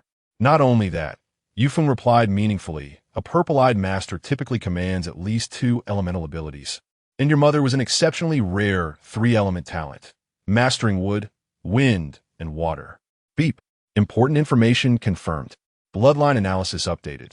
The host indeed possesses multi-element affinity genes. This explains why the host can effortlessly activate various elemental abilities. Qi Lian, intrigued by this revelation, raised his head, a three-element genius. No wonder you have grasped water manipulation so swiftly. Yingfeng also cast a look of surprise. Three-element manipulators are already rare. If Pei Ning has truly inherited such a gift, Yufeng nodded. What is even more astonishing is that Pei Ning seems to harbor even greater potential within her. He glanced at the crystal adorning Pei Ning's chest. The response of the Wu Shiji Xin to you exceeds my expectations. What does that mean? Pei Ning inquired, puzzled. According to legend, the Wu Shiji Xin resonates only with its destined individual. Yufeng elucidated, a glimmer of reverence in his eyes. This person must be capable of harmonizing the balance of 5 elemental energies. For millennia, only the last princess of the Xuan Yao dynasty, Yuan, has achieved this. Pei Ning felt a tremor in her heart, involuntarily glancing at Qi Lian, who met her gaze with a complex expression. Beep. Special energy detection activated. An important energy node detected 500 meters ahead. This could very well be a critical location. Just as Pei Ning was about to speak, a Huzu scout suddenly leapt down from the treetops, his expression tense. My lord, there are anomalies on the mountain path ahead. It seems there are fluctuations in the formation. Yufeng's countenance darkened. What kind of formation? Uncertain, the scout shook his head, but I can sense a powerful repulsion. It feels like a barrier. Yufeng turned to Pei Ning. Are you ready? The path ahead may prove challenging. Pei Ning took a deep breath, clutching the crystal tightly. I am ready. The group pressed onward, the mountain path growing increasingly treacherous, and the energy fluctuations in the air intensified. Pei Ning could feel a slight sting on her skin, as though countless tiny currents coursed through her. Ahead, a gentle depression appeared, surrounded by trees that bizarrely bent outward, as if pushed by an invisible force. In the center lay a massive azure stone tablet, inscribed with intricate runes that emitted a faint glow. The barrier of Xuanyao Peak, Yufeng whispered. No one has been able to break it for millennia. Yingfeng frowned. Then how do we pass? Let me try. Pei Ning stepped forward. The crystal in her hand seemed to respond, its light growing brighter. As she approached the stone tablet, a powerful repulsion force pushed her back. Gritting her teeth, she advanced once more, this time raising the crystal high, her purple eyes shimmering with determination. Beep. Increased energy fluctuations detected from the crystal. It appears to be resonating with the barrier. It is advised that the host attempts to channel the power of their bloodline to enhance the resonance. Pei Ning closed her eyes, striving to channel the energy within her. Her journey to the crystal lake had granted her new insights into her abilities. She sensed that the blood coursing through her veins carried not only energy, but also some ancient memory. Power from my mother, she called within, please guide me. The crystal blazed brilliantly, illuminating the entire depression. The runes on the tablet began to flicker, as if responding to the crystal's call. It's working, Yingfeng exclaimed in astonishment. Just then, a sharp shriek echoed from a distance. The Shizu are upon us. A Silver Wolf Clan sentry shouted, at least 30 of them, including the elite guard. Yufeng's expression grew grim. Damn it. They have arrived sooner than anticipated. He turned to Pei Ning. We must hasten and breach the barrier. Beep. Emergency alert. Hostile energy entities detected approaching at high speed. Identified as elite troops of the Shizu. It is advised that the host fully activate the crystal energy. Pei Ning's forehead beaded with sweat as she exerted herself to channel her energy in harmony with the crystal. The tablet's light intensified, and the runes began to flow like water, ultimately forming a circular portal of light. We did it! Yufeng exclaimed joyfully. The barrier has opened. At that moment, an arrow suddenly whizzed through the air, aimed directly at Pei Ning's back. Yingfeng reacted swiftly, slicing the arrow in half with his sword. Quick, get inside, he shouted, handing Qi Lian to another warrior while drawing his sword to hold the rear. In the forest, the figures of Shizu warriors flickered in and out of view, their scales glinting with a cold sheen under the sunlight. At the forefront stood a towering warrior clad in golden-scaled armor, wielding a pair of sharp, serpentine curved blades. The Jinling Guard, Qi Lian weakly warned, the Shizu's most elite unit. Yufeng grasped Pei Ning's hand firmly. We must pass through the barrier immediately. Once it closes, we may never reopen it. But Pei Ning pulled away from his grasp. What about Yin Feng and the other warriors? They will fight to protect you, just as your father did back then. Yufeng urged. The Wuxi Jixin is more important than anyone. Pei Ning glanced at the crystal in her hand, then at the valiant Silver Wolf and Huzu warriors, her heart torn. Beep. The energy fluctuations of the barrier are unstable. Time is limited. The host must decide on a course of action swiftly. I cannot abandon them, Pei Ning declared resolutely, turning to face the advancing Shizu warriors. She raised the crystal high, channeling her water energy, which surged forth as tendrils of water lashing out toward the enemy. Seeing this, Yufeng sighed and joined the fray, his hands forming seals as crimson flames danced at his fingertips, transforming into fiery foxes charging at the Shizu warriors. Protect Pei Ning, Yufeng shouted, his sword weaving a silver arc to block the attack from the leader of the Jinling Guard. Amidst the chaos, Pei Ning suddenly felt a jolt of foreboding. The crystal grew scorching hot, nearly searing her skin. Beep. Anomalous energy fluctuations detected. The host's bloodline energy has suddenly activated. Data nodes locked. Analyzing. Warning. An unknown energy is about to erupt. An unprecedented wave of heat surged from within Pei Ning, concentrating in her hands. Unbeknownst to her, a thin layer of earthy energy enveloped her fingertips. Is this earth energy? Pei Ning marveled at her hands. The fourth element has awakened, Qi Lian exclaimed with difficulty. Pei Ning, use it. Instinctively, Pei Ning pressed her hands against the ground.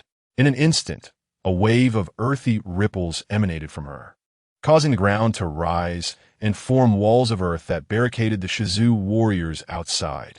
Impossible. The leader of the Jinling Guard stared in disbelief at the spectacle before him.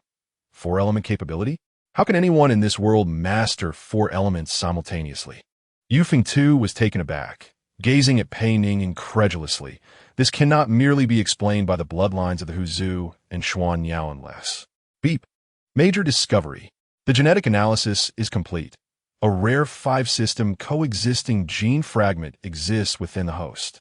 This phenomenon has never been recorded before. The only plausible explanation is that the host may be a descendant of the five-system envoys from a millennium ago. Pei Ning felt a wave of dizziness wash over her, as the energies of the four systems within her surged simultaneously, nearly beyond her control. The crystal's glow flickered in synchrony with her heartbeat. Quickly, Yufeng exclaimed, steadying the swaying Pei Ning. While the barrier is still open, we must enter. Yufeng directed the warriors to retreat in an orderly fashion. The earthen wall won't hold for long.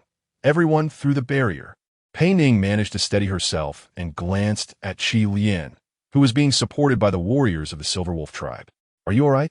Qi Lian offered a weak smile. Compared to witnessing your awakening of the four systems, my injuries are insignificant. Yuan Bao, you are truly remarkable. A group of them hurried through the light gate opened by the stone tablet. Just as the last person passed through, the gate swiftly diminished and ultimately vanished. When they turned back, they beheld a serene valley, as if the fierce battle had never occurred. Chapter 58. The storm approaches. We are safe for now. Yufeng sighed with relief, then turned his attention to Pei Ning. How are you? The eruption of earth energy must have drained a significant amount of your energy. Pei Ning indeed felt a wave of exhaustion, but her curiosity overshadowed her fatigue. Uncle, who am I really? Why can I wield four types of elemental energy? This cannot be normal, can it? Yufeng gazed deeply at her, his expression laden with complexity. Indeed, this is abnormal, yet confirms my long-held suspicions. What suspicions? Pei Ning inquired eagerly. Your mother, Yaohua, Yufeng slowly revealed a shocking truth, is not merely a hybrid of the fox and Xianbei tribes. It is highly likely that her veins also carry the blood of the last princess of the Xianbei dynasty, Yuan Yuan. Yufeng's words struck Pei Ning like a thunderclap, echoing in her mind. She stood frozen, her violet eyes filled with shock and confusion. Yuan Yuan's bloodline? How is that possible? There are many things I cannot ascertain, Yufeng sighed, looking toward the direction of Xianbird Peak. However, the abilities you have displayed, your resonance with the heart of the five systems, all point to a singular possibility. You are not just a descendant of the Zitong Shi, but also a bloodline heir of an ancient dynasty. Qi Lian weakly interjected. So this is why your soul resonates so closely with Yuan Yuan. Yinfeng furrowed his brow as he scrutinized Pei Ning. If this is indeed the case, then your emergence poses a significant threat to the snake tribe. No wonder the golden serpent pursues you so fervently. Just as Pei Ning was about to inquire further, the sky suddenly took on a strange aspect. In mere minutes, the once clear sky was shrouded in dark clouds, and a drastic change in atmospheric pressure left everyone feeling breathless. Something is amiss, Yufeng warned, looking up. The weather is shifting far too rapidly. Ding. Anomalous energy fluctuations detected. Analysis results. Severe fluctuations in a natural elemental energy field. Suspected precursor to an elemental storm. It is advised that the host seek immediate shelter. Qi Lian's complexion changed drastically. Elemental storm. This is impossible. It occurs only once every 1,000 years. As if in response to his words, a peculiar lightning bolt streaked across the sky. Not the usual white or blue, but a kaleidoscope of colors. As though a rainbow had been torn apart and hurled to the earth. A deafening clap of thunder followed, shaking the entire mountain range. Everyone find cover. Yinfeng commanded loudly. This is no ordinary storm. The warriors swiftly sought refuge behind rocks and large trees. Pei Ning supported Qi Lian and barely managed to hide beneath a protruding rock. The sky's phenomena grew increasingly bizarre, with lightning slithering like a massive serpent through the clouds, radiating a multitude of hues. Fierce winds howled, whipping leaves and debris around. The ground began to tremble slightly, as if responding to the sky's fury. What was happening? Pei Ning could not help but ask, her voice nearly lost in the gale. Yufeng struggled to respond above the din. An elemental storm. When a balance of the five systems is disrupted, such calamities ensue. The last occurrence was during the fall of the Xianbird dynasty. Ding. Warning. Severe disruption of environmental elemental energy detected. Host's internal elemental energies are being interfered with. Wood and water energies are exhibiting repulsive reactions. Pei Ning felt a sharp pain within her, as if two forces were tearing at each other. The wood energy yearned to grow, while the water energy sought to flow, each resisting the other within her, making it difficult for her to breathe. She curled up in agony, cold sweat pouring down her face. Pei Ning. Qi Lian cried out, desperate to assist her, only to find the fire energy within him surging at an alarming rate. Flames erupted uncontrollably from his palms, and even his breath felt scorching. Elemental storms amplify or confuse our abilities. Yufeng shouted, his own fire energy becoming wild and unmanageable. For standing on end without a breeze. Control your energies. Do not let them spiral out of control. Yinfeng seemed the least affected, though his silver energy fluctuated erratically, waxing and waning. He quickly organized the warriors into a defensive formation. The storm may last for hours. We must remain vigilant. Pei Ning gritted her teeth, enduring the pain within as she struggled to harmonize her wood and water energies. Each attempt felt like pulling steel wires beneath her skin, causing her to break into a cold sweat. Ding! It is advised that the host utilize the crystal to stabilize internal energies. The crystal may possess the ability to harmonize different elements. Pei Ning trembled as she clutched the crystal at her chest, attempting to leverage its power to balance the chaotic energies within her. The crystal seemed to respond, its glow flickering slightly, but the effect was minimal. Not enough. Not enough power, Pei Ning managed to utter. Suddenly, a colorful lightning bolt struck directly toward the rock where they sheltered. Yinfeng reacted swiftly, leaping up and using his body as a shield, creating a silver barrier. The lightning struck the barrier and dispersed, but the tremendous impact still sent everyone tumbling to the ground. Pei Ning rolled on the ground, losing her grip on the crystal, which rolled several paces away. Crystal! She struggled to rise, intent on retrieving the crystal. At that moment, a shadow emerged from the storm, darting toward the crystal with alarming speed. The figure was akin to flowing ink, shapeless yet radiating an aura of malevolence. Shadow Demon, Yu Feng shouted. It's headed for the crystal. Ding. Dongji. Shadow Demon energy signature detected. Identified as a tracker dispatched by the golden serpent. Target, 5 system crystal. Pei Ning disregarded her internal pain and instinctively lunged for the crystal. The shadow demon collided with the crystal almost simultaneously, resulting in a peculiar tug-of-war. Let go, Pei Ning shouted, her wood energy erupting uncontrollably. Vines sprouted from her palms, ensnaring the shadow demon's ethereal form. The shadow demon emitted a piercing shriek, its shape shifting continuously as it struggled to escape the vine's grasp. Its tendrils quivered as if electrified. It was not pain, but rather a manifestation of exhilaration, as it appeared to absorb the energy Pei Ning released. Do not attack it with energy. Qilianyed. The shadow demon feeds on energy. Pei Ning withdrew her wood energy, resorting to pure physical means to wrestle with the shadow demon for the crystal.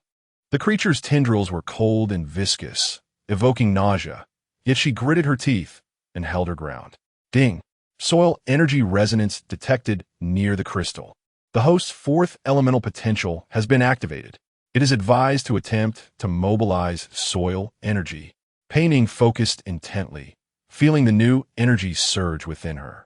Unlike the other 3 systems, soil energy was stable and substantial, flowing slowly yet inexorably. She closed her eyes, envisioning the strength of the earth rising from beneath her feet and channeling it through her hands. When she opened her eyes again, a thin layer of earthy energy enveloped her hands.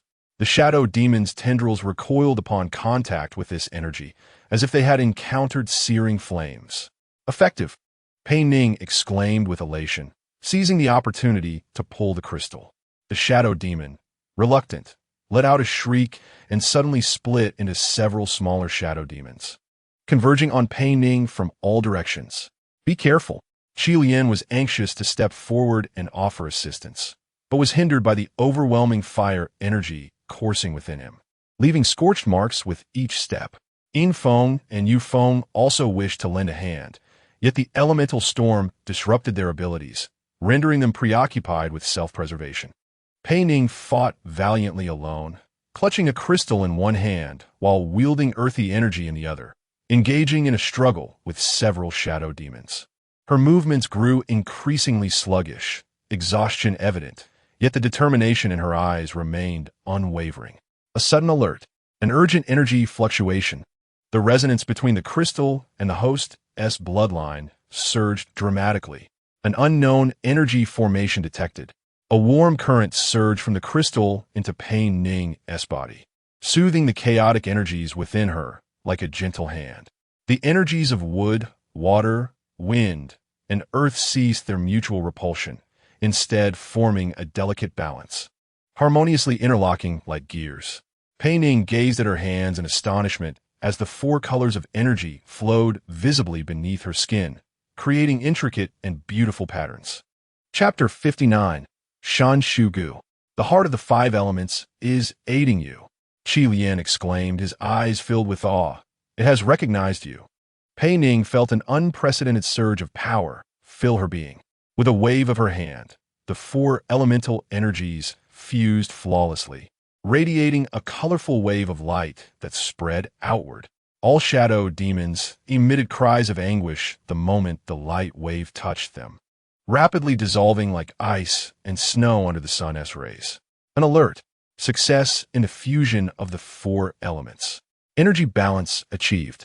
Shadow demons dispersed. Warning.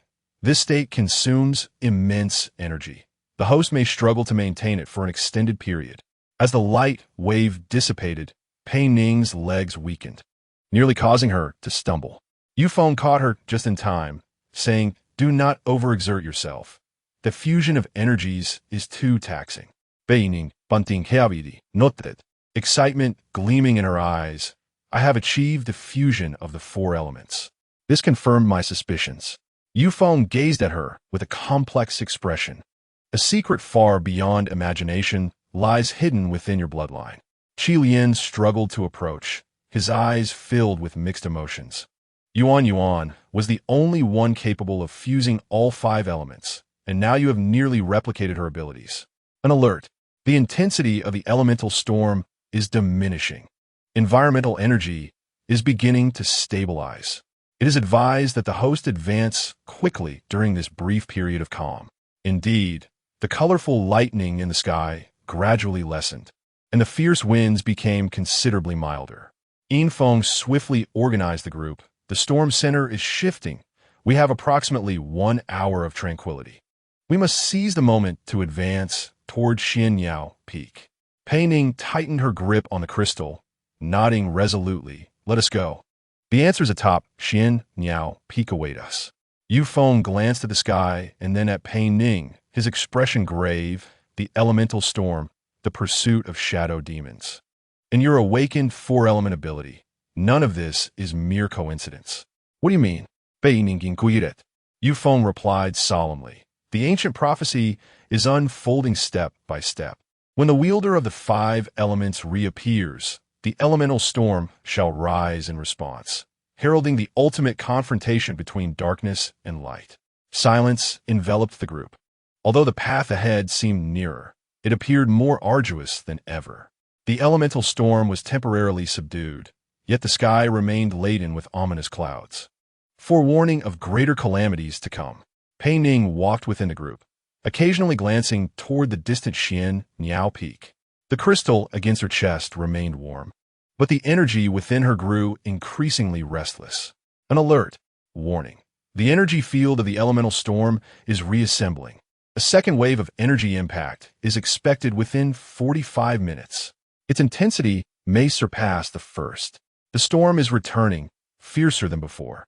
Pei Ning informed Yufeng and Yinfeng in a low voice.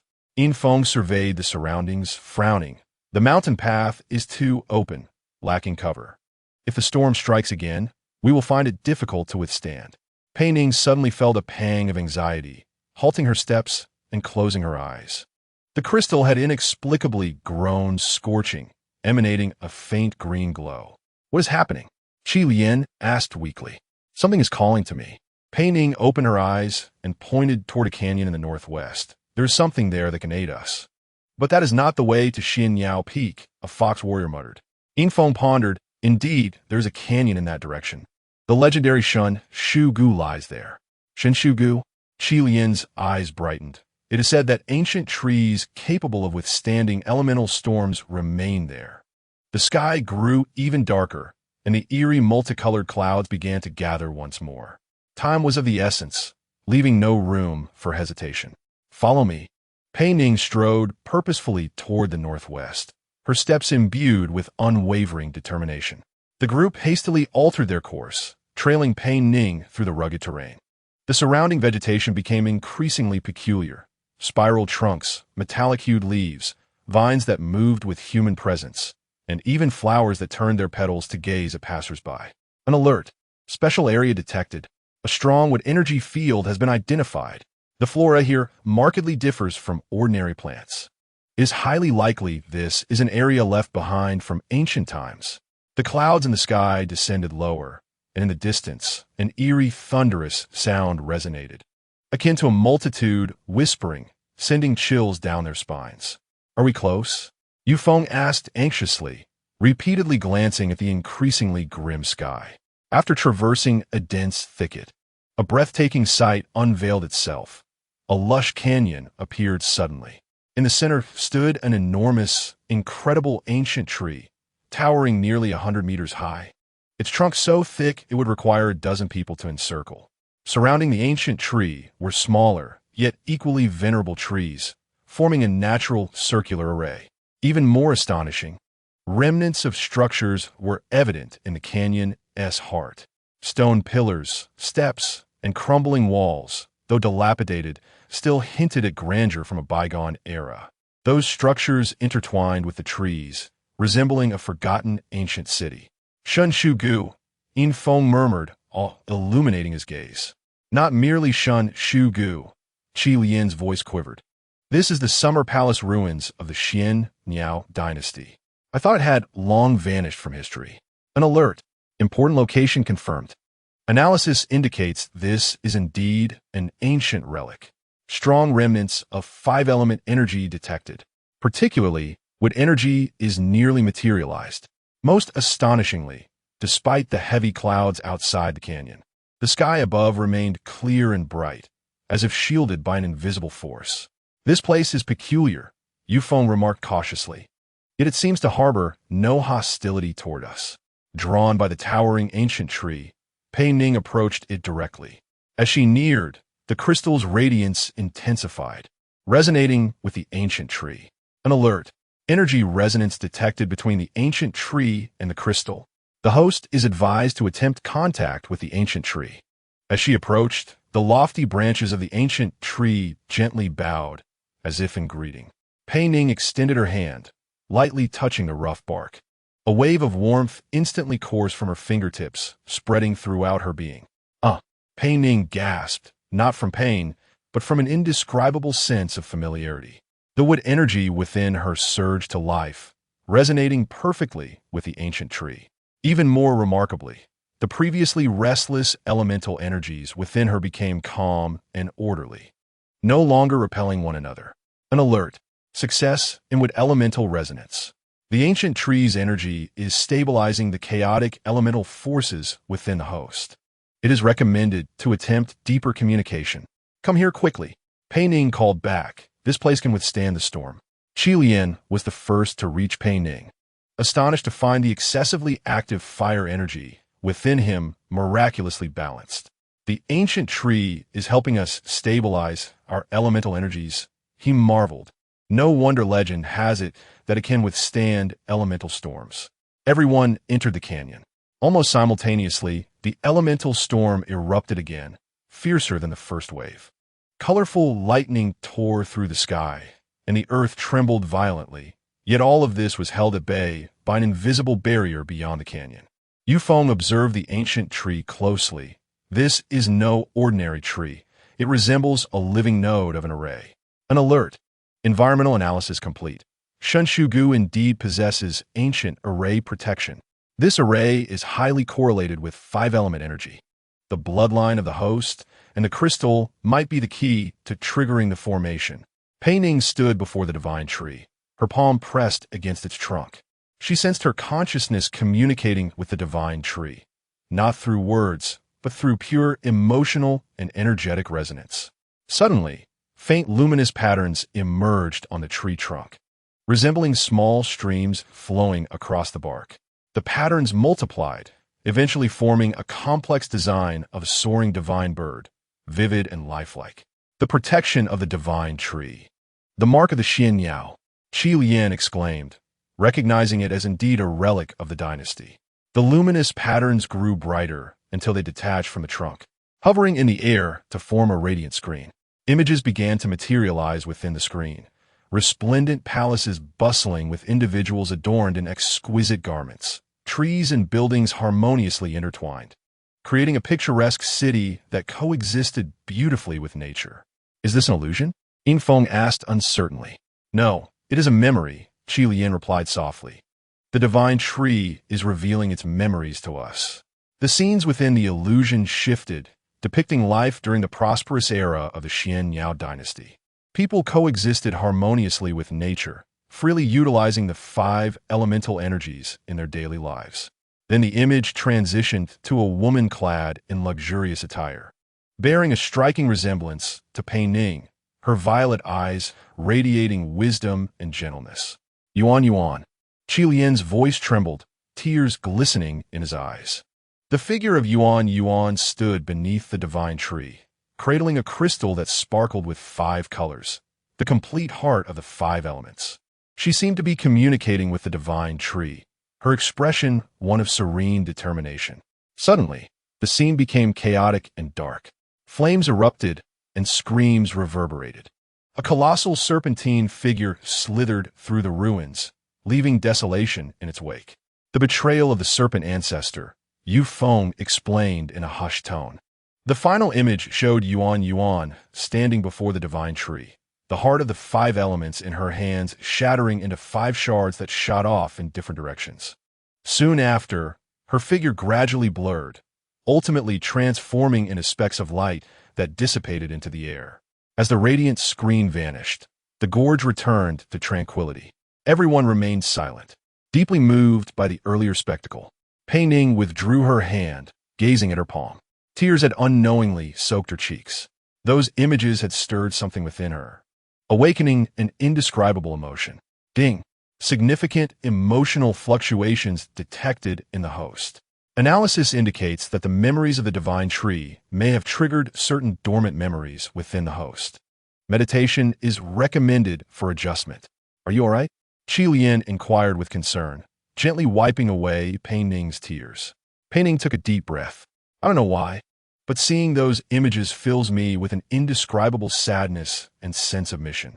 It feels as though I have experienced those events. Yu Feng and Yin Feng exchanged a meaningful glance. The divine tree has chosen to show you these for a reason, Yu Feng said softly. Perhaps it's due to the blood that flows within you, or perhaps the connection to that crystal. Regardless, this place is safe, Yin Feng remarked, surveying their surroundings. At least until the elemental storm subsides, we can rest here. Pei Ning looked once more at the divine tree. Its branches swayed gently, rustling as if whispering. For some reason, she felt she understood that voice. Welcome home, princess. Ding! The energy of the divine tree enhances the host's wood-type abilities. Current wood-type abilities temporarily increased by 30. Deeper communication with the divine tree is recommended. I want to try again, Pei Ning suddenly declared, wishing to communicate with the divine tree. Everyone stepped back as Pei Ning placed her hand on the trunk once more, closing her eyes. This time, she did not see an illusion, but felt an ancient and gentle consciousness enveloping her. This consciousness bore no language, only pure emotions and fragments of memories.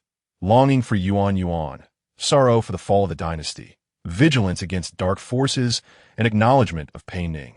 It recognized me. Pei Ning opened her eyes, not as Yuan, but as herself. She closed her eyes again, delving deeper into her communion with the divine tree. This time, she sensed the divine tree guiding her wood-type energy along specific pathways, teaching her a new method of utilization. Ding! Changes in the operating pathways of wood-type energy detected. This is a more efficient method of energy utilization. Analysis indicates this may be the ancient wood techniques of the Xian dynasty. When Pei Ning opened her eyes again, her violet irises sparkled with newfound brilliance. The divine tree has imparted knowledge to me regarding the optimal use of wood-type energy.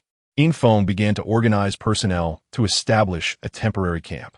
The elemental storm will last at least another day. We can use this time to rest and prepare for the journey ahead. Pei Ning nodded, her gaze drifting toward the distant Xian peak.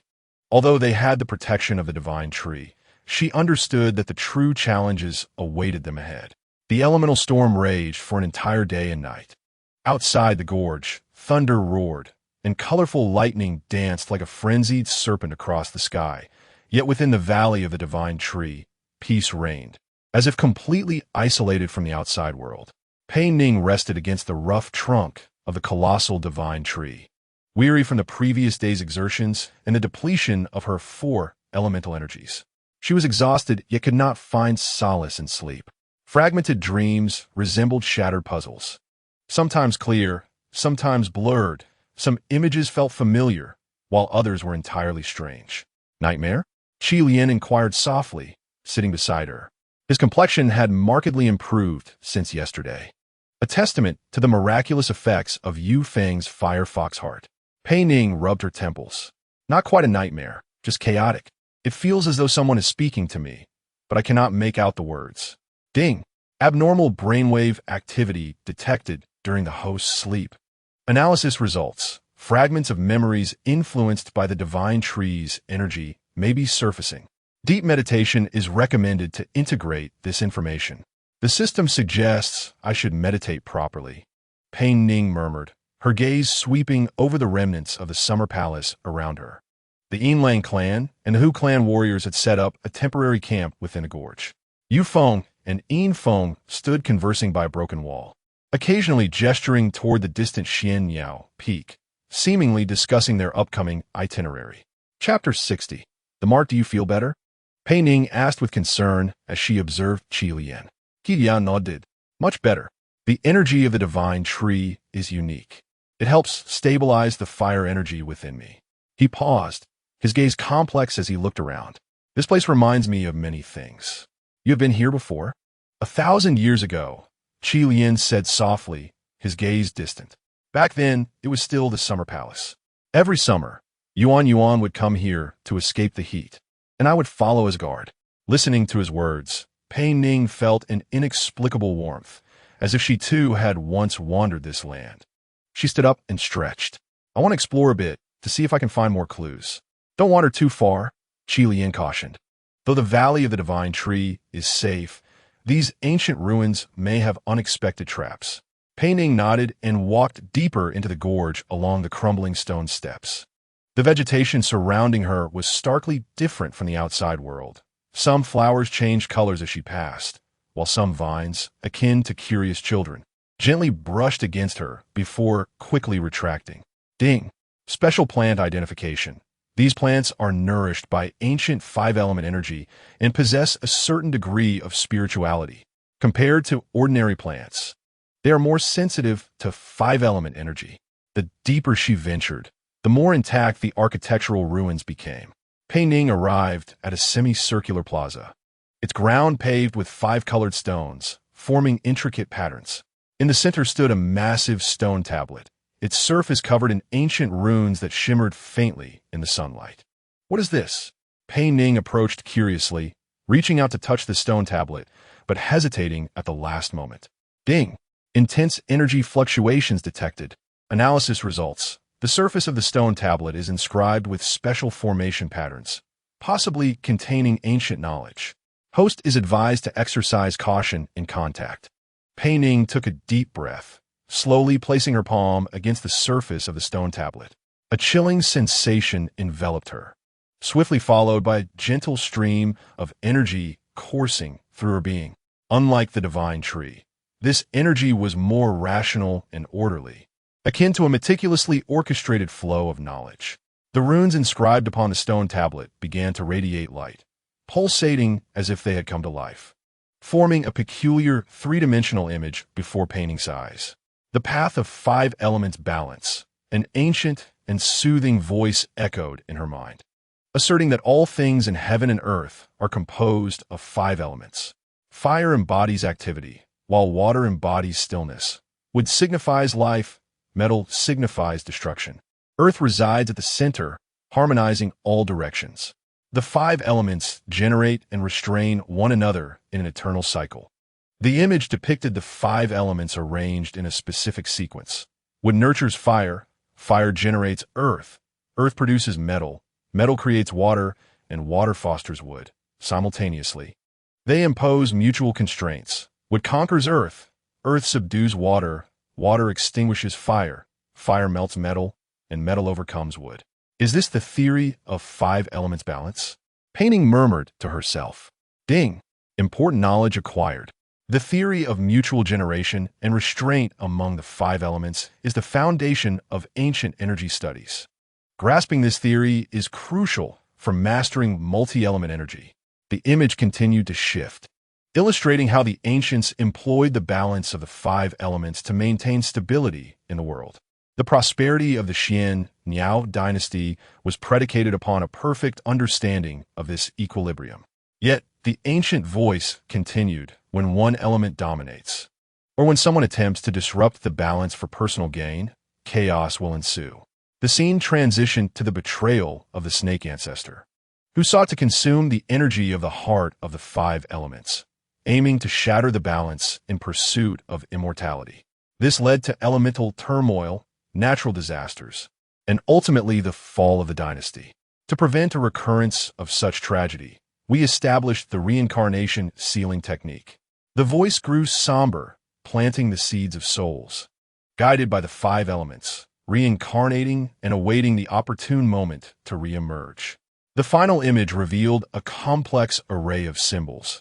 At its center, a woman with violet eyes, surrounded by radiant, multicolored light. As the formation activated, the woman transformed into glimmers of light that dissipated, while the five-colored radiance dispersed in all directions. The image gradually faded, and the stone tablet returned to tranquility. Pei Ning slowly withdrew her hand, feeling a wave of dizziness. A torrent of information surged into her mind, requiring time for assimilation. The reincarnation sealing technique, she whispered, sensing a revelation within her.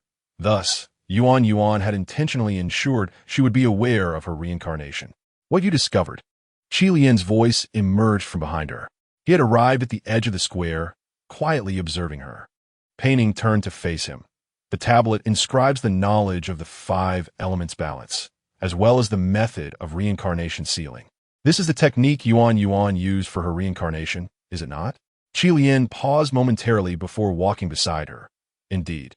Yuan knew she could not confront the snake ancestor alone, so she opted for a long-term strategy to disperse the heart of the five elements. Casting the reincarnation seal herself, awaiting the right moment to reunite the power of the five elements. Were the bones in the crystal like her original body? Merely an empty shell, Qi Lian replied softly. Her true soul has already reincarnated, bearing a mission and memories, and has returned as you. Pei Ning tightly clasped the crystal at her chest, feeling its faint pulse. But I am not Yuan, am I? I am Pei Ning, a Pei Ning with my own memories and life. Ding. Host's emotional fluctuations intensifying. Analysis indicates identity crisis detected. It is advised that the host remain calm. Soul reincarnation is not a simple duplication, but rather a continuation and growth. Qi Lian regarded her bewildered expression, gently holding her hand. You are both Pei Ning and a vessel for a part of Yuan. Reincarnation is not merely the repetition of a soul, but rather a new beginning, a new potential. Pei Ning bit her lip. How much do you know? About me, about Yuan, about all of this? Qi Lian gazed deeply into her eyes. More than I ought to know, yet far less than I wish to understand. He paused, acknowledging that some truths are intricate and must be discovered and accepted by oneself. I can only stand guard beside you. I cannot substitute for your experience in this journey. Chapter 61. Fragments of Memory. I do not understand. Pei Ning shook her head. If I truly am Yuan's reincarnation, why do I possess only fragments of her memories? Why was I born as a Fox Clan member? Why? The reincarnation sealing is not flawless. Qi Lian explained softly. A millennium can blur many things. Moreover, Yuan might have deliberately allowed you to forget most of your memories, so you could live with a completely new identity. And you? Pei Ning raised her gaze to meet his eyes. Are you waiting for Yuan, or for me? Qi Lian did not answer immediately. He looked toward the distant divine tree, a flicker of pain and hesitation crossing his visage. Ultimately, he took a deep breath.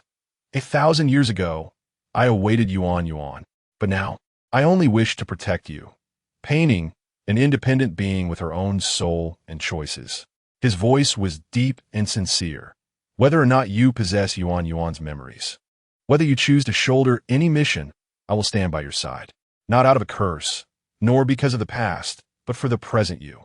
Pei Ning felt a tear roll down her cheek, the turmoil within her gradually settling. Regardless of the truth, one thing was certain. She was not alone. Ding. Host's emotions trending toward stability. Energy fluctuations detected from the fragments of the heart of the five elements. Analysis indicates the host's self-identity is crucial for controlling the heart of the five elements. In the distance, Yufeng approached them with a grave expression. The elemental storm is about to cease. We must prepare to depart. The Xianyao Peak is within sight. Yet the final stretch may be the most perilous. Pei Ning wiped away her tears and nodded. I am ready. Whatever awaits ahead, I shall face it. She cast one last glance at the stone tablet, its runes seemingly whispering more secrets to her. Some mysteries remain unresolved, some memories yet to be restored. But time waits for no one. The answers at Xianyao Peak beckon her, and the mission of the heart of the five elements awaits her. The elemental storm finally subsided. The once chaotic sky above the canyon gradually transforming into a clear blue. Warriors from various clans within the Divine Tree Valley began to pack their belongings, preparing to continue their journey to Xian Niao Peak. Pei Ning stood beneath the ancient tree, gazing upward at the millennia-old giant, softly bidding farewell. Thank you for your protection and guidance. The branches of the divine tree rustled gently, as if responding to her gratitude. Pei Ning smiled faintly and turned toward the camp. How did you rest? Yu Feng inquired, handing her a water pouch. Not too bad, just too many dreams. Pei Ning replied as she took the pouch, sipping carefully. When do we depart? Yu Feng glanced at the sky. In about an hour. Though the elemental storm has passed, its remnants linger. It is best to wait a bit longer. Pei Ning nodded, finding a flat stone to sit upon. Last night, despite her exhaustion, she had tossed and turned, the knowledge and memory fragments obtained from the stone tablet lingering in her mind. Ding! Deep sleep requirement detected for the host. It is advised to utilize this free time for brief meditation and rest. This will aid in integrating the recent information. Pei Ning closed her eyes, entering a meditative state as suggested by the system. Under the influence of the divine tree's energy, she swiftly entered a unique state of consciousness, neither wholly awake nor truly asleep. In the realm of consciousness, she floated amidst a starry void. Multicolored streams of energy swirled around her like rivers, gentle yet powerful. You have arrived. A gentle yet authoritative voice resonated. Pei Ning turned to see a woman who bore striking resemblance to herself, standing not far away. She was adorned in ancient finery, her violet eyes sparkling like jewels, exuding an innate air of nobility with every gesture. Chapter 62. Awakening of the Soul Yuan Yuan? Pei Ning exclaimed in astonishment. The woman smiled softly. It is I, yet not entirely me. What you perceive is an imprint of consciousness I left deep within your soul. Is this a dream? More real than a dream, more illusory than reality. Yuan Yuan stepped closer, scrutinizing Pei Ning intently. You are quite beautiful, even more so than I had envisioned. Pei Ning felt a surge of inexplicable emotions rise within her, both familiar and foreign, both close and distant. Who am I truly? Is your reincarnation still a completely different person? Yuan Yuan shook her head. Reincarnation is not as simple as you think. I have used the reincarnation sealing technique to implant a portion of my consciousness seed into the flow of reincarnation, but that is merely a prelude, a fragment of memory, a mission. You, Pei Ning, are an entirely independent life that has grown on this foundation. So I am not you? Pei Ning sighed in relief, yet felt a tinge of loss. You are both me and not me. Yuan Yuan gently touched Pei Ning's cheek, akin to a stream merging into the ocean.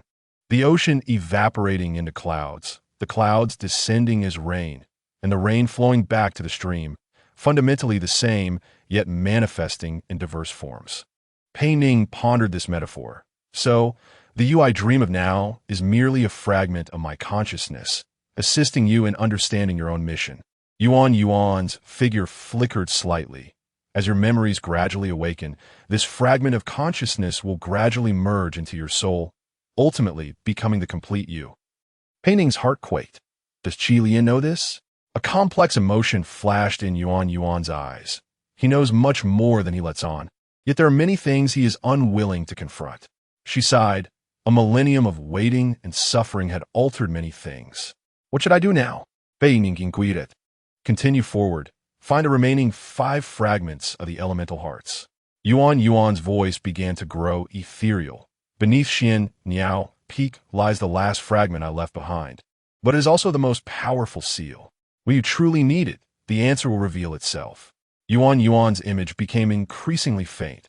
Remember, Pei Ning, you are both an independent individual and bear the mission to balance the world. The power of choice always lies in your hands. Pei Ning wished to ask more, but the realm of consciousness began to collapse. Colorful streams of energy swirled around her, spinning faster and faster, ultimately forming a cocoon of light that enveloped her. An unprecedented warmth surged from within her, carrying a heavy yet resolute sensation, resonating deeply with her soul. The earth element awakens. Yuan Yuan's final words echoed like a distant reverberation. Ding! Major breakthrough. Earth-based abilities autonomously awaken. detected a coordinated resonance of 4 elemental energies within the host. Current state: balance of wood, water, wind, and earth elements. Pei Ning abruptly opened her eyes, gasping for breath. She felt a steady force flowing within her. It was the earth energy, more stable and powerful than the previous brief outburst. "I can sense it," Pei Ning murmured, placing her hand on the ground. A wondrous sensation immediately arose. She could perceive the underground rock layers, feel the pulse of the soil, and even discern the internal structure of distant mountains. This was a brand new mode of perception, as if she had gained a pair of invisible eyes. Pei Ning suddenly stood up, her gaze fixed on the distant Xianyao peak. With a newfound earth perception, she suddenly sensed a massive energy fluctuation beneath the peak, rhythmically pulsing like a sealed heart. Ding! Abnormal energy fluctuation detected. Analysis results: a large ancient sealing array exists beneath Xianyao Peak. Energy characteristics highly resemble those of the 5 elemental hearts. What happened? Qi Lian had approached her unknowingly, his expression filled with concern. Pei Ning took a deep breath. The earth abilities have awakened.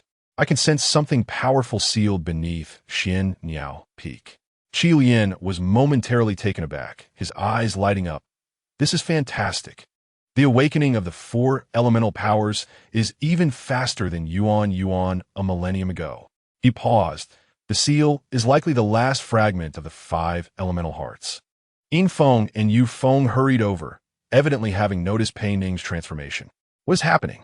Yu Feng inquired, his gaze landing on Pei Ning's hand resting on the ground. "The earth abilities have awakened." Pei Ning stood up and explained, "I can sense powerful seals beneath Xianyao Peak." Yu Feng and Yin Feng exchanged meaningful glances. "It seems the journey to find the last fragment of the 5 elemental hearts is more complex than we imagined." Yu Feng spoke solemnly. Yin Feng nodded. "Since the elemental storm has subsided, we should set off immediately. While the Divine Tree Valley is safe, the golden serpent will not sit idly by." Soon, the team was fully prepared to depart.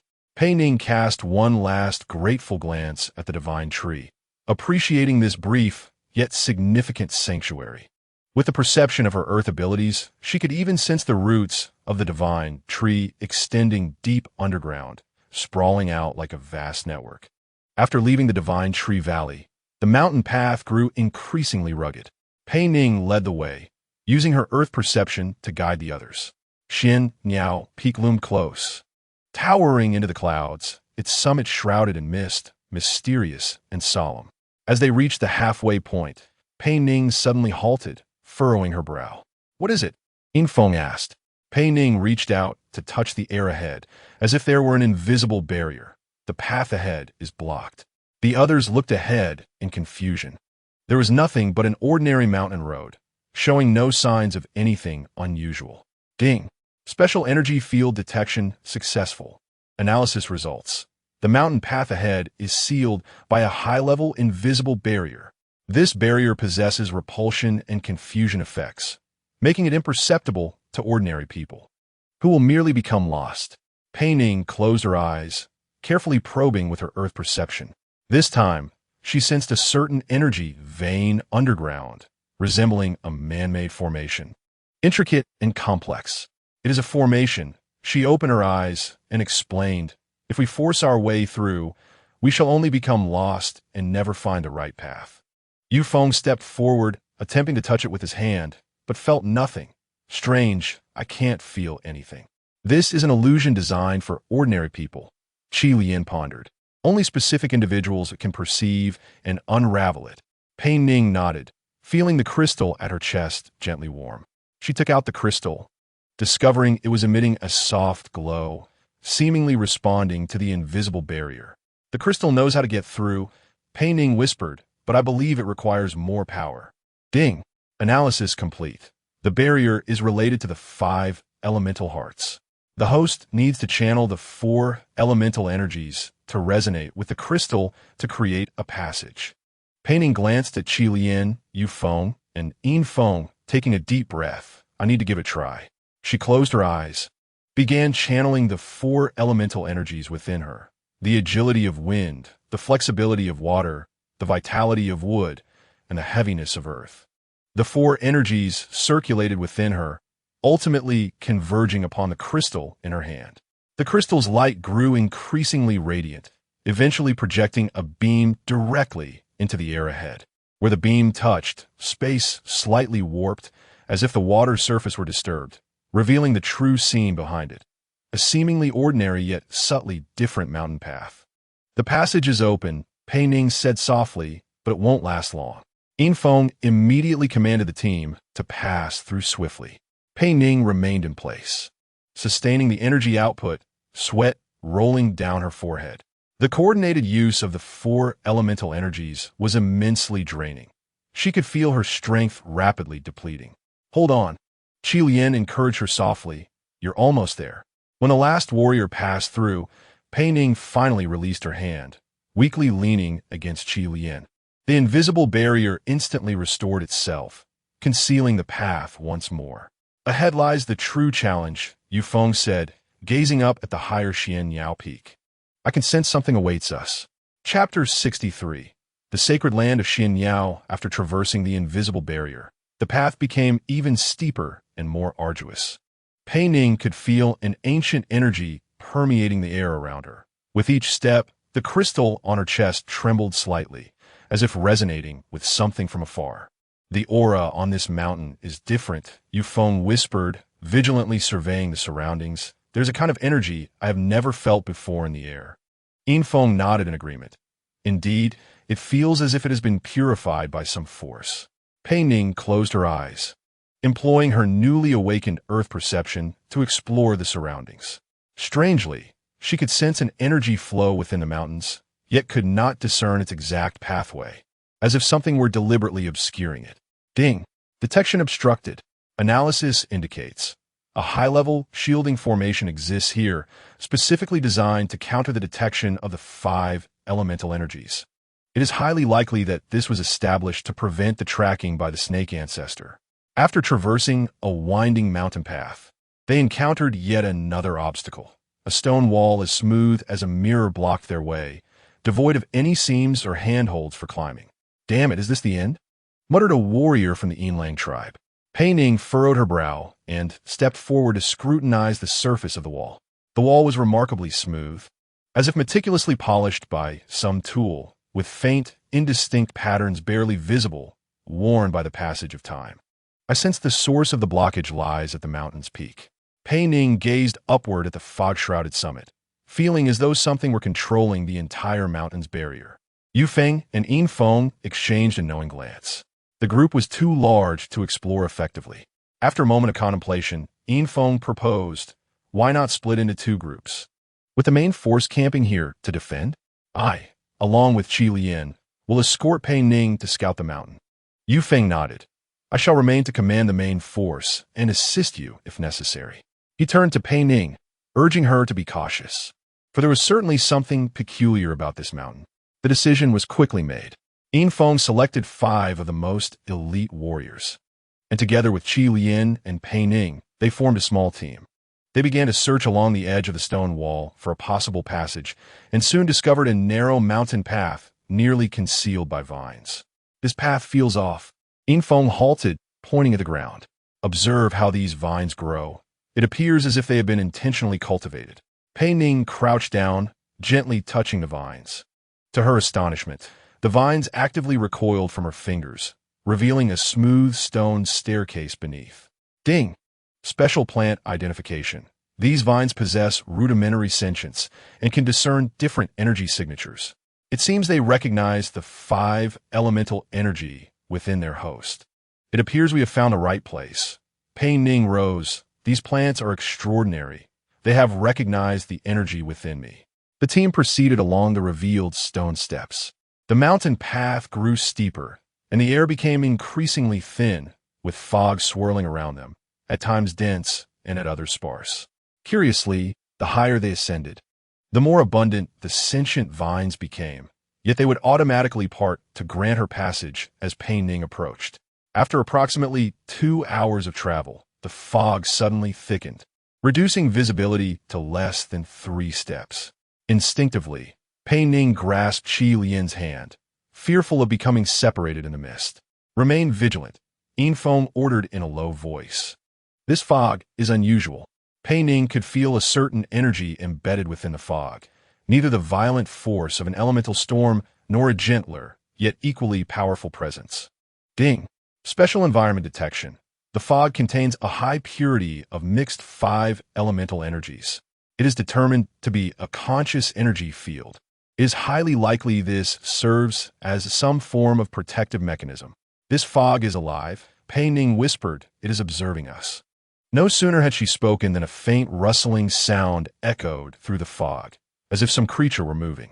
Infong swiftly drew his sword, and the warriors assumed a state of alert. Who dares to tread upon the sacred ground of the Xianyao? An ancient voice resonated from the mist, its origin indiscernible.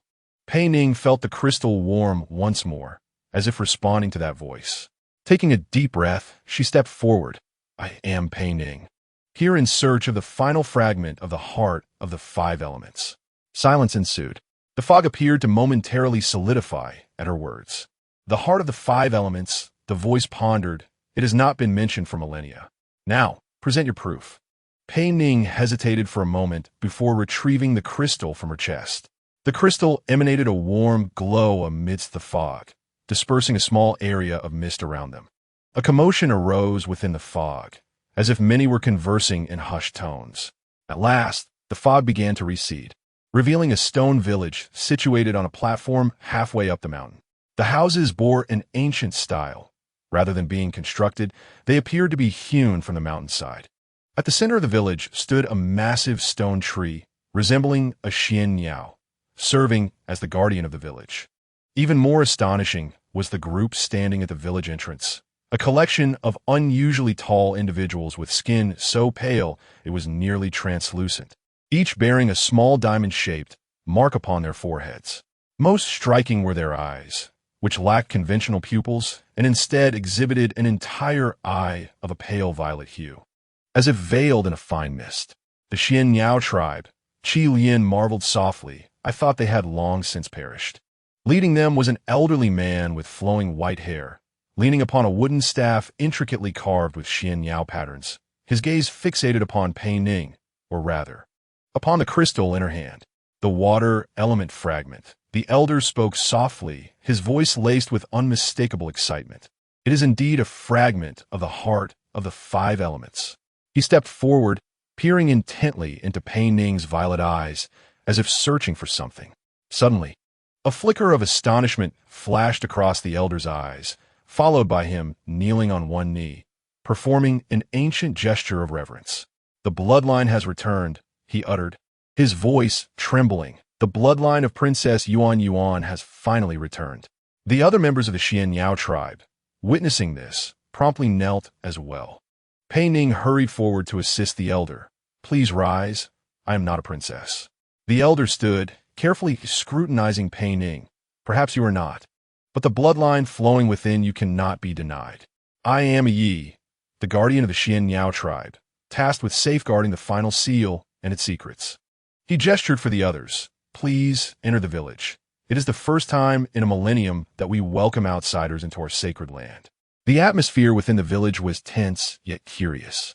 The Xianyao tribespeople regarded the uninvited guests with scrutinizing gazes, particularly eyeing Qi Lian, many revealing a hint of wariness and hostility upon seeing him. A Yi led them to the stone tree at the village center, where a modest assembly hall awaited. Upon entering the hall, a Yi signaled for the others to leave, retaining only Pei Ning, Qi Lian, and Infong. I know you have many questions. A Yi began after taking a seat, just as I have many of my own.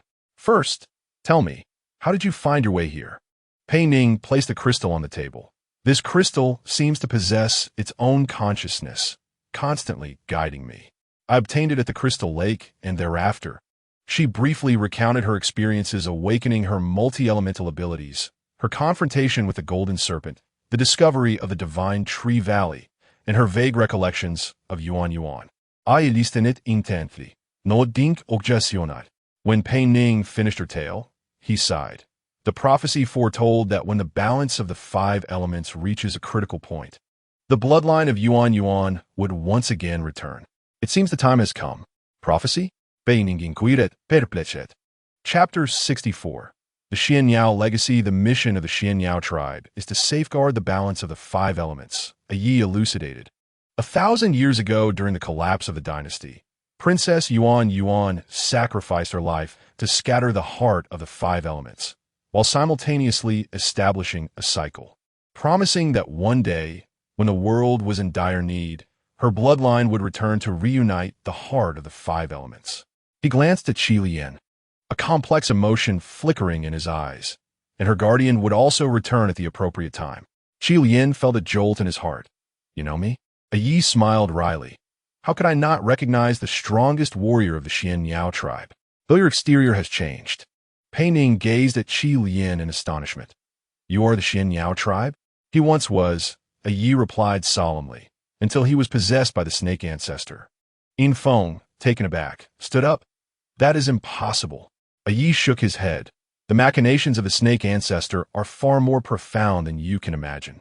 It seeks not only the power of the heart of the five elements, but aims to completely control the balance of the five elements. To this end, it selected Yuan's most trusted guardian, Qi Lian, and through a special ritual, implanted a portion of its consciousness within him, becoming a long-term vessel. So, Qi Lian is not of the snake tribe, but rather a Xianyao warrior who has been possessed? Pei Ning asked incredulously. Indeed, I nodded, acknowledging that Shizu had chosen him precisely because of his soul connection with Yuan, which facilitated Shizu's pursuit of Yuan's reincarnation. Qi Lian sat there, his face ashen and his hands trembling slightly. So I have always believed myself to be of the snake clan.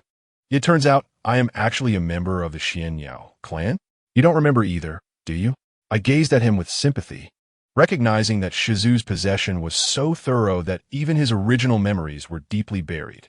Pei Ning grasped Qi Lian's hand, stating, This indicates that you have been resisting Shizu's consciousness all along, even without knowledge of your true identity. Suddenly, I rose to his feet. Time is of the essence. Since you have brought the crystal here, it signifies that the moment to reunite the five elements' heart has arrived. He walked toward a stone door deep within the hall. Follow me. The final fragment awaits you. Behind the stone door lay a staircase descending into the depths of the mountain. I lit a special oil lamp, its light emanating a soft violet hue, illuminating the path ahead. This is the route to the core seal, I explained.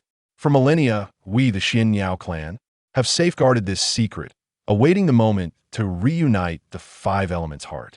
Pei Ning held the crystal in her palm, feeling its pulsation intensifying. With each step downwards, the crystal's radiance grew brighter, resonating with something ahead. Ding! Detected an exceptionally strong energy fluctuation. Analysis result. There is a high probability of a fragment of the five elements' heart ahead. Warning. A massive sealing energy field has also been detected. Proximity may pose danger. I led Pei Ning and the others further down the narrow staircase. As they ventured deeper, faint five-colored light patterns began to emerge on the surrounding stone walls, growing brighter as if sensing Pei Ning's arrival. Up ahead lies the core seal. Ice voice echoed in the expansive corridor. For thousands of years, we, the Xianyao clan, have guarded this place, awaiting your return. Pei Ning unconsciously tightened her grip on the crystal, feeling its pulsation grow more vigorous. Qi Lian walked beside her, his expression complex and pained, clearly still processing the fact that he was not of the snake clan, but rather a possessed warrior of the Xianyao. Ding! Warning. The energy fluctuation ahead is exceptionally intense.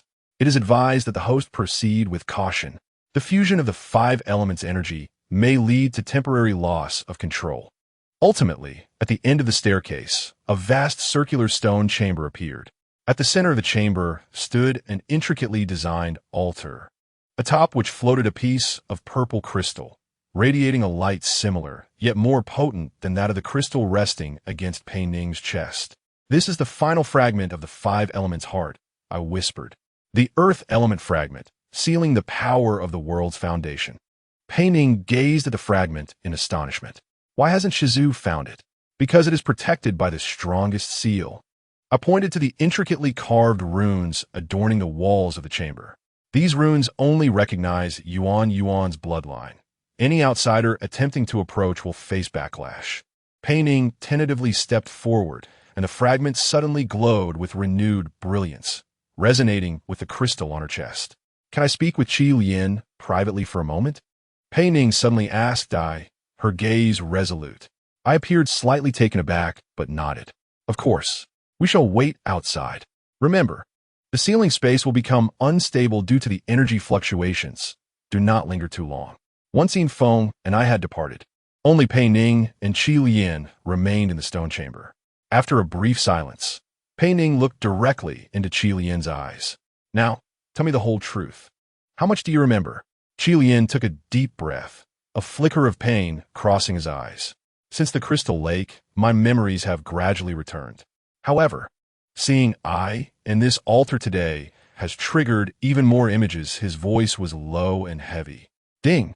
Detected abnormal energy fluctuations within Qi Lian. Analysis result.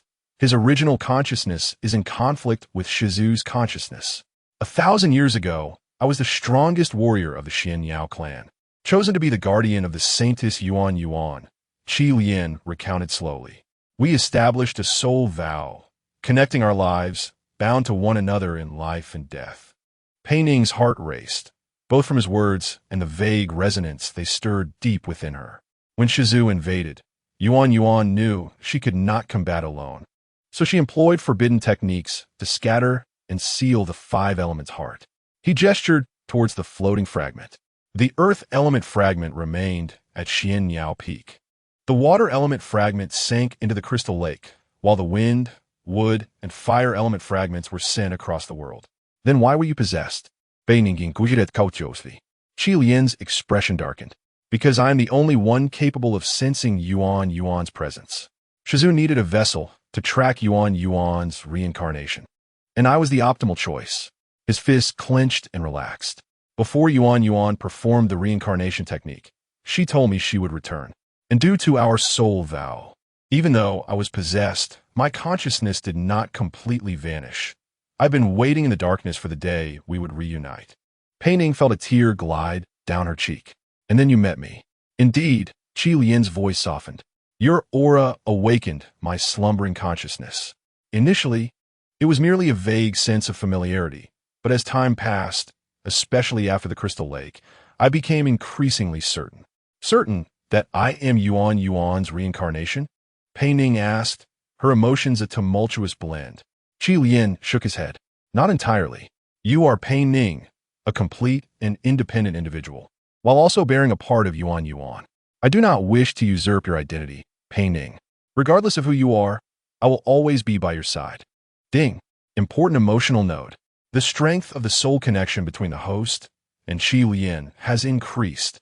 Detected intensified energy fluctuations in the ceiling space.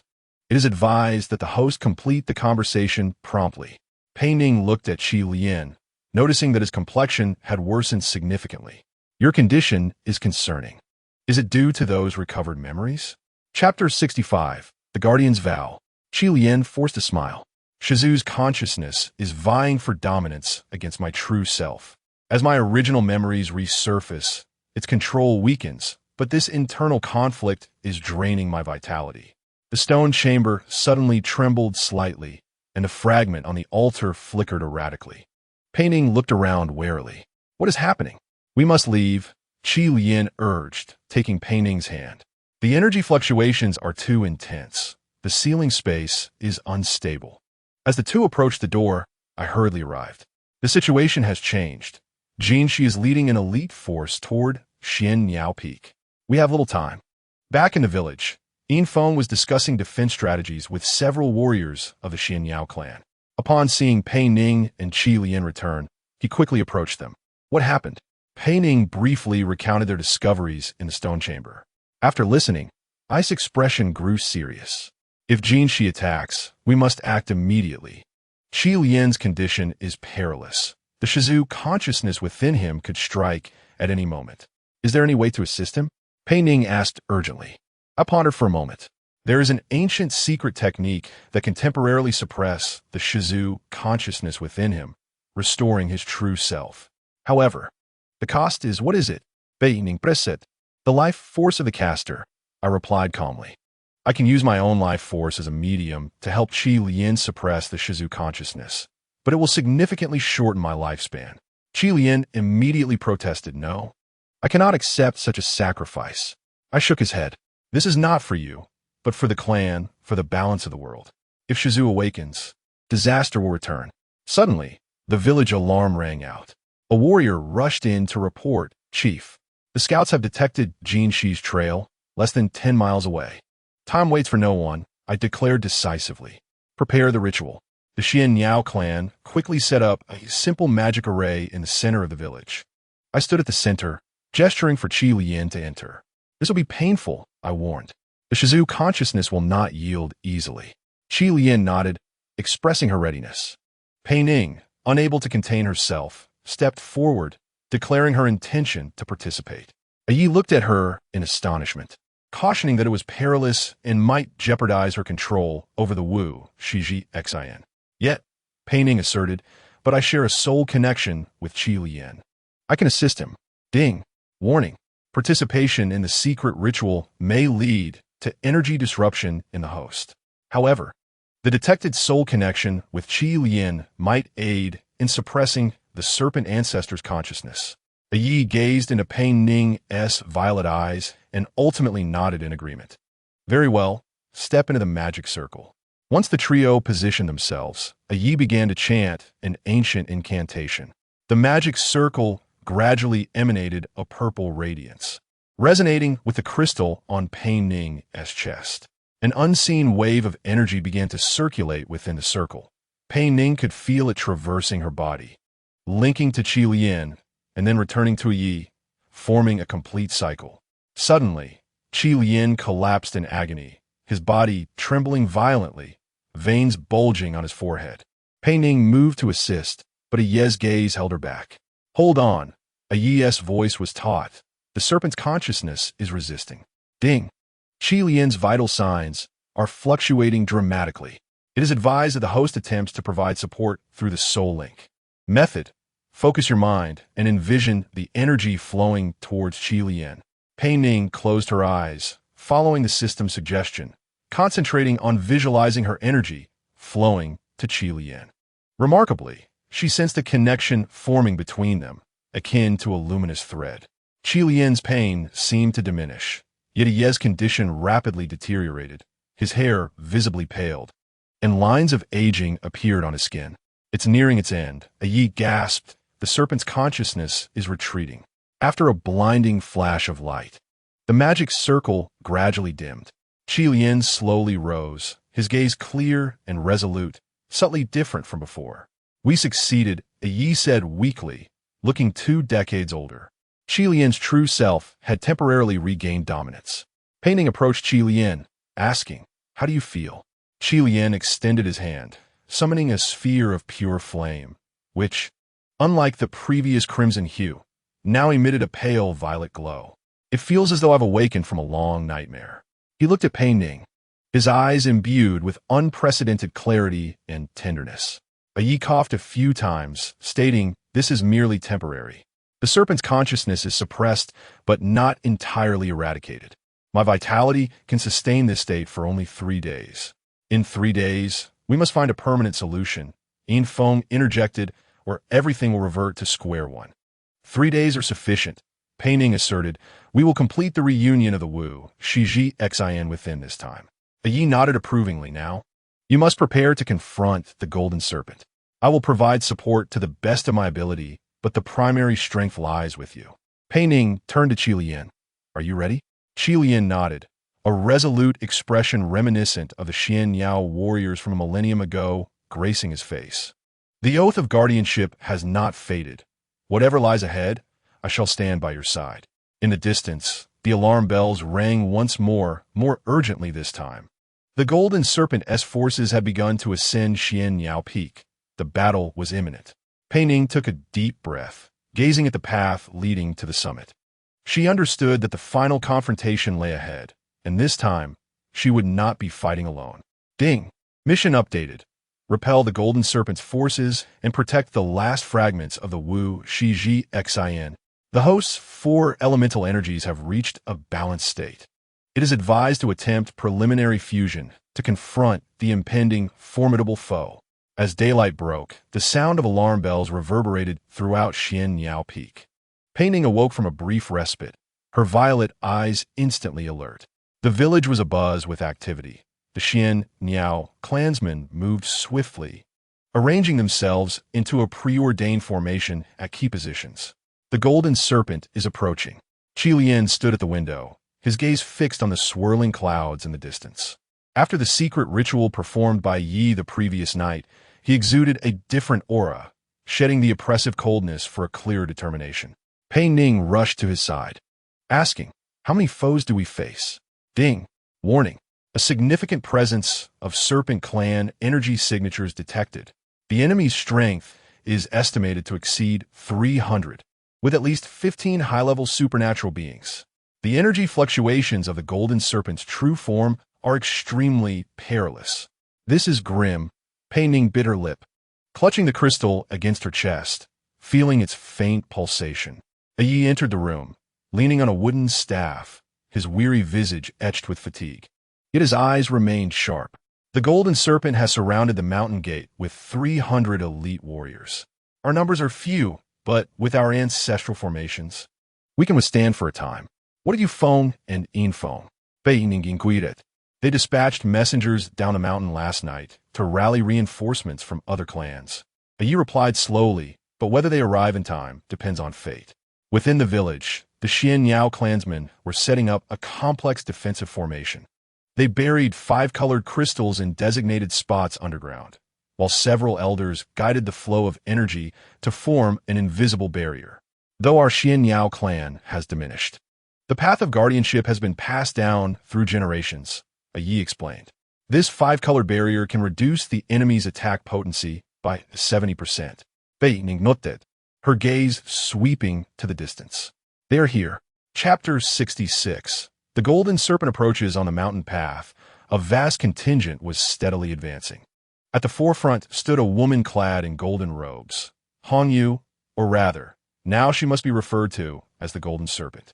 An ominous golden energy enveloped her, with each step causing the surrounding flora to wither instantly. Ding. Dongji. Analysis of the golden serpent's energy field. Life force absorption effect. Identified as the high-level forbidden technique golden serpent devours life. Proximity will result in sustained life force depletion. Qi Lian furrowed his brow. She has completely embraced the power of the serpent ancestor. She is no longer merely Hongyu. The Wu Shiji Xin resides atop this mountain. Yi spoke solemnly. She must have sensed the fragment's presence. The Xianyao warriors had taken their positions. Their weapons were not ornate, yet each radiated an ancient energy.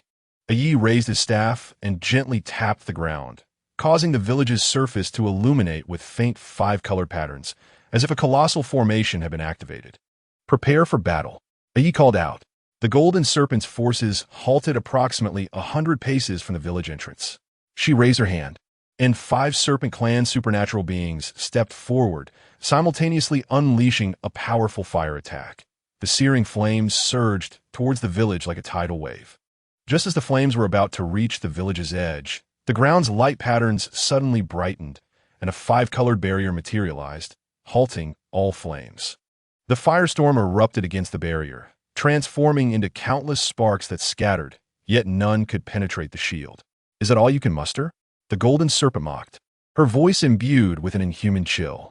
I concede your formation has some merit, but can it withstand the first wave, let alone the second? She stepped forward, dramatically spreading her arms. A terrifying surge of golden energy erupted from within her, conjuring a massive golden serpent phantom that lunged toward the village with gaping jaws. Ding! Urgent warning. The golden serpent is unleashing a king-level forbidden technique. The formation is under increased pressure. It is advised that the hosts seek cover. Yi's expression shifted alarmingly as he hurriedly waved his staff, channeling more energy into the formation. All the Xianyao clansmen sensed the looming danger and began to channel their energy into the underground crystals to reinforce the barrier. Boom! The golden serpent phantom collided with the barrier, producing a deafening explosion. The entire village trembled, with many rooftops shedding tiles. The barrier quivered violently, developing several fine cracks. It remained steadfast. What a formidable formation! Pei Ning marveled, anxiously glancing at Yi. But such consumption seems excessive. Cold sweat began to bead on Yi's brow. This formation is sustained by the life force of our clan. Given our current population, it can withstand at most 3 such assaults. In that critical moment, one must strive to buy time until reinforcements arrive, Qi Lian intoned solemnly. Or perhaps he should look to Pei Ning for a more fundamental solution. She had evidently perceived the toll the formation was taking. With a cold laugh, she prepared to attack once more, remarking, "Isn't this how your Xianyao clan was annihilated back in the day? Clinging to a desperate defense, fighting like cornered beasts, ultimately exhausting themselves to death." Just as she was about to launch her second wave of assault, a sudden blast of horns echoed from afar, followed by the thunderous sound of galloping hooves. "Reinforcements!" A young warrior from the village exclaimed joyfully. Down the mountain path, the warriors of the Yinlang clan rode their silver wolves, charging forward in formation. Leading them was Yin Feng, clad in silver light armor and wielding a long sword, exuding an imposing presence. "Friends of the Xianyao clan," Yin Feng shouted, "the Yinlang clan has come to assist." Not only the Yinlang clan, but behind them, more warriors emerged. Archers from the Hu clan, heavily armored warriors from the Xiong clan, as elite forces from various clans gathered here. Xi's expression darkened. Do these mere mixed breeds dare to obstruct the will of the snake ancestor? With a wave of her hand, she commanded, "Stop them." The snake clan warriors swiftly divided their ranks, engaging the reinforcements. The hillside erupted in the sounds of battle, with warriors from both sides clashing fiercely. Yin Feng surged into the enemy ranks like a streak of silver lightning, each sword strike emanating resplendent silver light, as Snake Clan warriors fell before him. His combat style was strikingly different from Qi Lian's, yet equally breathtaking. Standing at the village entrance, Qi Lian observed the unfolding conflict below. Fists clenched. "I must go down and assist."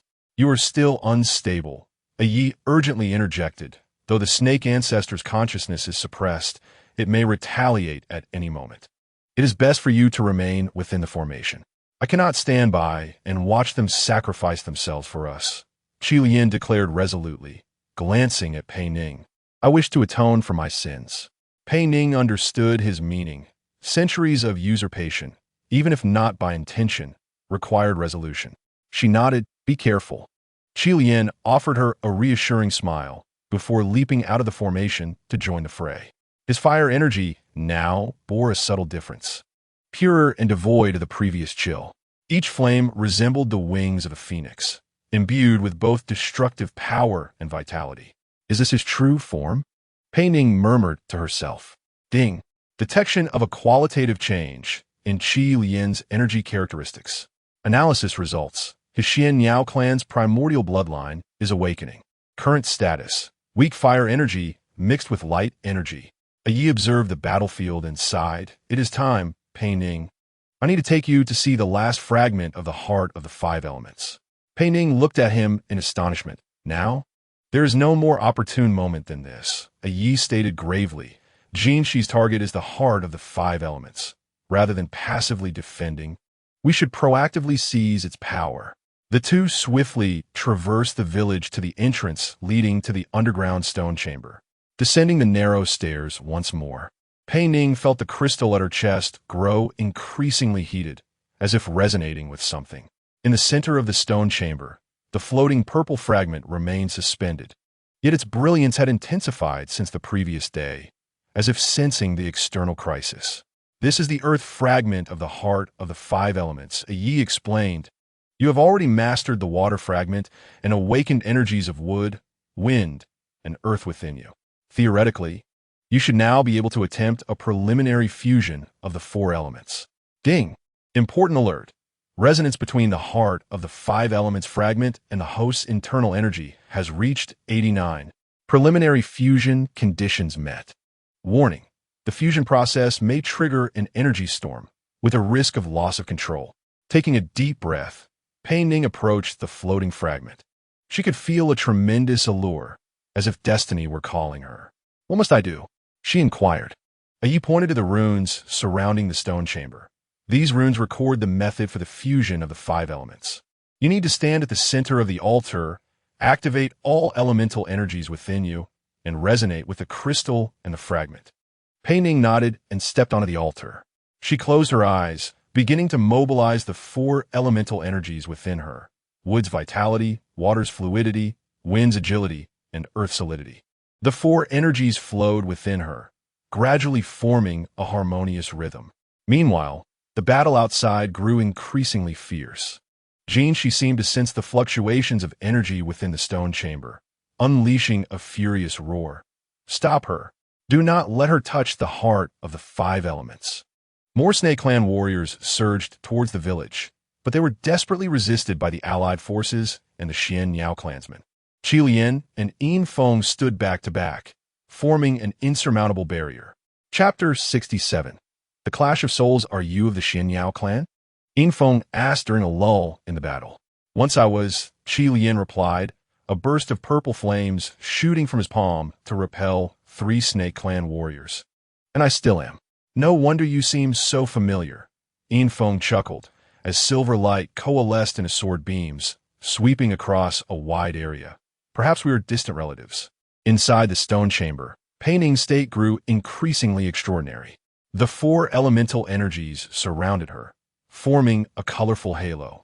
Resonating with the crystal at her chest and the floating fragment, the entire altar began to tremble, the runes on the ground lighting up one by one, creating a complex circuit of energy. "You are doing splendidly," Yi encouraged. "Now, extend your consciousness and feel the call of the heart of the 5 elements." Pei Ning attempted to clear her mind, immersing herself in the ocean of energy. In an instant, she seemed to witness countless scenes: the prosperity of ancient dynasties, the betrayal of the snake ancestor, the sacrifice of Yuan Yuan. These fragments reflected the truth of history like shattered mirrors. Ding! Host's energy fluctuations are intense. Detection of preliminary formation of 5-element resonance. Warning: energy instability detected. It is advised to control the fusion speed. Pei Ning felt a wave of dizziness as the energies within her began to spiral out of control, colliding violently. The wood element sought to grow, the water element to flow, the wind element to disperse, and the earth element to solidify. These 4 conflicting forces vied for dominance within her, causing her pain so intense she could scarcely breathe. "Yi, I cannot control it." Pei Ning cried out in agony, beads of cold sweat streaming down her face. In that critical moment, the crystal at her chest suddenly erupted in dazzling light, within which a woman's figure flickered. Yuan Yuan. Though her form was indistinct, her violet eyes were vividly clear. The crystal transformed into countless specks of light, flowing into Pei Ning's body like a stream. A warm power immediately spread, soothing the turmoil of the 4 elemental energies. The energies of wood, water, wind, and earth began to coexist in harmony, establishing a new balance. Ding! Anomalous energy fusion detected. The crystal has completely merged with the host's energy field. Detection of 5-element energy balance achieved at 70. Current status: brief 5-element resonance. Yi gazed at this scene in astonishment. Incredible! You have not only mastered the 4 elements, but have briefly achieved resonance of the 5 elements. Pei Ning felt an unprecedented surge of power fill her entire being. The purple fragment suspended above the altar responded, soaring towards her and merging into her chest. In an instant, a pillar of 5 colors shot up from the altar, piercing through the stone layers and soaring into the clouds. The entire Xian Niao peak trembled in response. Everyone on the battlefield was stunned by this sudden spectacle. She emitted a sharp cry, as if burned by something. No, the heart of the 5 elements is awakening. Within the light beam, Pei Ning ascended slowly, her eyes shimmering with 5-colored brilliance. The 4 elemental energies flowed harmoniously within her. while the fifth energy of fire, though faint, undeniably existed, marking the completion of the preliminary five-element resonance. She floated towards the ground, passing through layers of stone walls, ultimately appearing above the village, like a deity descending from the heavens. Ding! Warning! The five-element resonance state is unstable. Estimated duration not to exceed 5 minutes. It is advised for the host to act swiftly. Qi Lian gazed upward at Pei Ning in the sky, her eyes brimming with awe and pride. Yuan Bao has accomplished it. She has truly achieved it. She fixated on Pei Ning, a flicker of fear and disbelief darting through her golden pupils.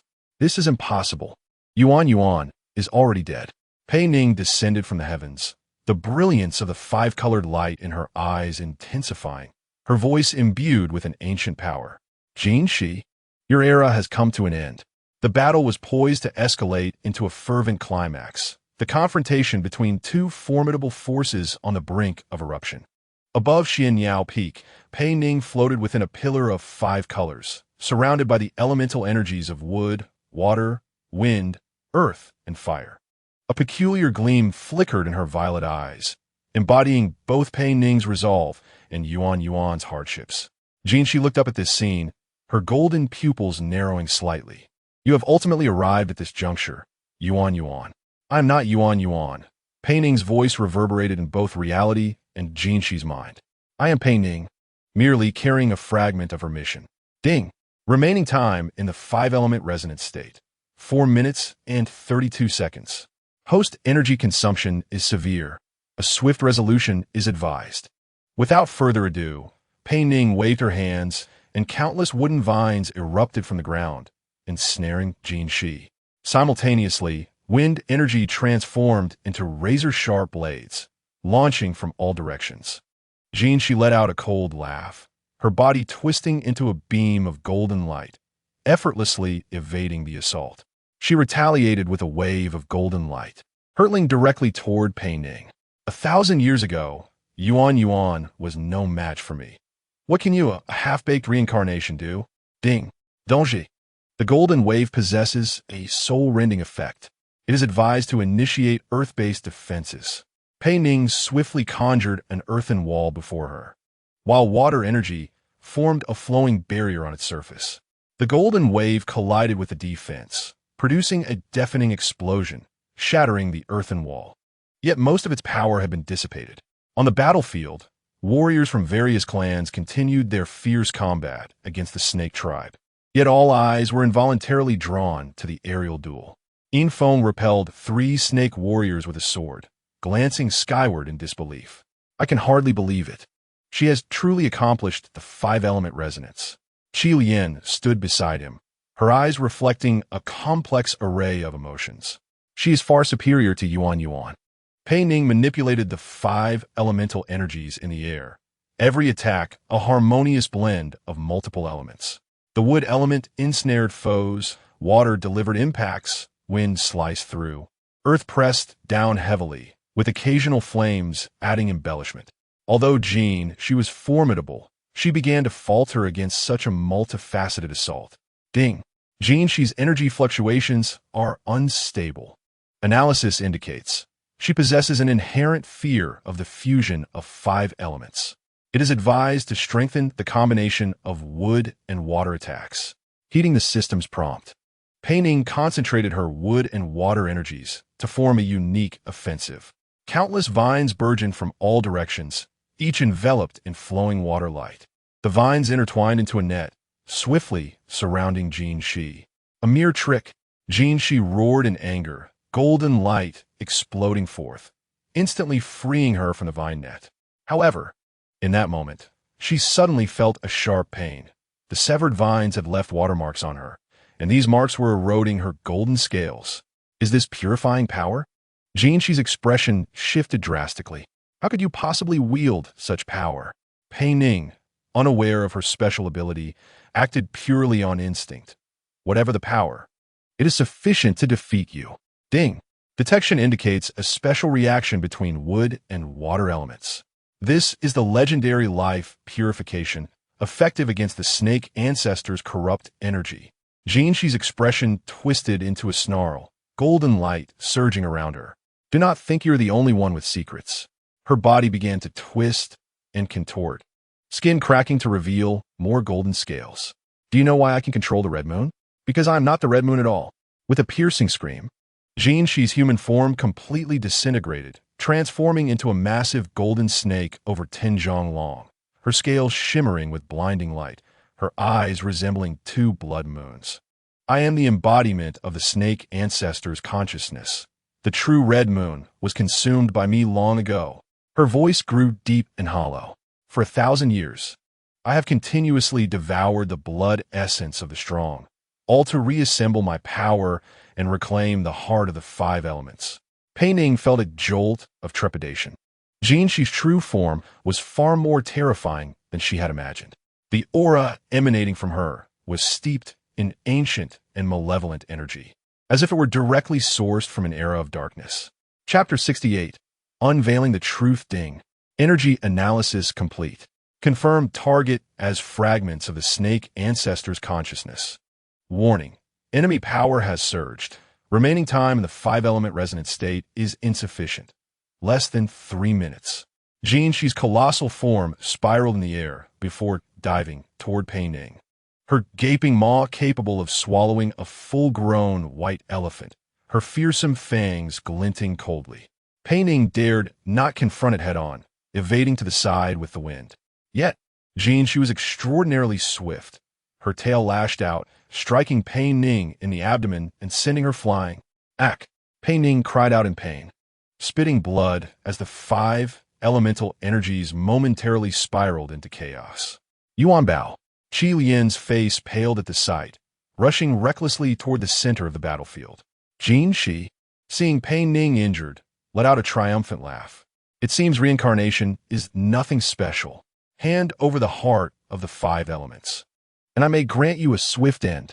Pei Ning wiped the blood from her lips, forcibly stabilizing her internal energy. You shall not have it. The 2 adversaries clashed once more, Jinshi's onslaught growing increasingly ferocious. Her massive form glided through the air, golden scales reflecting blinding light, making it nearly impossible to look directly at her. Each assault carried terrifying destructive power, the surrounding mountains and trees reduced to dust upon impact.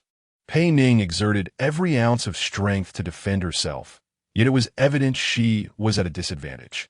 The 5-element resonance state was draining her rapidly. She could feel her power waning. Ding. Urgent warning. Remaining time in the 5-element resonance state is only 1 minute. Fire element energy is severely lacking, unable to maintain balance. Just as Pei Ning was about to falter, a burst of purple flame suddenly erupted from the ground, striking Jinshi's abdomen precisely at a dull scale. Jinshi howled in pain, emitting a high-pitched scream. Qi Lian stood on the ground, a palm engulfed in purple flames. Have you forgotten?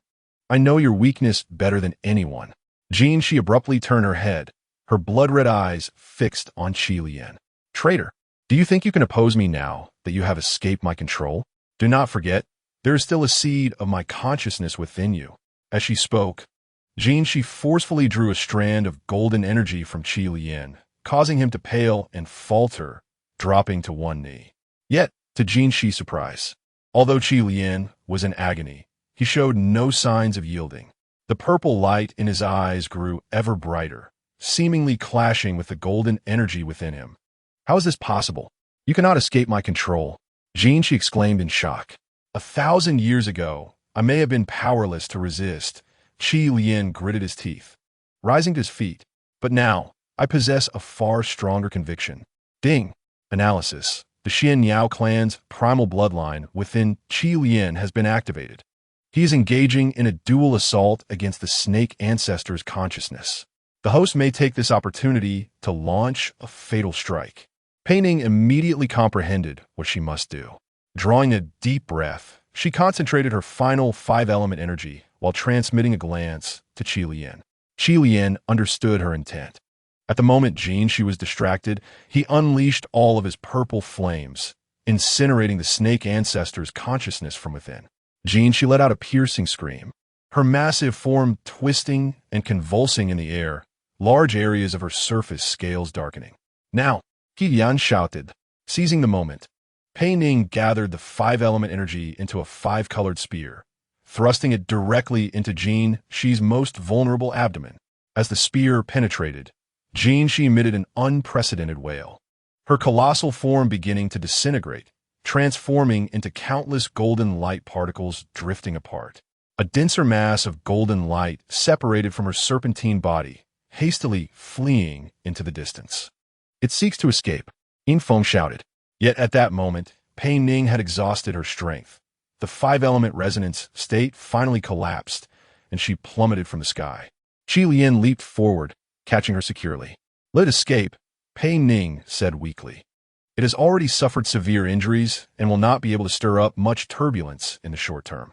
The Serpent clan warriors, witnessing the retreat of the Golden Serpent, fell into disarray and were swiftly overwhelmed by the allied forces. A temporary victory was achieved in battle, yet the true challenges were just beginning. Yi, leaning on his wooden staff, approached slowly. Though the Golden Serpent has momentarily withdrawn, it will undoubtedly seek ways to regain its strength and return. We must hasten to the peak's secret chamber, where the complete records of the 5 elements heart fusion ritual are kept. Pei Ning nodded, grasping Qi Lian's hand, feeling the gradually strengthening aura of the Xian Niao clan within him. Let's go. The final secrets await us. As night fell, the Xian Niao peak was bustling with activity. Warriors of various clans cleared the battlefield, tended to the wounded, and prepared for potential further combat. Pei Ning sat on a large boulder, tiredly rubbing her temples. The after-effects of the 5 elements' resonance left her body aching, and her internal energy was in turmoil. Ding! Health check complete. Host energy excessively consumed, for elements energy temporarily in a dormant state. Estimated recovery time, 12 hours. Qi Lian brought over a bowl of steaming medicinal soup. Drink this, it will help you regain some vitality. Pei Ning took the bowl, inhaled its aroma, and frowned. So bitter. The special effect is particularly bitter. Qi Lian smiled faintly. You won't be allowed to ascend to the peak's secret chamber until you finish it. Pei Ning pouted and downed it in one go. They made a face. So awful. Ding. Special medicinal effect detected. Analysis result. The ancient 5 elements return to origin soup can accelerate the recovery of the 5 elements energy. Estimated recovery time reduced to 4 hours. The effects of the medicine manifested quickly, and Pei Ning felt her internal energy begin to flow slowly. No longer completely stagnant as before. Qi Lian sat beside her, his eyes filled with concern. Are you feeling better? Yes, much more comfortable. Pei Ning nodded, suddenly recalling something. During the battle, your flames turned purple. Qi Lian paused for a moment, raised his palm, and a small cluster of purple flames ignited at his fingertips. The bloodline of the Xian Niao clan is awakening. The purple flames shone particularly brightly in the night, emanating a pure and ancient aura. Pei Ning curiously reached out, gently touching the flames, feeling not the heat, but a warmth akin to a gentle spring breeze. This is the Xian Niao fire, Qi Lian explained. Legend has it that it is ignited by the feathers of the Xian Niao, harming no good beings and specifically targeting malevolent entities. So beautiful, Pei Ning smiled. Much more pleasing than red flames. Yi, leaning on his staff, approached, interrupting their conversation. Time is of the essence. Though the Golden Serpent has temporarily retreated, it will certainly find ways to enhance its power and strike again. We must hasten to the peak's secret chamber. Infeng also arrived upon hearing the news. I have arranged defenses. Warriors from all clans will take turns standing guard. Yu Feng and his Fox Clan scouts are responsible for monitoring the perimeter and will report any disturbances immediately. Pei Ning stood up, feeling her strength restored considerably. Shall we set off now? Aya nodded. Only the 4 of us will go. The peak's secret chamber is the most sacred place of the Xian Niao clan. Besides the clan leader and the chosen ones, no one else may enter. Under the moonlight, the 4 ascended a narrow path almost concealed by vegetation toward the peak. The path grew steeper, and the air became increasingly thin. Chapter 69. The Secret Realm. At the peak, Pei Ning sensed a peculiar energy fluctuation the higher they ascended. The more pronounced this fluctuation became, Ding. Special energy field detection successful. The purity of the 5 elements energy here is extraordinarily high, reaching 93. Judged to be a natural energy convergence point. Turning around a steep cliff, an open platform illuminated by moonlight appeared at the peak, with a small, exquisite stone hall at its center, entirely constructed from white crystal, radiating a soft glow under the moonlight. So beautiful, Pei Ning exclaimed softly. Ye's expression turned solemn. This is the Xian Yao Temple, the last sanctuary of my clan. For millennia, only successive clan leaders and a select few have been permitted to enter. He approached the temple door, retrieving a small purple crystal from his robes and embedding it into a recess on the door. The stone door slid open silently, revealing a staircase leading downward. "Follow me," Yi whispered. "Do not touch anything." At the end of the staircase was a spacious, circular chamber, far larger than it appeared from the outside. In the center of the chamber stood an ornate stone platform, surrounded by intricate runes and patterns. Above the platform floated a sphere of multicolored light, continuously changing shape, exuding extraordinary beauty. The chamber's walls were embedded with crystals, refracting a gentle glow that illuminated the entire space. Beautiful murals adorned the walls, depicting scenes from ancient times, the prosperity of the Xian Yao dynasty, the harmony of the 5 elements energy, and the eventual collapse. "What is this place?" Infeng asked curiously, unable to tear his eyes away from the sphere of light. "The Hall of 5 Elements Reunification," Yi explained. "In ancient times, the 5 elements heart was created here to balance the world's energy. Later, Yuan scattered and sealed it, but left behind methods for reuniting it." Pei Ning approached the stone platform, feeling a warmth in her chest. Although the crystal fragments obtained from the crystal lake had already fused with her body, they were still resonating with the energy within the chamber. Even more remarkably, the 4 elements energy that had been dormant within her began to slowly awaken, seemingly roused by the environment here. Ding! Special environment triggered automatic recovery. Host's 4 elements energy revival speed increased by 80. Simultaneously detected initial resonance between host and chamber energy field. "I can feel it," Pei Ning whispered. "Every inch of air, every stone here is telling me something." I nodded. "That is correct," the call of the bloodline. He approached the stone platform, brushing away the thin layer of dust, revealing more intricate patterns. "Now, I need to activate the altar to summon the last fragment of the 5 elements heart." The elder placed his palm on the center of the stone platform and began reciting an ancient incantation.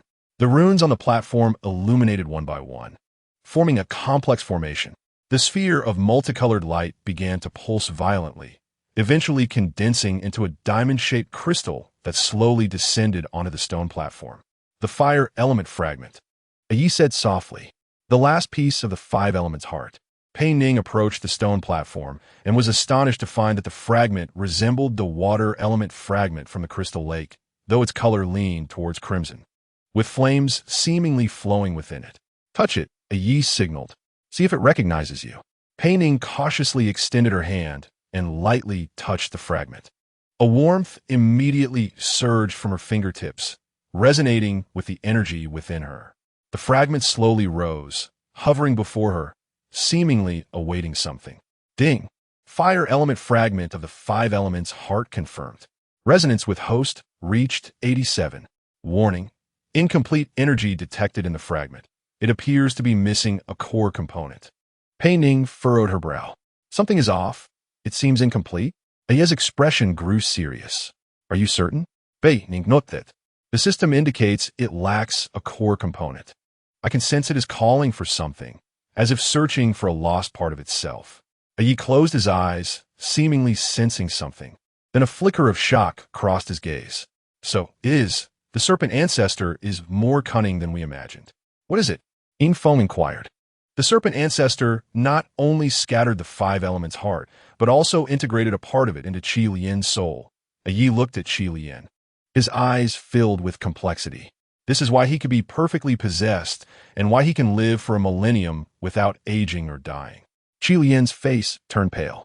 "Are you saying there is a fragment of the 5 elements heart within me?" "Not just any fragment," Yi said solemnly. but the core flame of the fire element fragment, the legendary fire that ignites the soul, granting immortality. The chamber fell into silence as everyone processed this astonishing revelation. Pei Ning looked at Qi Lian, a sense of foreboding rising within her. "Take it out," Qi Lian suddenly said, his voice resolute. "If there is a fragment of the five elements' heart within me, then take it out." "No," Pei Ning immediately opposed, stating that it had become a part of his very soul, and removing it might lead to irreversible consequences. Although she could not articulate her thoughts further, the gravity of her words was understood by all present. I sighed, acknowledging the complexity of the situation. The flame of the soul and Qi Lian's essence had become irrevocably intertwined. Any reckless attempt at extraction could indeed result in spiritual disintegration. Yet, if it remained unremoved, the heart of the five elements would never be whole, and true balance in the world could not be restored. There must be another way, Pei Ning insisted stubbornly, tears glistening in her eyes. "I will not let Qi Lian take that risk." Qi Lian approached her side and gently grasped her hand. "Yuan Bao, no, Pei Ning. You know we have no other choice." Ding. Emergency analysis complete. A theoretical third possibility exists, utilizing the bond between the host and Qi Lian's soul for shared fusion. The risks remain, but the success rate has risen to 62. Pei Ning's eyes lit up. The system says there is another method. Through our soul link, we can attempt a shared fusion. I ponder for a moment. Indeed, the soul link is mentioned in ancient texts as a possibility. However, it requires an exceptionally strong affinity. It is difficult for an ordinary person to achieve. "We can do it," Pei Ning asserted resolutely, turning to Qi Lian. "Right?" Qi Lian nodded, determination shimmering in his gaze. "We can succeed." I moved towards a recess deep within the chamber, retrieving an ancient parchment. This contains the records of the soul link ritual. I will need time to study the details and prepare the necessary materials. The earliest we can commence the ritual will be at dusk tomorrow. Infong timely interjected. "I will arrange for guards to ensure the ritual remains undisturbed." The night deepened, and the only source of light came from the flickering embers of the fire element shard resting upon the stone platform, illuminating a corner of the chamber. Pei Ning and Qi Lian stood side by side before the stone altar, each harboring a sense of trepidation. "Are you afraid?" Qi Lian asked softly. Pei Ning shook her head, then nodded slightly. "A little, but what I fear more is losing you." Qi Lian smiled, his expression as pure as that of a warrior from millennium past. "If there is a next life, I will still find you and become your guardian once more." "Don't speak such nonsense." Pei Ning gently leaned against his shoulder. "Our matters in this lifetime are not yet resolved. Let us not speak of the next." The soft glow of the chamber enveloped their figures, as if time itself had momentarily stilled. Tomorrow, an unprecedented journey of the soul awaited them, with outcomes that would determine the fate of the entire world. Chapter 70. A Dilemma at Dawn. The peak of Xianyao was shrouded in a delicate mist, resembling a veil. I sat alone on the platform outside the stone hall, several ancient parchments unfurled before him, his expression one of intense focus. Inside the chamber, Pei Ning lay upon a rudimentary stone bed, having managed only a few hours of restless sleep.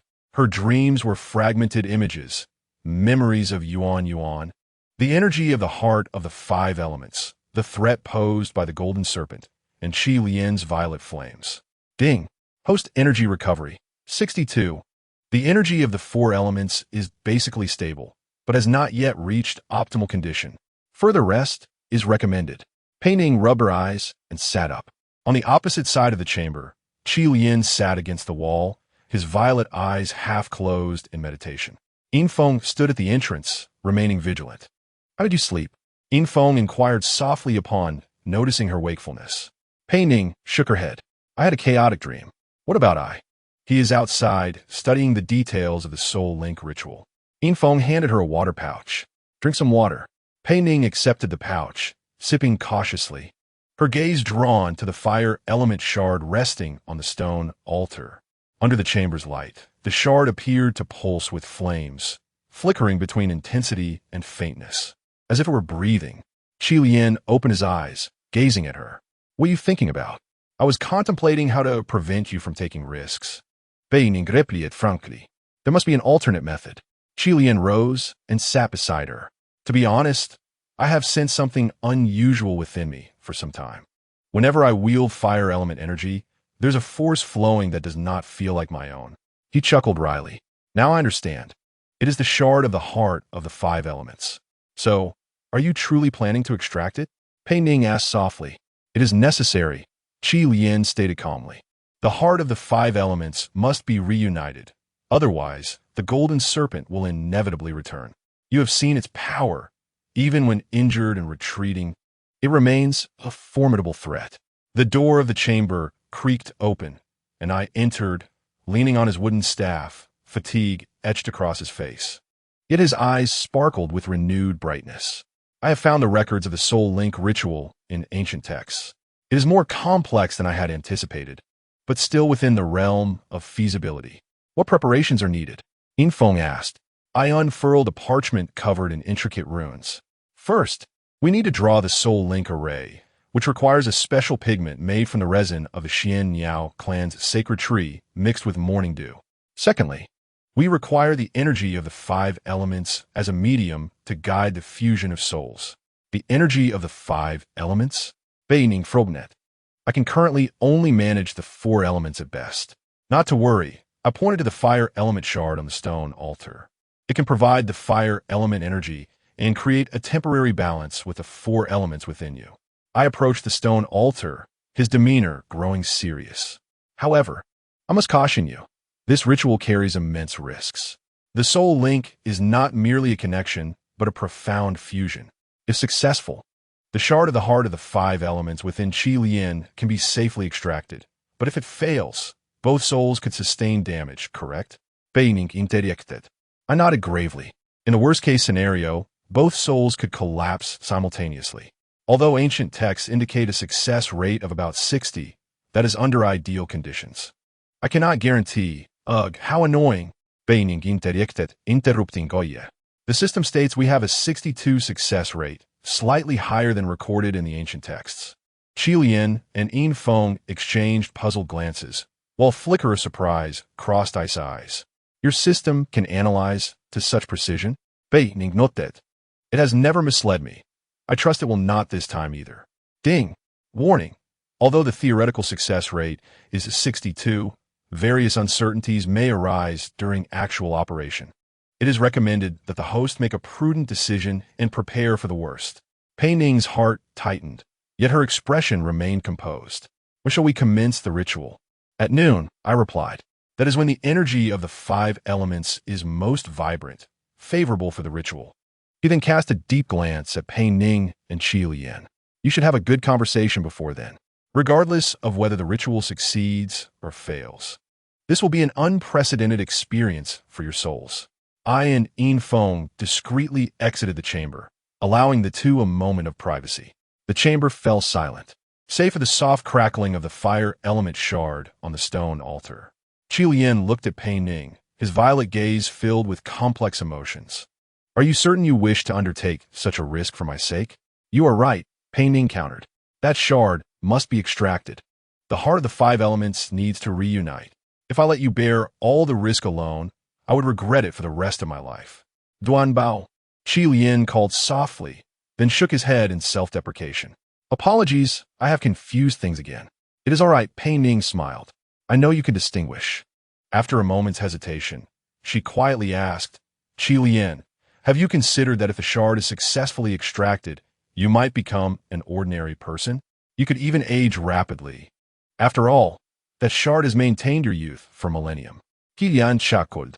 As long as I age slowly, I do not wish to suddenly become a frail old man. Noticing the anxious expression on Pei Ning's face, he asserted, no matter what I become. As long as I can be with you, I do not care. 1,000 years of waiting is far too long. I simply wish to cherish every moment we have. Pei Ning felt a lump in her throat, her eyes turning misty. So do I, Ding. Special emotional record. The emotional resonance between the host and Qi Lian has reached a historic high. The success rate of the Soul Link has increased by 5. The sun gradually intensified, streaming through the small window at the top of the chamber, casting its rays upon the stone platform. The fragments of the fire element gleamed even more brilliantly under the sunlight, as if anticipating something momentous. As the time approached, Qi Lian rose, extending his hand toward Pei Ning. "Are you prepared?" Pei Ning grasped his hand firmly, nodding earnestly. Together, they stepped out of the chamber, arriving at the platform outside the stone hall. There, Yi had meticulously arranged a complex formation. The ground was inscribed with intricate runes, forming a perfect circle, at the center of which were two interwoven pentagrams. Surrounding the formation were 7 ancient oil lamps, casting a soft purple glow. Yin Feng stood solemnly to the side. Upon their arrival, he spoke softly, "I will guard the perimeter to ensure the ritual is undisturbed." "Thank you," Pei Ning replied gratefully, glancing at him. "No matter what happens, take care of yourself." Yin Feng nodded, a fleeting emotion flickering in his eyes before he regained his composure. Yi carefully placed the fire element fragments at the center of the formation and gestured for Pei Ning and Qi Lian to stand on the 2 pentagrams. "Before we commence the ritual, I need you to pledge your soul vow. This is not only a requirement of the ritual, but also a commitment to one another." Qi Lian looked at Pei Ning, his gaze resolute. "Regardless of the outcome, I will not regret my choice today. From the moment I first beheld you, my destiny has been irrevocably intertwined with yours." Pei Ning inhaled deeply, meeting Qi Lian's eyes. "Whatever the outcome may be, I accept everything that this choice entails. Whether as the past Yuan Yuan or the present Pei Ning, my soul has recognized you." Ding! Soul resonance detection. Vow established. Link success rate increased by 3. Current success rate, 70. Yi nodded in satisfaction, raising his staff. "Now, let us begin the ritual. Close your eyes, clear your minds, and feel each other's souls. When you enter the shared spiritual realm, seek out the flame of the soul and bring it forth. Remember, no matter what you see or feel, do not lose yourselves." Yi began to walk slowly around the formation, reciting ancient incantations. The purple flames of the oil lamps gradually intensified, and the runes on the formation illuminated one by one, forming a web of light that enveloped Pei Ning and Qi Lian. Pei Ning felt a whirlwind of sensations, her consciousness starting to blur. In the final moments before succumbing to darkness, she heard the system's notification. Ding. Soul Link ritual initiated. Host consciousness is about to enter the deep spiritual space. Good luck, and remember, never let go of Qi Lian's hand. Subsequently, the world plunged into darkness. The 2 souls embarked on an unprecedented and wondrous journey, the destination of which remained unknown. Chapter 71. Fusion of Souls. Darkness, Infinite Darkness. Pei Ning felt herself floating in a space that existed between reality and illusion, devoid of gravity or direction, surrounded only by profound void. She attempted to call out Qi Lian's name, yet found herself voiceless. As panic began to rise, a familiar system notification suddenly resonated within her consciousness. Ding. Constructing the spiritual world. Host, please remain calm. Hold tightly to Qi Lian's hand. Repeat. Hold tightly to Qi Lian's hand. Pei Ning then realized that her hand was firmly grasping a warm presence. She tightened her grip, and that warmth immediately responded by encircling her hand. A wave of reassurance washed over her. Qi Lian was still by her side. Gradually, the darkness began to fade, and hazy points of light emerged around her, akin to stars scattered across an endless night sky. These points of light multiplied, eventually intertwining into lines that formed a vast network, enveloping the entire space. Is this the soul network? Pei Ning was astonished to discover she could speak, her voice echoing directly in her mind. Yes, Qi Lian's voice came from beside her. Pei Ning turned to see his figure solidifying. This is our shared spiritual realm. The 2 stood amidst an ethereal void, surrounded by countless flickering lights, dazzling like the Milky Way. Each beam of light seemed connected to a specific memory or emotion, flowing with various colors and sentiments. Ding. The construction of the spiritual world is complete. Initial stability of soul link detected. Hint. Follow the brightest light. It may lead to the shards of the 5 elemental heart. Pei Ning surveyed her surroundings, spotting a particularly radiant red beam of light extending from afar, seemingly guiding them in a certain direction. Over there, she pointed to the light, saying to Qi Lian, I believe we should head in that direction. Hand in hand, they moved forward along the red beam.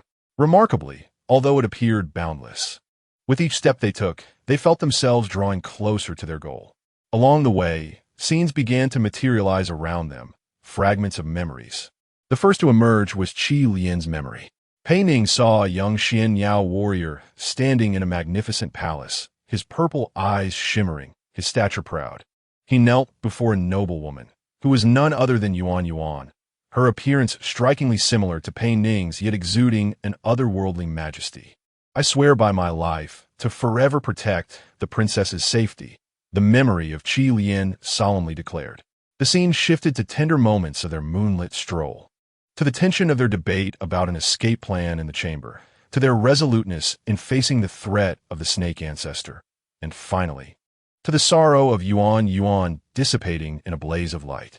Pei Ning felt the emotions embedded within these memories, the pain and steadfastness nearly suffocating her. She tightened her grip on Qi Lian's hand. You have borne too much alone. Qi Lian did not respond, but the strength in his hand conveyed his understanding. Next came darker memories, the long years after the snake ancestor's usurpation. In the endless darkness, Qi Lian's consciousness was confined to a corner. Awake yet unable to control his body, forced to watch as the snake ancestor wreaked havoc through his vessel. The sense of helplessness and despair nearly tore his soul apart. Yet only a sliver of hope sustained him. Yuan would eventually be reborn. Ding! Host's emotional fluctuations detected. It is advised to control emotions to avoid destabilizing the soul link. Pei Ning took a deep breath, forcing herself to regain composure. At that moment, new memories began to unfold. The day they first met, Qi Lian discovered Pei Ning besieged by snow wolves. At that moment, the dormant consciousness within him awakened instinctively to protect this stranger who felt so familiar. The scenes continued to shift, showcasing their shared moments, their quarrels, reconciliations, and battles fought side by side. Qi Lian's perspective allowed Pei Ning to see herself through his eyes. She was strong, intelligent, and stubborn. A blend of Yuan, yet distinctly different. So this is how you have always viewed me, Pei Ning mused. Your taste is commendable. Qilian chuckled lightly. You're far more special than you realize. Soon, Pei Ning's own memories began to surface. Qi Lian was astonished to witness her upbringing among the Hu tribe, observing how she was chosen by the system and subsequently transported to this world. He understood the inner conflict she harbored, an eagerness to belong, yet often feeling like an outsider. Ding! Caution! Anomalous energy fluctuations detected ahead. It is highly likely that the shards of the 5 elemental heart are present. Simultaneously, a warning was issued. Weak residual energy of the snake ancestor detected. Indeed, as they pressed on, the surrounding light began to distort, forming a massive vortex. At the center of the vortex was a blazing fire, unlike any ordinary flame, radiating a peculiar 5-color glow, pulsating as if alive. The flame of the soul, Qi Lian murmured, the core of the 5 elemental heart. However, encircling the flame was a mass of black mist, vaguely serpent-like, poised to strike at anything approaching the fire. The remnants of the snake ancestor's consciousness, Pei Ning warned, it still guards the shards. The two paused at a safe distance, contemplating their strategy. The dark mist seemed to sense their presence, becoming restless and emitting a low hissing sound. Ding! Analysis complete. Although the remnants of the snake ancestor's consciousness are weak, they are highly deceptive. It will exploit the host's or Qi Lian's fears to conjure illusions. Recommendation: maintain emotional stability and do not be misled by these phantoms. In response to the system's warning, the dark mist suddenly morphed into a vague silhouette resembling Yuan, but with eyes filled with coldness and reproach. Qilian, you have betrayed me. The illusion sneered. You swore to protect me, yet you allowed me to perish at the hands of the snake ancestor. Now you wish to abandon me for this impostor? Qi Lian's body stiffened, clearly wounded by the phantom's words. Pei Ning immediately tightened her grip on his hand. Do not listen to it. This is not Yuan. It is merely the snake ancestor's trick. The illusion turned toward Pei Ning, its face contorting into a chilling smile. And you are nothing but a substitute, a poor imitation. Do you truly believe he loves you? In his eyes, he will always see me. Pei Ning clenched her teeth, a small voice in her heart questioning her. Indeed, who does he truly love? Yuan or me? Ding! Warning. The host's mind is wavering. The snake ancestor's illusion is affecting the soul link. Stability decreased by 15. At this moment, Qi Lian suddenly turned to face Pei Ning, his violet eyes filled with determination. Look into my eyes, Pei Ning. Yes, I loved Yuan. That is a tale from 1,000 years ago. But standing before me now is you, the one and only Pei Ning. You possess her soul fragment. Yet you are not her imitation. I love the you of now, with all your qualities, your choices, your smile, and your tenacity. Pei Ning's doubts gradually dissipated as she reciprocated Qi Lian's hand. I believe in you. Ding! The stability of the soul link is rising. Special energy reaction detected. The emotional synchronization rate between the host and Qi Lian has reached 96. Immediate action is advised. The dark mist illusion let out an enraged shriek, transforming into a giant serpent that lunged at the two. Pei Ning and Qi Lian simultaneously raised their hands, and a wall of five-colored light appeared from thin air, blocking the attack of the dark mist. Together, Pei Ning declared firmly, "Focus your mind and guide that flame." The two concentrated on the five-colored flames at the vortex's center, calling out to it with their thoughts. The flame seemed to respond to the summoning, starting to dance wildly, striving to break free from the dark mist's constraints. Chapter 72. The Return of the Soul. Life and death trial. The dark mist emitted a piercing wail, transforming once more, this time into the deepest fears of both individuals. Qi Lian saw Pei Ning vanish before him, while Pei Ning witnessed Qi Lian transform into a soulless husk. Both trembled momentarily, but soon realized it was merely an illusion. No matter how you change, Qi Lian shouted at the dark mist, "You are no longer my master. This body, this soul are mine to command, and I will never forsake you." Pei Ning affirmed with equal resolve. Whether he is a Xian Yao warrior or a shell-possessed, his essence has never altered. In that moment, their souls achieved an unprecedented synchronization, creating a wondrous resonance. This resonance generated a formidable power, akin to an invisible sword, piercing the core of the dark mist. The dark mist let out one final lament, gradually dissipating. The five-colored flame at the vortex's center finally broke free, joyfully dancing as if celebrating its liberation. "Extend your hand," Pei Ning gently urged. "Let us reclaim it together." They both reached out their hands, and the five-colored flame floated toward them, pausing in midair, seemingly making a choice. Ultimately, it split into two parts. One part soaring into Pei Ning, merging into her chest. The other part returned to Qi Lian, but this time not as a prison, but as a blessing. Ding! Task completed. The core of the fire fragment from the five-element heart has been recovered. Special energy balance detected. The fragment will leave some energy for Qi Lian as sustenance. The linking ritual has been successfully completed. The surrounding spiritual world began to brighten. Countless specks of light encircling them, forming a colossal cocoon of light. Pei Ning felt a warm energy enveloping her, gently lifting her upwards. "We're going back." Qi Lian smiled, holding her hand tightly. "Remember, no matter what happens, our souls are forever connected." The brilliance intensified, ultimately engulfing everything. Pei Ning experienced a dizzying sensation as her consciousness sank back into darkness. At the boundary between light and dark, Pei Ning felt her awareness gradually rising, about to return to the realm of reality. At her chest, the fragment of the five-element heart radiated warm energy, resonating harmoniously with her soul. Qi Lian's hand remained firmly clasped with hers, their souls entwined like inextricable vines. Ding! The soul return procedure has been initiated. Consciousness transfer expected to complete within 30 seconds. The fire fragment of the five-element heart has been successfully recovered, with compatibility to the host's energy field reaching 85.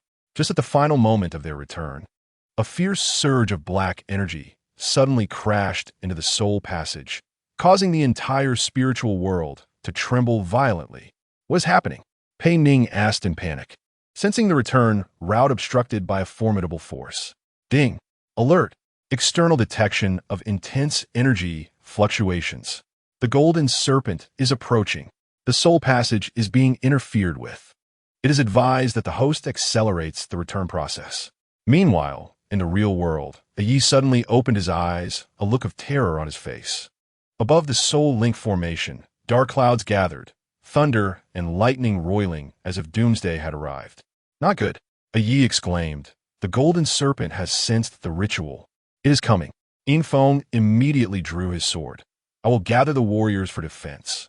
Yi shook his head. There is no time. It is coming too quickly.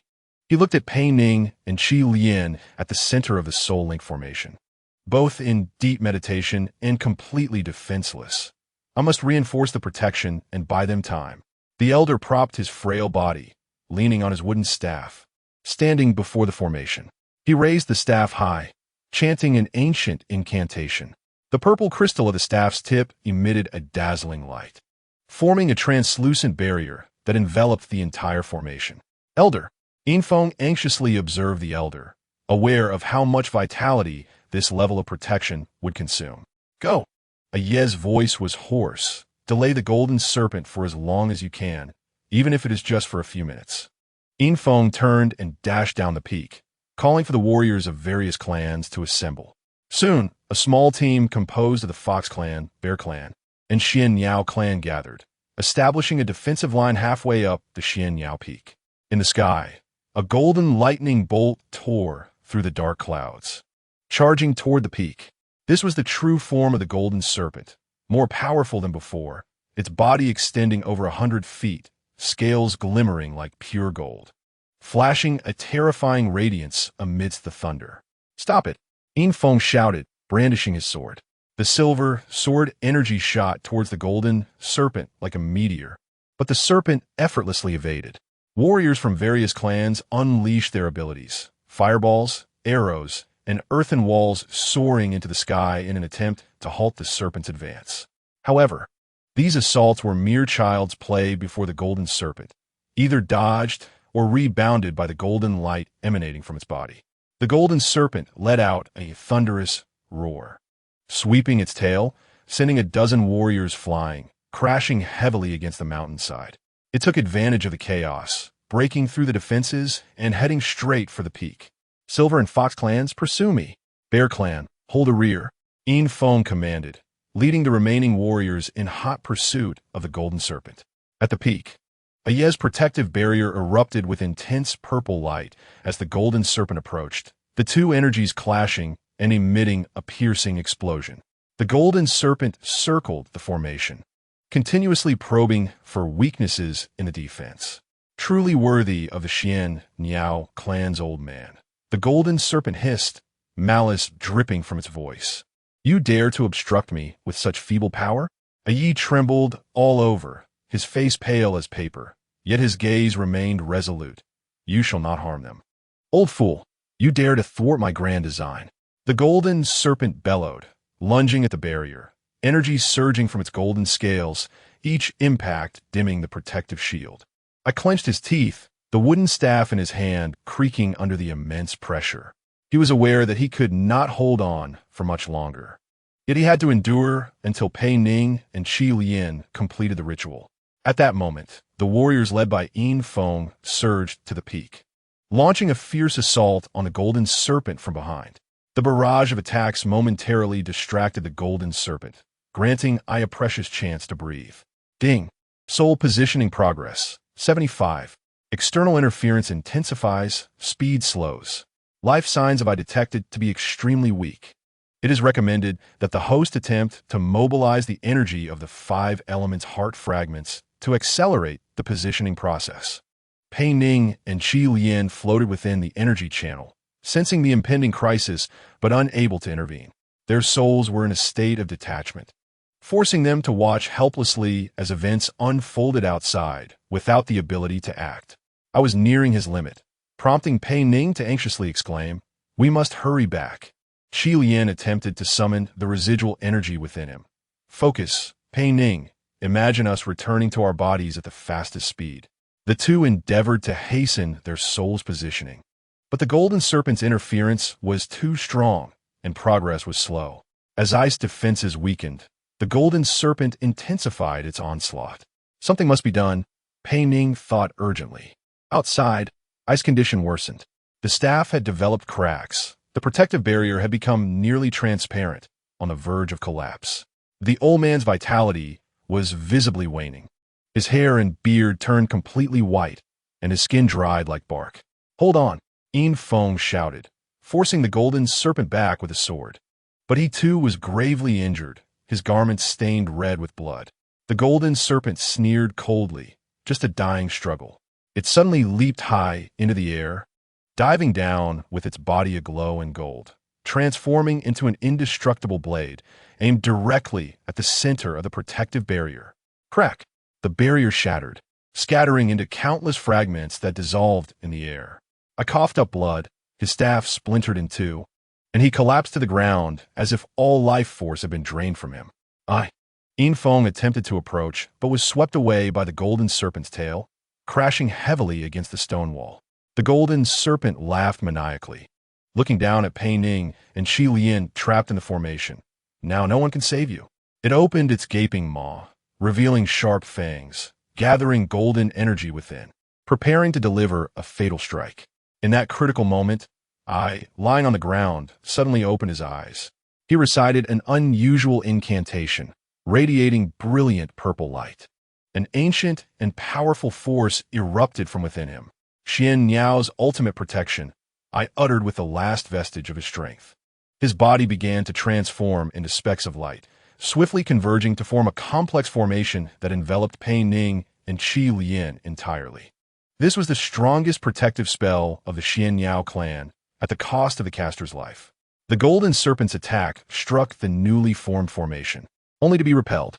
It stared in shock as Ice Body completely disintegrated, leaving behind only an empty robe and a broken staff. "Damn old fool," the golden serpent roared, launching another assault. Meanwhile, in the realm of souls, Pei Ning and Qi Lian sensed the disturbance in the outside world. Ice sacrifice birthed a powerful energy that temporarily dispelled the golden serpent's interference, creating conditions for their souls to return. Quickly, Qi Lian urged, pushing Pei Ning upwards. "Now's our chance to go back." Ding! Special energy shield detected. Soul positioning channel temporarily restored. Positioning progress accelerated to 95. Just as they were about to fully return, a sharp scream echoed from the depths of the soul world. Pei Ning turned back in horror, discovering a golden shadow rapidly approaching. The golden serpent had projected a fragment of its consciousness into the realm of souls. "It's coming in," Pei Ning cried out. The golden shadow shot toward Pei Ning's soul core, where the recently acquired 5 elements heart fragments were stored. Qi Lian reacted swiftly, pushing Pei Ning aside and positioning himself in the line of attack. "Qi Lian, no!" Pei Ning shouted in despair. The golden shadow mercilessly crashed into Qi Lian's soul, causing a devastating fissure. Qi Lian's soul form twisted for a moment, releasing a silent scream of anguish. Ding! Emergency alert. Qi Lian's soul is severely damaged. Signs of collapse detected. Soul integrity reduced to 31. Extrême danger. Chapter 73. The golden serpent devours the heart. Pei Ning desperately grasped Qi Lian's hand, attempting to prevent his soul from further disintegrating. Tears blurred her vision, symbolizing her deep emotions in the realm of souls. "Hold on, Qi Lian. I want to let go," she cried. Qi Lian's soul grew fainter, like smoke on the verge of vanishing. Yet he maintained a smile. "Run, hurry, ding." Final stage of soul positioning. 321. Positioning complete. A flash of bright light enveloped Pei Ning as she felt herself return to her body. She opened her eyes abruptly, finding herself still standing in the center of the formation. Qi Lian stood opposite her, but his condition was dire. His face was ashen, his purple eyes dim, blood trickling from the corners of his mouth, and he swayed as if he might collapse at any moment. The golden serpent hovered in the air, laughing maniacally as it looked down at them. "It's too late," His soul is shattered. Even if he returns to his body, he will be nothing but a living corpse. Pei Ning staggered towards Qi Lian, just in time to catch his falling form. Qiyan, she cried in agony, tears streaming down her face. Don't leave me, please don't leave me. Pei Ning embraced Qi Lian tightly, feeling his heartbeat growing weaker. Qi Lian's eyes were half open, the light in his purple irises fading like a candle extinguishing. Don't go, Pei Ning choked out, tears falling onto Qi Lian's face. You promised you wouldn't leave me. Ding! Emergency alert. Qi Lian's soul collapse level has reached 73. Life signs continue to decline. Estimated survival time, less than 10 minutes. The golden serpent circled in the air, emitting a triumphant hiss. What a touching scene. Don't waste your efforts, little girl. He cannot be saved. It lowered its head, its enormous serpent eyes fixed on Pei Ning. How about this? Hand over the 5 elements heart fragments within you, and perhaps I can save him. Pei Ning, ignoring the serpent, focused all her attention on Qi Lian. She could sense that Qi Lian was not only physically injured, but more critically, his soul was nearly shattered. Although the 5 elements heart fragments had been successfully extracted, the golden serpent's lethal strike had inflicted irreparable damage on his soul. Ding! Possible rescue plan detected. Theoretically, the host may attempt to repair Qi Lian's soul injury using her own soul power. Warning: this action carries a high risk and may severely harm the host's soul as well. Pei Ning did not hesitate. Tell me what to do. Ding! The plan is as follows. 1. Re-enter meditative state. 2. Use the 5 elements heart fragments as a medium to establish a soul connection. 3. Release one's own soul power to mend Qi Lian's soul fissures. Note: success rate approximately 27. The golden serpent seemed to sense Pei Ning's intentions, a glimmer of caution flashing in its eyes. Want to save him? A foolish dream. It suddenly dove down, opening its gaping maw. At that critical moment, a silver light flashed, standing protectively in front of Pei Ning. It was Yin Feng. He strained against his injuries, wielding a sword engulfed in blinding silver flames, barely pushing back the golden serpent's attack. I can't hold on much longer, Yin Feng gasped. Hurry, do what you must. Pei Ning nodded, gently placing Qi Lian's head on her lap, her hands covering his chest, and closed her eyes. She took a deep breath, attempting to enter a meditative state once more. At her chest, the 5 elements heart fragments sensed her intentions, emitting warm energy to aid her in swiftly entering deep consciousness. In the realm of consciousness, Pei Ning beheld Qi Lian's soul, once as radiant as the stars, now riddled with cracks, on the verge of shattering into a million pieces. She extended her hand without hesitation, unleashing her soul energy like warm sunlight cascading over him. Yet, Pei Ning soon realized that her power was far too feeble. The fissures were too profound and extensive for her to mend alone. Despair surged within her like a tidal wave, leaving her feeling helpless and afraid. My strength is insufficient. Pei Ning gakoni shingri aknoblet. Ding! Host soul energy is inadequate. Potential solution detected. The consciousness fragments of Yuan. The remnants of Yuan's consciousness within the host may provide additional strength. Pei Ning was taken aback, but quickly grasped the system's implication. Ever since she learned that she was a part of Yuan's reincarnation, she had deliberately distanced herself from those memories, fearing the loss of her identity. However, now, to save Qi Lian, she was willing to cast aside all her reservations. Yuan, Pei Ning called out within the realm of consciousness. If you can hear me, please help me. Help us. Silence enveloped her.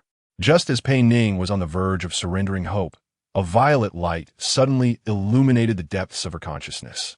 The light gradually coalesced, forming a hazy figure. Yuan's visage flickered into view. I have been waiting for you to speak. Yuan's voice was gentle yet distant. I never intended to forcefully occupy your mind. Pei Ning gazed at this woman, whose appearance mirrored her own, yet possessed a distinctly different aura, feeling both a sense of closeness and estrangement. Can you save him? Yuan's figure floated beside Qi Lian's soul, her expression sorrowful. He has sacrificed too much for us. No, this time I will not allow him to bear it alone. She turned towards Pei Ning. I can assist you, but the cost will be that my consciousness fragments will completely merge with your soul. Our memories and emotions will intertwine. You may temporarily lose your sense of self. Ding. Warning. The risk of triple consciousness fusion is exceedingly high. The host may experience symptoms such as personality confusion and memory disorder. Yet this is indeed the only hope. I am willing, Pei Ning declared without hesitation. As long as it can save Qi Lian, I will accept any price. Yuan smiled faintly, extending her hand. Then let us together build the final safeguard for him.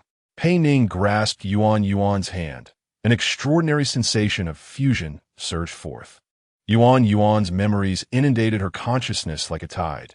The splendor of ancient dynasties, the betrayal of the serpent ancestor, the vow with Qi Lian, the resoluteness to disperse the hearts of the five elements, the millennium of waiting and longing, all coalescing into a wellspring of strength at this moment.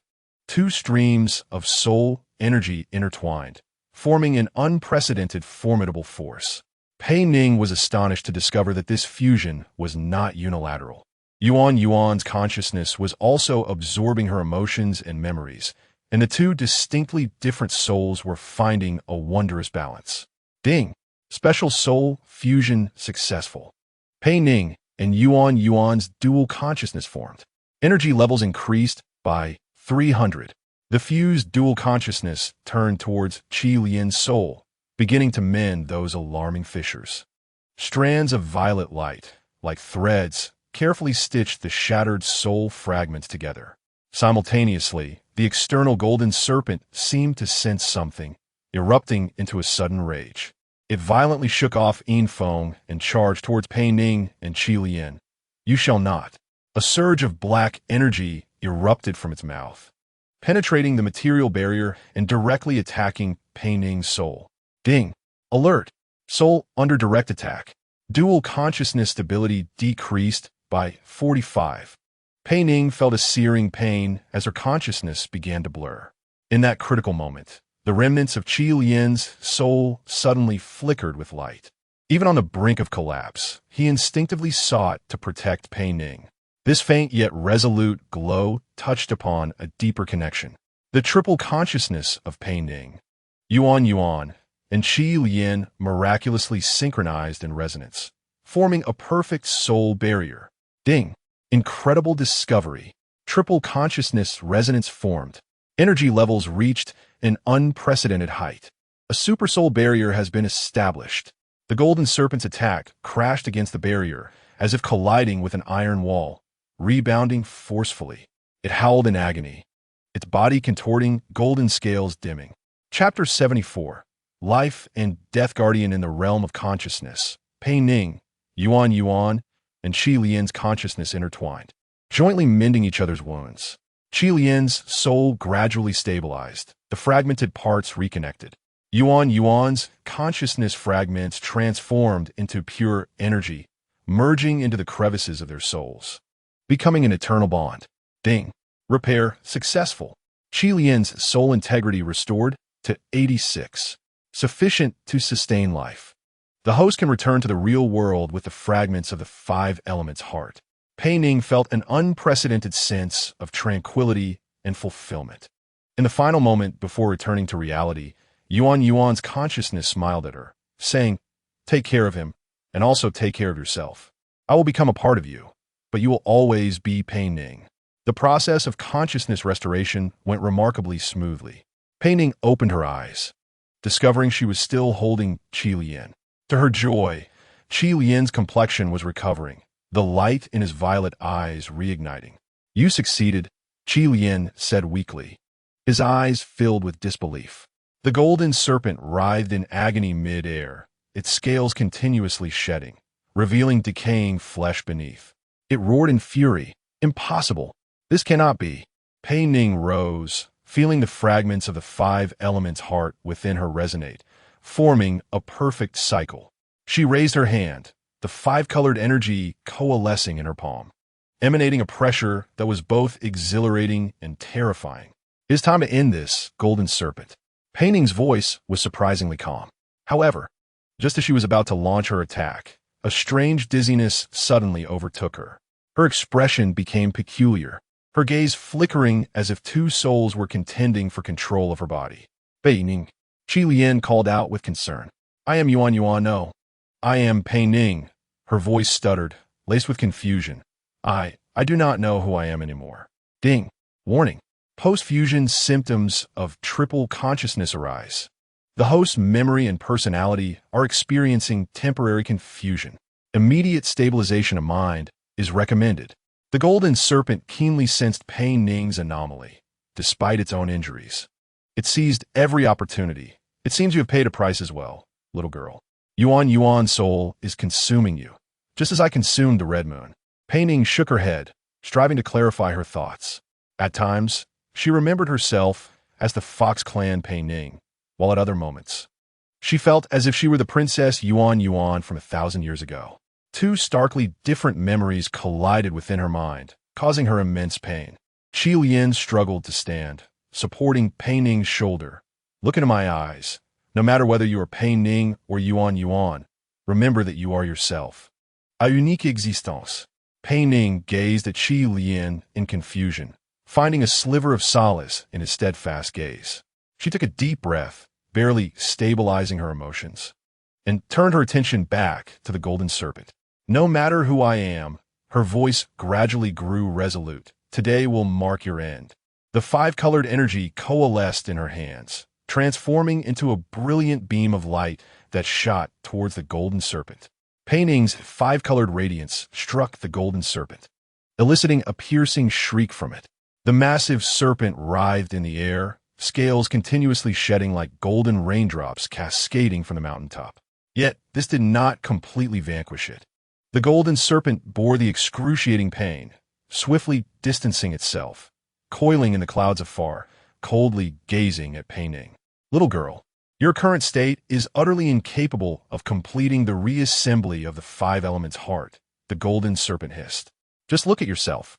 You cannot even discern who you are. Pei Ning swayed, struggling to maintain her balance. She could feel the three streams of consciousness within her intertwining and colliding, causing her head to throb. At times, she was the adventurous Fox clan Pei Ning. At others, she was Yuan Yuan, burdened with a mission, with a fragment of Qi Lian's consciousness flickering deep within her soul. Ding! Host consciousness state is exceedingly unstable. It is advised to delay the reassembly of the five elements' heart. First, resolve the issue of consciousness confusion. There is no time. Pei Ning gritted her teeth. Although the golden serpent was injured, it would soon recover. Only now is the optimal moment to complete the reassembly. Qi Lian stood weakly beside her, his purple eyes filled with concern. However, your current state may lead to disastrous consequences if you force a reorganization. I'm aware of the risks, Pei Ning interrupted him, her gaze resolute, though tinged with confusion. Someone must make a sacrifice. You shall not bear the burden alone. Infeng approached, dragging his injured body. The leaders of the clans are gathered at the foot of the mountain. I can summon them to assist with the ritual. Pei Ning nodded. Hurry, we have little time. Infeng swiftly descended the mountain to relay the message. Soon, the sound of horns echoed from the base. As the leaders of the Fox clan, Bear clan, and Tiger clan led their elite warriors up the steep path to the summit. Despite the fierce battles they had endured, the warriors remained spirited, determined to complete this final ceremony vital to the balance of the world. Ding! A substantial reinforcement detected. Simultaneously, a warning sounded. The golden serpent is recovering. It is expected to regain its offensive capabilities within 20 minutes. It is advised that the host prepare for the reorganization ritual promptly. Pei Ning surveyed her surroundings, her gaze falling upon the formation set by Yi before his dissipating. The runes still flickered with a faint glow, forming a complete cycle of the five elemental energies. Right here, Pei Ning pointed to the center of the formation. This is Ye's final gift to us. Qi Lian nodded. I will prepare the altar. Though still weak, he insisted on personally clearing the area at the formation center, laying out the placement points for the shards of the five elements. The clan leaders arrived one after another at the summit, with the elder of the Fox clan, Yufeng, at the forefront. Upon seeing Pei Ning's condition, he immediately approached her. Child, are you all right? Pei Ning shook her head slightly, offering no further explanation for her complex state. Time is of the essence. Please instruct the clan leaders to position themselves according to the 5 elemental directions. The Fox clan to the east, the Tiger clan to the south, the Bear clan to the west, the Silver Wolf clan to the north, and I shall guard the center. The warriors of the 5 clans swiftly arranged themselves as instructed.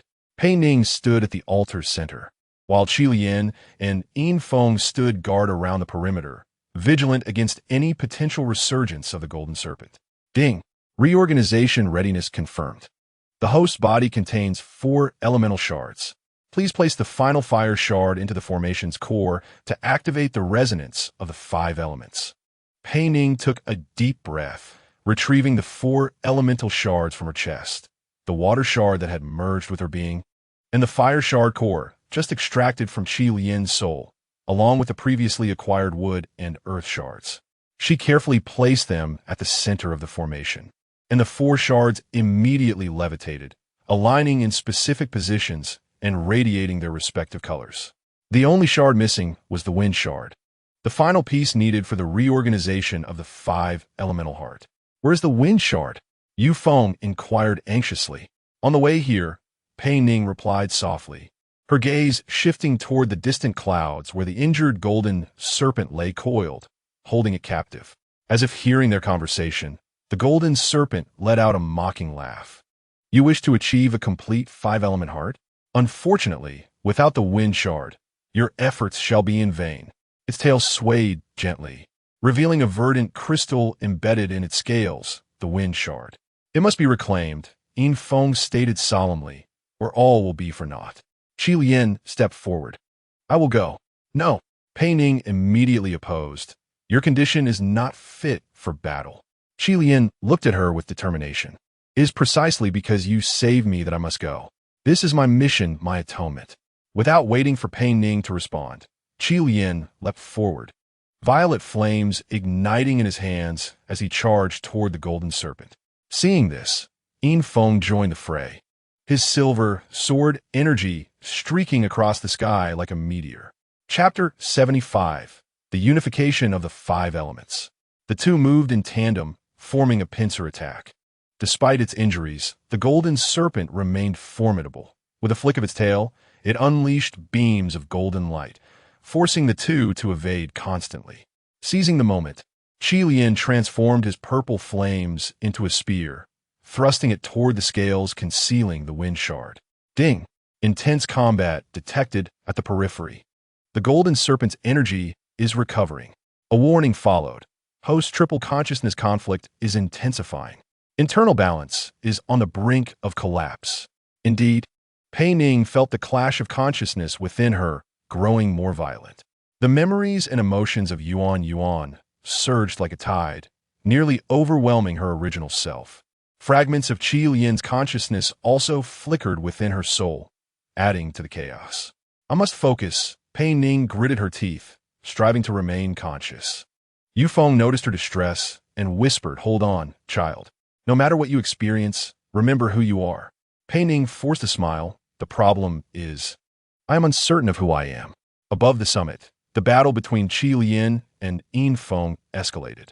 Although the golden serpent's offensive had waned, its defenses remained steadfast, guarding the wind shard fiercely. Realizing sheer strength would not suffice, Qi Lian suddenly altered his strategy. "Cover me," he shouted to Yin Feng, then made a seemingly reckless move, charging directly toward the gaping jaws of the golden serpent. Yan, Pei Ning gasped, nearly forgetting the ritual. The golden serpent did not anticipate his audacity and was caught off guard. Taking advantage of this, Qi Lian circled to its underbelly, unleashing a surge of purple flames that struck true, hitting the scales housing the wind shard. The golden serpent writhed in pain, its body convulsing, loosening the wind shard, which fell free. "Catch it!" Yan shouted. Yin Feng dove, securely grasping the falling wind shard, then swiftly retreated. Enraged, the golden serpent lashed its tail violently, striking Qi Lian in the chest and sending him flying. "Yan!" Pei Ning cried out again, watching helplessly as he plummeted from the heights. Yin Feng abandoned the pursuit of the golden serpent, turning to catch Qi Lian mid-fall. And together they landed at the edge of the altar. Infeng promptly handed the wind shard to Pei Ning, then escorted the increasingly injured Qi Lian to safety. Ding! All shards have been gathered. Host consciousness status, critical. The reorganization must commence immediately, or the triple consciousness conflict will lead to irreversible mental collapse. Pei Ning placed the wind shard at the center of the formation, which immediately resonated with the other 4 shards. A kaleidoscope of colors illuminated the air, forming a perfect pentagonal array.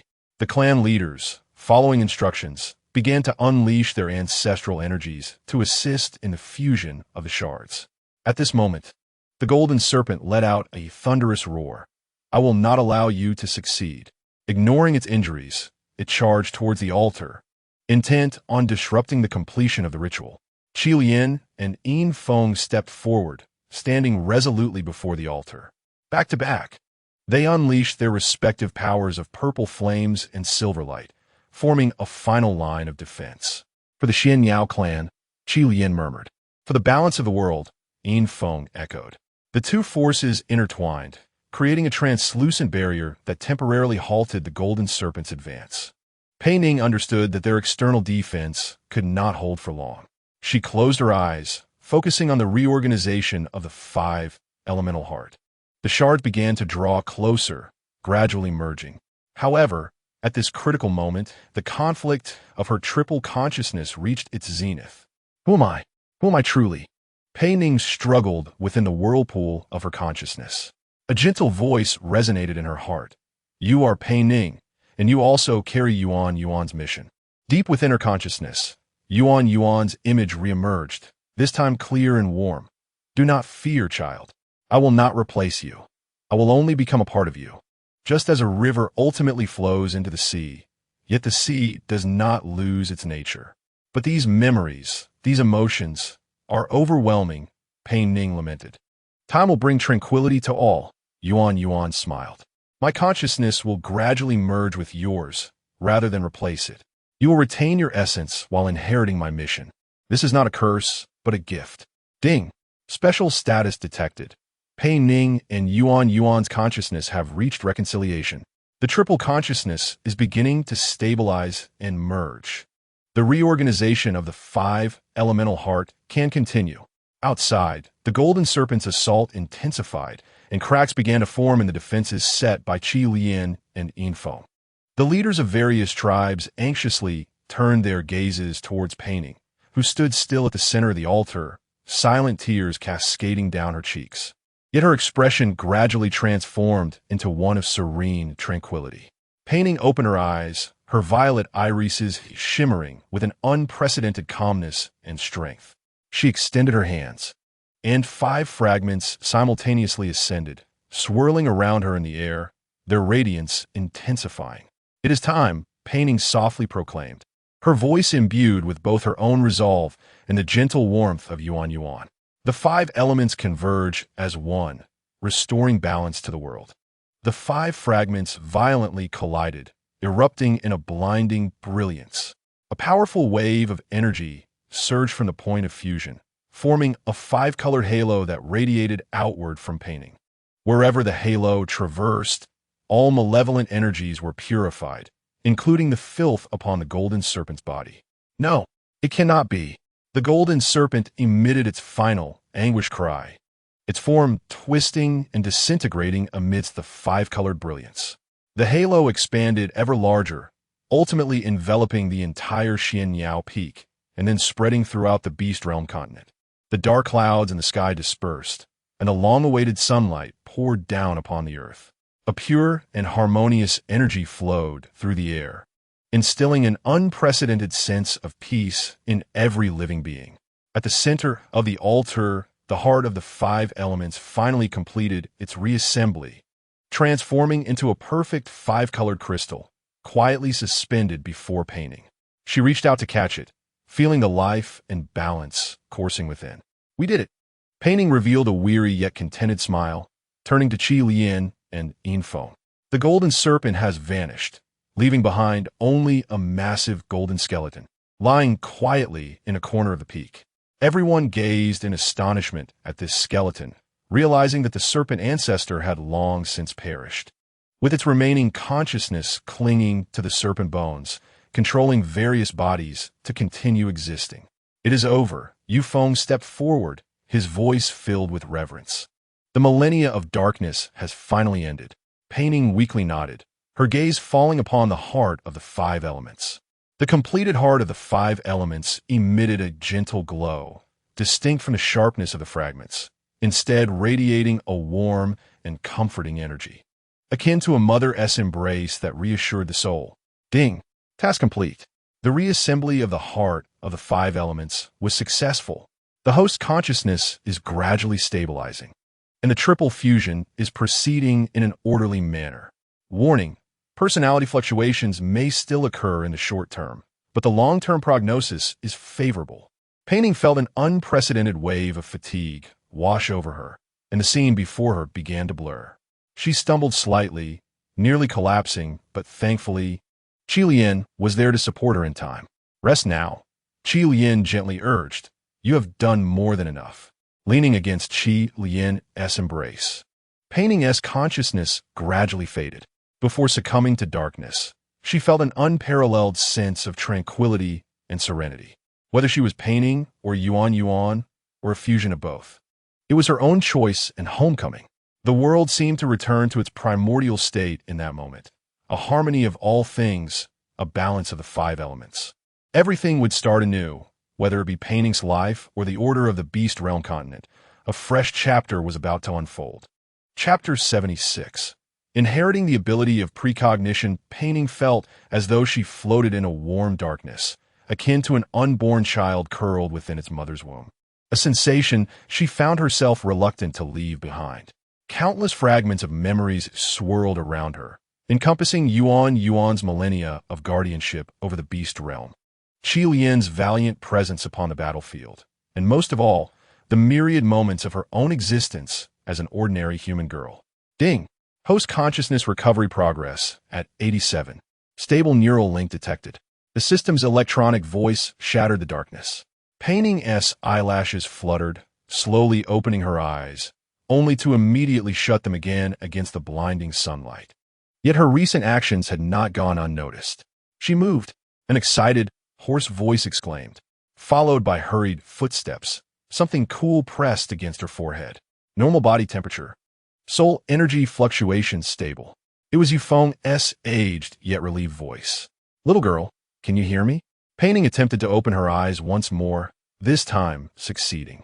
Before her lay the dome of the Xian Niao Peak altar, colorful beams of light refracting through the crystal and casting shifting patterns upon the ground. She tried to sit up, but found her body as soft as cotton. "Do not rush." A warm hand supported her back. Pei Ning turned her head to meet Qi Lian's distinctive violet gaze. He bore noticeable dark circles beneath his eyes, his battle robe stained with dried blood, clearly having gone without rest for quite some time.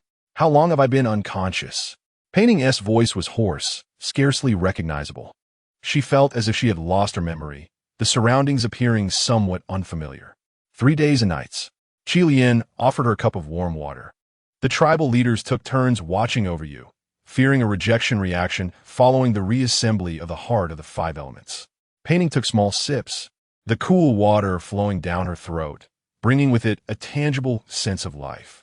She glanced down at her chest, where a faint five-colored mark resembled a blooming flower, evoking an indescribable strangeness. This is the mark of the heart of the five elements' recognition of its master. Yifeng emerged from the shadows, his silver hair glimmering in the sunlight. "It has chosen you as its vessel, Pei Ning, or rather, it has chosen the new consciousness that is a fusion of you and Yuan. Upon hearing Yuan's name, Pei Ning's heart quivered. Instinctively, she called out for that gentle voice in her mind, but was met only with a tranquil void. Yuan has already become a part of you." Yufeng gently stroked his beard, like a river merging into the sea. "You are both one, and yet each retains its essence." Pei Ning closed her eyes, attempting to sense the changes within her. Remarkably, She not only recalled every memory of her existence as Pei Ning, but could also access Yuan's knowledge and experiences accumulated over the millennia at will. Even more wondrously, when she concentrated, she could perceive the flow of the 5 elemental energies in the surrounding air.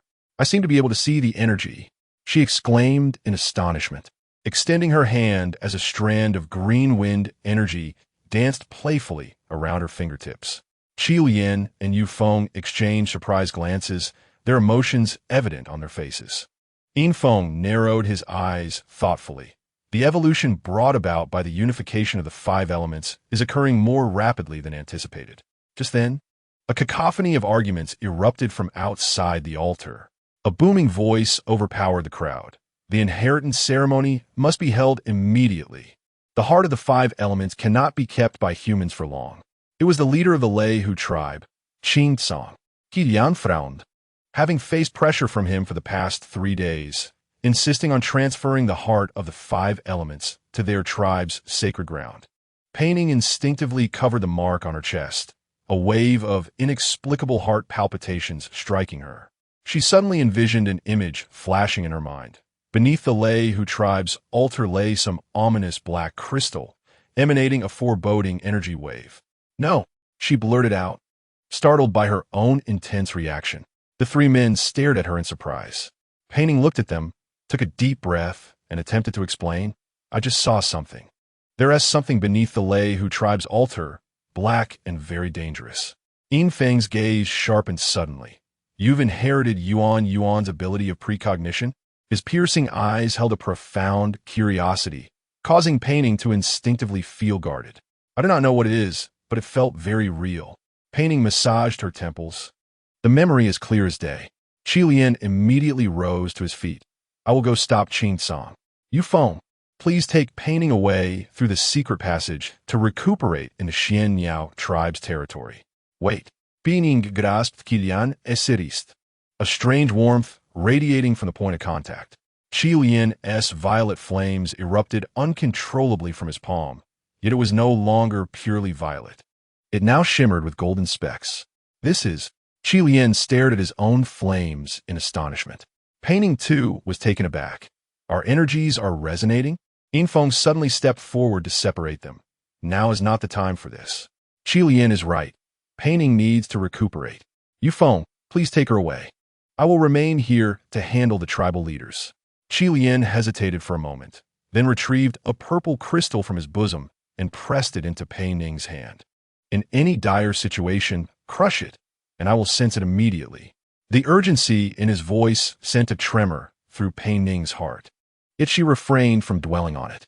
Gripping the crystal tightly, she felt the surging energy within. It dawned on her that this crystal contained Qi Lian's primordial power. Bestowing it upon her meant he would be left vulnerable. "I cannot comply," she thought. Qi Lian gently brushed his thumb across her cheek, a tender gesture that made Pei Ning's heart skip a beat. "Your safety is paramount above all else." Yu Feng cleared his throat. "If we do not depart soon, we'll be too late. Can you stand?" With the elder's support, Pei Ning managed to rise. She cast one last glance at Qi Lian and Yin Feng before following Yu Feng down a concealed passage behind the altar. The corridor was dimly lit, illuminated only by the faint glow of embedded luminous stones.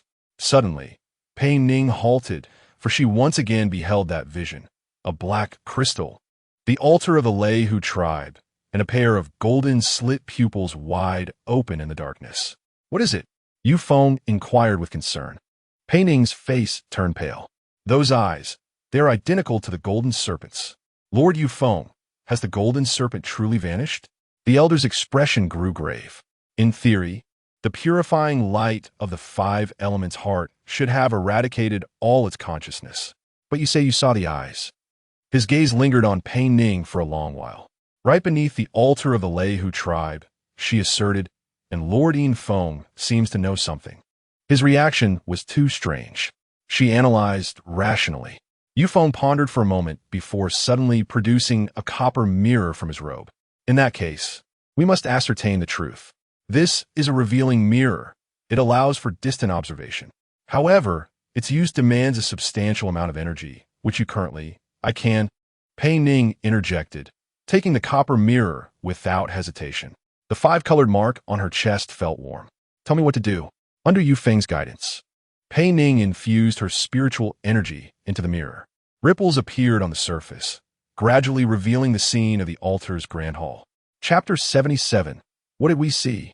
The leaders of various tribes were gathered in a circle, embroiled in heated debate, and the towering figure of Qing Tsang stood out prominently.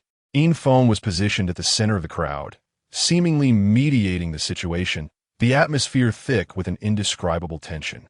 Get closer, Pei Ning whispered, directing the image with an air of composure. The perspective of the mirror descended, penetrating the stone floor. About 3 zhang beneath the surface, there lay a hidden chamber. As the image focused on the center of the chamber, Pei Ning gasped. There stood a golden serpent skeletal statue, identical to the remains of the golden serpent atop the peak. More alarmingly, scattered around the statue were dozens of black crystals, continuously channeling dark energy towards it. Those are tainted energy crystals, Yu Feng exclaimed in shock. They are actually collecting tainted energy, his entire being tensed, radiating urgency. In an instant, the statue's eyes glowed with golden light, fixing their gaze directly at the mirror.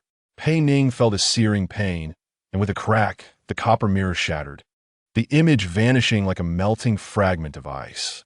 It has discovered us. Pei Ning covered her stinging eyes, realizing that this was no ordinary statue. The consciousness of the golden serpent was residing within. Yu Feng's face paled. No wonder Qing Tsang is so eager to obtain the 5 elements heart. They intend to use its energy to revive the golden serpent. We must warn.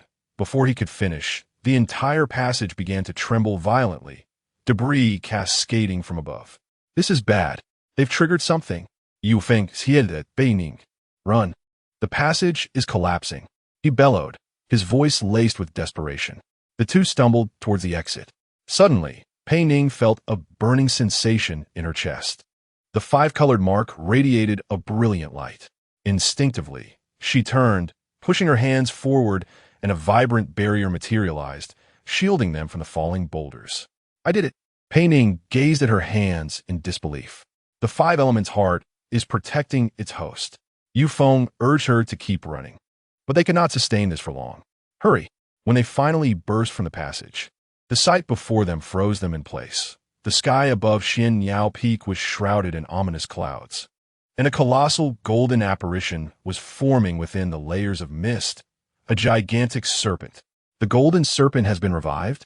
Pei Ning stammered, disbelief lacing her voice. Yu Feng shook his head. No, it is merely a projection. Its true body must still be sealed within the statue, but its power has been significantly restored. Just then, the purple crystal in Pei Ning's hand began to radiate warmth. She looked down to see Qi Lian's figure materializing within the crystal, seemingly engaged in a fierce battle. Blood trickling from the corner of his mouth.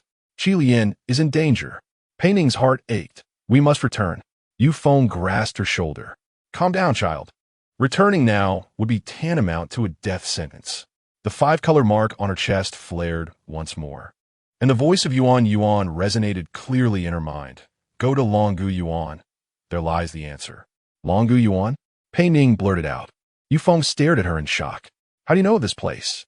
It is the site of the ancient dragon clan's downfall, long deemed a forbidden zone for 1,000 years. Yuan told me. Pei Ning asserted firmly. There's a way to combat the golden serpent there. Lord Yu Feng, please take me to Longgu Yuan. The elder hesitated for a moment before finally nodding. Very well, but we must first notify Qi Lian and Yin Feng. Pei Ning gripped the purple crystal, attempting to convey her message through her spiritual energy. To her delight, the crystal successfully transmitted her thoughts. He received it. Pei Ning sighed in relief. He said he will hold off the projection of the golden serpent. We must act swiftly. Yu Feng recited a spell, summoning a cerulean windbird. Climb aboard, child. Longgu Yuan is a 2-day journey from here. We hope it is not too late. Pei Ning mounted the back of the windbird, casting a final glance toward Xianyao Peak. Amidst the clouds, purple flames intermingled with silver light, fiercely clashing against the golden serpent's shadow. Hold on, Qi Lian, she whispered softly. I will surely find a way to save everyone. She could not stand idly by and watch calamity unfold. She must devise a means to avert what she had seen. The wind birds soared high, carrying them swiftly towards the northeastern Long-Gu-Yuan. Pei Ning was uncertain of what awaited her, but the five-colored mark on her chest instilled a sense of inexplicable confidence. Yuan's guidance could not be wrong. All the answers were concealed within that long-forgotten, forbidden land. As the wind bird pierced through the clouds, Pei Ning felt a chilling wave wash over her. She wrapped her arms around herself, noticing that the surrounding clouds bore a strange leaden-gray hue, mirroring the ominous clouds above Xian Peak. This is not right. Suddenly, the five-colored mark on her chest burned painfully. Lord Yufeng, are we flying in the wrong direction? The elder's countenance darkened, more ominous than the clouds.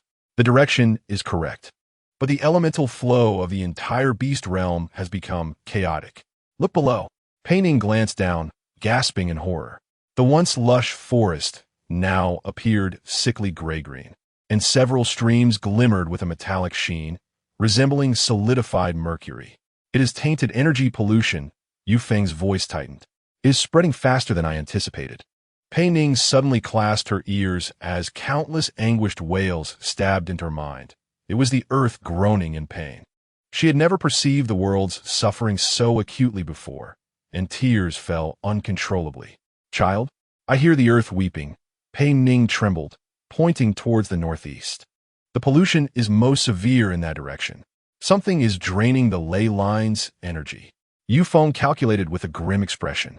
Precisely in the direction of Long-Gu-Yuan. Hold on tight. We must accelerate. The wind bird let out a long cry, its body enveloped in azure light. The scenery rushed past them, forcing Pei Ning to clutch the feathers tightly. In a daze, she glimpsed a silver streak flashing through the clouds, as if a sudden glimmer of hope had descended. Lord Yufeng is following us, she exclaimed in surprise, her eyes gleaming with excitement. Yet, Yufeng furrowed his brow, sensing something amiss.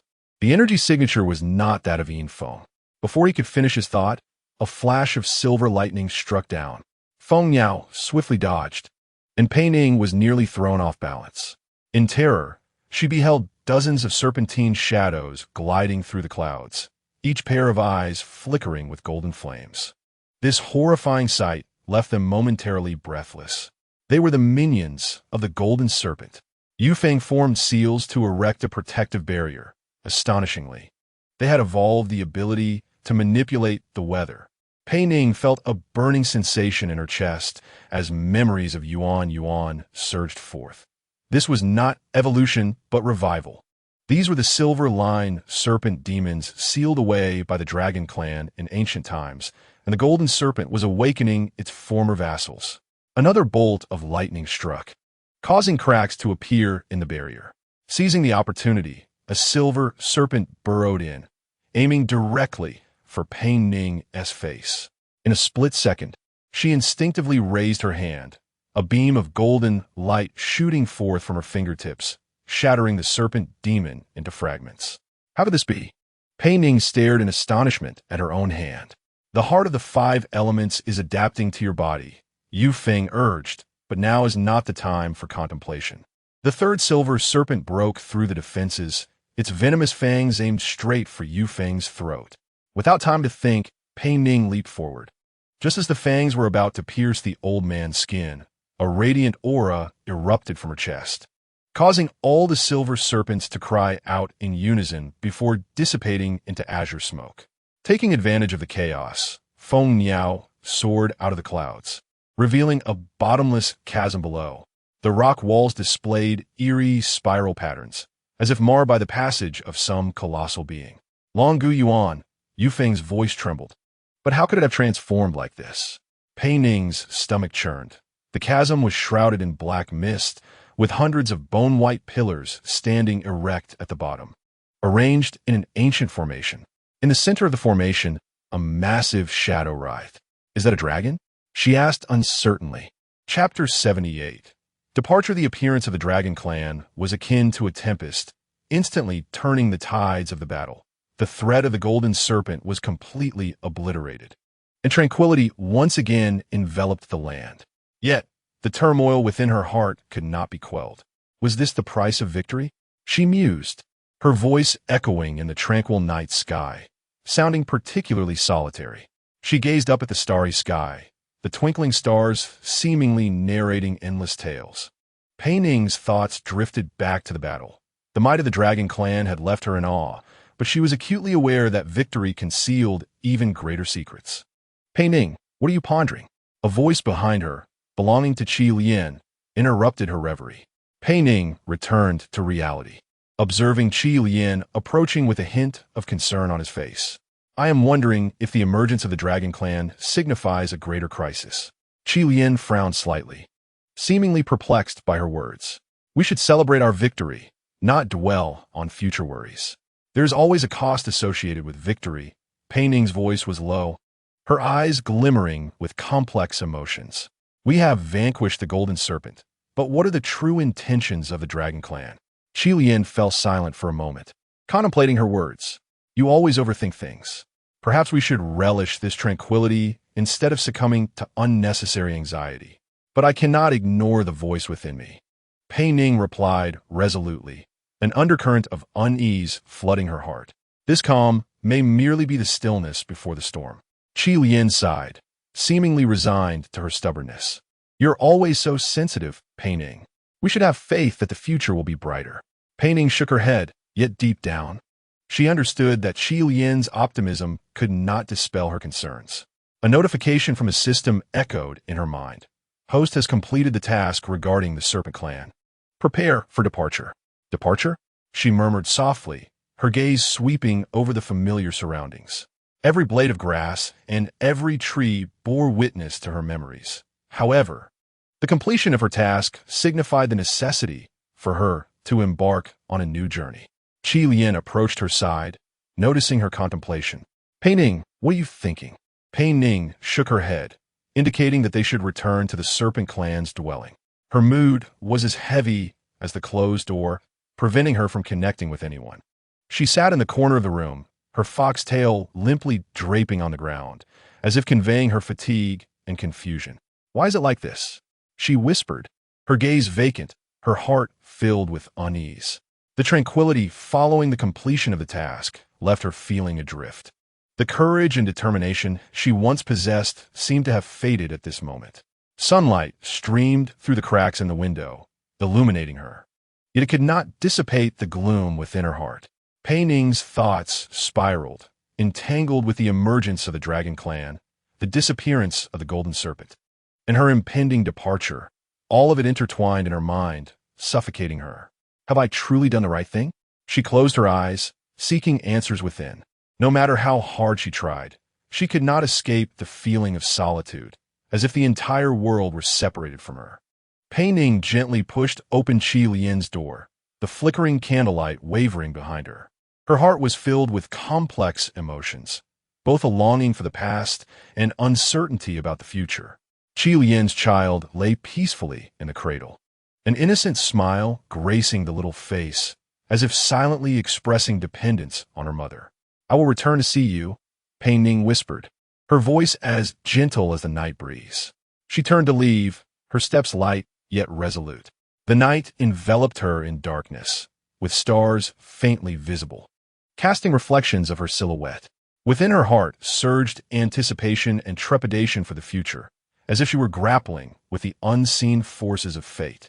Pei Ning, are you truly leaving? Qi Lian's voice called from behind, tinged with reluctance. Pei Ning halted, a slight tremor coursing through her. She understood that Qi Lian's concern stemmed from deep feelings, yet she had to depart. She could no longer remain in this tangled place. Yes, I must go. Her voice was firm, as if defending her choice. Qi Lian fell silent for a moment, seemingly reflecting on her words. Then he stepped forward, holding Pei Ning's hand, his gaze filled with complex emotions. I will wait for your return. Pei Ning felt the warmth of his palm, her heart fluttering. She wished to articulate something, yet words escaped her. She knew that leaving was her choice, but this attachment would forever reside in her heart. I will come back, Qi Lian, she finally asserted, her voice deep and resolute. Pei Ning withdrew her hand, taking steps toward the Serpent clan. Her heart brimmed with anxiety and anticipation, as if awaiting an impending storm. She recognized that her choice would alter everything. The night deepened, and Pei Ning's figure gradually vanished into the darkness. She silently vowed that no matter how arduous the path ahead, she would not regret it. She would live for herself and fight for the beliefs that resided within her. At the edge of the Serpent clan, Pei Ning paused, glancing back toward Qi Lian. The faint candlelight continued to flicker, as if guiding her path. Taking a deep breath, she turned to face the unknown future. Pei Ning, you must remain safe, she silently recited, her voice resolute and clear. The cold pond mirrored the shadows of the hall's apex. At the edge of the pond stood Xianming of the Tiger clan, the water's surface unblemished, when a shadow quietly appeared several steps behind him. Zunshang. The voice was dry, akin to sandpaper scraping against wood. Xianming did not turn around.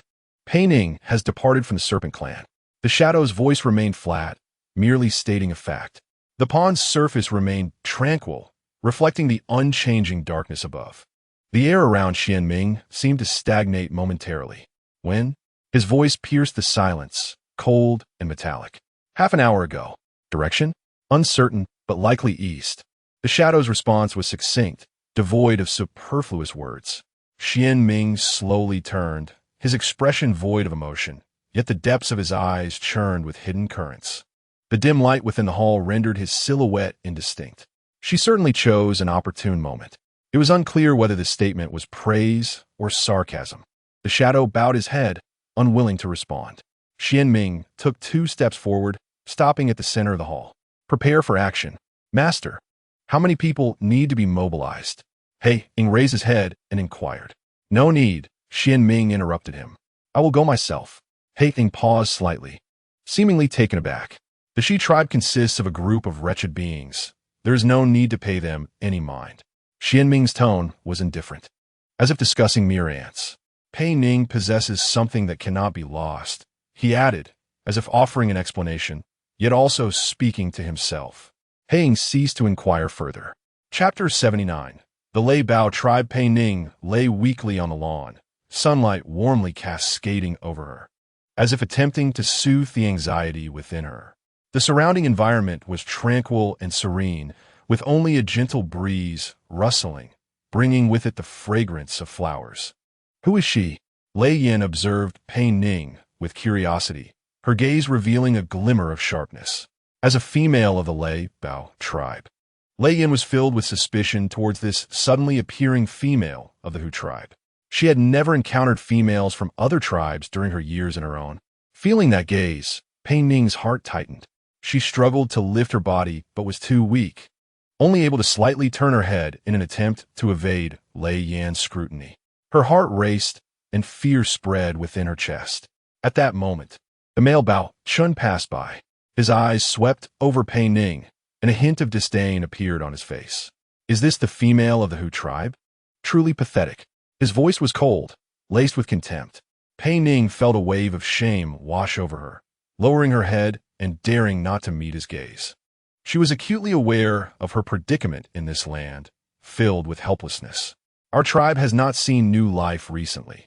Perhaps she can. Lei Yin suggested tentatively, her eyes flickering with a hint of hope. However, Bao Chun dismissed her with scorn. She is merely an outsider. She is not worth our concern. He turned to leave. Yet Lei Yin, unwilling to accept this, sought to argue. Take her back. Bao Chun interrupted her words, his eyes conveying a sense of command. Pei Ning's heart jolted, realizing she was about to be taken away.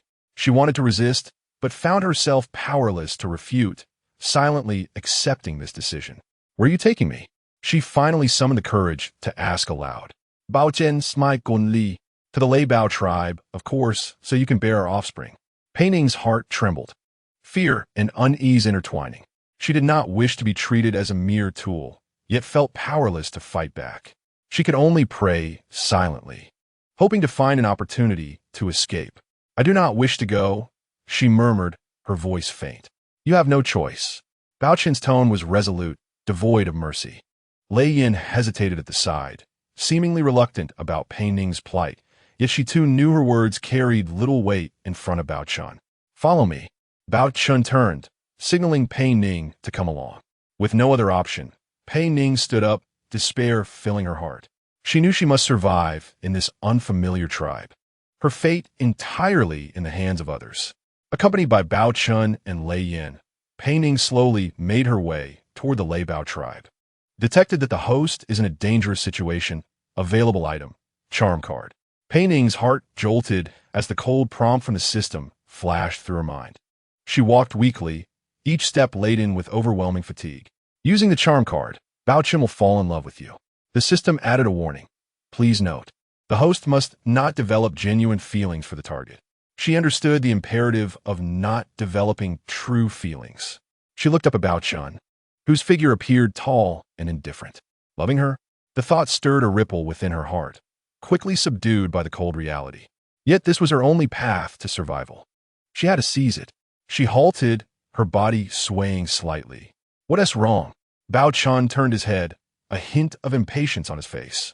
Pei Ning took a deep breath, despite the system's warning against it. She wished for her voice to sound more fragile. Lord Bao Chun, she spoke softly, her voice as gentle as a feather brushing against skin. May I have a drink of water first? As her words fell, Bao Chun's expression instantly froze. The impatience vanished from his face, replaced by a complex emotion she had never seen before. His gaze fell upon her, as if truly seeing her for the first time. It was a look imbued with curiosity and a hint of disbelief.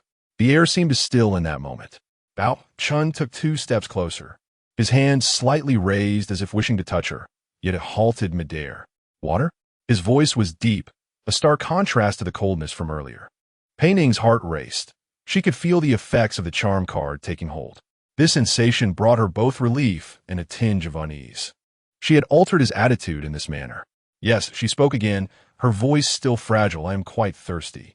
She hoped her request would fully ensnare him within the influence of the charm card. Bao Chun's expression softened further, as if he had seen something precious in her. He withdrew his hand and turned away.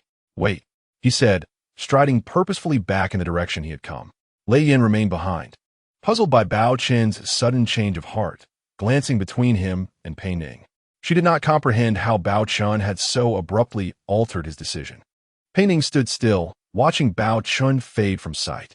She understood that her fate had irrevocably shifted due to that invisible card. Yet what would transpire next remained beyond her anticipation. All she knew was that she must tread carefully. The command to avoid emotional entanglement was a death sentence from a system. This was easier to achieve than she had expected. She awaited Bao Chun's return, her heart filled with both hope from escaping her predicament and anxiety from employing such extraordinary measures. This was merely the first step. She required more opportunities. She needed to grow stronger. She needed to find her way home. Bao Chun soon returned, holding a rough wooden bowl filled with clear water. He extended the bowl towards Pei Ning with utmost care, as if cradling a fragile treasure. Pei Ning accepted the bowl, her fingertips inadvertently brushing against his hand. Bao Chun's fingers instinctively curled slightly. She glanced up at him. His face bore no expression, but the tenderness in his gaze was unmistakable.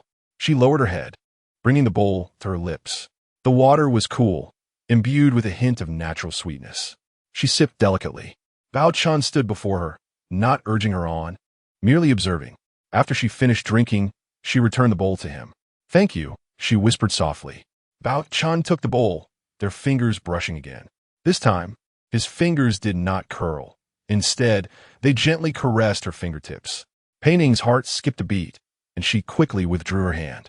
She did not want him to sense any abnormality or feel her resistance. Bao Chun handed the bowl to Lei Yin. Are you feeling better?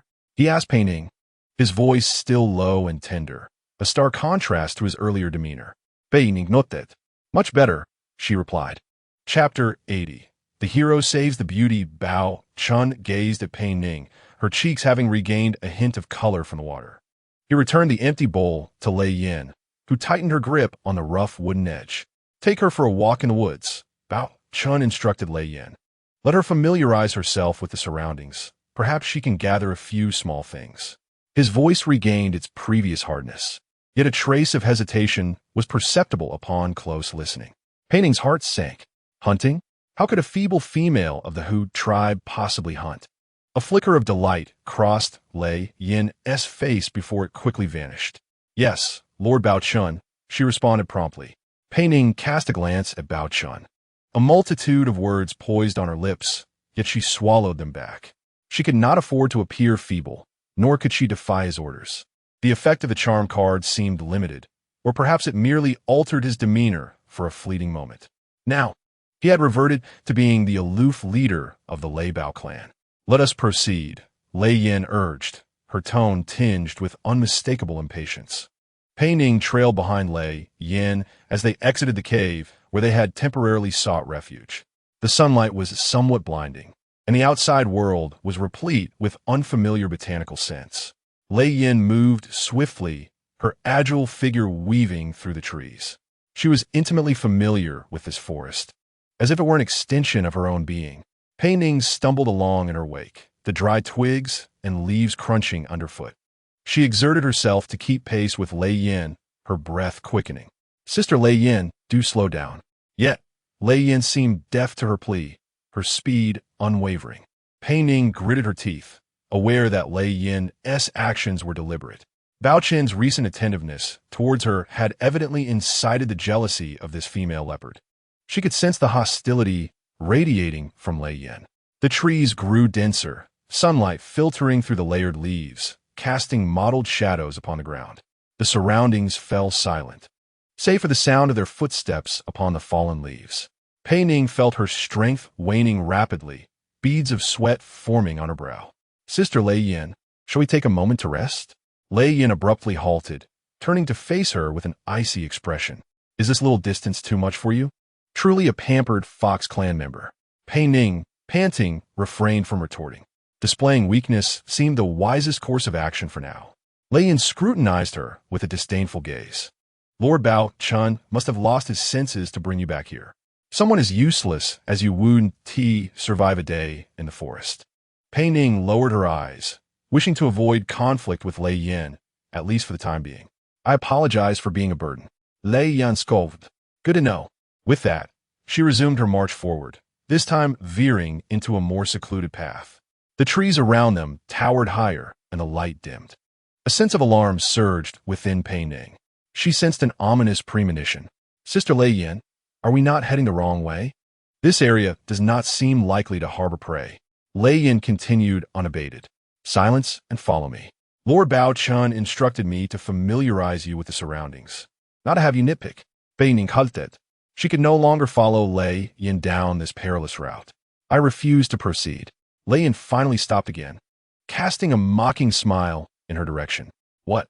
Are you afraid? Just a moment ago, you seemed quite capable. Pei Ning inhaled deeply. I believe we should return. The day is waning. Lei Yin crossed her arms.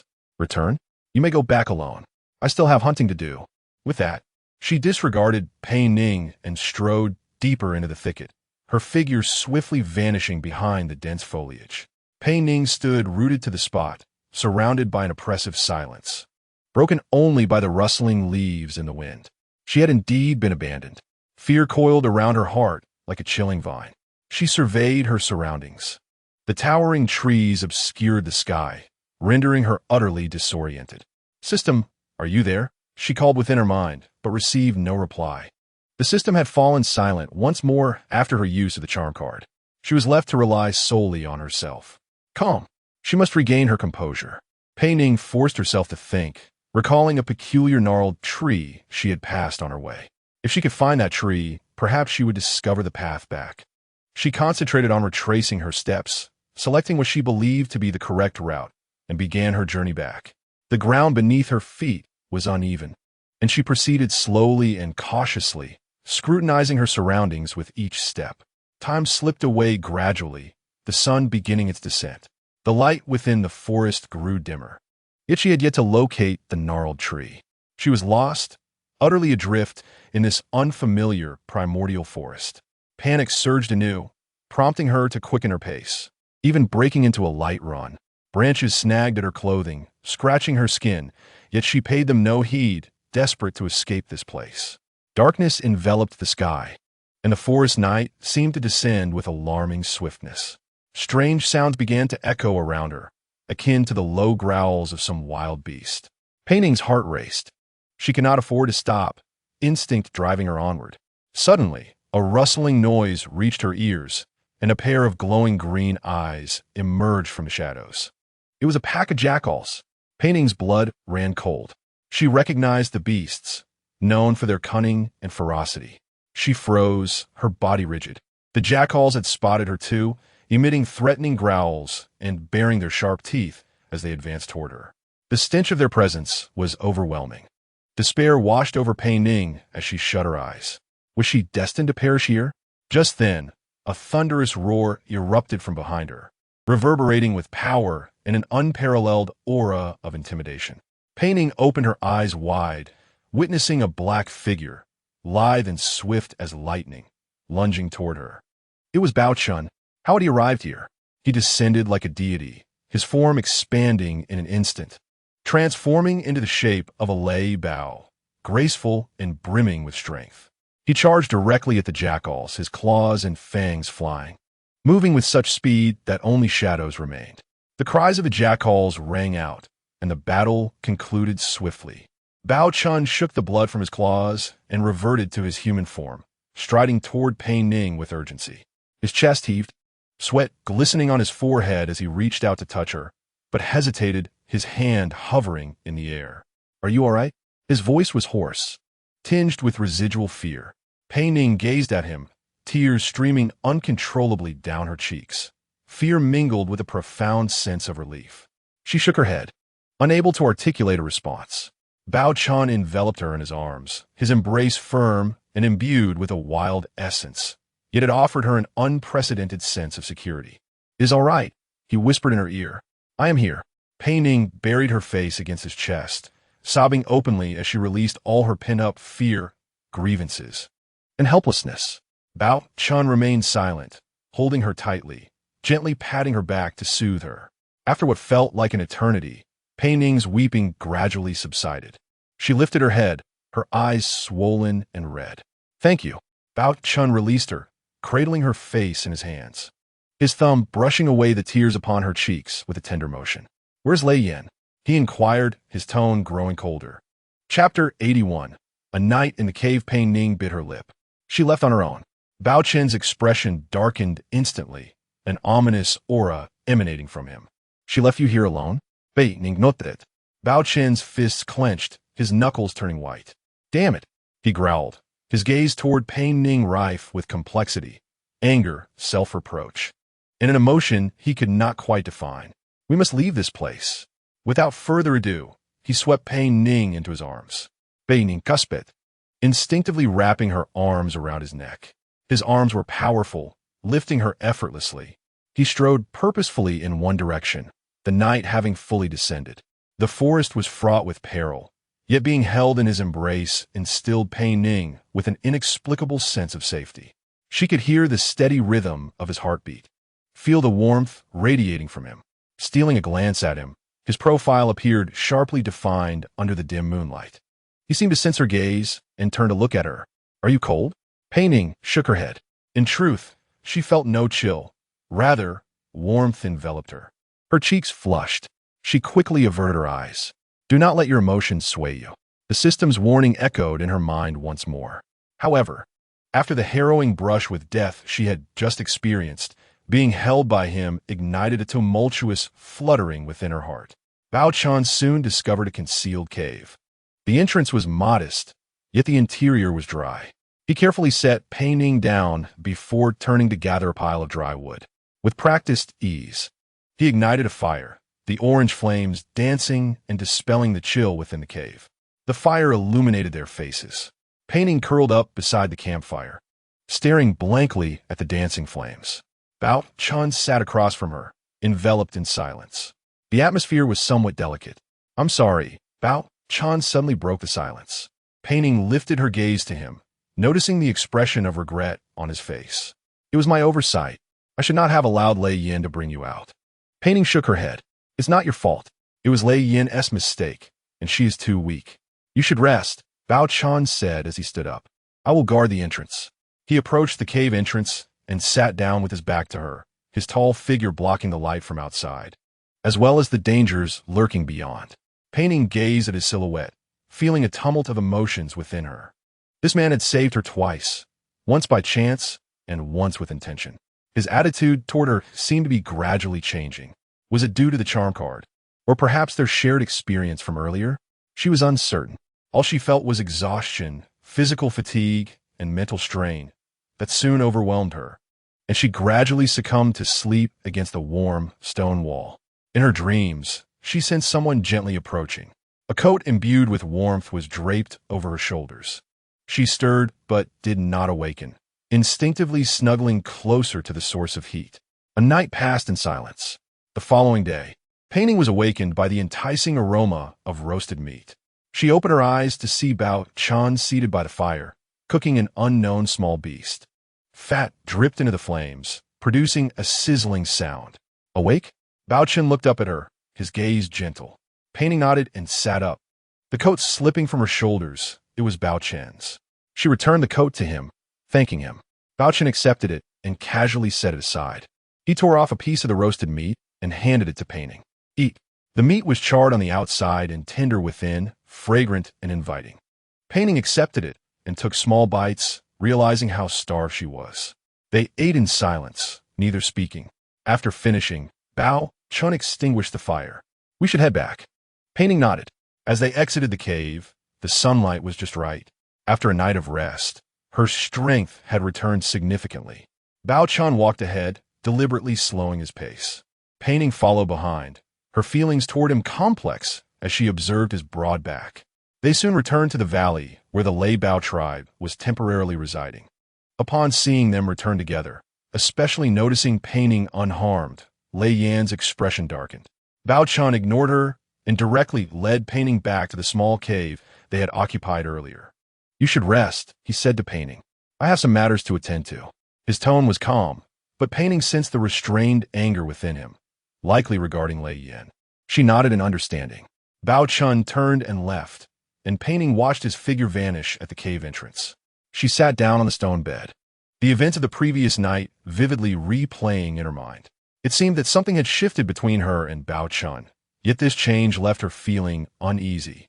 She recalled that wonderful night, the exhilaration of surviving danger, the ambiguous atmosphere in the cave, and Bao Chen's gentle gaze.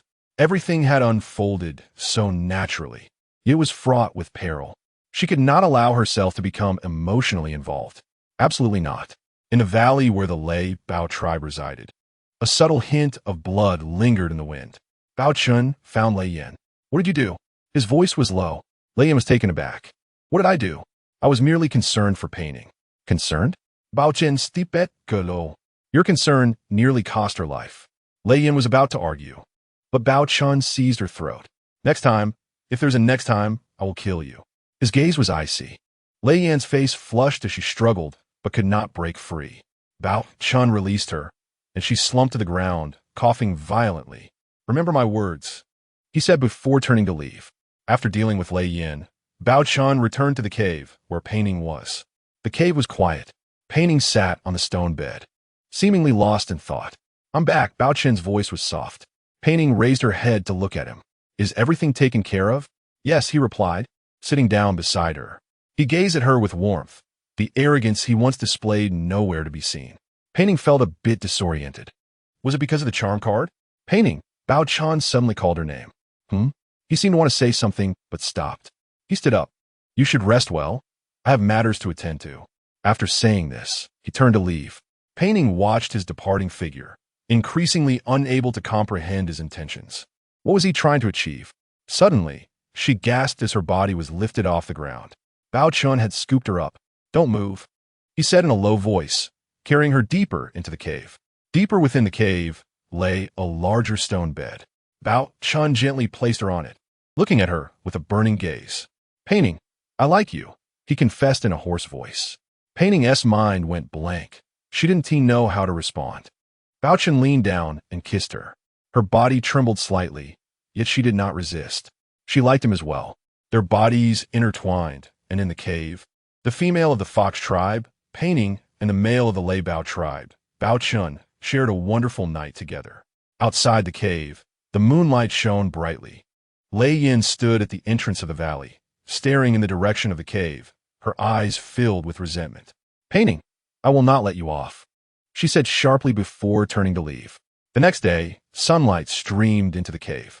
Pei Ning slowly opened her eyes, feeling sore all over. She turned her head to see Bao Chun sleeping beside her, deeply slumbering, his handsome face showing signs of fatigue. Pei Ning reached out, gently caressing his cheek. He seemed to sense her touch and slightly furrowed his brow. She quickly withdrew her hand and quietly left the cave, needing some time to calm down. The relationship between her and Bao Chun appeared to be developing too rapidly, and she was unsure how to proceed.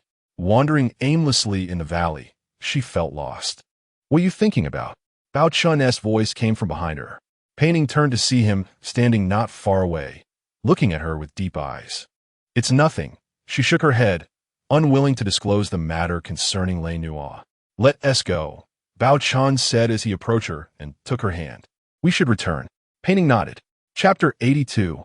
A surge of jealousy. The wind in the valley brushed past, carrying a hint of morning chill. Bao Chun held Pei Ning's hand as they walked back to the cave. His palm was warm, a stark contrast to the fervor of the previous night. Pei Ning's heart fluttered as she glanced at him. Bao Chun's profile was chiseled, his jawline taut. He did not meet her gaze, focusing instead on the path ahead. Not far away, in the shadows of the mountainside, stood a figure, Lei Yin. She stood still, like a frozen statue. Bao Chun did not halt his steps, leading Pei Ning past her. Pei Ning felt Lei Yin's gaze piercing her back like needles, but she did not turn around. Upon returning to the cave, Bao Chun released her hand. "You should rest," he said in a tone that regained some of its customary coldness. Pei Ning nodded and sat down by the stone bed.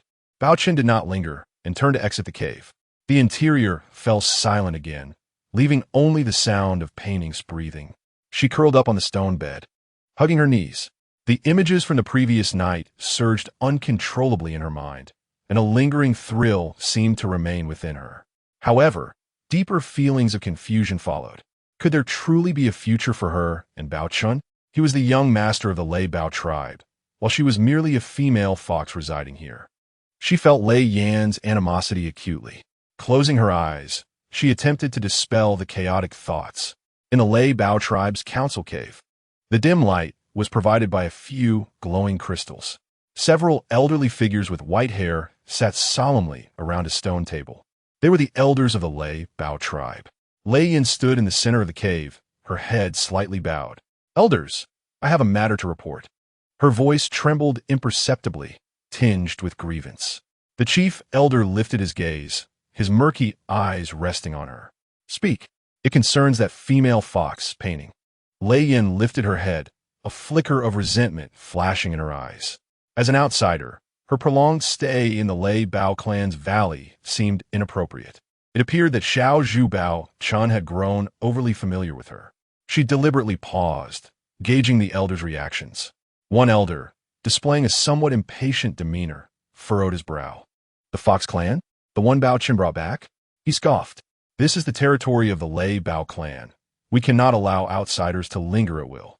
Another elder pondered aloud. "While we cannot interfere too much with Bao Chun's intentions, the presence of a Fox clan female is indeed concerning." The chief elder raised his hand, silencing the other's discourse. He turned to Lei Yin, inquiring, "Are you suggesting we expel her?" A surge of joy welled up in Lei Yin's heart as she nodded eagerly. "For the peace of our Lei Bao clan, I believe this is the best course of action."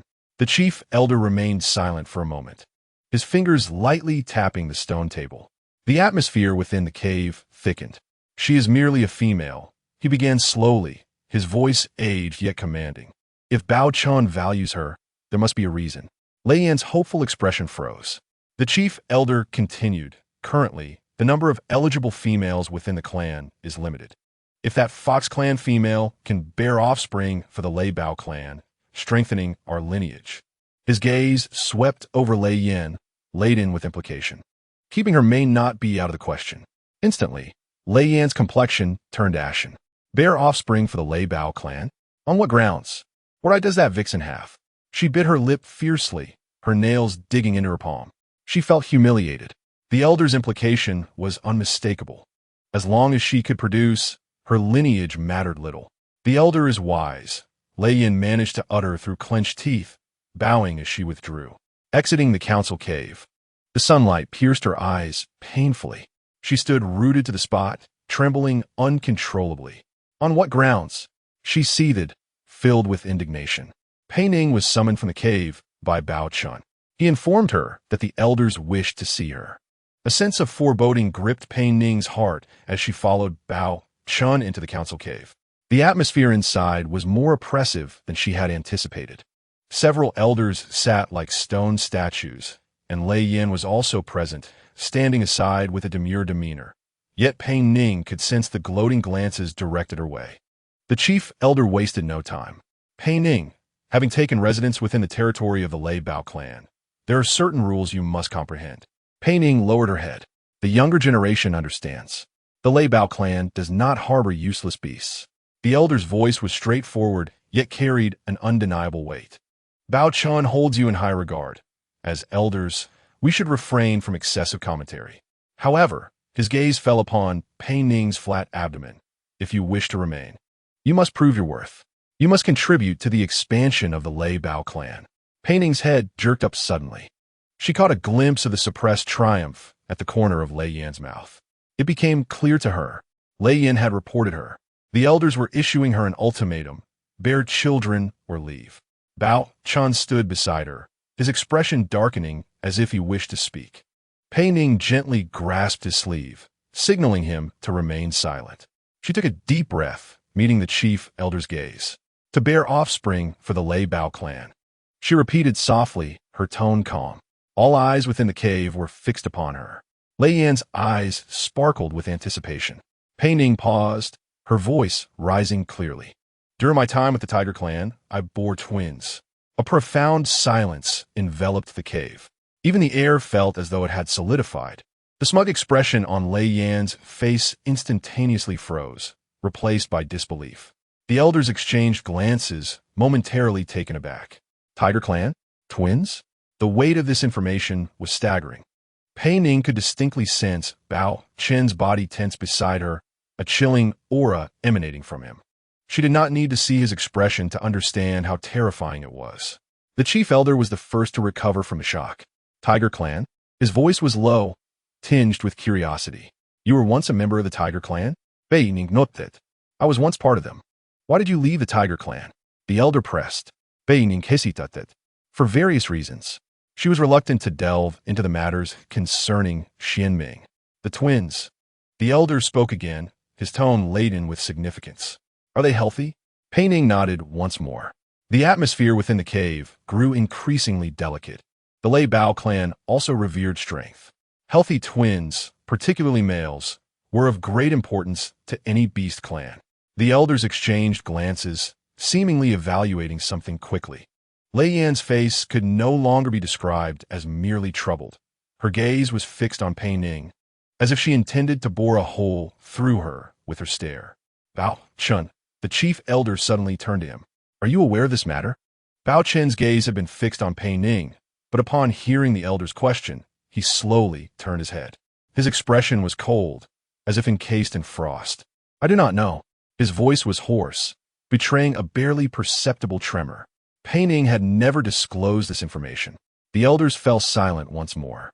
The cave was hauntingly quiet, illuminated only by the faint glow of the crystals. Pei Ning could feel the pressure around Bao Chun diminish. He seemed furious at her for concealing her past, or perhaps for having borne offspring for another male beast. She could not decipher his thoughts. "Pei Ning." Bao Chun suddenly spoke, his voice frigid as winter's ice shards. "Come with me." Without waiting for her response, he turned and strode out of the council cave. Pei Ning bit her lip and followed closely behind. Lei Yin stood rooted in place, watching the two depart. Chapter 83. The Tiger clan approaches. Lei Yin observed Bao Chun and Pei Ning as they exited the cave, then turned to the chief elder. "Elder, she has ties to the Tiger clan." Lei Yin raised her voice. "The Tiger clan is notoriously savage, if she managed to escape from them and bore twins." She emphasized the word twins. "We must be cautious of any deceit." Another elder interjected. The Tiger clan has historically been at odds with our Bao clan. The fact that she has borne offspring there is concerning. The chief elder remained silent, merely exchanging glances with a few other elders. Their expressions bore no surprise, as if they had anticipated this revelation. Or perhaps they simply did not care. Lei heart sank.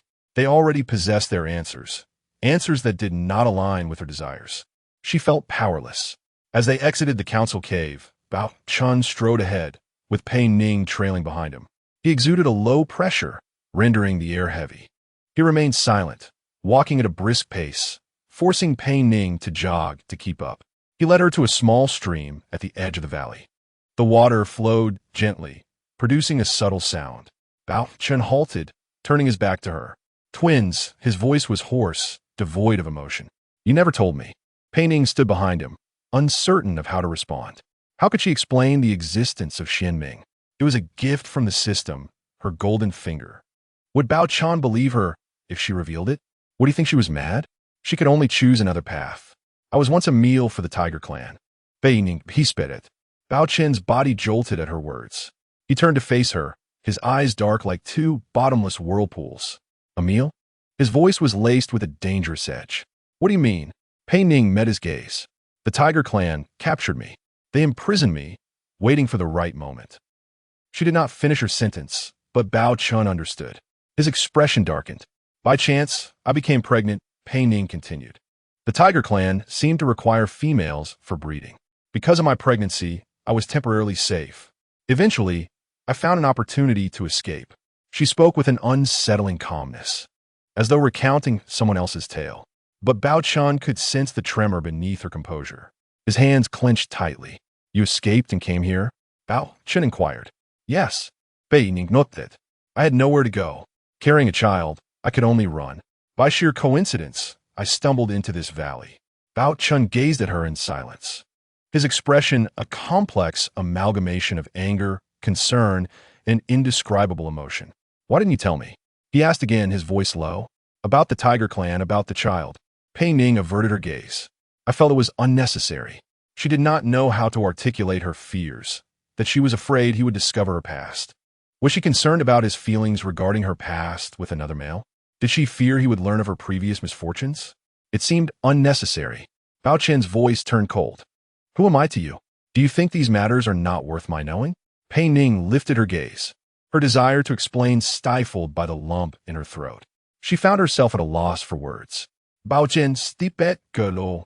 His proximity allowing Pei Ning to feel the warmth radiating from him. You bore children for the Hu tribe, he said softly, yet his words pressed heavily upon her heart. Is it a male from the Hu tribe? He asked. Pei Ning nodded, unable to deny it. She sensed a dangerous aura emanating from Bao Chun, a potent jealousy, mingled with a sense of betrayal. Just as Bao Chun was about to speak, a notification echoed in her mind. Warning, Hu tribe male detected, approaching rapidly. Pei Ning's heart raced.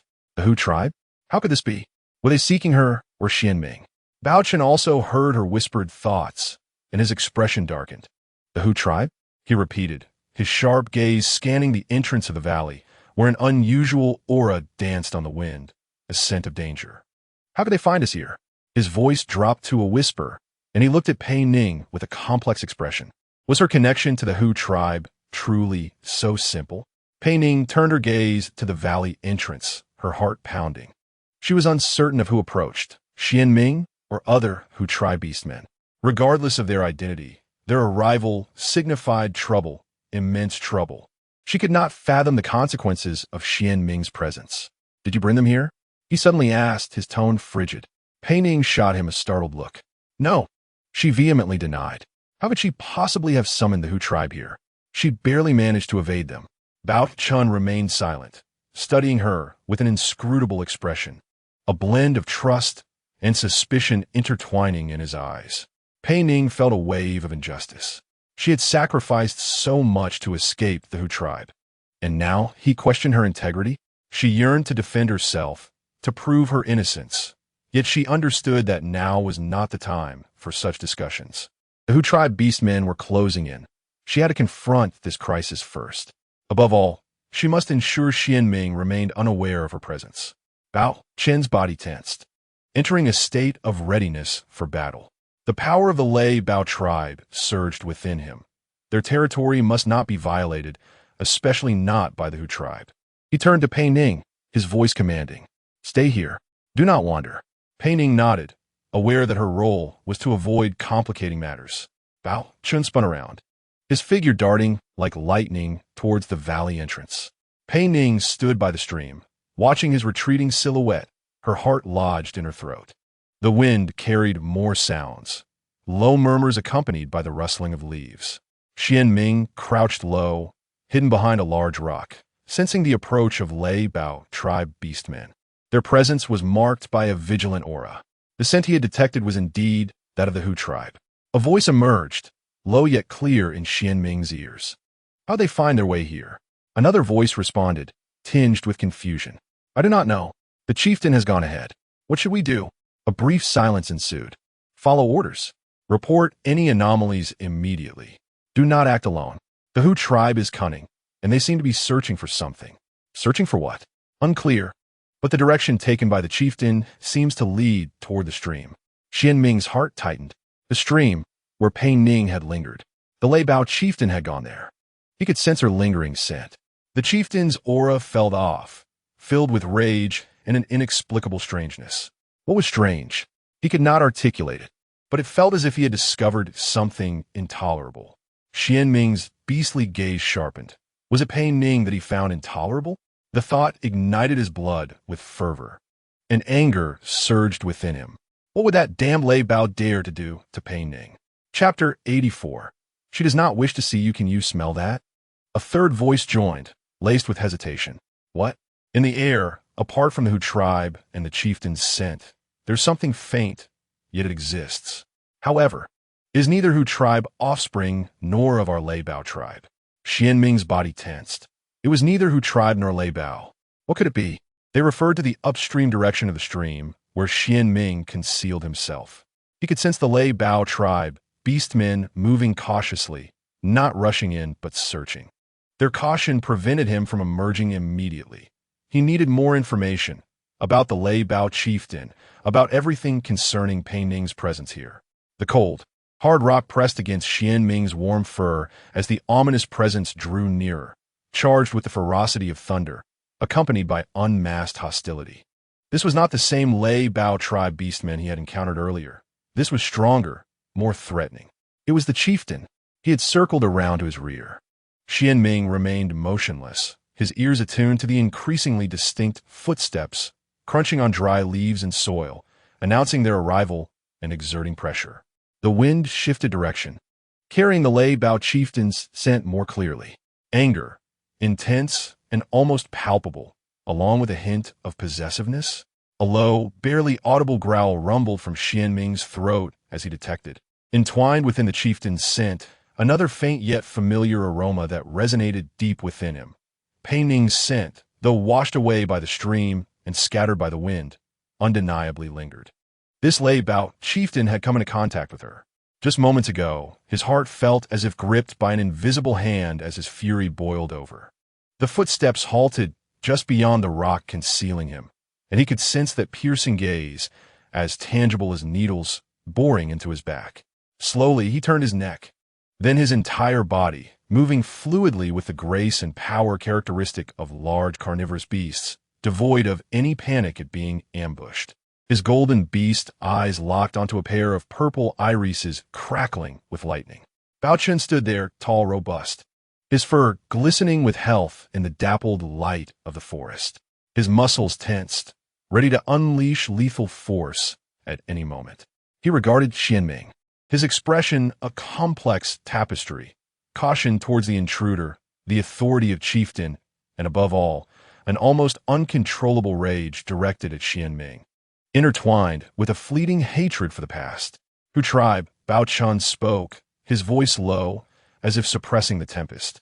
Xian Ming remained silent, calmly assessing the distance, strength, and intentions of his adversary. He was unafraid of confrontation, yet more pressing matters occupied his mind. Pei Ning, she was here. This Bao chieftain had seen her. The scent clinging to him could not deceive a beast.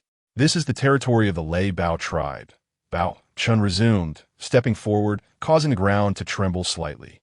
You should not be here. Xianming finally shifted, adjusting his stance into a more relaxed position, conducive to either attack or defense. I merely passed through, he replied, his tone equally low, imbued with a natural arrogance, as if his presence here were of little consequence. Pass through? Bao Chun echoed, as if savoring something utterly ludicrous. The Hu tribe would wander through the heart of our Bao territory? I got lost, Xianming replied dismissively. His attention was primarily focused on the increasingly faint scent of Pei Ning emanating from Bao Chun. He needed confirmation of her safety and what this Bao had done to her. Lost. Bao Chen's lips twisted into a humorless smile. Your scent does not suggest you are lost. Whom are you tracking to arrive here? Xianming's beastly eyes narrowed slightly. He detected the scent left by Pei Ning, and the leader of the Bao tribe also sensed it. Moreover, he evidently associated this scent with Pei Ning. I do not comprehend your intention. Xianming chose to feign ignorance. Revealing his concern for Pei Ning now would only exacerbate the situation, particularly in front of the clearly interested Bao tribe leader. Not understanding, Bao Chen advanced menacingly, the distance between them diminishing. The air crackled with tension, as if charged with electricity. Then tell me, why does the scent of a male from the Hu tribe coexist with hers on my territory? He paused deliberately, emphasizing the word her with a weighty tone, imbued with a sense of possession and warning. Xuanming's blood surged through his veins, roaring with fury. Her? How dare this Bao speak of Pei Ning in such a manner? Yet he restrained himself. Perhaps it was merely a coincidence. Xuanming's voice betrayed no emotion. Many beast men traversed this woodland. Coincidence? Bao Chen appeared to have heard the most amusing joke. He leaned slightly forward. Xianming, cease your hypocritical rhetoric. He audaciously addressed Xianming by name. A flicker of cold light flashed in Xuanming's golden eyes. It was not surprising that he recognized him, for the Hu tribe's reputation was well known, particularly regarding mate competition, which likely did not cast him in a favorable light. You know me? Xianming retorted, a hint of amusement in his tone. All those who covet what does not belong to them must be recognized. Bao Chen's voice was laced with unabashed hostility, especially towards those who had harmed her. Harmed? Xianming frowned, discomfort by the term. When had he ever harmed Pei Ning? He merely desired her presence, by any means necessary. It seems you are quite knowledgeable, Xianming said slowly. Are you aware that she was once my mate? Once? Bao Chen's gulp. She is now on the territory of our Bao tribe, under our protection. She has no ties to you any longer. This declaration struck Xuanming's heart like a searing iron rod. Impossible. Pei Ning was his. She always would be.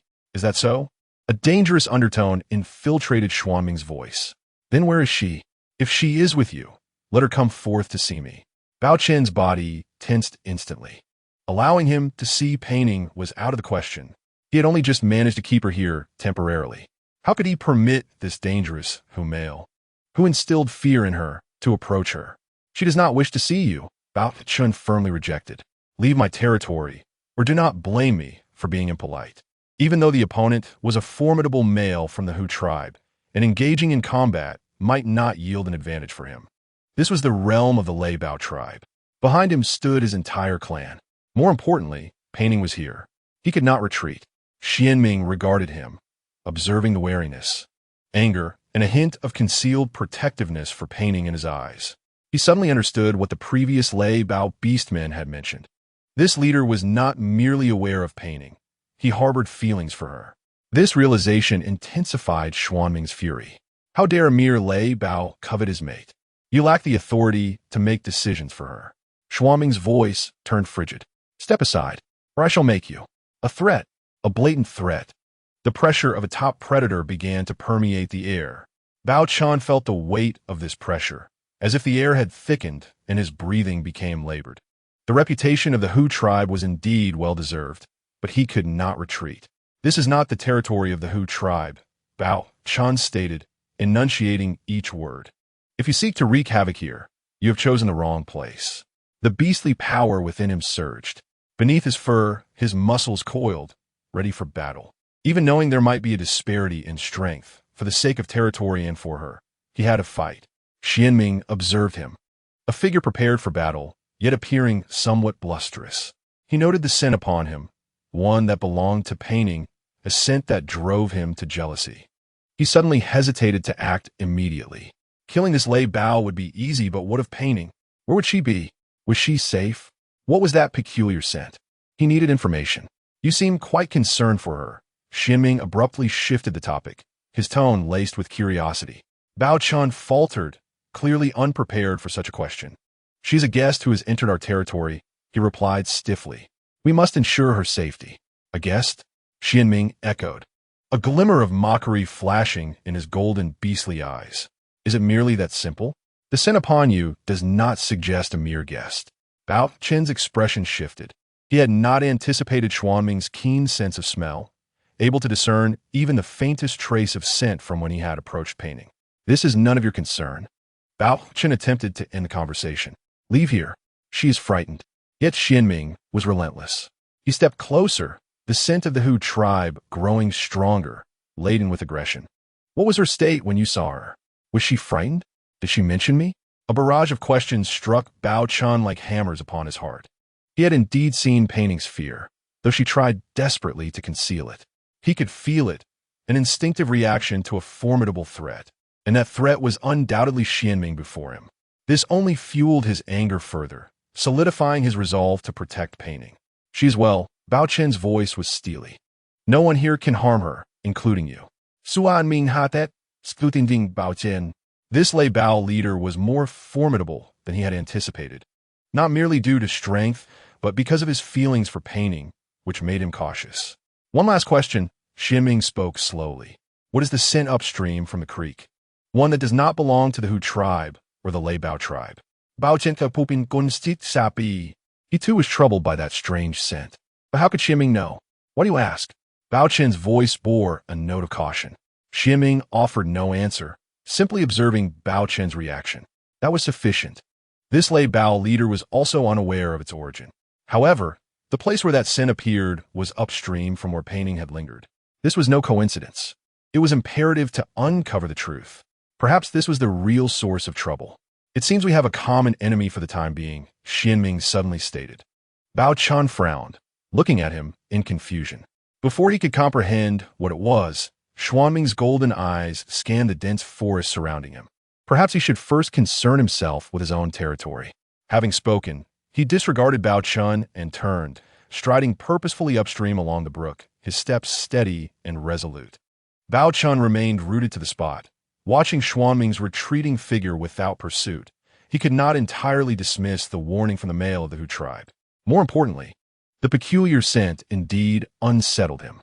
He clenched his fists, the violet hue of his eyes flickering with lightning. Pei Ning walked downstream along the brook, refraining from turning back immediately. She needed time to calm her emotions. Bao Chen's suspicions pricked at her heart, and she understood his position. With the Hu tribe's presence, he, as the clan leader, had to remain vigilant. Yet, being suspected still left her feeling disheartened. She tread lightly, avoiding the dry twigs and leaves underfoot. The forest was tranquil, with only the sound of the wind rustling through the treetops and her own breaths filling the silence.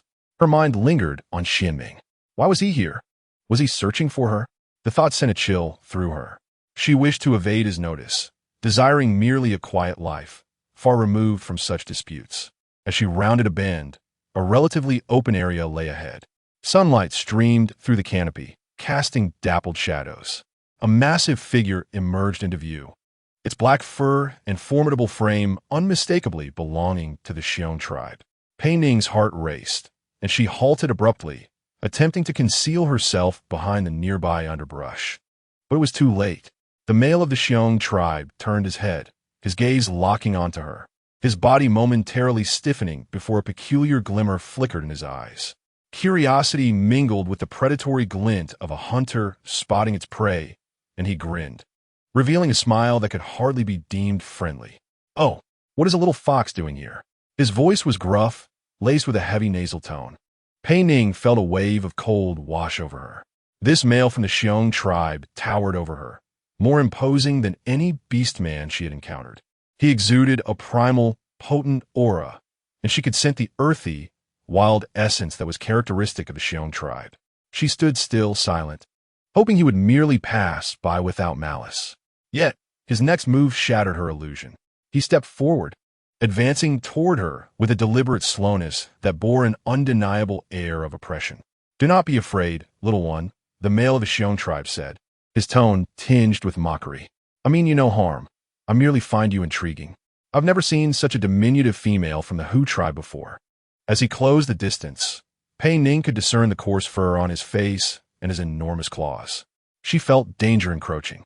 She had to act, retreating a step. She sought to widen the gap between them. "I am a guest of the Leopard tribe," she stammered, her voice quivering as she hoped to intimidate him with the name of the Leopard tribe. "The Leopard tribe?" The male of the Xiong tribe halted, seemingly taken aback by the name, scrutinizing her closely before erupting into laughter. "A guest of the Leopard tribe? I've never heard of them taking in foxes. Besides, you bear no scent of the Leopard tribe." His sense of smell was keen. Pei Ning realized her deception had been uncovered, and panic surged within her. With no other recourse, she turned and fled in the direction from which she had come. Her speed was slow, almost leisurely compared to the male of the Xiong tribe. Trying to escape? Xiong Lin let out a low, rumbling laugh. He did not rush to pursue her, as if a cat toying with a mouse. Relishing the sight of Pei Ning's fragile, delicate form, akin to a finely crafted toy, he enjoyed the sensation of control. He quickened his pace, the ground reverberating beneath his feet with each powerful step, swiftly closing the distance. Pei Ning heard the footsteps behind her growing ever closer, accompanied by heavy breaths. A wave of despair crashing over her. She could not escape. She was too weak. Her body tensed, her senses heightened to an extreme, and she could even hear the whisper of the wind brushing past her ears and the frantic beating of her heart. A low growl erupted behind her. Accompanied by the rush of wind, Xiong Lin struck, extending his massive claws toward her back, intending to lift her as one might a cub. Pei Ning shut her eyes, feeling utterly helpless. Just as his claws were about to make contact, two distinctly different presences surged into her awareness, almost simultaneously, one charged with the ferocity of lightning, the other imbued with the formidable aggression of the Hu tribe. Then came two thunderous roars. "Stop! Get away!" The voices overlapped, carrying an astonishing force that brought Xiong Lin's movement to an abrupt halt. He retracted his claws and whipped his head around toward the source of the sound. And Pei Ning opened her eyes. Turning, she beheld the newcomers, Bao Chun and Xianming, nearly shoulder to shoulder, appearing before her. Bao Chen's body was taut, the violet of his eyes flashing with lightning as he regarded Xiong Lin, emanating a dangerous aura. Standing beside him, Xuanming's golden, beastly eyes fixed on Xiong Lin, releasing the full weight of the Hu tribe's dominance. The air felt as if it had solidified. Xiong Lin assessed the two males before him, a leader of the Leopard tribe and a male of the Hu tribe, no less one of the most powerful among them. How had these two come to be here, and why had they appeared simultaneously? Concern etched itself across his face as he sensed the monumental threat they posed. He had assumed capturing a mere little fox would pose no trouble, yet it had drawn forth such complications. He glanced at Pei Ning and then back at Bao Chun and Xianming, both fixated on him, their gazes laden with warnings and hostility. Pei Ning stood a short distance behind them, her heart brimming with shock and conflicting emotions. How could they both be here? Were they not meant to be at odds? Yet now, they stood united, as if prepared to confront Xiong Lin. The scene was too bizarre and utterly unexpected. "What do you intend to do?" Xiong Lin inquired in a low voice, stripped of its earlier mockery, now thick with caution. Bao Chun stepped forward, positioning himself between Pei Ning and Xiong Lin, his form like an impenetrable barrier. "You have intruded upon the territory of the Leopard tribe without permission and attempted to harm my guest." The word guest resonated warmly in Pei Ning's heart. Bao Chun had not entirely cast her aside, at least in the eyes of external tribes. He still included her within the sphere of his protection. Xianming remained silent, merely observing Xiong Lin. His golden, beastly eyes betrayed no emotion. Yet an invisible pressure emanated from him, leaving Xiong Lin struggling to breathe. He was aware of Xianming, one of the most dangerous males of the Hu tribe, rumored to possess an unsettling power and an unyielding nature, especially regarding females he favored.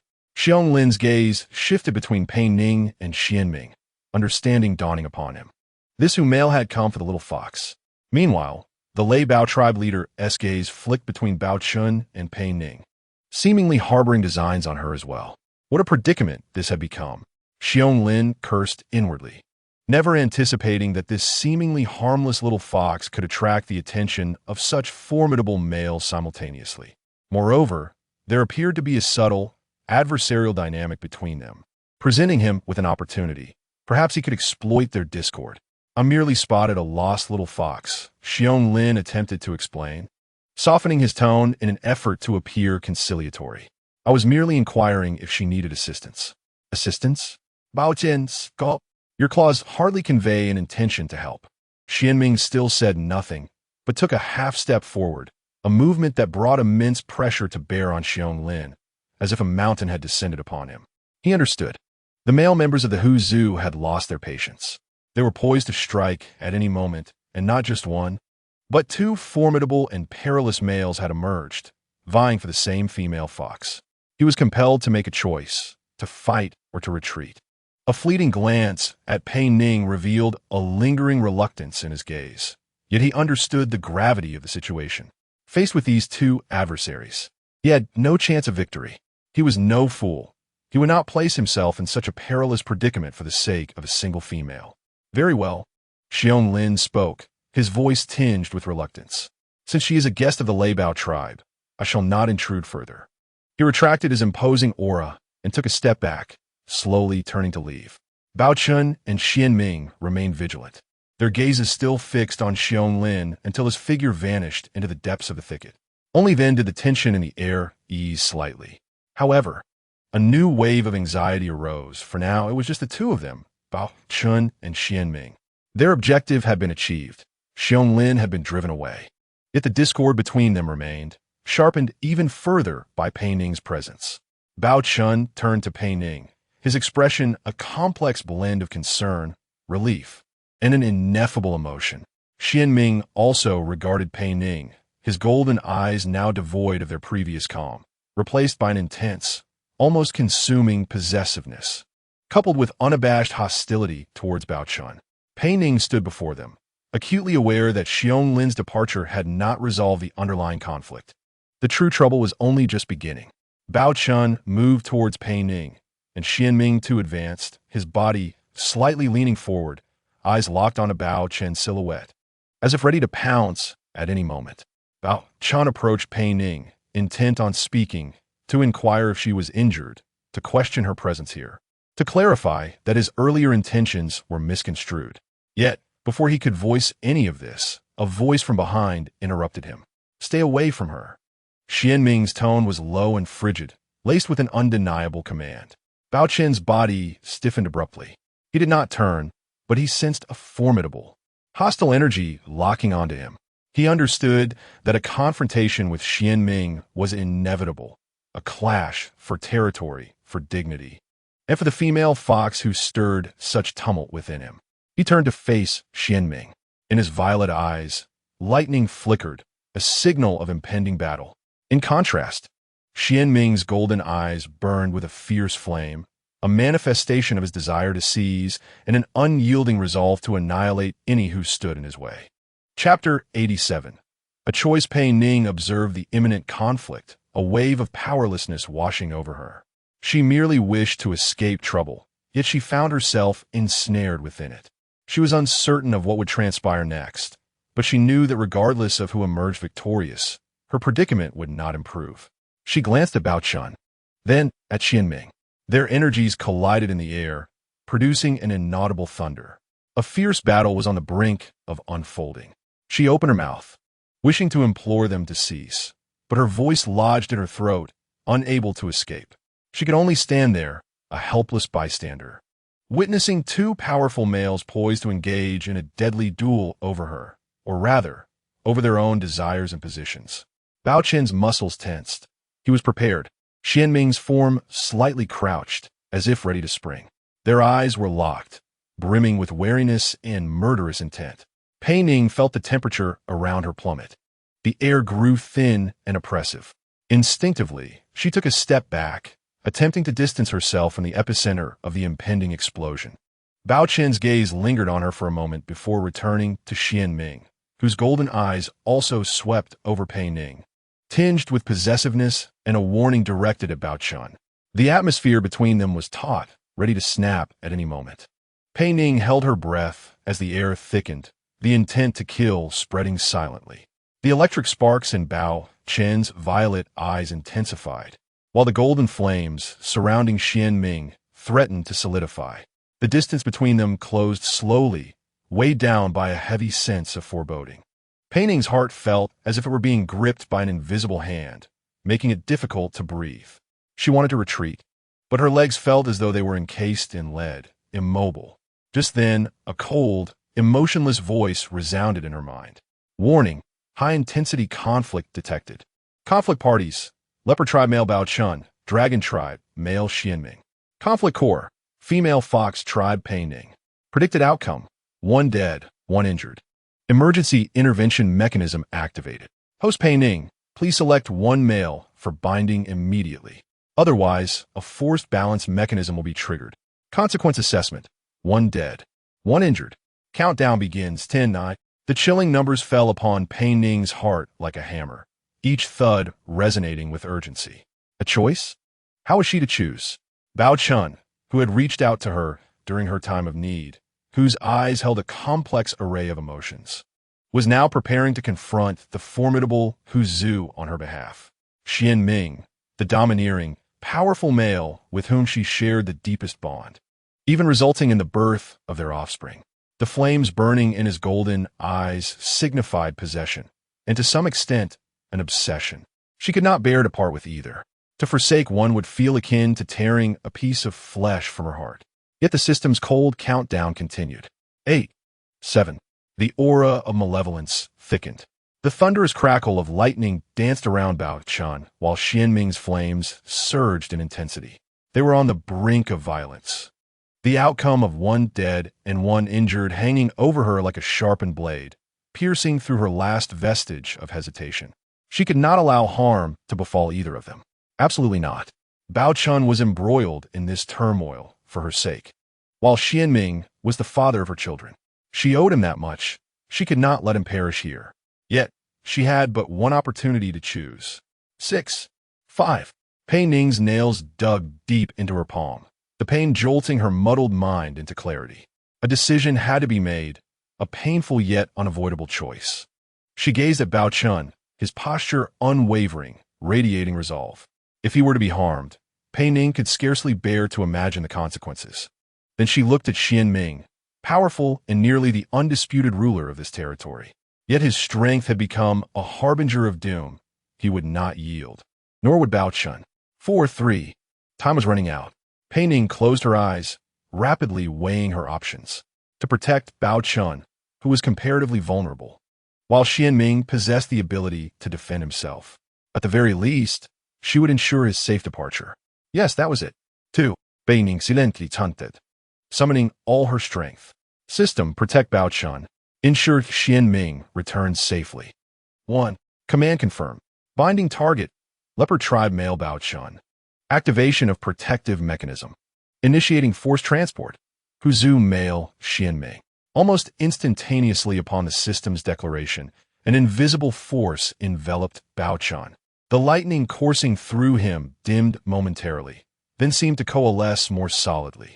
Meanwhile, Xian Ming's golden flames abruptly stilled, as if he sensed something amiss. His golden eyes suddenly turned towards Pei Ning, filled with astonishment, confusion, and perhaps a hint of hurt. Yet, he had no time to react. A powerful spatial fluctuation erupted from him, causing his figure to become blurred and distorted. Pei Ning. He managed to call her name, urgency and frustration lacing his voice. In the next moment, a flash of golden light erupted, and Xian Ming vanished from sight, leaving behind only the lingering, potent aura of the Long Zhu and the echo of his unfulfilled cry. Bao Chen stood there, stunned.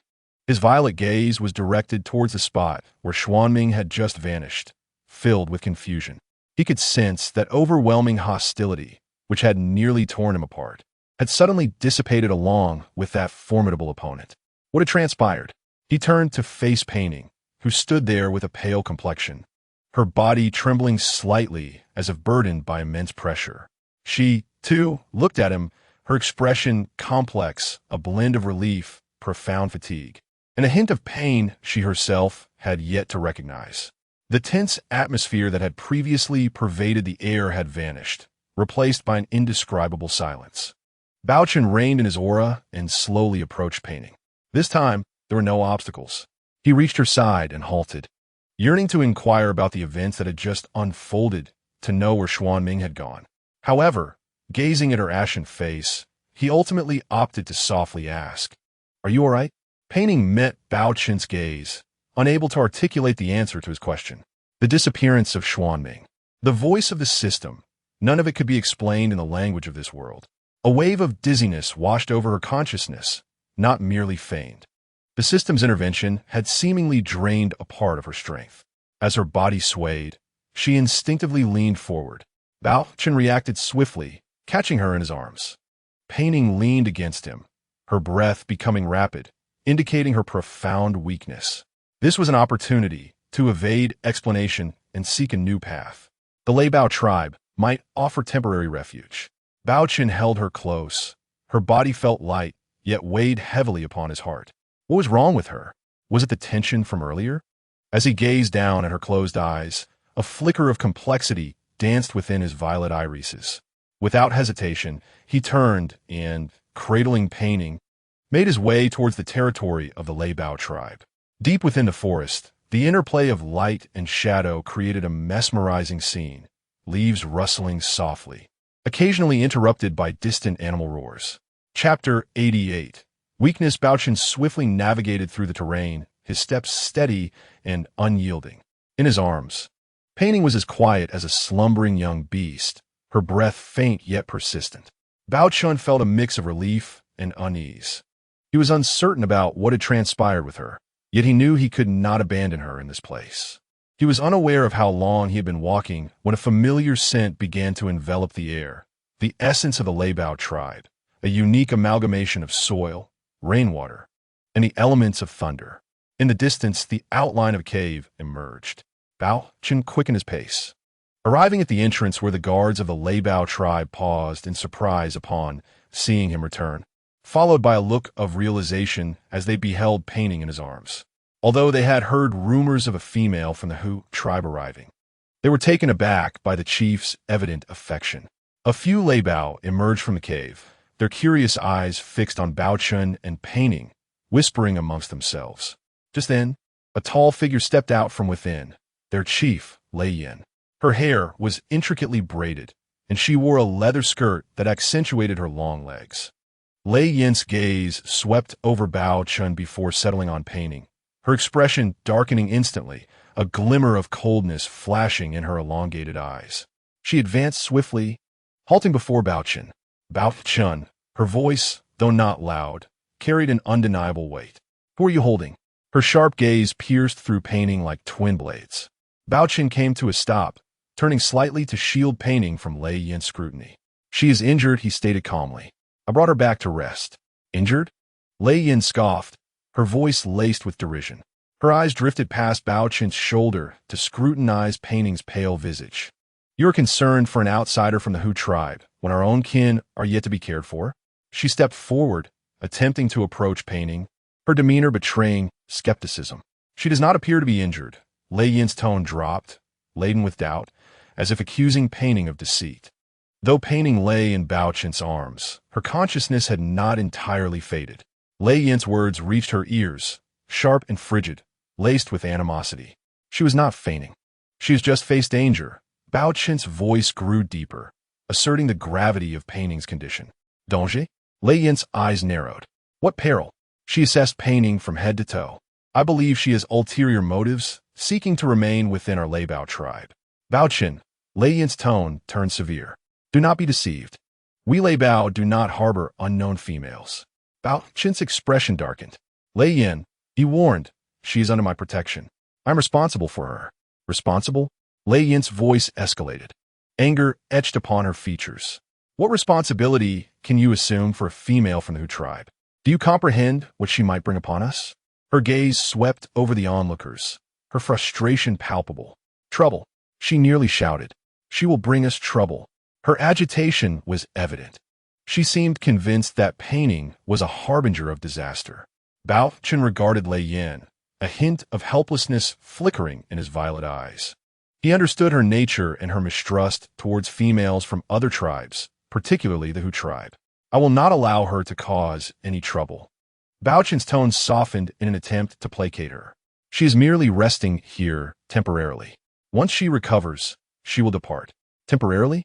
Lei Yan appeared to find humor in the notion, a sardonic smile gracing her lips. You truly believe she will leave once she is well? She stepped closer, almost invading Bao Chen's personal space.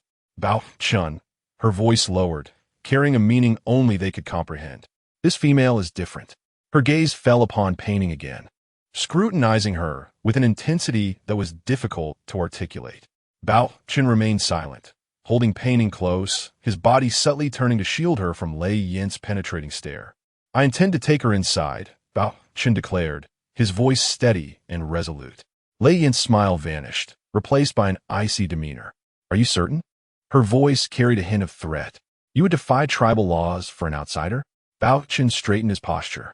As long as Pei Ning contributes to the continuation of our Lei Bao lineage, she may remain. With that, he stepped into the depths of the cave. Lei Yan stood rooted in place, watching Bao Chen's retreating form, her hands clenched into tight fists, knuckles white.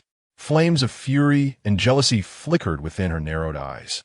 She watched as Bao Chen vanished into the shadows of the cave, muttering under her breath, "Vixen," her voice soft yet brimming with vehement hatred. Lei Yan turned to face the onlookers, who bore various expressions, curiosity, concern, and even schadenfreude. With a disdainful huff, she strode back into the cave, determined to discover what capabilities this female from the Hu tribe possessed to warrant such fervent protection from Bao Chen. In Bao Chen's embrace, Pei Ning sensed the movement of his body and heard the receding sound of Lei Yan's footsteps, along with that malicious whisper. She was uncertain how long she could remain. But for now, she had temporarily escaped the conflict between Xuan Ming and Bao Chen. At the very least, she was still alive. Bao Chen carried Pei Ning through the narrow passage, entering the cavern's interior. The cave was spacious, illuminated by a flickering fire that radiated warmth and a faint aroma of smoke. Several Lei Bao lounged about, casting inquisitive glances at Bao Chen as he entered with Pei Ning. Ignoring their stares, he made his way to a corner where clean animal hides were laid out. Gently, he placed Pei Ning upon the soft pelts, and she felt a sense of comfort at the touch. Remaining in her dazed state, she adjusted slightly to find a more comfortable position. Bao Chen crouched beside her, studying her face. Her breathing seemed to stabilize, though her complexion remained pallid. He reached out, intent on feeling her forehead to check for fever. Just as his fingers were about to make contact, a voice resonated from behind him. Bao Chen's hand froze midair as a powerful yet aged voice inquired, "How is she?"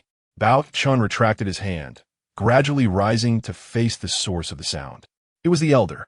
He leaned on a polished bone staff, his gray-white hair meticulously groomed, and his deep-set eyes glinting with the sharpness of a hawk. The elder's gaze passed over Bao Chen and fell upon Pei Ning, who felt her heart skip a beat. She sensed the intensity of his scrutiny, as if it sought to pierce through her facade of unconsciousness. She has sustained some injuries. Bao Chen's voice was devoid of emotion. She requires rest. The elder approached slowly, the staff tapping rhythmically against the stone floor. He paused beside Pei Ning, leaning down for a closer inspection. The flickering light of the fire danced across his wrinkled face, casting shadows that intertwined. Chapter 89. Pregnancy. Pei Ning held her breath, striving to maintain the illusion of calm. An outsider, injured, it would be prudent for a healer to examine her. The elder straightened and turned to Bao Chen. You are well aware of the clan's customs. Bao Chen remained silent, reluctant to allow too many to approach Pei Ning, especially for a physical examination. Yet, he could not openly defy the elder's words. I shall summon the healer. Bao Chen finally spoke, turning to leave. No need. The elder raised a hand to stop him. I have already sent a duo. No sooner had he spoken than a figure appeared at the entrance of the passage. It was a young female clad in a simple skirt of animal hide, carrying a pouch that seemed filled with herbs. She was the healer, a duo. A duo approached the elder and bowed respectfully. "Elder, let her examine her." The elder gestured toward Pei Ning. A duo knelt beside Pei Ning, a faint aroma of herbs mingling with earth drawing near. Pei Ning felt a cool hand resting on her wrist, the fingers delicate, callous from years of handling medicinal plants. A duo lowered her gaze, her long eyelashes casting small shadows on her cheeks. Her movements were practiced, her fingertips pressing against Pei Ning's pulse. The cave was silent, save for the crackling of the fire. All remaining members of the Leopard tribe turned their attention toward them. Even those feigning sleep in the corners raised their heads. Pei Ning's heart raced. She was uncertain of the state of medicine in this world. Could they detect her disguise? Or uncover something else? Time seemed to stretch infinitely. A duo's fingers lingered, her brow slightly furrowing before she released her grip. Pei Ning's heartbeat quickened. Did she sense something? A duo switched hands, continuing to rest her other wrist. Her expression remained serene, yet the duration of her examination seemed to extend. Baochen stood nearby, observing A duo's actions, his brow furrowing slightly. The elder, leaning on his staff, maintained an impassive demeanor, although his sharp gaze occasionally swept over A duo before returning to Pei Ning's face. At last, A duo withdrew her hand, standing to face the elder and Baochen. "What is the verdict?" Baochen inquired first.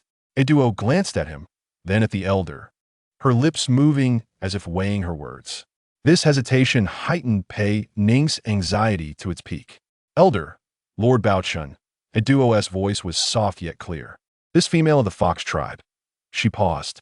The air in the cave seemed to freeze. All the lay Bao held their breath, waiting. Pei Ning could almost hear the thunderous beating of her heart. A duo lifted her gaze, her eyes calm as they swept over Bao Chun before finally landing on the elder's face. "She is pregnant." Those 4 words struck like thunder, reverberating through the silent cave. Pei Ning's eyes flew open. No, she wasn't. It was simply a primal reaction of her body, her consciousness still compelling her to keep her eyes shut. Yet the quiver of her eyelids betrayed her. Pregnant? How could that be? Memories of that chaotic night with Baochen surged forth, fragments of uncontrolled moments flooding her mind. Pei Ning's body tensed. Baochen's form visibly shook. He turned abruptly to Pei Ning, his violet eyes filled with shock and disbelief. The elder's expression finally shifted, his sharp eyes narrowing as he scrutinized Pei Ning once more. This time, his examination bore additional nuances, curiosity, evaluation, and an indescribable complexity of emotion. The surrounding lay Bao members emitted low gasps, whispers beginning to spread. "Pregnant? A fox tribe female? Is it the child of Lord Baochen?" Various voices intertwined, creating a buzzing cacophony. Pei Ning felt the world spin around her. She was pregnant in this unfamiliar and perilous realm of beastmen. Carrying a Leopard child? What should she do? What would this child bring her? Protection or greater calamity? She glanced at Baochen, who was also looking at her. His expression was intricate. After the initial shock, there seemed to be a hint of confusion and something else concealed behind those deep violet eyes that Pei Ning could not comprehend. "Are you certain?" The elder's voice sliced through the turmoil, addressing a duo. "Certain," a duo affirmed with a nod. "The pulse is clear. It is unmistakable." The elder fell silent, leaning on his staff, his fingers absent-mindedly stroking the top. The discussions within the cave gradually quieted, all eyes on the elder, awaiting his decision. Baochen also turned to the elder, seemingly regaining composure from his initial shock, his expression returning to a measure of calm. Yet, the hand resting at his side clenched involuntarily. Pei Ning closed her eyes and then slowly opened them again. Given the circumstances, feigning unconsciousness was no longer viable. She pushed against the animal hide, attempting to sit up. Her body felt weak, every movement a struggle. Baochen stepped forward, reaching out to support her arm. His palm was warm and strong, an astonishing heat radiating through the thin fabric. Pei Ning instinctively sought to pull away, but she lacked the strength, allowing him to assist her in sitting upright. Baochen, he gazed at her, seemingly on the verge of saying something, yet at a loss for words. Pei Ning did not meet his eyes. Instead, she focused on the elder. She needed to understand what the arrival of this child signified for her. The elder was also observing her, his gaze profound as if he sought to see through her very being. After a long moment, he finally spoke slowly. Since there is now the bloodline of our Leopard tribe, he paused, his voice echoing throughout the cave, then let her remain. These words fell like a massive stone into a lake, sending ripples in every direction. The Leopard tribe members stirred once more. Let her remain. A female of the Fox tribe, pregnant with a Leopard child, will stay among us? This is unprecedented. Someone could no longer contain their opposition, stepping forward. Yet, the elder merely raised a hand to silence him. This is my decision. His tone was calm, yet authoritative, imbued with undeniable power. The clan rules state that any female capable of bearing offspring for the Leopard tribe may remain, even if she is of the Fox tribe. Still, dissent lingered. Bloodline is paramount. The elder's response was succinct and resolute. As long as the child carries the blood of the Leopard tribe, she is one of us. He turned his gaze to Pei Ning, his expression softening somewhat. Take good care of the child. They're the hope of the Leopard tribe. Hope? A bitter pang filled Pei Ning's heart. She was uncertain whether this child represented hope. All she knew was that her fate seemed to have been rewritten once more. She looked to Bao Chun, who also regarded her. His eyes were complex, as if brimming with unspoken words. Yet ultimately, he let out a gentle sigh. I will care for you and the child. His voice was soft yet resolute. Chapter 90. At a loss, Pei Ning remained silent, unsure of what to say. For between her and Bao Chun lay too many barriers: race, identity, and Xuanming. Now, with the addition of child, she was uncertain of what the future held. But for the time being, she was safe. At the very least, she was still alive. Lei Yin stood in the corner of the cave, observing all that transpired. Her face was pale, lips pressed tightly together, and her narrow eyes burned with fierce anger and deeper jealousy. She regarded Pei Ning as if looking upon a corpse. The fox spirit muttered curses under her breath, her voice barely audible, yet brimming with profound hatred. She turned away and quietly exited the cave, determined not to allow this female of the Fox clan to seize what rightfully belonged to her. Absolutely not. Pei Ning sensed a chilling gaze shift away from her. She knew it was Lei Yin and was aware that Lei Yin would not relent. However, she lacked the energy to concern herself with Lei Yin at this moment. She needed to contemplate how to confront this unexpected child and how to survive in this perilous world. She lifted her head to gaze at Bao Chun, expressing her need for a tranquil space. Her voice was frail yet clear. She required rest. Bao Chun nodded and replied, I will take you there. He cautiously supported Pei Ning and led her deeper into the cave, to a corner that offered her a temporary sanctuary. Pei Ning leaned against Bao Chun, feeling the warmth of his body. She closed her eyes and gently caressed her abdomen, where new life was taking shape, a life of the Lei Bao clan whose destiny would be intricately entwined with that of this child. Bao Chun held Pei Ning as they traversed a narrow passageway, arriving at a relatively secluded cavern. It was quieter and warmer than the one outside, with luminescent stones embedded in the walls casting a gentle glow. The floor was covered in thick animal pelts, emanating a faint herbal aroma. How's this place? Bao Chun asked softly, his tone laced with caution. Pei Ning opened her eyes and surveyed her surroundings. Very good, she replied weakly. Bao Chun gently laid her down on the pelts. Rest well. I will find something for you to eat. Pei Ning nodded, watching Bao Chun turn to leave.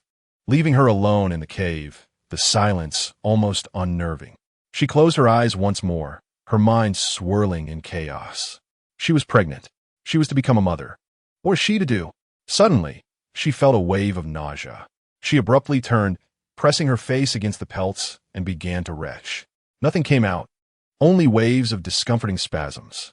She gripped the pelts tightly, striving to regain control over her body, knowing she must be strong, for this child, for herself.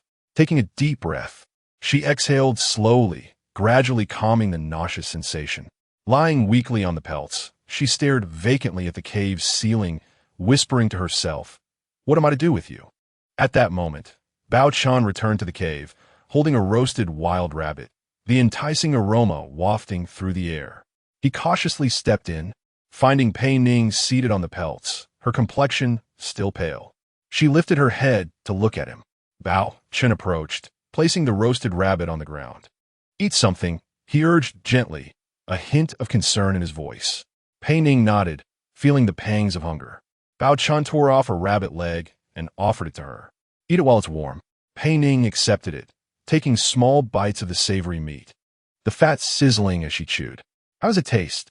"Bao Chen yin guit." "Very good," Pei Ning replied softly, savoring the meal. Bao Chen observed her, a flicker of complexity passing through his violet eyes. After a moment's hesitation, he finally spoke. "A duo said you were pregnant." His voice lowered, tinged with incredulous confusion. Pei Ning froze, placing the rabbit leg down. She raised her head, a faint blush coloring her cheeks. "Yes," she admitted quietly. Bao Chen's brow furrowed deeper. "But that was just one night."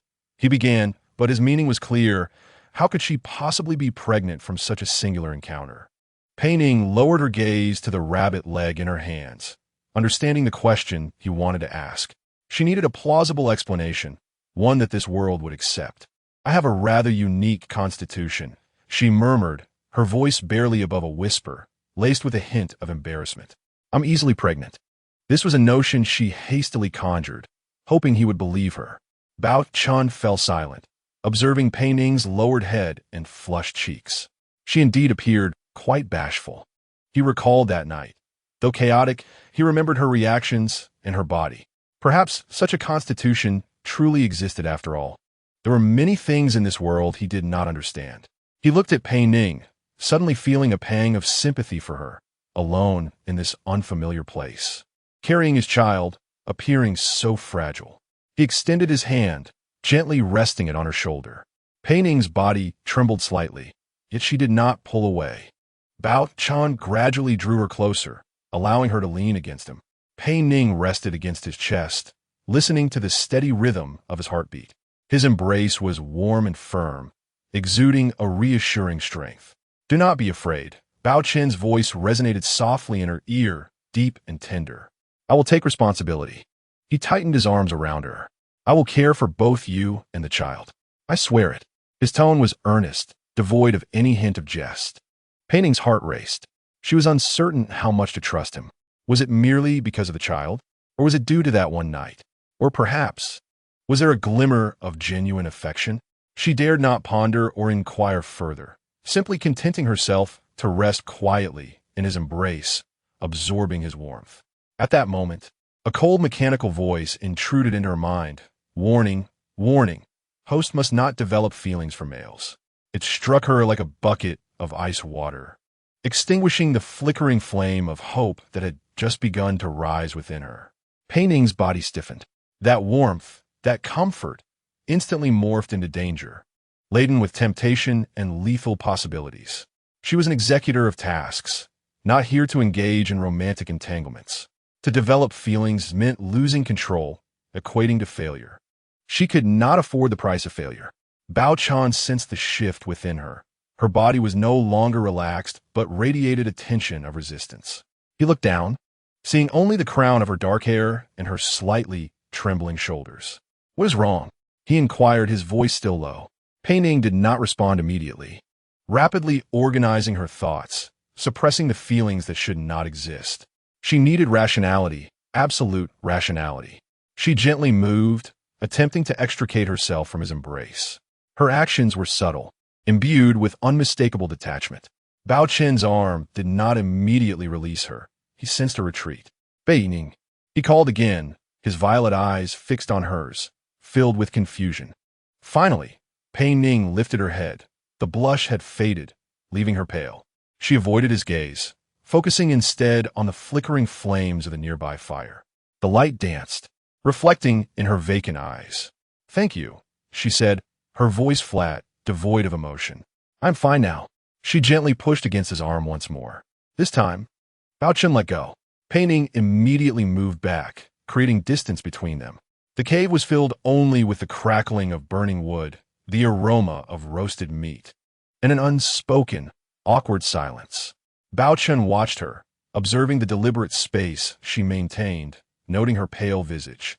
He was perplexed. Just moments ago, she had seemed perfectly fine, and now she had erected an invisible barrier. He wanted to ask something, but was unsure where to begin. Pei Ning interrupted his thoughts. She looked at him, her expression calm and unwavering. Bao Chun, you are the clan leader. There must be many matters requiring your attention within the clan. A duo and the others are still waiting for you outside. Her words were clear and coherent, as if stating an established fact. I'm all right here. I need rest. She lowered her eyelids, her gaze falling upon her hands resting on her lap. You should tend to your duties. The directness of her dismissal was almost cold, starkly contrasting the fragility she had exhibited moments before in his arms. Bao Chun frowned, studying her, trying to unravel the mystery behind her tranquil facade. Yet, he found himself at a loss. Her expression was as bland as plain water. Silently, he stood up. The tall figure cast a long shadow under the flickering flames. He glanced at the remnants of the roasted rabbit on the ground, then turned his gaze towards Pei Ning, who was curled up on the animal hide. Her head was lowered, seemingly lost in her own world, rejecting any form of proximity. Good. He finally uttered a single word, his voice slightly strained. Rest well. If you need anything, just call a duo. After saying this, he cast a deep look at Pei Ning, then turned and strode out of the cave. The animal hide curtain at the entrance swayed momentarily before falling back down, cutting off the outside light and his presence. Pei Ning slowly lifted her head, gazing at the empty cave. She exhaled softly, her tense body gradually relaxing. However, this was soon followed by deeper fatigue and an indescribable sense of emptiness. She reached out and gently placed her hand on her flat abdomen, which cradled a life, a child conceived between her and that man. System task progress confirmation. Please remain vigilant. Host, focus on the main task. The system's cold, emotionless prompt echoed in her mind once more. Pei Ning closed her eyes. She was here to survive, to complete her mission, and then leave this primitive and perilous world. That man, Bao Chun, was merely an accident, as was this child. She could not allow these unexpected occurrences to disrupt her plans or cloud her judgment. She picked up the cold rabbit leg again, taking small, expressionless bites. The aroma of roasted meat lingered, yet the taste was dry and waxy. She had to be strong, had to remain composed for her survival. For the child, yet unknown if it would come to term, and for herself. She ate silently, accompanied only by the crackling of the fire. Outside the cave, Bao Chun stepped into the cold wind that dispersed the warmth from his body. The night was heavy, and the torchlight flickered in the breeze as the figures of his kin moved busily about. The air was thick with the scent of blood and charred meat. He found a duo who was tending to an injured tribesman with swift and focused movements. Bao Chun stood quietly beside her, refraining from making a sound. Once a duo finished with the last wound and wiped her hands on a clean animal hide, she looked up to see Bao Chun waiting. Chieftain, her voice bore a hint of fatigue. Bao Chun motioned for her to step aside for a word. The two retreated to a quieter corner, away from the din of the crowd, where only the wind's lament could be heard. How is Pei Ning?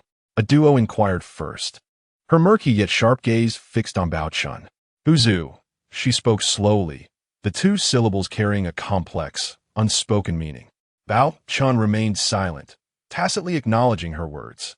A duo shifted her gaze to the distant flickering flames, her expression turning unusually solemn, even grave.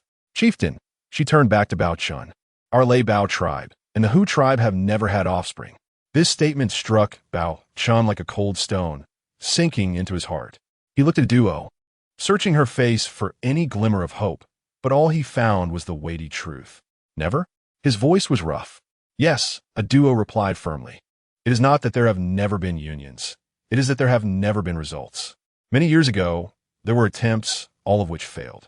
The children could not be retained. Her calm words carried a disquieting power, and Bao Chun felt his heart sink further. He thought of Pei Ning's pale face and her deliberate distance earlier. Did she sense something as well? Are you implying that? Bao Chun struggled to articulate. I cannot guarantee it. A duo interrupted him, her eyes honest and her body weak. This in itself is dangerous. And coupled with the bloodline differences between our Lei Bao tribe and the Hu tribe, it will be very difficult to preserve this child. She paused, weighing her words. In all my years of practice, I have never encountered such a situation. There are no successful precedents in the tribe's records. A chill crept up from Bao Chen's feet, swiftly enveloping his entire being. He had thought the greatest dangers lay outside, in survival. Yet he had not anticipated that the very act of nurturing a new life could harbor such profound peril. Is there no way? His voice tightened. A duo observed his anxious expression and sighed. There is a method, perhaps worth trying. Bao Chun immediately looked at her. What method? It requires several herbs, a duo replied. Ning Shui Chao, Gu Yuan Hua, and most importantly, Yuhua Tong. With each name she uttered, Bao Chen's brow furrowed deeper. These were not commonly found herbs, especially Yuhua Tong, which only grew on steep cliffs in the far north, where snow lay year-round. The climate was harsh, and ferocious snow beasts roamed. Yuhua Tong only absorbs moonlight on the night of the full moon, when its potency is strongest, a duo added. There are still 10 days until the full moon. In these 10 days, we must stabilize her condition with Ning Shui Chao and Gu Yuan Hua. However, these two herbs are not easy to find. Ning Shui Chao grows in the depths of swamps, while Gu Yuan Hua is found in valleys teeming with venomous insects. A duo detailed the growing environments of the herbs, each location symbolizing danger. Bao Chun listened in silence, his fists clenching quietly at his sides. I will gather them, he declared without hesitation. A duo regarded him with concern. Chieftain, the tribe has just endured a great battle, and many matters require your leadership. Those places are too perilous. I cannot go. Bao Chun interrupted her. I must be the one to go. His tone brooked no argument. Only I can do it swiftly and with the most assurance. He glanced towards the cave, where that small figure curled up on the animal hide seemed to be right before him. She had pushed him away, insisting she was fine, and urged him to attend to his duties. But now, she faced dangers he had never imagined. And he was not only the father of this child, but also her sole reliance at this moment. A duo, Bao Chun withdrew his gaze, looking at the healer before him. I entrust Pei Ning to you. Before I return, ensure that she holds on. A duo gazed at his resolute face and nodded earnestly. I will do my best. Bao Chun ceased further words. The cave was tranquil, save for the soft crackling of the burning fire. Pei Ning curled within the thick animal hide, feeling a strange heaviness in her abdomen. She sensed her own weakness, as though all strength had been drained from her. A duo had just fed her some warm meat broth and carefully tucked the hide around her before leaving with the empty bowl. The cave temporarily returned to a state of solitude. The air still bore the faint scent of herbs mingled with broth. At the entrance, the curtain was lifted by a hand, the motion not rough but imbued with an undeniable significance. Lei Yin stood there, her gaze passing over the flickering flames to settle directly on Pei Ning. Pei Ning remained still, watching as Lei Yin approached with feline grace. She halted by the fire, using the light to scrutinize Pei Ning. It seems you are indeed unwell, Lei Yin remarked first, her voice devoid of emotion. Pei Ning remained silent. The chieftain sent me to check on you, Lei Yin continued. Pei Ning still did not respond. She did not believe this was Bao Chen's intent. Lei Yin appeared unfazed by her lack of reaction, continuing to survey the modest cave.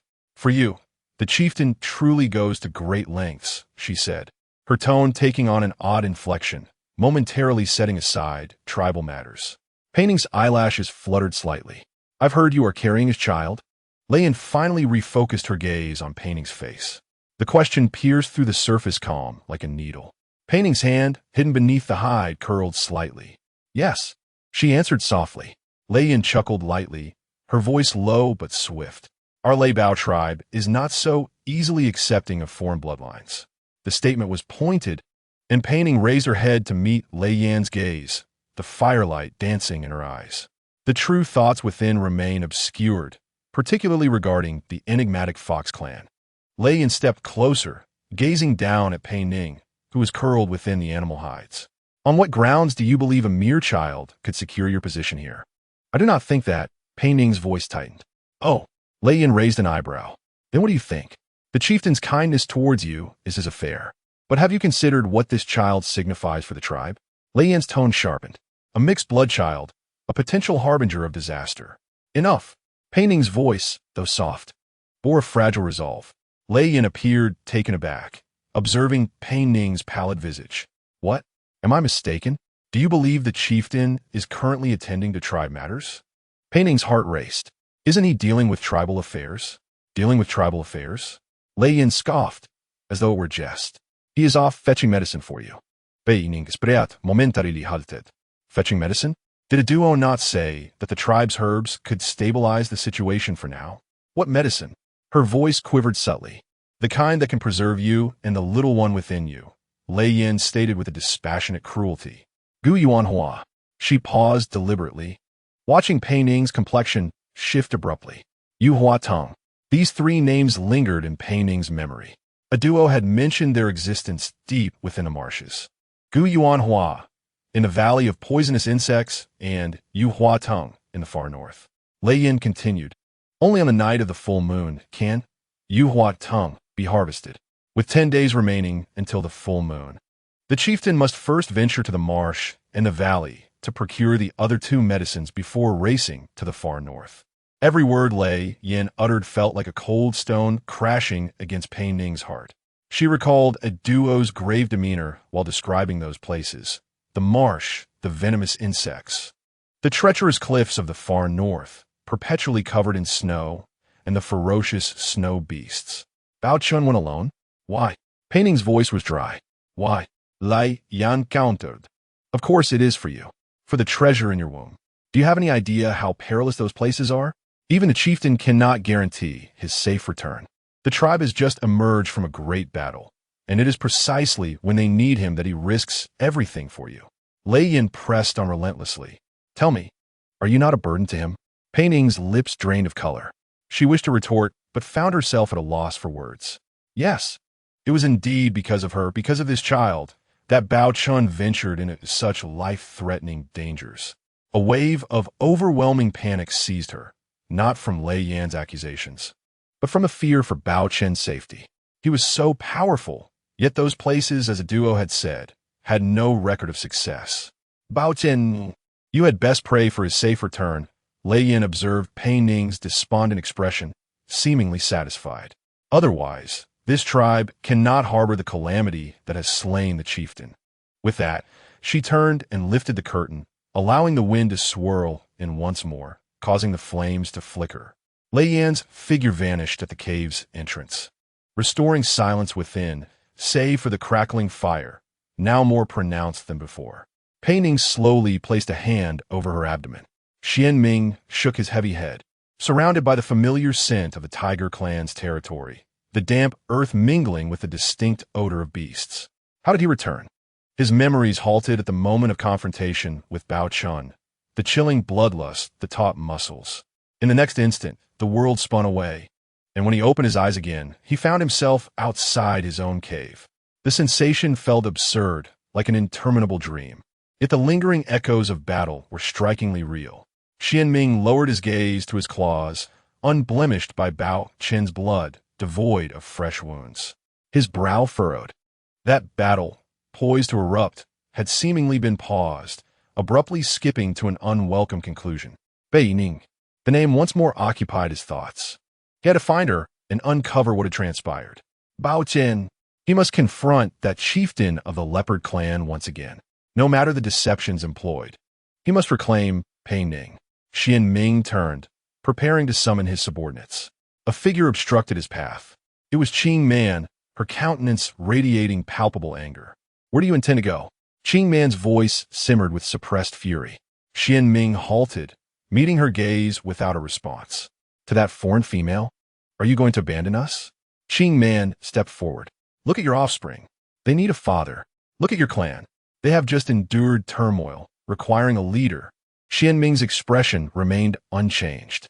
His destination was singular. Have you forgotten your identity? You are the chieftain of the Tiger clan. Qing Man's voice rose. Your responsibility lies here, not beside that female. Step aside.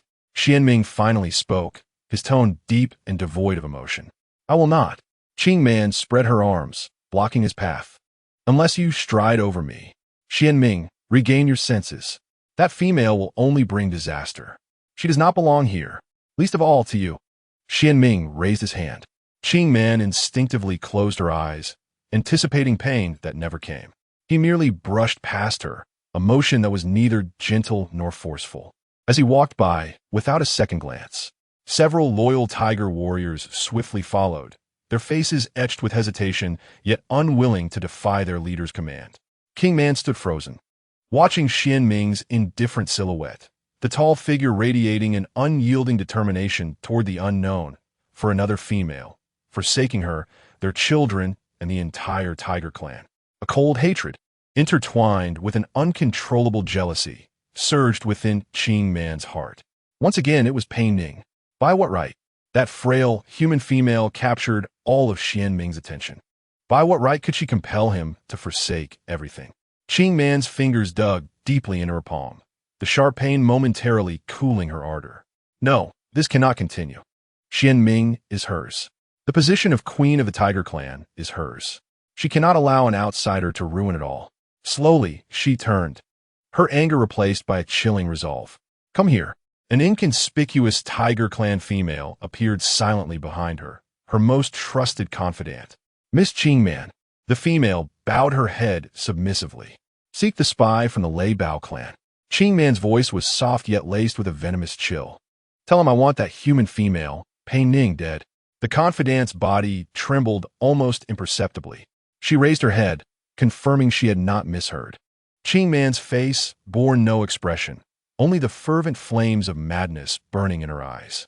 At all costs, she added. Yes, my lady. The confidant acknowledged, swiftly retreating. Shadows enveloped Qing Man once more as she stood at the cave entrance, gazing towards the direction Xian Ming departed. The wind tousled the strands of hair falling over her forehead. Pei Ning, you have stolen my mail, shatter my peace. Thus, your life will be the price of your transgression. Xian Ming, accompanied by his subordinates, swiftly traversed the forest, his speed unmatched, with a singular thought in mind, to find Pei Ning. The wind howled past his ears as the tiger warriors closely followed. Deep within the thicket, the air was damp, the decaying leaves exuding a distinct earthy odor. At the edge of the Leopard territory, a gaunt male from the leopard clan paced restlessly. He was Hui, his claws unconsciously scraping against the rough bark of a tree. A more slender figure glided out from the shadows like a specter. It was Ing, Qing Man's confidant. Hui halted his movements, his body tensing. Ing did not advance, maintaining a distance of several steps. Her voice was flat. Miss Qing Man has a command. Huey's throat bobbed as he nodded submissively. Ing continued, that Fox Clan female, Pei Ning. Ensure her disappearance. Huey's head snapped up, his complexion paling. Disappearance? He repeated the words, his voice dry and hoarse. The shadow's outline appeared indistinct in the dim light. Death. A single word pierced through Huey's heart like an ice pick. He felt a chill, a cold that surpassed even the dampness of the forest. At all costs, Ing added, echoing Qing Man's original words. Huey parted his lips, perhaps intending to inquire why or to deflect, yet ultimately remained silent. Ing, seemingly indifferent to his reaction, extended a small leather pouch containing black powder. Once the deed is done, you shall receive what you desire. Her voice carried a certain allure. Huey's breath quickened as he reached out to accept the pouch. Light in weight, yet feeling as if it bore 1,000 pounds. About Lord Lei Yin, Huey hesitated to speak. Ing interrupted him. You need only execute the order. The rest is not your concern. With that, her figure melted back into the shadows, as silently as she had appeared, leaving Huey alone. He tightened his grip on the leather pouch, his knuckles whitening from the pressure. To kill a female of the Hu tribe on the territory of the Leibao tribe. Should he be discovered, the consequences would be dire. Yet there was Qing Man's command, and the promise of that which he desired. Huey's heart was in turmoil. He indeed yearned for something, but was this the price? He lifted his gaze towards the Leibao tribe's settlement, where Pei Ning resided, alongside Lei Yin. He was Lei Yin's subordinate. This command was, in itself, an act of betrayal. Huey turned, his footsteps heavy as he departed. He needed to devise a plan, to seek out an infallible opportunity. Pei Ning lived in a relatively secluded cave, a location purposely arranged by Bao Chen to facilitate her recovery and minimize contact with other tribe members. A fire was perpetually burning near the cave entrance. with a ceramic pot suspended above it, simmering with medicinal herbs, their bitter aroma permeating the air. Hui observed for several days, noting that the female consumed the herbal concoction twice daily, once at dawn and once at dusk. An elderly female of the leopard tribe, slow-moving and lacking in vigilance, was responsible for preparing and delivering the medicine. This presented an opportunity. As dusk fell, the setting sun cast a warm orange hue over the forest. The elderly female, as was her custom, poured the freshly brewed herbal concoction into a wooden bowl, trembling as she made her way towards Pei Ning's cave. Hui held his breath, hiding behind a large tree, his heart racing in his chest. He watched the elderly female enter the cave. Soon, she emerged with an empty bowl, placing it back by the fire before staggering away, presumably to rest. Hui waited, ensuring the surroundings were clear, before swiftly darting out to the fire. The pot still contained some herbal brew, warm enough to handle. His fingers trembled as he retrieved the small leather pouch. He untied the opening, directing the black powder towards the pot. Just a sprinkle would suffice.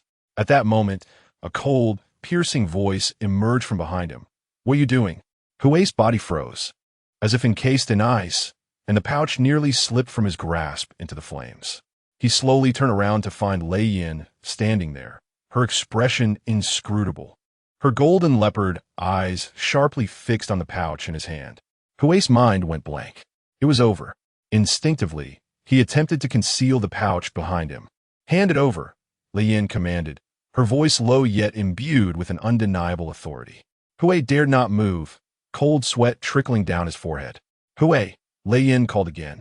"Do you wish to defy me?" His body trembled, and resigned, he extended the pouch towards her.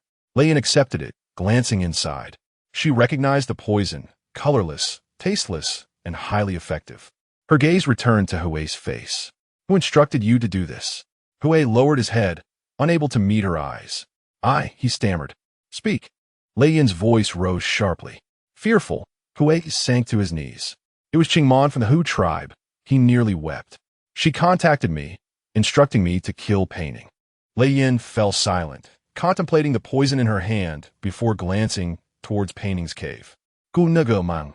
That female from the Hu tribe is indeed ruthless, daring to act on Leibao territory. Hui knelt, trembling, bracing for Lei Yin's wrath or worse punishment.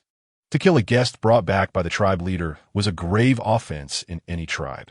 Yet Lei Yin stood quietly, her expression unreadable. After a moment, she spoke again, her tone returning to its previous calm. "Stand up." Hui hesitated, confused, but complied, rising unsteadily. Lei Yin returned the pouch to his hand, and his eyes widened in disbelief at her intent. "Do you wish to kill her?" Lei Yin inquired. Hui dared not respond, but nodded slightly. A fleeting smirk seemed to play at the corners of Lei Yin's mouth, but it vanished so swiftly that it could have been an illusion. "What do you seek to obtain?" she asked once more. Hui hesitated briefly before confessing. "Miss Qingman promised me a better position." Lei Yin let out a soft hum, tinged with disdain or perhaps something else. "The promises of the Hu tribe?" She paced a few steps. "Hui, how long have you been with me?" 5 years, Lord Lei Yin, he replied softly. 5 years, Lei Yin echoed. "Do you believe the promises of the Hu tribe are more reliable than what I can offer you?" Hui's heart raced. It seemed he had caught a glimmer of understanding. Perhaps Lord Lei Yin was not as angry as he had presumed. "You wish to eliminate her," Lei Yin stated, not as a question. "Use this." She gestured to the pouch in his hand. Hui held his breath. Lei Yin regarded him. "This substance is perilous. If mishandled, it may harm you or implicate those who should not be involved." Her voice was soft, each word like a feather, gently landing upon Hui's heart, yet stirring a tempest within. Hui understood. Lord Lei Yin was aware. She knew of Qingman's scheme, yet she did not intervene, perhaps even acquiesced. Why? Pei Ning was the guest brought back by the tribe leader. Why would Lord Lei Yin wish to eliminate her? Hui dared not contemplate further. "I know nothing." Lei Yin turned away, presenting her back to him. "I have not seen you, nor this black powder." Her voice drifted on the evening breeze. "Next time you act, do so decisively. Do not let me see this again." Hui stood frozen, watching Lei Yin's silhouette fade into the depths of the forest, tightly gripping the pouch. Cold sweat had soaked through his back. He had survived. not only survived, but seemed he had also received some form of tacit approval from Lord Lei Yin. Eliminate Pei Ning. This was no longer merely Qing Man's command. It had transformed into something Lord Lei Yin seemed to endorse.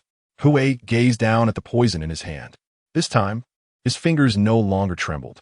A glint of determination flashed in his eyes as he carefully stowed the pouch away, casting one last glance at Pei Ning's cave before swiftly departing the scene. At the cave entrance, a hand gently lifted the rock curtain. Pei Ning stood in the shadows, adjusting to the light outside. It had been several days. She had lost count, merely sensing that her fatigue had lessened somewhat.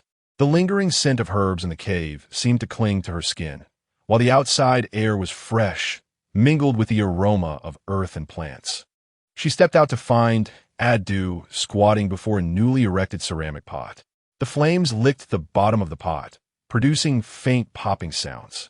A rich yet somewhat peculiar medicinal scent wafted towards her, distinct from what she had previously encountered. Pei Ning paused, walking towards Adu, who was engrossed in stirring the concoction with a wooden stick. The liquid was a murky dark brown, bubbling with fine froth. Hearing Pei Ning's footsteps, Adu glanced up for a moment, but continued her task without interruption. Has Baochen returned? Pei Ning's voice, dry and hoarse from disuse, broke the silence. Adu's stirring paused for a brief instant. Not yet, she replied, her gaze fixed on the boiling liquid, avoiding Pei Ning's eyes. Pei Ning's heart sank. He had not returned. The tribe leader had gone in search of the antidote. So many days have passed, yet there is still no news. Is he lost? Or has he encountered difficulties on the way? Various unsettling thoughts began to swirl in her mind. She turned to Adwa. Do you know where he has gone? When might he return? Adwa's hand, once again, stirred the wooden stick in the pot, and the medicinal aroma seemed to intensify. How would I know about the chief's affairs? Adwa's voice was flat. Just take care of yourself. The tone felt somewhat harsh. Pei Ning furrowed her brows.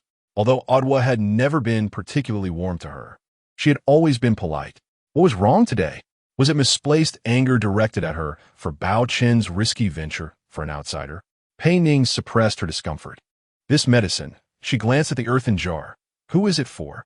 Adwa's arm seemed to stiffen for a moment. It's made for you, she replied quickly.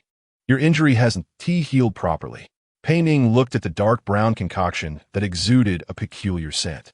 Her intuition told her something was amiss. The medicine she had previously consumed did not smell like this. Wasn't there still some of the previous medicine left? Pei Ning inquired. That was from before. Adwa stood up, brushing off the grass from her bee-skin skirt. This is newly brewed as instructed by Lord Lei Yin. It works better. Lei Yan? Pei Ning recalled that female, one who appeared rather difficult to deal with. Why would she specifically instruct for medicine to be brewed for her? Pei Ning's gaze fell again on the jar of medicine. Under the sunlight, the liquid's surface shimmered with an unnatural oiliness. The strange aroma seemed to carry a faint hint of blood. Lord Lei Yin, Pei Ning began slowly. Does she care about my injury? Adwa averted her gaze, looking towards the distant woods. It is quite normal for Lord Lei Yin, being the chief's confidant, to care for guests brought back by the chief. I assented. This statement seemed reasonable. However, Pei Ning's doubts intensified. Adwa's attitude was peculiar, and this medicine was odd. Adwa, Pei Ning took a step forward. Adwa instinctively retreated half a step, blocking the jar with her body. This movement made Pei Ning's heart skip a beat. What was she guarding against? Chapter 95. Heartache, are you hiding something from me? Pei Ning's voice lowered. Adwa's complexion changed. What could I possibly hide from you? Her voice took on a sharper edge. Stop overthinking. Quickly return to the cave. It's not safe outside. Not safe. Pei Ning seized on those 3 words. In the territory of the Lei Bao tribe, what could possibly be unsafe? Unless the danger came from within? Adwa, look at me, Pei Ning said. Adwa abruptly turned her head, her eyes flickering. What are you looking at? An outsider female dares to question me while staying in our territory? She seemed incensed by Pei Ning's scrutiny. Had it not been for the chief, she would have swallowed her words midway. Pei Ning's heart sank completely. Adwa indeed had something to hide. She knew something, or rather, she was afraid of something. Has something happened to Bao Chun? Pei Ning's voice trembled slightly. This was her greatest fear. Adwa's lips moved, but she ultimately shook her head. No, the chief, is perfectly fine. She nearly shouted. Stop asking. Hurry back. She reached out to push Pei Ning, but Pei Ning remained still. Her gaze passed over Adwe's shoulder, landing on the bubbling pot of medicine. The strange aroma made her stomach churn. I will not drink this medicine, Pei Ning stated emphatically, and Adwe's face turned deathly pale in an instant. What did you say? She seemed to have heard something utterly horrifying. I said, I will not drink this medicine, Pei Ning repeated. Adwe, tell me, what is really going on? When will Bao Chun return? What does Lei Yin intend to do? Adwe's body began to tremble. She looked at Pei Ning, then at the pot of medicine. Her eyes filled with fear. I don't know. I know nothing, she murmured, unconsciously stepping backward. Don't ask me. Don't ask me. Her reaction nearly confirmed Pei Ning's suspicions. This medicine is problematic. Lei Yin is problematic. Moreover, Bao Chen's prolonged absence may not be so simple. A chill surged from the soles of Pei Ning's feet, spreading rapidly throughout her body. She had thought she was safe within the Lei Bao tribe, at least until Bao Chun returned, but now it seemed entirely otherwise. Pei Ning looked at the panicked Adwe. You had better dispose of that medicine, she said coldly. If discovered, you will bear the consequences. With that, she ceased to regard Adwe. She turned and walked toward her stone cave, needing to calm herself and reassess her situation. With Bao Chen absent and Lei Yin seemingly harboring ill intentions toward her, she must find a way to protect herself, perhaps even to escape. The medicinal scent lingered in the air, yet Pei Ning did not look back. Pei Ning, Adwe's voice chased after her, tinged with a cry.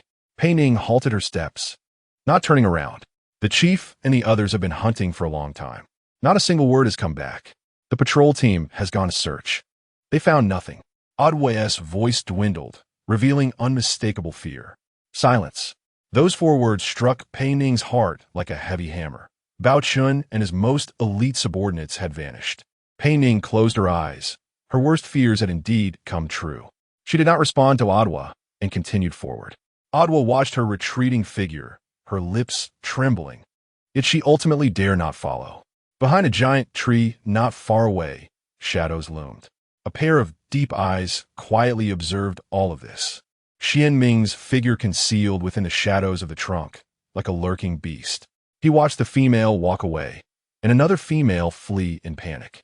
Only when the surroundings fell completely silent, with only the rustle of wind through the leaves, did Xian Ming slowly step out from behind the tree. His footsteps were light, nearly soundless upon the ground, akin to the most skilled hunter approaching his prey undetected. Pei Ning was nearing the entrance of her cave when an extremely faint sound of footsteps suddenly reached her ears. She whirled around, her heart tightening abruptly, as a tall figure stood not far away. Backlit, she could not discern his features, but the silhouette was unmistakably of the Hu tribe. Pei Ning's breath caught for a moment. This was the heart of the Lei Bao tribe. How did he enter? Fear gripped her heart.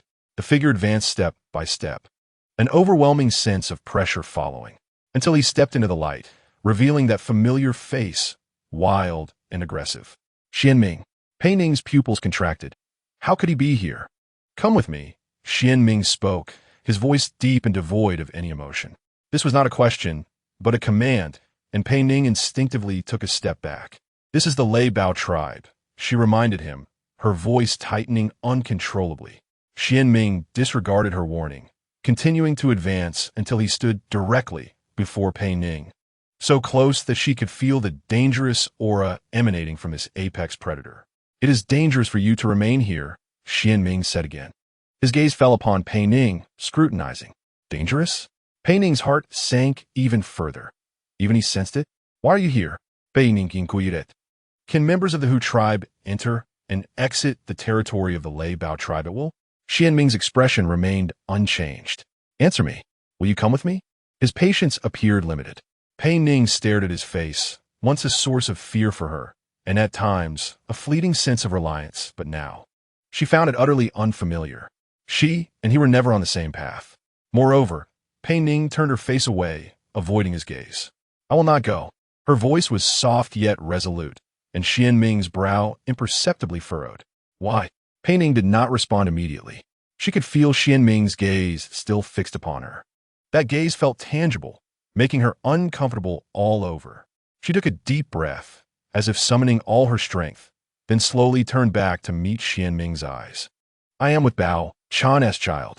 This phrase escaped her lips with gritted teeth. The air seemed to freeze. The sound of the wind vanished. All expressions on Xianming's face instantly faded, and he merely gazed at her. In those deep-set eyes, a tumult of complex emotions swirled. Shock, disbelief. Perhaps there is something else. Pei Ning met his gaze without flinching. This was her choice, her sole talisman at this moment.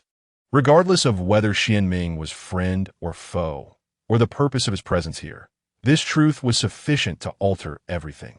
She observed the slight movement of Xianming's Adam's apple, as if he wished to speak, yet ultimately, no words escaped his lips.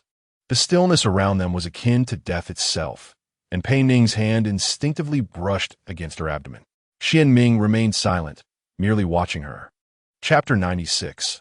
Save him. Xianming stood still, each of Pei Ning's words striking him like sharp stones, disrupting the previously tranquil waters of his heart. The ripple spread, stirring up the sediment. He observed her gentle caress of her abdomen, a tender gesture he had never witnessed before, embodying a protective stance of motherhood, akin to that of another male's offspring. This realization pierced his chest like a thorn. The pain was not acute, yet it spread densely, tightening like a noose, leaving his throat parched. His eyes, which were typically filled with reflections of prey, now only mirrored Pei Ning's slightly pale face and her unexpected calmness, or perhaps determination. Time trickled by, each second feeling unbearably prolonged, while Pei Ning's heartbeat resonated in the silence. She was uncertain of Xianming's intentions. This male from the Tiger clan was powerful and inscrutable. His silence was far more unsettling than any roar. Just then, hurried footsteps shattered the stillness. It was a duo, who rushed back, breathless and still shaken. "Pei Ning, are you all right?" A duo approached Pei Ning, scanning her for injuries, and only breathed a sigh of relief upon confirming her safety. Then, she noticed Xianming not far away, and her body tensed, positioning herself protectively in front of Pei Ning. "Tiger clan." Her voice was sharp, filled with wariness. Xianming did not glance at a duo. His gaze was still locked on Pei Ning. A duo's sudden arrival momentarily disrupted the suffocating stalemate, allowing Pei Ning to regain a modicum of courage. "Leave," she said to Xianming, her voice still soft, tinged with fatigue. Xianming finally made a move, stepping closer.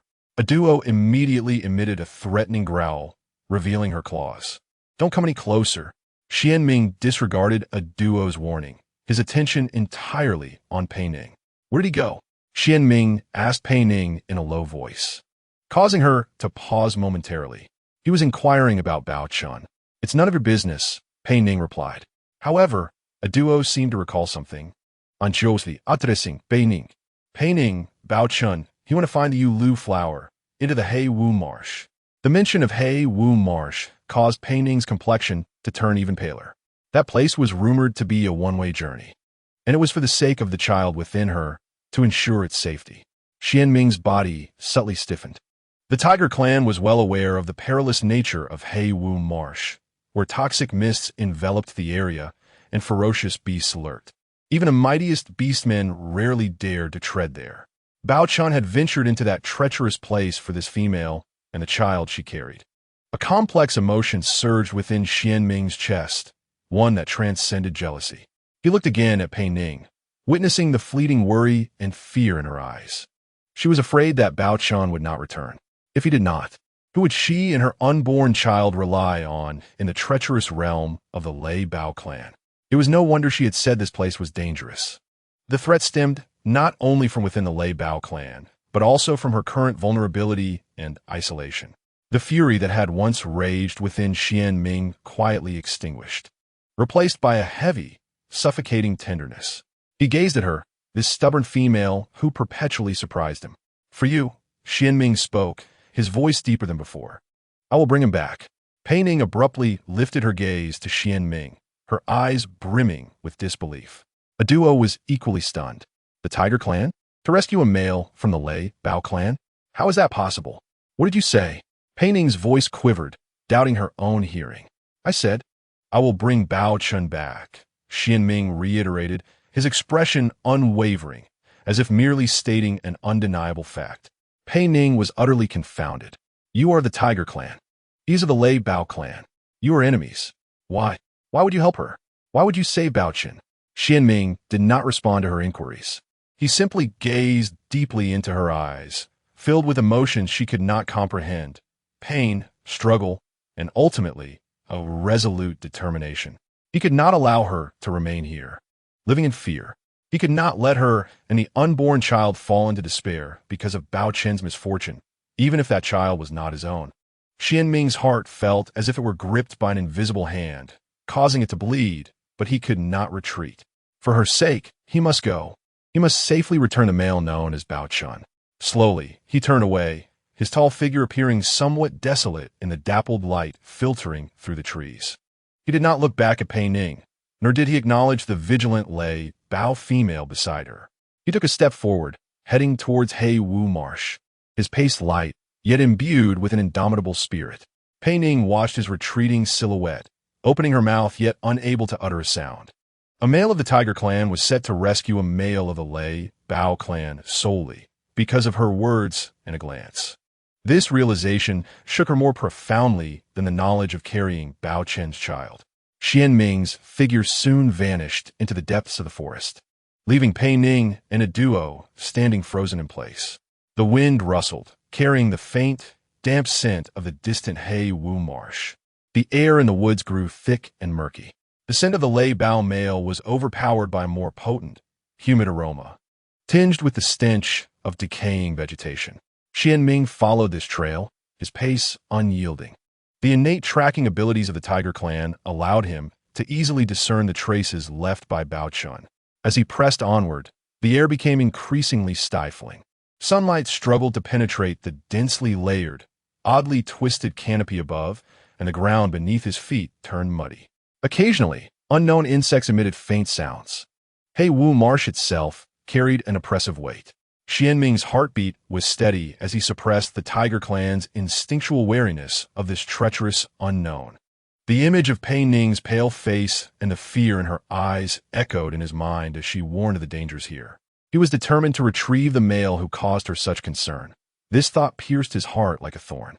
Each breath brought forth pain, and he could not comprehend why he felt compelled to act in such a manner. For the sake of a female from an opposing tribe, for the unborn child of another male within her, this act contradicted the very principles of the Tiger Clan, yet he could not halt his advance. Pei Ning's helplessness was more persuasive than any rationale. He must proceed. Ahead, Bao Chen's sense suddenly intensified, mingled with a chaotic blend of panic and struggle. Ming slowed his pace, parting the final barrier of vines. The scene before him momentarily stilled his breath, a vast expanse of black mire, exuding a nauseating odor. Grayish-white mist rolled close to the ground, severely limiting visibility.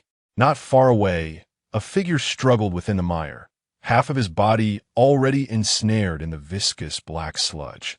It was Bao Chen. He appeared utterly disheveled, his fur matted with mud, his face smeared with sweat and grime. Each attempt to climb upward only stirred the mire, causing him to sink deeper into despair, the atmosphere thick with hopelessness. Ming stood at the solid edge of the land, observing the Bao male as he futilely fought against the mire, nearing exhaustion. The swamp's grip was terrifying. The more one struggled, the quicker they were drawn in. Ming did not advance immediately. He was assessing the perilous nature of the swamp, which far exceeded his expectations.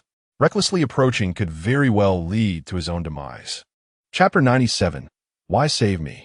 Ming surveyed his surroundings. At the edge of the mire, several twisted trees stubbornly thrived, their branches draped with thick, ashen-brown vines resembling fallen serpents. Ming approached and grasped one, testing its resilience. With the strength of the Tiger Clan surging forth, he exerted force with both arms, and with a crack, the vine was forcefully ripped from the tree, oozing green sap at the severed end. He tore down several more, his fingers deftly weaving them together to create a makeshift rope of sufficient length. He reached the swamp's edge, securing one end of the rope tightly around a sturdy Tai Mu, tying several firm knots. holding the other end. He calculated the distance and hurled it towards a figure in the mire, which was barely discernible, with only its head and shoulders above the surface. The rope, cutting through the air, landed precisely within Baochen's reach. Baochen had nearly surrendered to despair, his consciousness fading. The cold sludge enveloped him, relentlessly dragging him down. The specter of death looming ever closer. Suddenly, a coarse object struck his face, and he struggled to open his eyes, recognizing the vine rope. The instinct to survive surged forth, overpowering his hopelessness, and he exerted every last ounce of strength to extend his mud-caked arm and grasp the rope tightly. "Hold on." Xuanming's voice rang out, devoid of warmth. Baochen's fingers dug into the crevices of the vine, his nails turning pale from the effort. Xuanming inhaled deeply, lowering his body. His feet firmly planted on solid ground, and began to pull back. The rope tightened instantly, met with immense resistance. The black mire seemed alive, greedily clinging to Baochen's body. Unwilling to release its hold, Xuanming gritted his teeth, his arm muscles straining, veins protruding as he moved backward, painstakingly slow. Each inch gained required monumental effort. Sweat beaded on Xuanming's forehead. He could feel the ground beneath his feet trembling slightly. He pushed thoughts of painting aside, focusing solely on the rope in his hands and resisting the pull from the depths of the Haimejiaoyue. At that moment, the mire beside Baochen suddenly roiled, and a slick, eyeless, grayish-white head burst forth from the sludge, opening a maw filled with razor-sharp teeth, emitting a hissing sound. It was a Mijiao Rougeon. Drawn by the commotion, it lunged toward Baochen. "Be careful," Xuanming shouted. Baochen, in terror, twisted his body in a futile attempt to evade, only to sink deeper into the mire. Xuanming's gaze sharpened. He could not release the rope and could only muster all his strength to yank Baochen towards the shore. Simultaneously, he picked up a sharp stone at his feet and hurled it with all his might at the head of the Mijiao. The stone struck with a thud, embedding itself in the creature's slick skin, splattering green ichor. The monster writhed in pain and retreated into the mire, but the surrounding sludge began to churn more violently, as if awakened by the disturbance. Xuanming, not daring to hesitate, quickened his pulling pace, almost forcibly extracting Baochen from the mire. The vines dug deeply into Baochen's flesh, yet he felt no pain. He only knew he was escaping that deadly abyss. With a splash, accompanied by a torrent of black mud, Baochen was finally dragged onto the solid ground. He collapsed there like a heap of refuse, his body caked with filth, gasping for breath. His throat emitting a raspy sound like a windbag. Mud and sweat mingled, dripping from his face. Xuanming released the rope and took a few labored breaths, his chest heaving from the exertion. He stood there, observing the disheveled male of the Lei Bao clan, the one who had caused Pei Ning such worry, the one who had left offspring in her womb. An indescribable emotion churned within his chest, mingling repulsion, exhaustion, and a sharp pain he could not comprehend. He had saved him, defying the instinct of the Tiger clan and his own will. Baochen, regaining his composure after some time, managed to lift his head and look towards Xuanming. His eyes were filled with lingering terror and a hint of incredulous confusion. The mud obscured his expression, but those golden eyes, belonging to the Lei Bao clan, shone with clarity. Silence enveloped the space between them, punctuated only by Baochen's labored breaths and the occasional gurgling from the distant swamp. "You Xuanming of the Tiger clan?" Baochen's voice was hoarse, as if scraped by sandpaper. Xuanming remained silent, merely gazing at him. "Why save me? Is Pei Ning and the child all right?" Baochen struggled to prop himself up, but soon collapsed back down, drained of strength. He looked at Xuanming, his gaze now tinged with caution. "What about Pei Ning? How is she?" "She is fine. She hopes you return quickly," Xuanming interrupted, his voice low and devoid of emotion. "She sent you?" Baochen pressed, his tone laced with an unidentifiable complexity, perhaps seeking confirmation or something else altogether. Xuanming's fists clenched at his sides. Pei Ning's name pierced him like a needle, each mention tightening his chest. Why should he explain? Why save this man? Simply because of her gaze? That helpless demeanor? "Can you walk?" Xuanming shifted the topic, his eyes falling upon the deep wound carved into Baochen's leg by the vine. Baochen did not respond to the question of whether he could walk. He merely fixed his gaze on Xianming. Why would the Tiger Clan save the Leibao clan?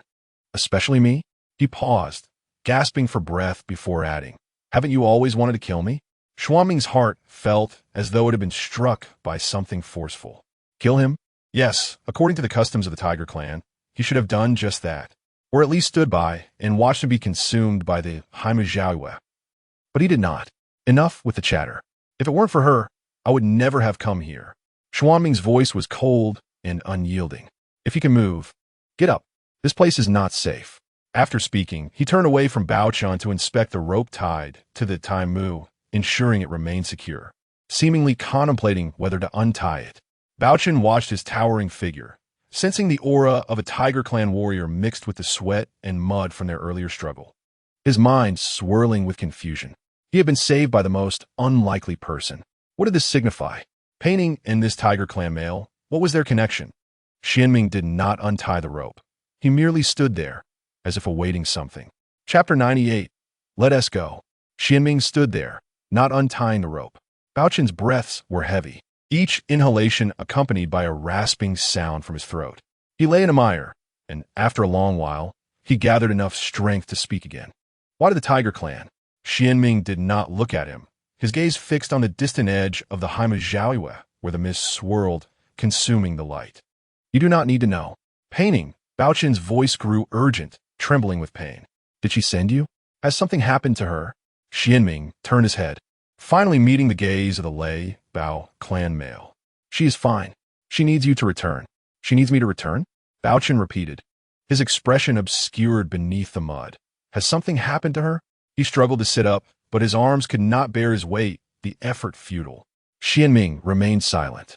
Pei Ning's worried expression and her pleading demeanor lingered in his mind. He loathed this feeling, a sense of powerlessness as though being led by the nose. Baochun noted his silence, and his unease intensified. Is it Lei Yan? What has she done? He suddenly exclaimed, the words erupting like a shout, jarring his wounds and eliciting a muffled groan. Xuanming's body stiffened almost imperceptibly. Lei Yan. The name escaped from Bao Chen's lips, laced with a conviction tinged with hatred. How do you know it was her? Xianming inquired. I sought out Ning Lu Chao. Bao Chen replied intermittently, each utterance accompanied by labored breaths, driven by the need for Pei Ning and the cubs. It was Lei Yin who ardently urged me to take this path, claiming that the Ning Lu Chao here was of the finest quality. At the time, I gave it little thought. He paused to gather his strength. This route is exceedingly remote, bordering the He Wu Zhao Zhe. She stated she would send kin to assist me, yet I encountered no one alone. Xianming listened, his expression impassive. The Tiger Clan and the Lei Leopard Clan had been adversaries for generations, yet he was not oblivious to the internal strife within the clans. And then? I found the herbs and prepared to return. Bao Chen's voice was strained, but something felt amiss along the way. Certain areas appeared deliberately arranged. Several resting points suddenly collapsed, and after avoiding those, boulders came tumbling down. That was no accident. He inhaled sharply, seemingly recalling the peril he had faced, his body trembling slightly. I circumvented those places. It was led step by step closer to the heart of the He Wu Zhao Zhe. Ultimately, I fell into the trap you now see. That was not a naturally formed swamp. Something beneath was pulling me. He halted and turned to Xianming. Lei Yin has harbored intentions towards Pei Ning. She is envious of Pei Ning's ability to bear cubs. Her father is an elder, wielding considerable influence within the clan. My disappearance, or demise, would benefit her greatly. The vague suspicions Xianming had regarding Lei Yin crystallized at this moment. If what Bao Chun said was true, then Lei Yan's motives were far more profound than mere jealousy. She might have wished to eliminate Bao Chun, leaving Pei Ning vulnerable, even jeopardizing the unborn cub. Is she in collusion with the Tiger Clan? Xianming suddenly asked. Bao Chun hesitated before shaking his head. I am uncertain. However, just before I sank into the swamp, I caught a faint scent of the Tiger Clan. It was subtle, vanishing quickly. Perhaps it was merely my imagination. He gazed at Xianming. What do you know? Xianming refrained from answering his query. He recalled the unusual disturbances he had sensed while patrolling the borders, along with whispers of power struggles within the Lei Leopard Clan. If Lei Yin truly had dealings with the Tiger Clan, matters would become increasingly intricate. Did she lure Bao Chun to the He Wu Zhao Zhe, intending to eliminate him through the swamp? Or did she seek the hands of the Tiger Clan? Or perhaps the Tiger Clan she contacted was not of the same faction. Regardless, Pei Ning's situation was far more perilous than he had imagined. A female, bereft of her partner and carrying cubs, in an environment potentially coveted by internal foes, resembled a lamb awaiting slaughter. You suspect Lei Yin intentionally harmed you, and may even have connections with other Tiger Clan members, Xian Ming summarized, his voice devoid of inflection. Bao Chen neither confirmed nor denied this, merely gasping. Pei Ning needs me. I must return. Xian Ming observed the wound on his leg, marred by vine imprints, blood, and flesh, a gruesome sight. Can you still walk? Yes. Bao Chen gritted his teeth, striving to lift himself once more. This time, with all his strength, he managed to sit up, leaning against the root of an taimu tree. Mud and water trickled down his fur. Even if I must crawl, I will return. Xian Ming stood in silence. Rescuing him had already transgressed too many boundaries. Now, was he to escort him back? To accompany a male of the Lei Leopard clan? Such an act would be a disgrace to the Tiger Clan. Yet Pei Ning, that name, that figure loomed like an invisible shackle. He could not allow her to remain in danger. Lei Yin's scheme must be unveiled. Get up, Xian Ming instructed, his tone firm. Bao Chen looked up at him, questioning. We return to the Lei Leopard clan, Xian Ming declared. Bao Chen's body trembled slightly. You will accompany me? His voice brimmed with disbelief. I need to confirm certain matters. Xian Ming evaded his inquiry. Your accusations require evidence. Moreover, I do not believe you are fit to traverse this area alone at present. You will help me? Bao Chen's voice carried an unusual note. The Tiger Clan aiding the Lei Leopard clan? Xian Ming, what exactly do you intend to do? Silence. Xian Ming dismissed him. You do not need to know my intentions. All you need to understand is that we share a common objective, to return to the Lei Leopard clan and ensure Pei Ning's safety. He bent down, extending his hand, not to untie the ropes binding him to the taimu, but to Bao Chen. Bao Chen regarded the hand reaching towards him. A hand belonging to a powerful Tiger Clan warrior, broad and strong, smeared with mud and sweat. He hesitated. What did accepting this hand signify? A temporary alliance? Or something more devious? Yet he had no choice. Pei Ning was still awaiting him. He extended his hand and grasped Xian Ming's. Xian Ming exerted force, pulling him up. Bao Chen stumbled slightly, pain radiating from his injured leg, yet he steadied himself. Neither spoke. The air was thick with the sense of earth, sweat, and a more complex, unspoken tension. Once sworn enemies now stood united upon the same path for the sake of a female. Xian Ming said no more, turning to gather the ropes. Bao Chen leaned against the tree, regulating his breath, tending to his leg wound with a strip of cloth. Xian Ming secured the ropes to his waist. Let's go. He took the lead, not glancing back to see if Bao Chen followed. Bao Chen watched his tall, silent figure, inhaling deeply, suppressing the pain in his leg as he limped behind him.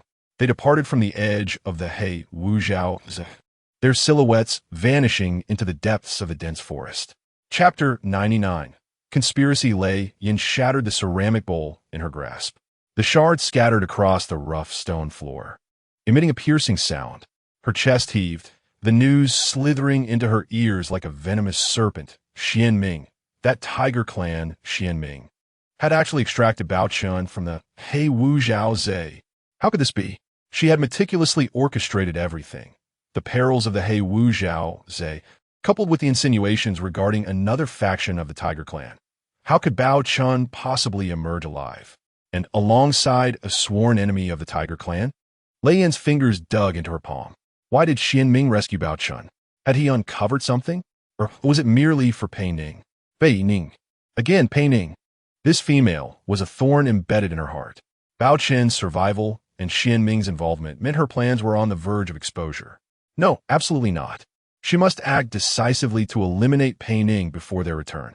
Rising, she strode briskly out of the stone dwelling, a dark aura causing the surrounding clansmen to instinctively withdraw. She needed to find Hui. That cowardly, greedy individual must be dealt with immediately. Hui was busy crafting a stone spearhead, each stroke slow and distracted. When Lei Yan's shadow loomed over him, his hand trembled, nearly losing the spearhead. Lady Lei Yan, he stammered, rising but unable to meet her gaze. How goes the task? Lei Yan's voice was devoid of warmth. Hui lowered his head. I'm still seeking an opportunity. Still seeking an opportunity? Lei Yan interrupted. Bao Chun is not dead. Xian Ming is on his way back with him. You tell me you are still looking for an opportunity? Huey's body quaked slightly. What? Bao Chun is alive? Yes, alive. Lei Yan advanced a step. Now you tell me, how much longer will your opportunity take to materialize? Until they return and expose us? Do you think you can escape then? Huey's complexion turned ashen. I did not anticipate Xian Ming's involvement. You do not need to know. You only need to follow orders.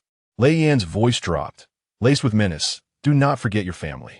You and T want them to suffer because of your incompetence, would you? Hui abruptly raised his head. You cannot harm them. Whether I can or not depends on you. Lei Yan sneered. Pei Ning must vanish. She must disappear before your so-called opportunity arises. Otherwise, prepare to accompany her to the grave, along with your family. Huey's lips trembled as he gazed at Lei Yan, a female who was typically regarded as benevolent within the clan, now bearing only a twisted ferocity. He regretted his momentary greed for the benefits promised by Lei Yan, becoming ensnared in this predicament. Dealing with a female who has lost her mate and carries young is fundamentally against the principles of the Lei Bao clan. Yet, the clan leader, Hui, struggles to cope with this reality. The clan leader? Lei Yan scoffed. Once Bao Chun is dead and that ominous female Pei Ning is dealt with, a new successor will naturally emerge. By then, who will care about a corpse? A harbinger of disaster? Moreover, her presence brings nothing but harm to the Lei Bao clan. She leaned closer to Hui, almost whispering in his ear, do not make me repeat myself. Act immediately. Otherwise, bear the consequences. Hui shut his eyes, then opened them abruptly. Despair and submission reflected within. Yes, satisfied. Lei Yan nodded and turned away, leaving Hui standing alone, the cold stone spearhead in his hand. Lei Yan did not return immediately. Strolling leisurely through the clan grounds, she paused to exchange pleasantries with familiar clansmen. Have you heard? Bao Chun encountered misfortune in the Haima Marsh. He nearly lost his life there, she mentioned nonchalantly. Indeed, it is quite concerning, a female agreed. Sigh. Ever since that Pei Ning arrived, nothing seems to go smoothly. Lei Yan lamented, uncertain if they had offended some unseen force. Hush, such talk must not be uttered lightly, another clansman cautioned, though doubt flickered in their eyes. I merely brought it up. Lei Yan waved her hand dismissively, feeling perplexed. In the past, whenever Bao Chun went hunting, he always returned victorious. It was peculiar that this time he hesitated, leaving much to ponder. A few words were cast like pebbles thrown into water, silently rippling through the clan. Soon, whispers began to circulate about Pei Ning being an ill-omened figure. Bao Chun is so robust. How could he easily fall into danger? He is the pride of our Lei Bao clan, never having faltered during hunts. Isn't it because of that foreign female? Ever since she arrived, Bao Chun has neglected clan matters. I heard when she came, the sky turned ominous. Surely, it is a bad omen. I do not understand why they are so protective of a foreign female. As for the young in her womb, I wonder if they belong to our Lei Bao clan. I heard she bore twins for the Hu clan previously. Her fertility is valued by the elders. Otherwise, she would have long been expelled from the Lei Bao clan. Malice grew like creeping vines in the shadows, entwining toward the oblivious female. Some clansmen who once sympathized with Pei Ning began to shift their attitudes under the pressure of Bao Chen's uncertain fate and the influence of rumors. Pei Ning sensed the change in atmosphere. Some females no longer greeted her with the same warmth, and the males regarded her with a mixture of scrutiny and distance. Confused about the sudden shift, she assumed it was due to concern for Bao Chun, yet unease gnawed at her heart. She caressed her abdomen, the life within serving as her only solace and hope. Bao Chun, you must return. Upon returning to her stone dwelling, Lei Yan closed the door. The whispers outside were merely the first step. She did not fully trust the inept Hui.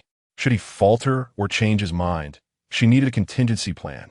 From a hidden corner, she retrieved a small vial wrapped in animal skin.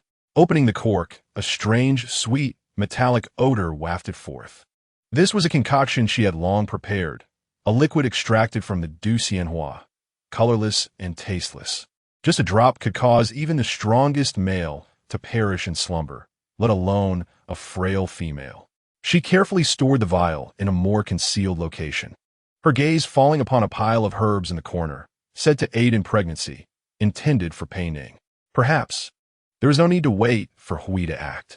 With a suitable opportunity, she could personally tend to Pei Ning. Having completed her preparations, Lei Yin sat on the stone bed, regulating her breath. Bao Chun, Xian Ming, what will it matter when you return? Upon your arrival, you will find only Pei Ning's cold corpse, and I shall have cleared all obstacles. She closed her eyes, awaiting the inevitable.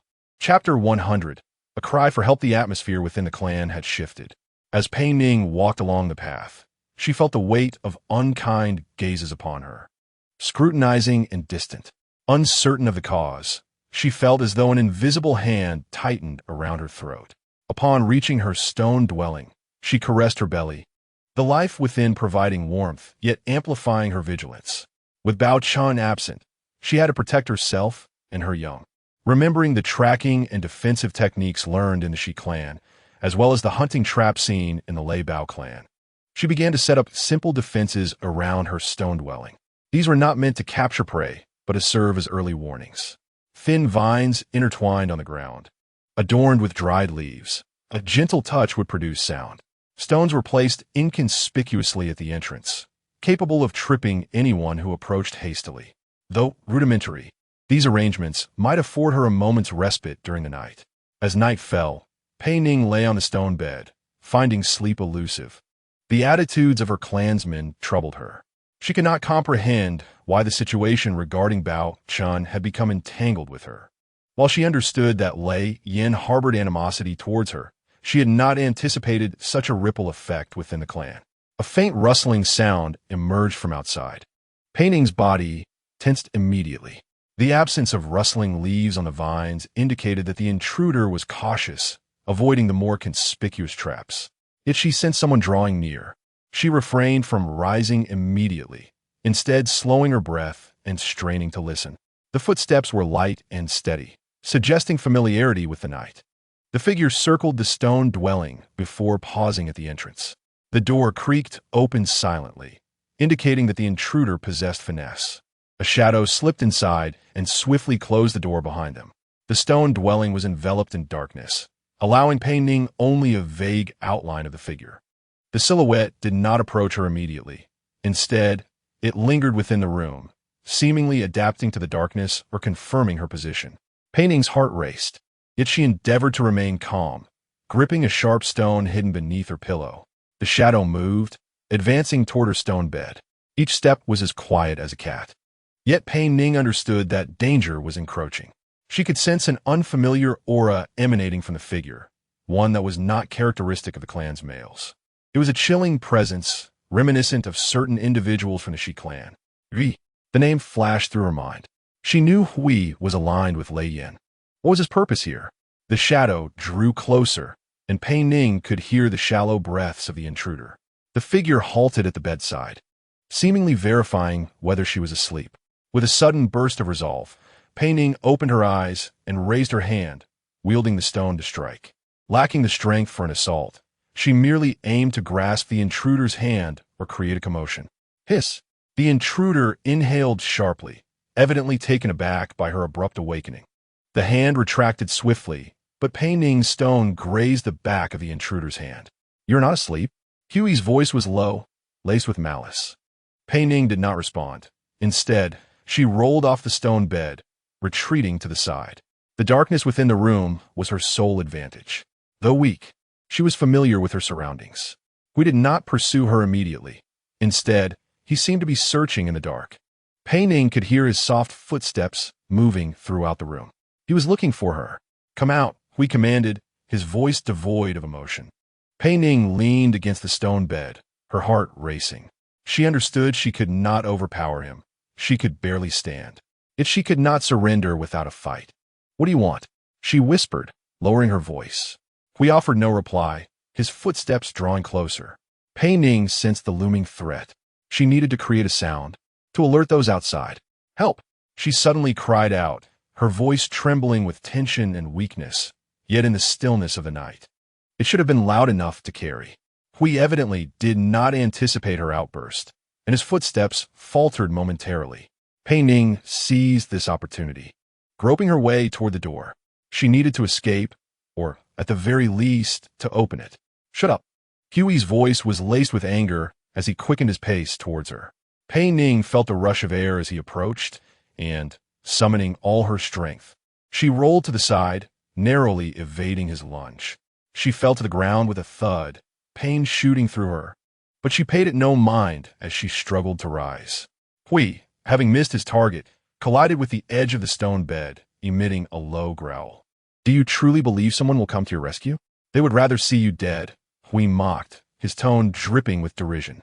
Pei Ning ignored his taunts, fully aware that he aimed to unsettle her. She clawed her way to the door, her hands finding the latch.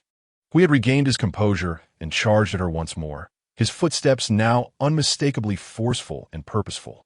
Pei Ning realized she would not have time to unlock the door. Her only hope lay in continuing to scream for help. Help! Hui is trying to kill me, she cried, her voice hoarse yet piercing. Just as Hui was about to seize her, a frantic shout echoed from outside. Pei Ning. It was a duo's voice. A flicker of hope surged within Pei Ning. A duo had heard her. Hui hesitated, clearly taken aback by the swift arrival of aid. A duo. Hurry!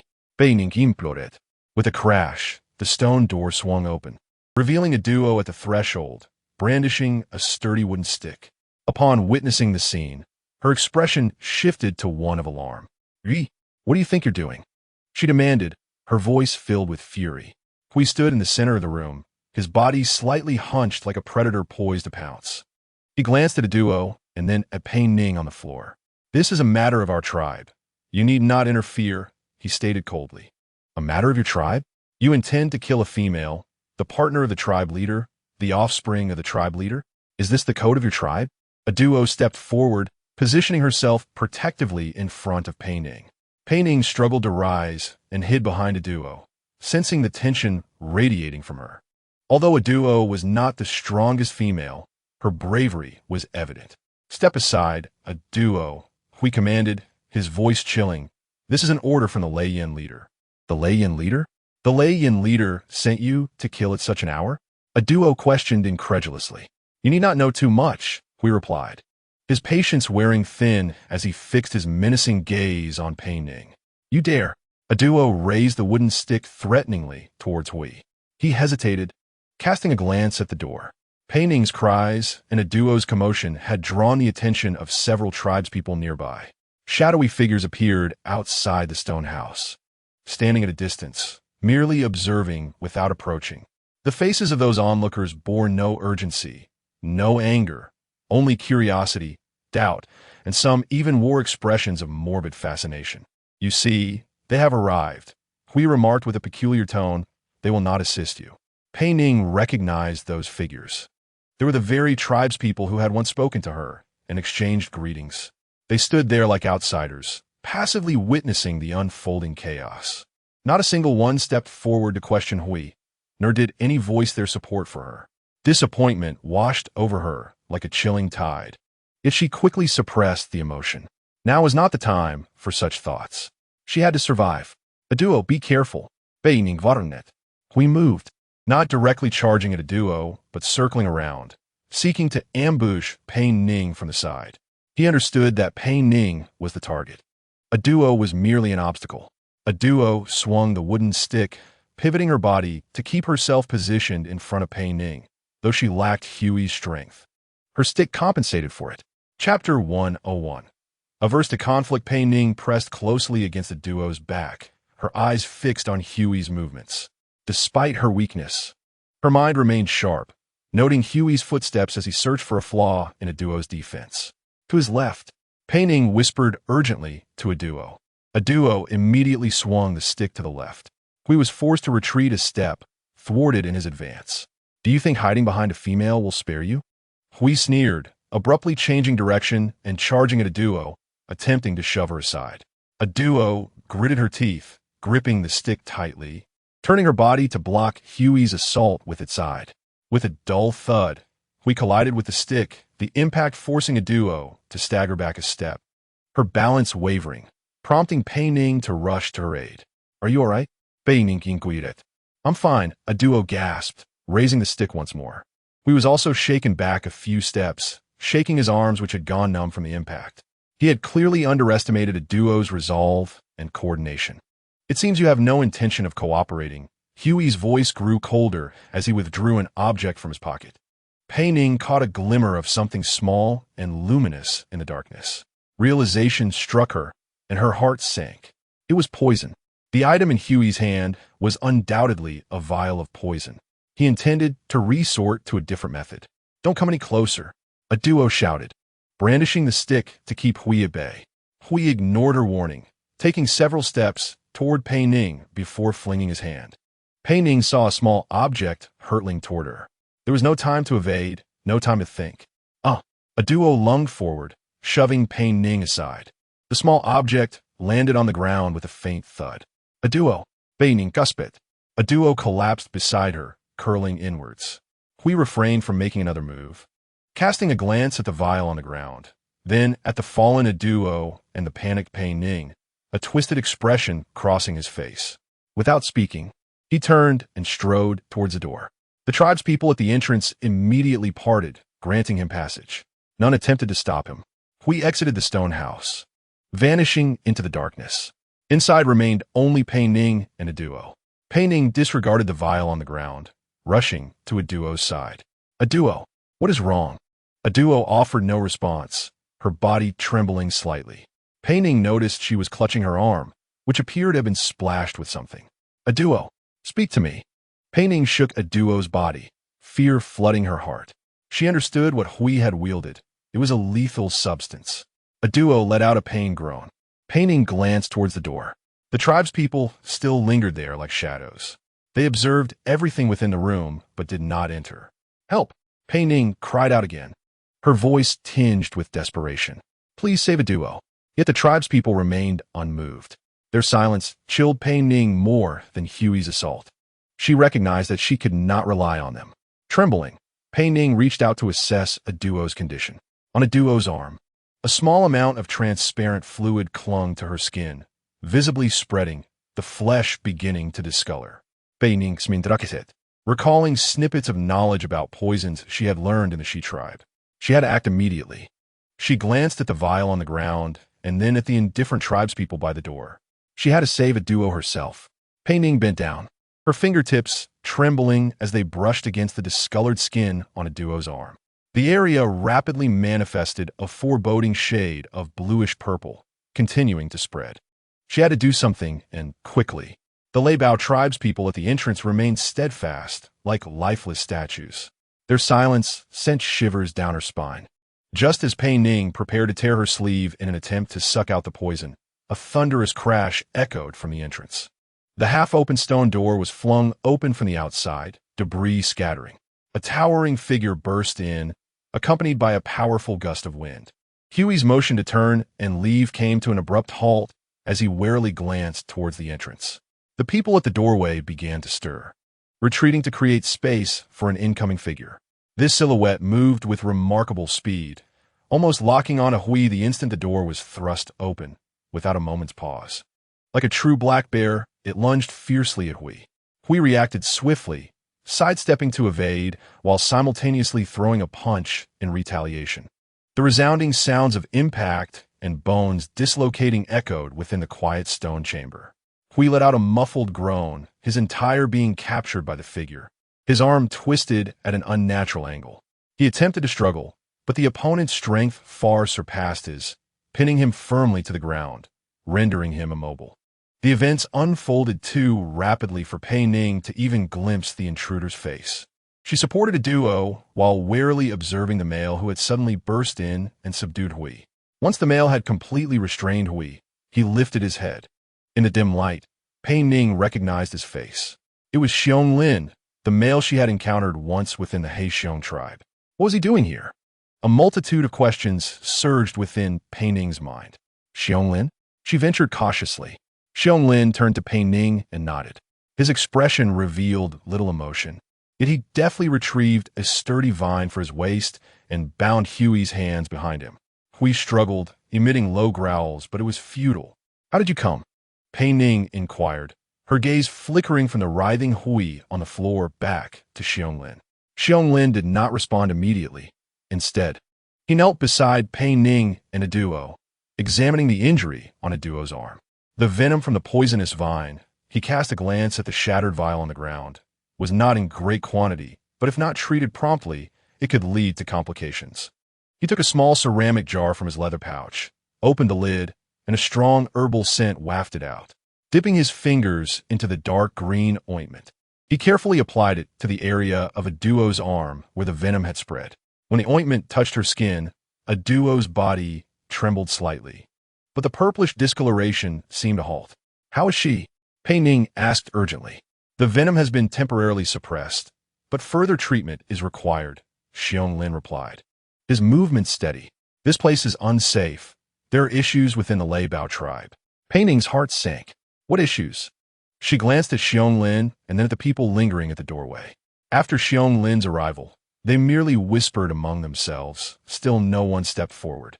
Xianglin stood, his gaze sweeping over the people at the entrance, who instinctively averted their eyes from him. "Lei Yan," Xianglin stated, "has colluded with Qing Man of the Hu tribe." Pei Ning's body jolted. Lei Yan? King Man? The connection between these two names suddenly illuminated many things for her. Colluded? What do they intend to do? "Eliminate you," Xianglin replied directly, and then incite a war between the Leopard tribe and the Hu tribe. A chill coursed through Pei Ning. She had anticipated Lei Yan's hostility, but never imagined it would escalate to involve the Hu tribe, let alone provoke a war between the two tribes. Va? Why? They have their own objectives. Xianglin did not elaborate further. "I sensed something amiss within the He-Xiong tribe, pursued leads, and confirmed Lei Yan and Qing Man's scheme. I came to stop them and to assist you." Pei Ning recarte Zhongling. His timing was too fortuitous, yet given the current predicament, she had little choice. "How did you confirm this?" "I have my channels," Xianglin responded. "Qing Man sent someone to contact the He-Xiong tribe, attempting to win us over, but my father rejected them. I followed the trail and discovered more of their dealings." He gestured towards Hui on the ground. "He is one of Lei Yan's men, sent to handle you." Poison is a tactic favored by Lei Yan. Pei Ning looked at Hui, who turned his head to avoid her gaze. Chapter 102. A duo in danger. Lei Yan believed that Bao Chun and Xianming were absent, leaving you isolated and vulnerable, making it the perfect opportunity, Xianglin continued. "Their plan is meticulously crafted. If successful, not only would you be eliminated, but the Leopard tribe and the Hu tribe would descend into chaos, allowing them to profit from the turmoil." Pei Ning processed this information. Lei Yan's ambitions, Qing Man's involvement, the imminent war. All of this exceeded her expectations. "What do they seek? Power, or perhaps more," Xianglin stated. "Now is not the time for in-depth discussion. Lei Yan will soon realize that Hui has failed. She may take further actions." Pei Ning glanced at the unconscious aide duo and then at the uncertain tribe members of the doorway. "What do we do now?" "Wait," Xianglin replied. "For Bao Chun and Xianming to return. They are the leaders of the Lei Bao tribe. Only their return can fully expose Lei Yan's conspiracy and stabilize the situation." Pei Ning found merit in Xianglin's words. Alone, with an injured duo and an uncertain Xianglin, she could not combat the undercurrents within the entire Lei Bao tribe. "Why are you helping me?" she eventually asked. Xianglin gave her a brief glance. "The He-Xiong tribe does not wish to see a fire ignited between tribes. Moreover, I owe you a favor."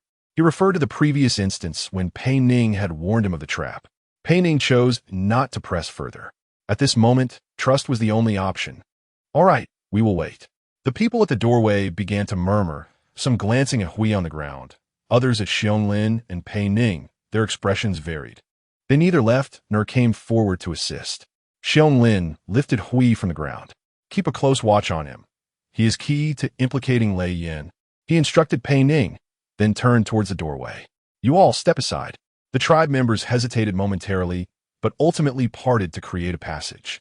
Xianglin escorted Hui to a corner of the stone chamber and securely bound him to a stone pillar with the vine. Pei Ning approached the duo. checking her injuries once more. The ointment appeared to be effective. The spread had ceased, but a duo remained unconscious, her breathing faint. After tending to Hui, Xiong-Lin returned to Pei Ning's side. Her poison requires time to resolve. The medicine I brought can only suppress it temporarily. Pei Ning nodded. Thank you. An eerie stillness descended upon the stone chamber. Hui was tied in the corner. The tribe members at the doorway whispered amongst themselves, and Xiong-Lin stood by Pei Ning, acting as a temporary guardian. Pei Ning's mind was in turmoil, grappling with Lei Yan's betrayal, Qing Man's scheming, the crisis within the tribe, and the unconscious A duo. She was uncertain when Bao Chun and Xian Ming would return or what Lei Yan would do next. Xiong-Lin observed Pei Ning, then glanced at the unconscious A duo. We should first address her injury. A duo's breathing had weakened further. Pei Ning's heart sank as she placed her fingers on a duo's neck. The pulse was so faint it was nearly imperceptible. The ointment brought by Xiong-Lin had only temporarily halted the spread of the toxin, not genuinely alleviating the danger. Time was running short. She forced herself to remain calm, her mind racing as she searched for all the knowledge about detoxification she had learned during her time in the Shi tribe.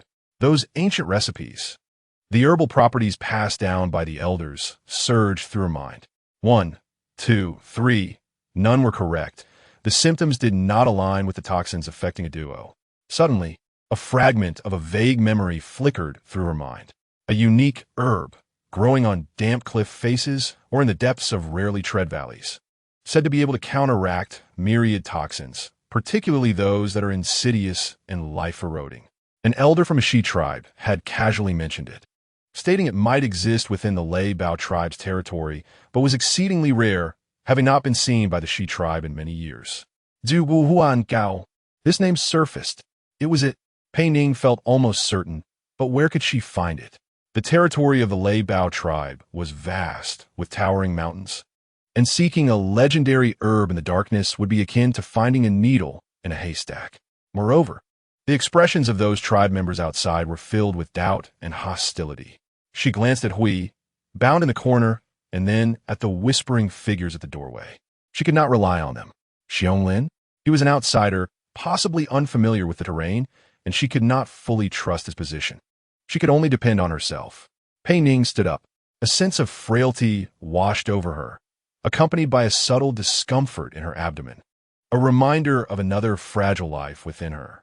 Where are you going? The voice of Xiong-Lin echoed. To find medicine, Pei Ning replied, her voice strained by suppressed emotion. It's unsafe outside. Lei Yan's people may still be lurking, Xiong-Lin warned. I will go, he asserted. You do not know what I am searching for, nor where it grows. Pei Ning rejected his offer, resolute in her decision. She could not entrust a duo's hope to the descriptions of others. As she approached the door, the tribespeople instinctively stepped back, creating a narrow passage for her. Their faces were etched with apprehension. Just as Pei Ning was about to step out of the stone house, a chilling prompt echoed in her mind. System notification. Protecting the fetus is paramount. Do not interfere with the lives of others. Pei Ning halted. Yes. Protecting the fetus was crucial, as the system had consistently emphasized. Her mission, her child, that was of utmost importance. A duo was merely an unintended life caught in this turmoil. The system forbade her from taking risks, forbade her from endangering herself and her child for the sake of another. She gazed at the unconscious A duo, the once vibrant member of the leopard clan, now resembling a flower on the brink of wilting. It was for her that A duo had drawn the attention of Lei Yan and succumbed to poison. If she abandoned A duo, how was she any different from Lei Yan and Qing Man, those who would stop at nothing for power? No, she could not accept that. I know what must be done. Pei Ning responded to the system, her tone unwavering. She pushed aside the obstacles in her path and stepped into the night. The tribespeople watched her silhouette fade into the darkness, making no effort to stop her or follow. The night breeze carried the chill of the mountains, brushing against Pei Ning's thin garments. Relying on her vague recollections of the Yugu Huan Hun Chao growing environment and her limited knowledge of the territory of the leopard clan, she ventured towards an area that might meet the criteria. The mountain path was treacherous, concealing unknown dangers in the darkness. The gravel underfoot, The chirping of insects in the woods and the distant roars of beasts all heightened her sense of alertness. She had to evade any potential patrols and avoid malevolent gazes. With each step, the heaviness in her abdomen seemed to intensify. She was compelled to slow her pace and regulate her breathing. The system's warnings pricked at her consciousness like a needle. Yet, upon envisioning a duo's pale face, her resolve strengthened once more. She traversed a ridge, descending along a dry creek bed. The air grew increasingly damp, imbued with the scent of decaying organic matter. This aligned with the growing habits of the Yuguhuan Hun Chao. She meticulously examined the surrounding flora, parting dense ferns and scrutinizing crevices in the rocks. Time slipped away, and her strength waned rapidly, beads of cold sweat forming on her forehead. The despair of not finding it began to creep in. Had she remembered incorrectly? Or was it simply non-existent here? Just as she was on the verge of surrendering, beneath a shady stone wall, cloaked in moss, she glimpsed a glimmer of dark green light. It was an unusual plant, its leaves a nearly black deep green, edged with fine silvery fuzz, emitting a faint glow in the darkness. Du Wuhuan Hun Gao. Pei Ning's heart raced. Cautiously, she approached, confirming its identity before using a stone shard to carefully extract it from the earth, roots and all. Chapter 103. System alert. She meticulously wrapped the herbs in animal skin, not daring to delay for a moment, and immediately turned back. The return journey was equally arduous, yet the joy of finding the herbs sustained her. When she returned to the stone house, weary and damp with dew, the first light of dawn was beginning to break. Xiong Lin remained vigilantly at his post, visibly relieved upon her return. Some of the tribespeople had dispersed, while those who remained appeared fatigued. Pei Ning ignored everyone, heading straight to the fire pit. She retrieved a stone pot, filled it with clear water, and meticulously washed the roots of the Yuguhuan Han Chao. Then crushed them according to the methods taught by the elder of the snake clan, placing them into the pot to simmer. Within the stone house, only the crackling of the flames and the bubbling of the herbs in the water could be heard. Pei Ning focused intently on controlling the heat, waiting for the medicinal brew to gradually thicken and emit a peculiar, subtly bitter aroma reminiscent of earth and grass. Xiong Lin silently observed her, offering no words. In the corner, Hui seemed to stir slightly, emitting a vague groan, but no one paid attention. At last, the medicine was ready. Pei Ning poured the dark brown concoction into a small bowl, waiting for it to cool slightly before approaching A Duo's side. A Duo remained in a deep slumber. Her complexion even grayer than before, her lips cracked. Tears finally slipped down Pei Ning's cheeks, yet she quickly wiped them away. Now was not the time to weep. She propped A Duo's head, using a small wooden spoon to administer the medicinal liquid, bit by bit, into her mouth. Most of the brew trickled down the corners of her lips, but a small portion was swallowed. Pei Ning patiently fed her until the bowl was empty. She set the bowl down and gently repositioned A Duo, tenderly caressing her cool forehead. She had done all she could. The rest was beyond her control, entrusted to fate, or rather, to this legendary herb. Silence returned to the stone house. Pei Ning sat beside A Duo, her gaze unwaveringly fixed upon her, waiting. The only sounds were the crackling of the fire. Pei Ning remained vigilantly by A Duo's side, her eyes never leaving her pallid face. The bowl of dark brown brew had been consumed, yet A Duo's condition showed no signs of improvement. Her breaths were faint, and her body occasionally convulsed uncontrollably, each episode tightening Pei Ning's heart.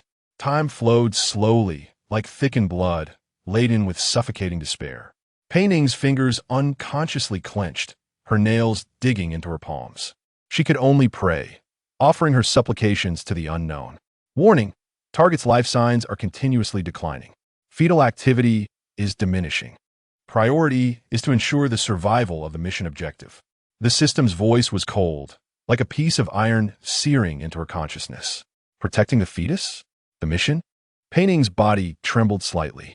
If not for her insistence on searching for Hui, how would A Duo have encountered the venomous snake?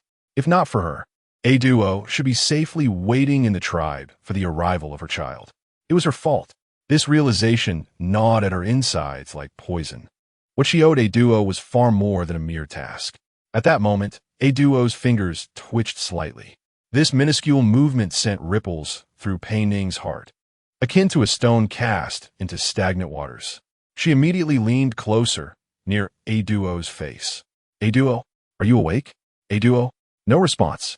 A duo's eyes remained tightly shut, her brow furrowed in pain, her lips moving as she uttered a few indistinct syllables, as if struggling within a nightmare. The flicker of hope ignited briefly, only to be extinguished by the icy grip of reality. The situation showed no signs of improvement. In fact, it was deteriorating. A duo's forehead glistened with cold sweat, her convulsions becoming more frequent. She began to speak incoherently, her words disjointed and illogical. At times, she seemed to see something horrifying, letting out short, terrified cries. At other moments, she murmured a name, perhaps that of her deceased partner. Pei Ning took out a clean piece of animal skin, gently wiping the cold sweat from a duo's forehead. She softly called out a duo's name, attempting to soothe her disoriented mind, though uncertain if a duo could hear her. She could not leave, not even a step. A duo lingered on the precipice of life and death. She had to remain. Xiong had silently sat by the fire, but now he stood, approaching Pei Ning. His face bore traces of exhaustion and an unmistakable worry. Pei Ning, he spoke, his voice hoarse, you look unwell. Pei Ning did not meet his gaze, her focus solely on a duo. I know. Are you certain that herb is effective? Xiong hesitated. We have never seen this kind of plant. Is the method of the Shizu elder reliable? Pei Ning paused for a moment in her actions of wiping. This is the only way. Her voice remained flat, yet she did not improve. Xiong voice rose slightly. Her condition had worsened compared to before. What should we do? Pei Ning abruptly looked up at Xiong. Should we find the tribe shaman? Use those smoky rituals? Or wait for her to pull through on her own? Xiong lips moved, but no sound came out. He sensed the sharpness in Pei Ning's words. Ordinary herbs and methods are useless against this poison. Pei Ning averted her gaze, continuing to wipe a duo's sweat. Yogu Huanhuan Chao is a legendary antidote. I can only trust it. Her words were directed at Xiong, yet they felt more like a self-soothing affirmation. In the corner, Hui emitted a painful groan, curled up in agony. His wounds had received rudimentary treatment, but he was evidently enduring immense suffering. However, at this moment, no one attended to him. System notification. Accelerated life force depletion of target maternal body detected. Emergency plan initiated. Recommendations.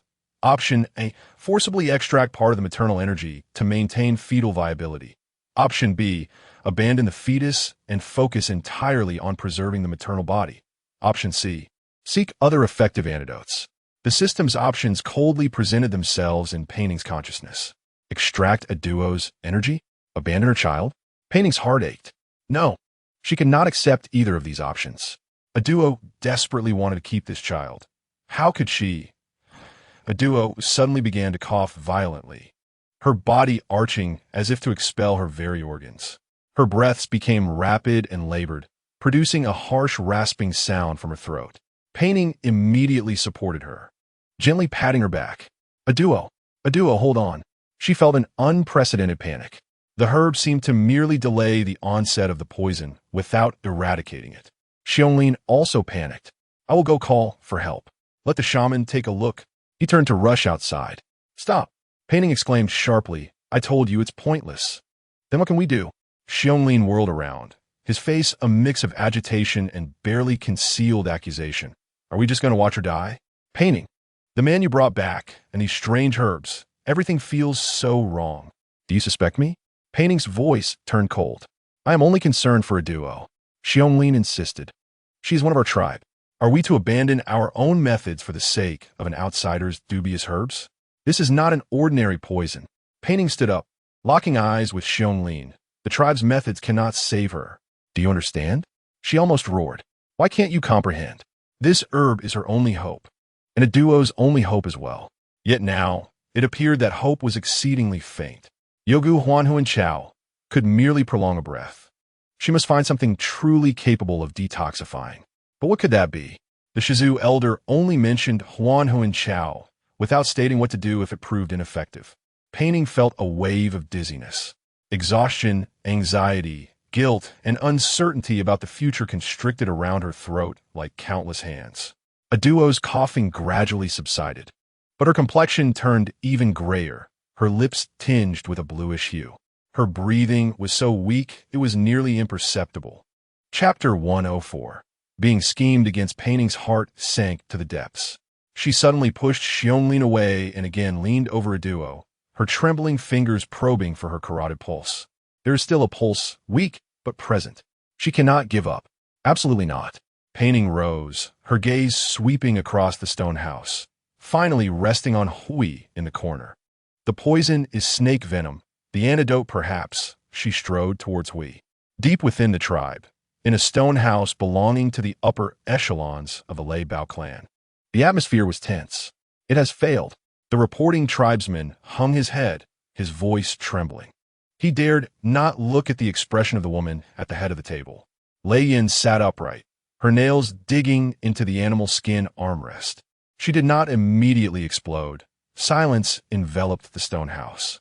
The reporter could almost hear his own heart pounding. Hui, the one she dispatched, had failed to carry out her orders. The woman named Pei Ning, along with the injured man, were still alive. Useless. Lei Yin's voice was low, yet it pierced the reporter's eardrum like an ice pick. A waste who cannot even complete a basic task. Lady Lei Yin, Hui seems to have been gravely injured and was brought back to the stone house by Pei Ning. Brought back? Lei Yin repeated, her voice tinged with a strange tone. She certainly knows how to win people over, even saving those who attempted to kill her. She rose, pacing within the stone house. The news of failure doused her heart's fire like a bucket of cold water, yet it ignited an even greater rage. Huey's failure meant she lost a chance to eliminate Pei Ning, and it also meant her authority was being challenged. She could no longer wait, nor rely on fools like Hui. Pei Ning's presence was like a thorn lodged in the throat of the Lei Bao clan, especially now that Bao Chun was absent. This thorn appeared even more bothersome and dangerous. She must take matters into her own hands. Get out. Lei Yin waved her hand, no longer looking at the trembling tribesman. The reporter felt as if he had received a reprieve, immediately retreating. The stone house was left with only Lei Yin. She approached the fire pit, watching the flickering flames. The flames illuminated her face, which, though usually quite lovely, appeared somewhat twisted at this moment. She needed a plan, an infallible plan. A plan that could thoroughly eliminate Pei Ning without leaving any traces. A direct confrontation? Impossible. Pei Ning seems to have gained the protection of certain individuals, and she saved a duo. Although a duo's fate was uncertain, there were always some foolish sympathizers in the tribe. Acting directly would invite criticism, and might even displease Bao Chun upon his return. A more cunning approach was necessary. Lei Yin's thoughts raced. The tribe was recently in a state of unrest due to Bao Chen's prolonged absence, as well as the series of upheavals brought on by the outsider woman. People were uneasy and thus needed reassurance. What was the best way to soothe the hearts of the people? A sacrificial ceremony. An idea began to take shape in her mind. A grand sacrificial ceremony. The stated purpose could be to pray for Bao Chen's safety, seeking divine blessings for his safe return, dispelling the tribe's unease. What a grandiloquent reason. The elders would not oppose it, and the tribesmen would support it. And the ceremony would require food, it would require wine. A considerable amount of food and wine.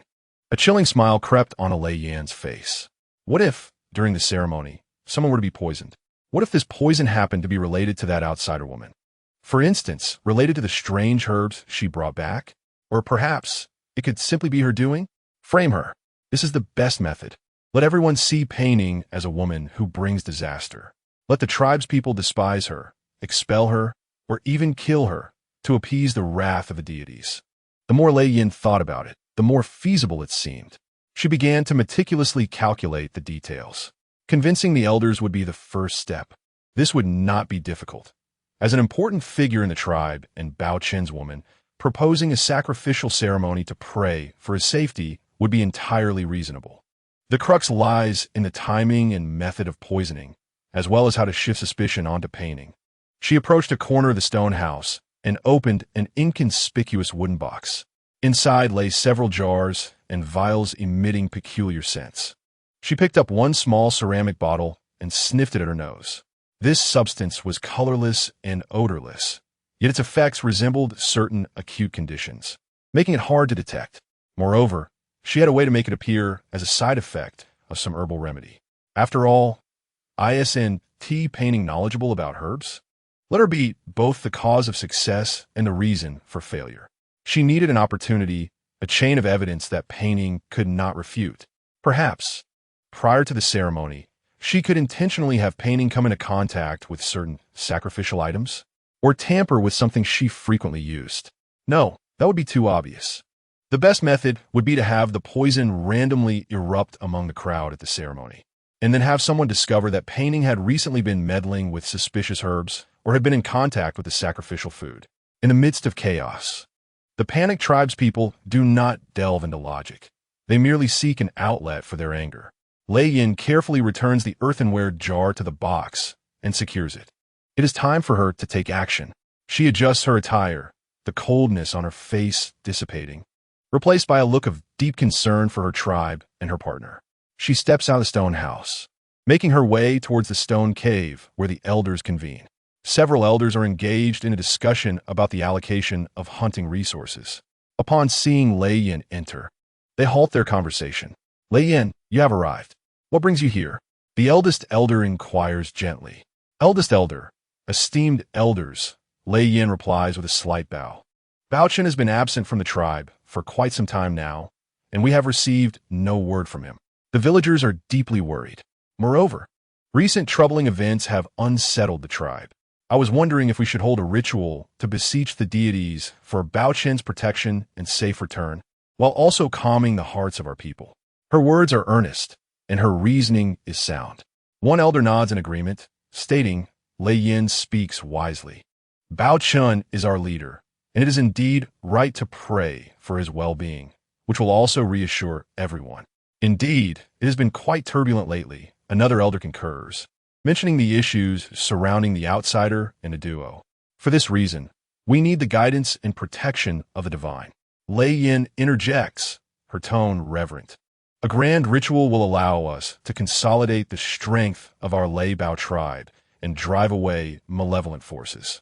The eldest elder ponders for a moment. A ritual is a significant matter and requires thorough preparation. Very well, let it be as you suggest. You shall take charge of this endeavor and assist the priest in the preparations. Yes, eldest elder, Lei Yin replies, lowering her gaze to conceal her satisfaction. For Bao Chen, for the tribe, this is her duty. After departing from the elder's stone cave, Lei Yin immediately immerses herself in the preparations for the ritual. She is indeed busy, overseeing the arrangements at the ritual site, checking the offerings, and discussing the ceremonial process with the priest. She displays utmost dedication, her face reflecting both worry for Bao Chen and reverence for the divine. In secret, she is also engaged in another preparation. Utilizing the opportunity to manage the ritual items, she discreetly mixes the colorless and odorless Shirsheen sand powder into a portion of the meat and beverages intended for distribution to the ordinary tribespeople. She executes this task with great caution, ensuring that no one notices. She is aware that Pei Ning has been stationed at a duo's stone house for days, rarely venturing out. This works to her advantage. Once the ritual commences, even if Pei Ning appears, she will be distanced from the core preparations of the food. Should that woman perish, it would serve as an ominous omen during the ritual, further deepening the tribespeople's panic. If she survives, Pei Ning's incompetence will become evident. Lei Yin stands atop a rise, observing the bustling scene of the tribe preparing for the ritual. Her heart is devoid of any reverence for the forthcoming sacred ceremony, filled only with cold calculations. She awaits the day of the ritual, anticipating the ensuing chaos and the moment Pei Ning is surrounded by enraged tribespeople. Her gaze occasionally drifts toward a duo's stone house, which remains eerily silent. Pei Ning, your good fortune has come to an end. She turns away, continuing her pious preparations for the ritual. Chapter 105. The day of the ritual. As dawn breaks on the day of the ritual, the members of the Lei Bao tribe gather in unison. Each individual dons festive attire, a riot of colors layered upon one another. standing solemnly at the heart of the ritual site. The air is thick with the mingled scents of incense and wild grasses, enveloping the gathering in a heavy sense of reverence. They await divine revelation, praying for protection. Pei Ning stands at the edge of the crowd, summoned to join them. An elder hands her a brand new linen garment, and she silently changes into it. The unease within her grows more pronounced, looming like dark clouds, yet lacking a discernible source. She surveys her surroundings, noting the pious expressions of the tribespeople, their murmurs focused on the ritual's proceedings and expectations. The ceremony is presided over by Lei Yin, who stands resplendent in her elaborate attire, adorned with feathered decorations, holding an intricately carved staff before the altar. Her voice rises, neither loud nor soft, yet sufficient for all to hear. She recites ancient prayers, beseeching the guardianship of ancestors and deities, recounting the glorious history of the Leopard tribe, Pei Ning, attempting to suppress the turmoil within her. As the lengthy prayers approach their conclusion, Lei Yin's tone shifts, imbued with an unusual cadence. Since the spring, our hunts have been meager, and many children have fallen ill. This may portend ominous signs for our tribe. A subtle stir arises among the crowd. Lei Yin's gaze seems to flit toward Pei Ning's direction. Perhaps it is the presence of an outsider that has disturbed the slumbering mountain spirits, inviting misfortune. Though she does not name names, who among them is unaware that the only outsider in recent times is Pei Ning? Whispers erupt, escalating from hushed tones to audible conversations. It is indeed her who brings misfortune, I said. How could an outsider remain in our sacred land? The priest is correct. She must have offended the deities. Pei Ning clenches her fists. She should have anticipated this. Lei Yin would seize any opportunity to undermine her, especially during such a crucial occasion, where stirring the emotions of the crowd is all too easy. She feels countless eyes scrutinizing her, filled with judgment, suspicion, and even hostility. She refrains from defending herself. Any words now would be wrong. Lei Yin raises her hand, signaling for silence. Today's ritual is meant to cleanse the darkness and regain divine favor. Please partake of the offerings and share in the sacred wine to demonstrate your piety. Attendants approach with ceramic trays and wine vessels, the trays laden with roasted meat, plump fruits, and the wine jars filled with freshly brewed rice wine, exuding a rich aroma. The tribespeople's attention is drawn to the food and beverages, momentarily quieting the previous discussions. They queue up, ready to receive their share. Pei Ning remains rooted in place, her unease reaching its zenith upon the arrival of the food and drink. In the air, alongside the savory scents of the offerings, there lingers a faint, elusive odor. What is it? She strains to discern it. It resembles something decayed, with a hint of metallic sweetness. Her heart races. A young child reaches for a piece of roasted meat from the attendant's tray. Wait! Pei Ning's voice bursts forth, cutting sharply through the solemn atmosphere. All actions halt. The crowd turns to look at her in surprise. The child retracts his hand in fright. Pei Ning strides forward, positioning herself in front of the attendant distributing the food. These offerings and drinks may be contaminated. She inhales deeply again, the peculiar scent becoming more pronounced. She is certain of her assessment. There is something foul within. Do not eat or drink. A hush falls over the gathering. After a brief silence, a greater uproar ensues. What did you say? How could the offerings be tainted? Outsider, do you dare to desecrate the ritual? Lei Yin's expression darkens, her staff striking the ground with a resounding thud. Pei Ning, you are quite bold to sow discord at such a sacred ceremony. She approaches Pei Ning, her tone sharp. What is your intent? Do you wish to see our Leopard tribe deprived of divine protection?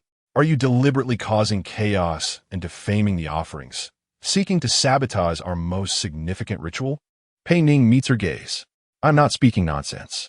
If you do not believe me, you may smell for yourselves, especially the wine. The scent is wrong. Some nearby tribespeople instinctively twitch their noses, expressions of confusion crossing their faces. The aroma of the food is overpowering, while the odd scent is too faint, without deliberate discernment. It is challenging to detect. Utter nonsense. Lei Yin interrupts any inclination to believe Pei Ning. The offerings have been meticulously selected and prepared by the most devout members of our tribe. How could they possibly be faulty? It is evident that you harbor ulterior motives, seeking excuses to disrupt the sacrificial rites, and it is possible that you have covertly manipulated events to frame another. This accusation is exceedingly malicious. I did not. Pei Ning retorted, I have been standing here all along. How could I have interfered? Lay in, if there is truly nothing amiss. Would you dare to partake of this divine wine first? Lay Yin's gaze flickered momentarily, and her anger surged. Insolence! Were you to question my authority? Guards, seize this foreigner who spreads such wicked words. Several warriors from the Lei-Bao clan, tasked with maintaining order, stepped forward with menacing expressions. I shall see who dares to move. A coarse voice rang out. It was Lei Ming, parting the crowd to stand before Pei Ning. Honorable priest, since Miss Pei Ning has expressed concerns, let us investigate thoroughly. Why the haste to apprehend someone? Lei Yan glared at Lei Nins. Lei Ming, do you too side with this outsider, questioning the blessings of the divine? I am not questioning the divine. I am merely concerned for human lives, Lei Ming replied solemnly. The purity of the offerings is crucial to the safety of our kin. It is prudent to be cautious. Lei Ming speaks wisely, came a voice from the crowd. Yes, we should examine them, just in case there's a real issue. The attitude of the clan's folk began to waver. Reverence for the divine is one matter, but the safety of one's life is another. Lei Yan's face turned ashen. She had not anticipated that Lei Ming would openly defend Pei Ning. More so, she did not foresee that the atmosphere she had meticulously crafted would be shattered by a single sentence from Pei Ning. Watching the hesitant murmurs among the clan's folk, her heart boiled with resentment. She could not allow matters to spiral out of control. Very well, since you choose not to trust me, nor the divine, and insist on listening to the incitements of an outsider. Lei Yan's voice turned icy. Then let us investigate. However, Pei Ning, should it be revealed that the offerings bear no fault, what punishment shall befall you for your slanderous words and disruption of the rites? Pei Ning stole it resolute. If I am in the wrong, I shall accept any punishment. But what if the offerings truly are tainted? Her gaze swept over Lei Yan, then to the attendants bearing food and wine. The attendants appeared somewhat flustered, avoiding her gaze. Lei Yan let out a cold laugh. If indeed there's a problem, we must uncover who among us had the audacity to poison the offerings. But it could never be a member of the Lei-Bao clan. She pointedly looked at Pei Ning again. The situation reached an impasse. The food and wine lay before them, exuding an enticing aroma, yet possibly concealing a deadly peril. The clan's folk exchanged glances, none daring to step forward. Lei Yan observed the indecisive crowd, then glanced at Lei Ming shielding Pei Ning, and finally rested her gaze on Pei Ning's calm yet determined face. She understood that today's sacrificial ceremony was unlikely to proceed. Amidst the chaos, no one noticed as an attendant, holding a wine jug, quietly stepped back, his fingers trembling slightly. Pei Ning's heart raced. All she could do was raise the alarm. How events would unfold thereafter was beyond her foresight. She could only hope that someone would genuinely investigate. The atmosphere fell into an eerie silence, broken only by the rustling of leaves stirred by the wind. Lei Yan suddenly called out, "Seal all the offerings. Summon the shaman for examination." She turned away, no longer looking at Pei Ning. Chapter 106. Breaking the deadlock, the shaman soon arrived at the sacrificial grounds. Though aged, his steps showed no signs of faltering. His face, etched with deep lines, bore the serenity of one who has long dealt with herbs and ailments. The clan's folk instinctively parted to make way, the air thick with lingering tension. The shaman spoke little, proceeding directly to the temporarily sealed offerings. He began by scrutinizing the food's appearance, leaning in to sniff. Then, he extracted a set of silver needles and several unfamiliar tools from his possession, commencing a meticulous examination. Pei Ning stood rooted, her palms slightly damp with sweat. She felt the weight of numerous gazes upon her, some filled with suspicion, some with curiosity, and others with veiled hostility. Lei Ming remained by her side, a silent sentinel. Her eyes followed the shaman's every move. This moment was not just about her innocence. It bore the fate of the entire Lei-Bao clan. Should no fault be found, Lei Yan would surely not spare her. Lei Yin stood not far from the shaman, her back straight, attempting to uphold the dignity of the priesthood. Yet her fingers curled tightly within her sleeves, nearly digging into her flesh. She feigned composure, while Pei Ning perceived the undeniable panic lurking in her depths. A heavy weight settled on Pei Ning's heart. It seemed highly probable that this poison was inextricably linked to Lei Yin. Time passed slowly, marked only by the wind and the soft sounds of the shaman manipulating his instruments. The clansfolk held their breath in anticipation, even the children sensing the unusual atmosphere. Refrained from making a sound. At last, the shaman straightened. He first picked up a ceramic bowl filled with wine, inserting the silver needle.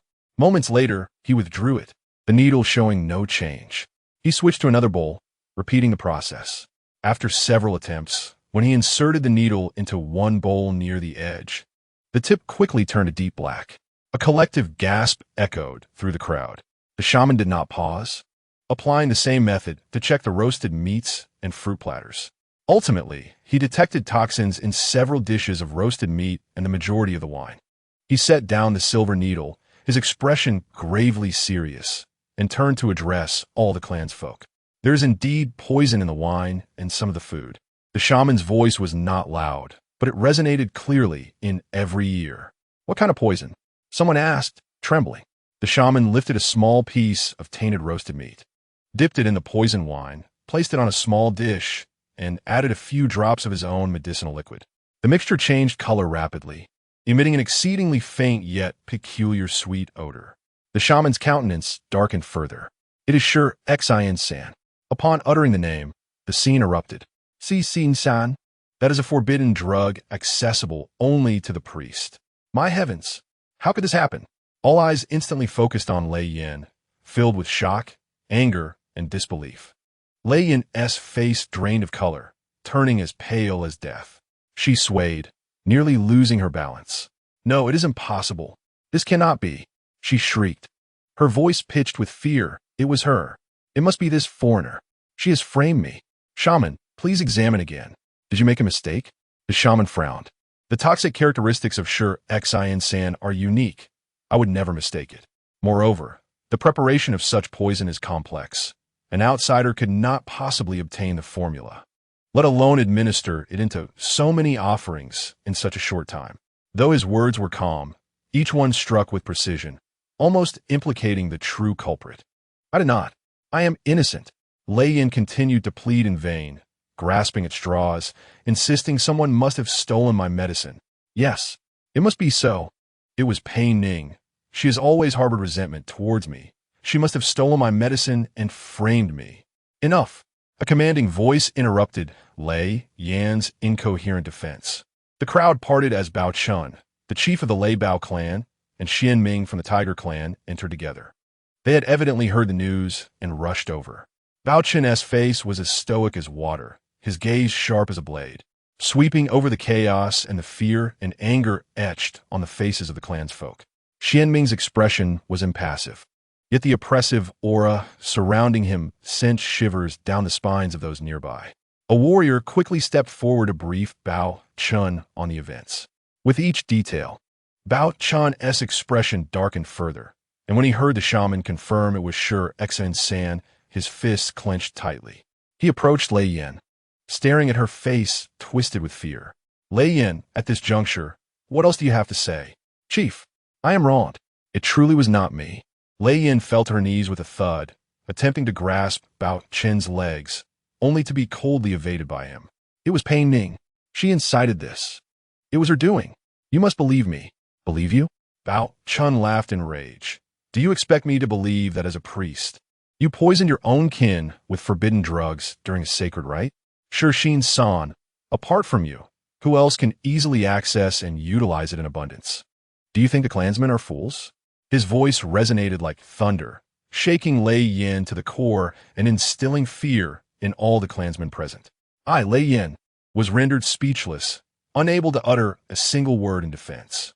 The irrefutable evidence, the judgment of the shaman, the gazes of my kin, and the wrath of the clan leader bore down on me like insurmountable mountains, crushing my last flicker of hope.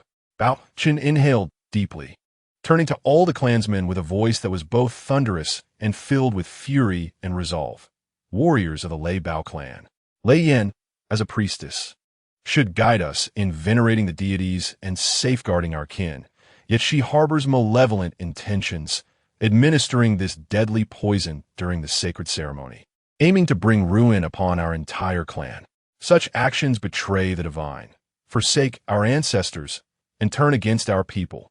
The crime is unforgivable. He paused, casting his gaze over each clansman.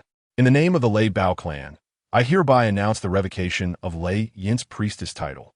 From this moment forth, she is to be expelled from the Lei Bao territory, never to set foot here again. Should anyone dare to defy this decree, they shall face death without mercy.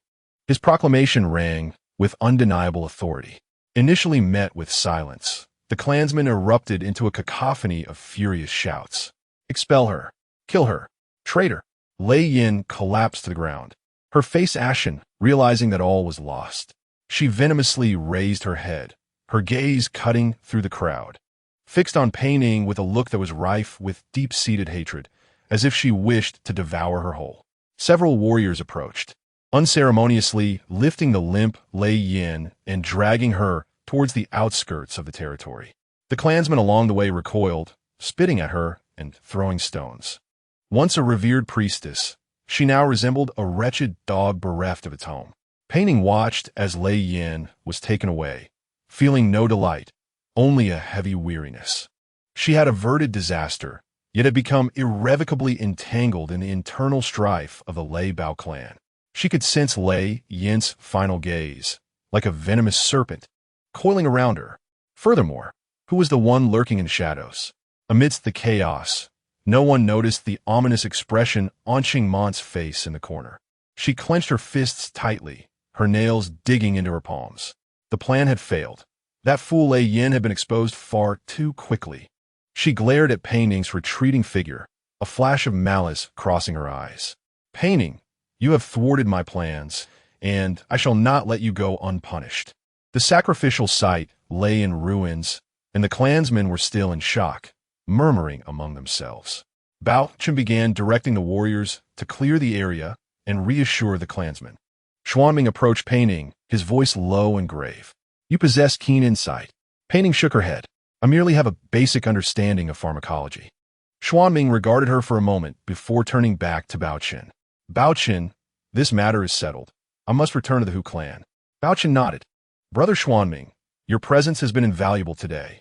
Though Xuanming had not taken direct action, his status as an envoy of the Hu clan served as a formidable deterrent. Without further words, Xuanming turned and strode away. Pei Ning watched his departing figure, then glanced at the chaotic scene before her, exhaling softly. Chapter 107. Convergence. Lei Yin's expulsion did not quell the turmoil. Qingmon stood in the shadows, observing Xuanming's departure. She positioned herself along the path he would take back to the Hu clan, blocking his way. Xuanming. Xuanming halted, not meeting her gaze. The Lei Bao clan is now leaderless. Bao Chen's moral failings present a prime opportunity for you and me to seize control. Qingmon's voice was barely above a whisper. My task is to forge alliances, not to interfere in the internal affairs of the Lei Bao clan, Xuanming replied. Bao Chen's arrogance in expelling the priestess has forfeited the favor of the divine. Assisting me in taking control of the Lei Bao clan would only benefit the Hu clan. Qingmon attempted to persuade. The Hu clan has its own methods of operation. Lei Yin's downfall is a matter for the Lei Bao clan alone. Xuanming's response remained steadfast. Qingmon stepped forward.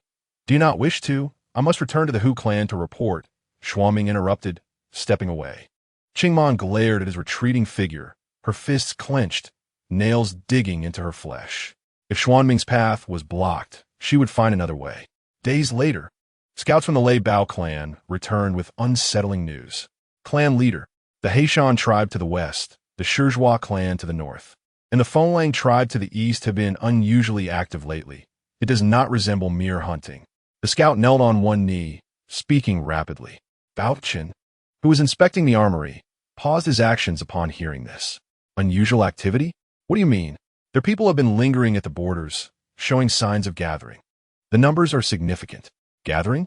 Bao Chun furrowed his brow. In which direction? It appears to be towards our territory. Bao Chun set down the stone spear.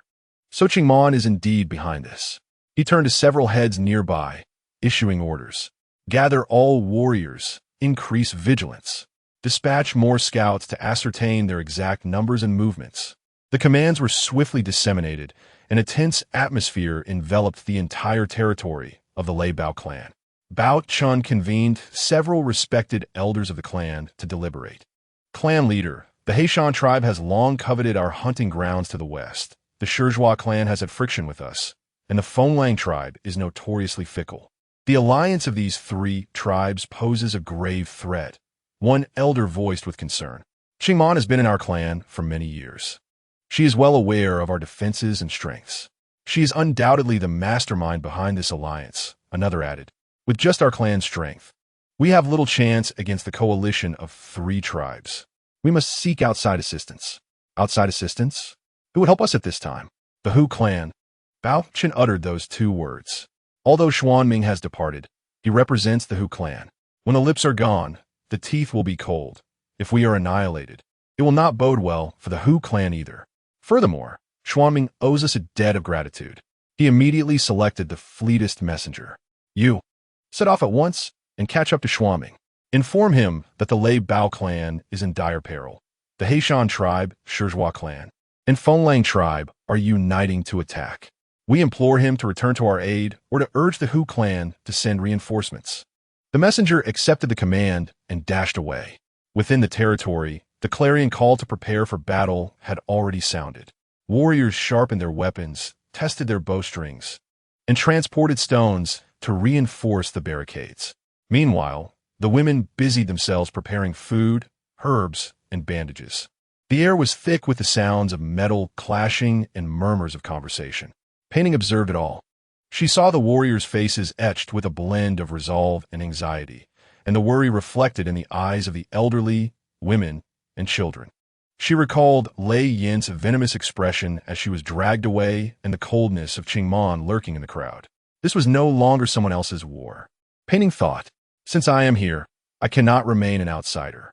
She approached Bao Chun, who was directing the defense preparations. Clan leader. Bao Chun turned. Pei Ning? What is it?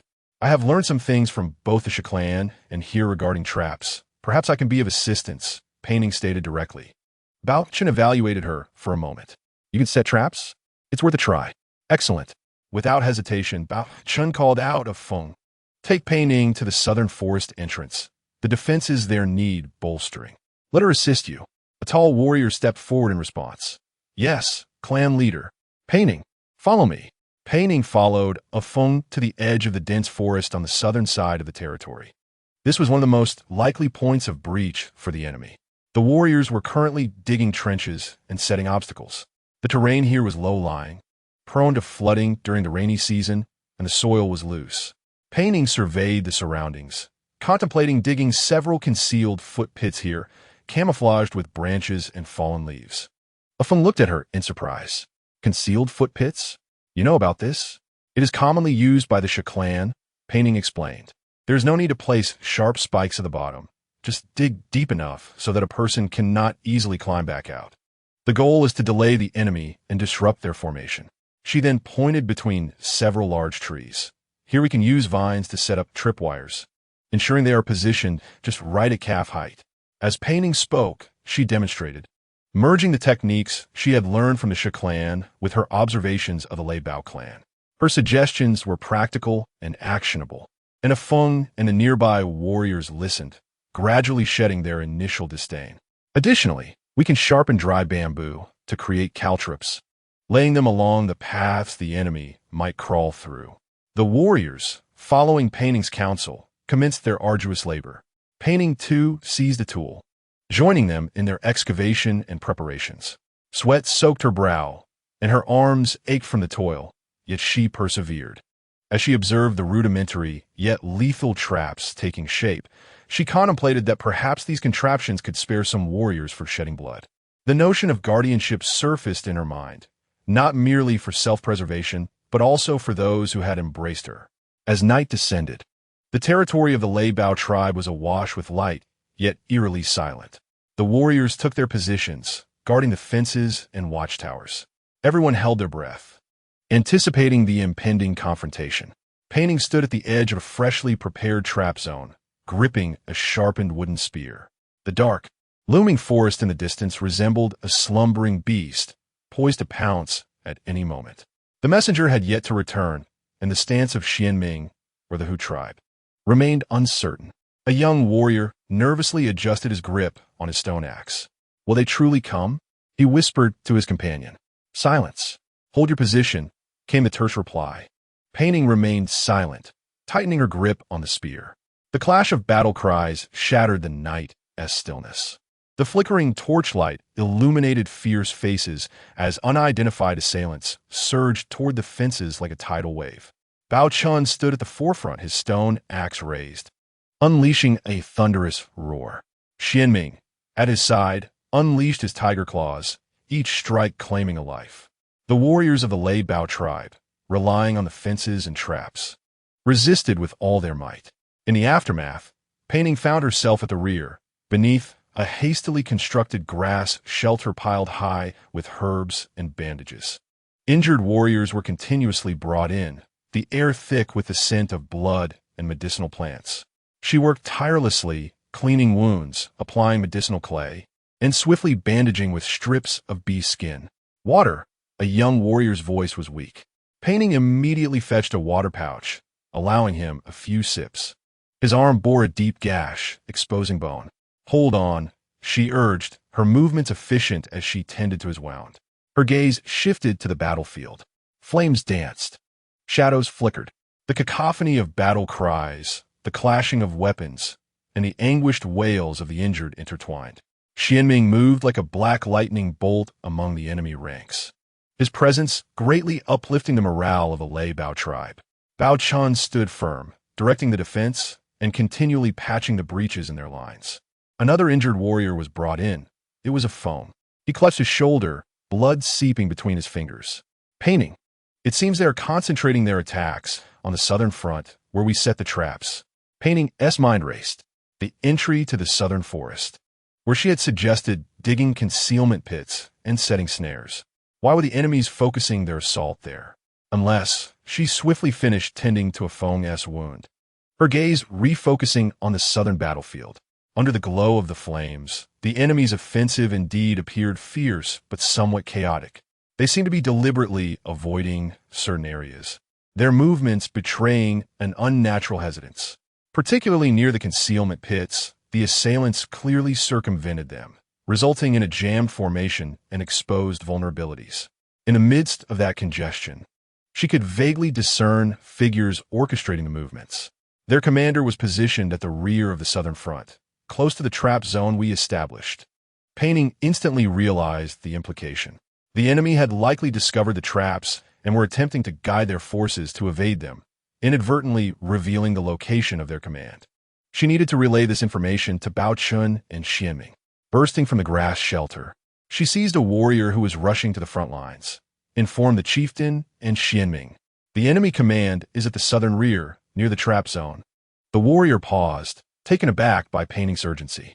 He nodded emphatically and dashed towards Bao Chun. On the battlefield, Bao Chun and Xianming were under tremendous pressure. The enemy's numbers were overwhelming, their assaults relentless. "Chieftain, Lord Xianming," the messenger shouted hoarsely. "Pei Ning says the enemy command is at the southern rear, near the traps." Bao Chun and Xianming exchanged a glance. "Xianming," Bao Chun bellowed, "take a team and launch a flanking assault from the southern rear. I will hold the line here." "Understood," Xianming replied, unleashing a fierce tiger roar as he summoned a dozen of the most elite warriors, like an arrow released from a bow. Veering away from the frontal confrontation toward the south, Pei Ning anxiously observed from the rear, seeing Xianming's squad vanish into the shadows and chaos. The pressure on the front lines intensified as Bao Chun and his warriors struggled to maintain their ground. Shortly thereafter, a greater commotion and cries of despair erupted from the southern front. The enemy's offensive faltered, descending into disarray. Clearly, Xianming's assault had proven effective. The leaderless enemy forces floundered like headless flies, their formation utterly shattered. "Counterattack!" Bao Chun seized the opportunity, roaring as he led the charge. The warriors of the Lei Bao tribe, reinvigorated, surged forth from the fences, engaging in a brutal melee with the disarrayed enemy. The scales of victory began to tilt in their favor. Amidst the chaos, Pei Ning spotted a figure attempting to stealthily withdraw from the battlefield, slipping into the depths of the forest. It was Qing Man. Her face bore no trace of her usual facade, only panic and malice. Yet she could not flee far. A dark shadow moved faster as Xianming, like a specter, appeared behind her, gripping her hair and thrusting her to the ground. Trying to escape? Xuanming's voice was devoid of warmth. "Let go of me, Xianming. You cannot." King Man screamed, struggling. Xianming ignored her cries, dragging her toward the gathering tribespeople after the battle concluded. Bao Chen's expression darkened upon seeing Qing Man being brought forth, colluding with outside foes, attempting to subvert the tribe. Xianming stated succinctly. The Lei Bao tribespeople glared at Qing Man with fury. No further evidence was necessary. Her treachery during the battle and her current state of disgrace spoke volumes. According to tribal law, what is to be done? Bao Chen inquired of several elders nearby. Strip of power, exile, one elder pronounced solemnly. Qing Man collapsed on the ground, her face ashen. In this world, losing one's power and being exiled meant a dire fate awaited. Xianming did not cast her another glance. Warriors took her away, awaiting her final judgment. The battle had concluded completely. Casualties were tallied, and the battlefield cleared, the air thick with the fatigue of survival. The Lei Bao tribe had defended their home, but at a significant cost. Days passed amidst the hectic rebuilding and recuperation. The territory gradually regained its former order. Yet the specter of this battle had instilled a heightened vigilance in everyone. Pei Ning's belly swelled with each passing day. One rainy morning, she felt intense contractions. The women gathered around her, bustling with activity, offering quiet reassurances. Hours later, a resounding cry of a newborn dispelled all weariness. It was a male cub, with faint lightning patterns in his fur, his eyes tightly shut, and his tiny paws flailing instinctively. Holding this new life, Pei Ning felt an unprecedented softness envelop her heart. This was her child, a bond in this world. Xianming visited her and the child several times, often standing silently by, watching. On one occasion, Pei Ning was outside the grass shelter, observing the cub clumsily rolling on a bee skin mat. Xianming approached. Pei Ning. She looked up at him. He paused before her, silent for a moment. The battle has ended. Qing Man has been punished. He hesitated, as if choosing his words carefully. Stay. Pei Ning remained silent. This world is perilous. Xianming continued. I wish to protect you. The child needs you too. Pei Ning gazed at Xianming. His face bore no trace of the battlefield's ferocity. Only a complex emotion she struggled to articulate. Memories of her days with the Shi tribe flooded back, as did her early experiences with the Lei Bao tribe and the recent battle. She had indeed found a sense of belonging here, a connection that mattered. The simplicity of her tribespeople, and this tiny life cradled in her arms. Should she stay with Xianming in this primal, dangerous yet vibrant world? Just as her thoughts tumbled through her mind, a cold notification echoed in her mind. Task: successfully survive in the orc world and integrate into tribal life completed. Detection of host's strong sense of belonging and bloodline continuity. Comprehensive evaluation improved.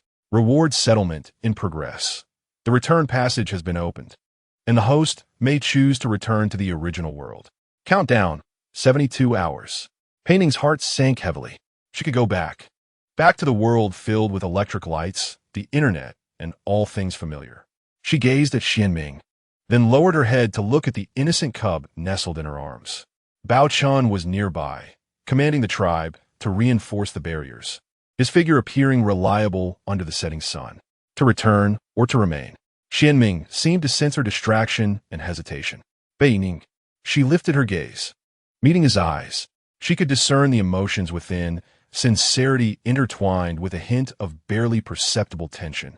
Pei Ning opened her mouth, yet found herself struggling to make a decision. Xianming looked at her and finally said, I will wait for you with the twins of the tiger tribe. Holding the child, Pei Ning's heart was a tumult of conflicting emotions. She understood that regardless of her choice, this experience would forever be etched in her life. Yet, she ultimately did not belong here. The conveniences of modern society, civilization, and her friends and family felt like invisible threads still tugging at her heart. She gazed at the distant mountains, then glanced at the tribe members nearby. In the end, she made a decision in her heart. "I'm sorry." She did not voice it, only silently repeated it within. She looked at the cub in her arms, gently stroking its soft fur. Choice. Return to the original world. A faint glow began to envelop her, gradually intensifying. Xianming abruptly turned to look at her, his face a mask of shock and confusion. Bao Chan also ceased his actions, directing his gaze towards her. The brilliance engulfed Pei Ning and the cub she held. She vanished.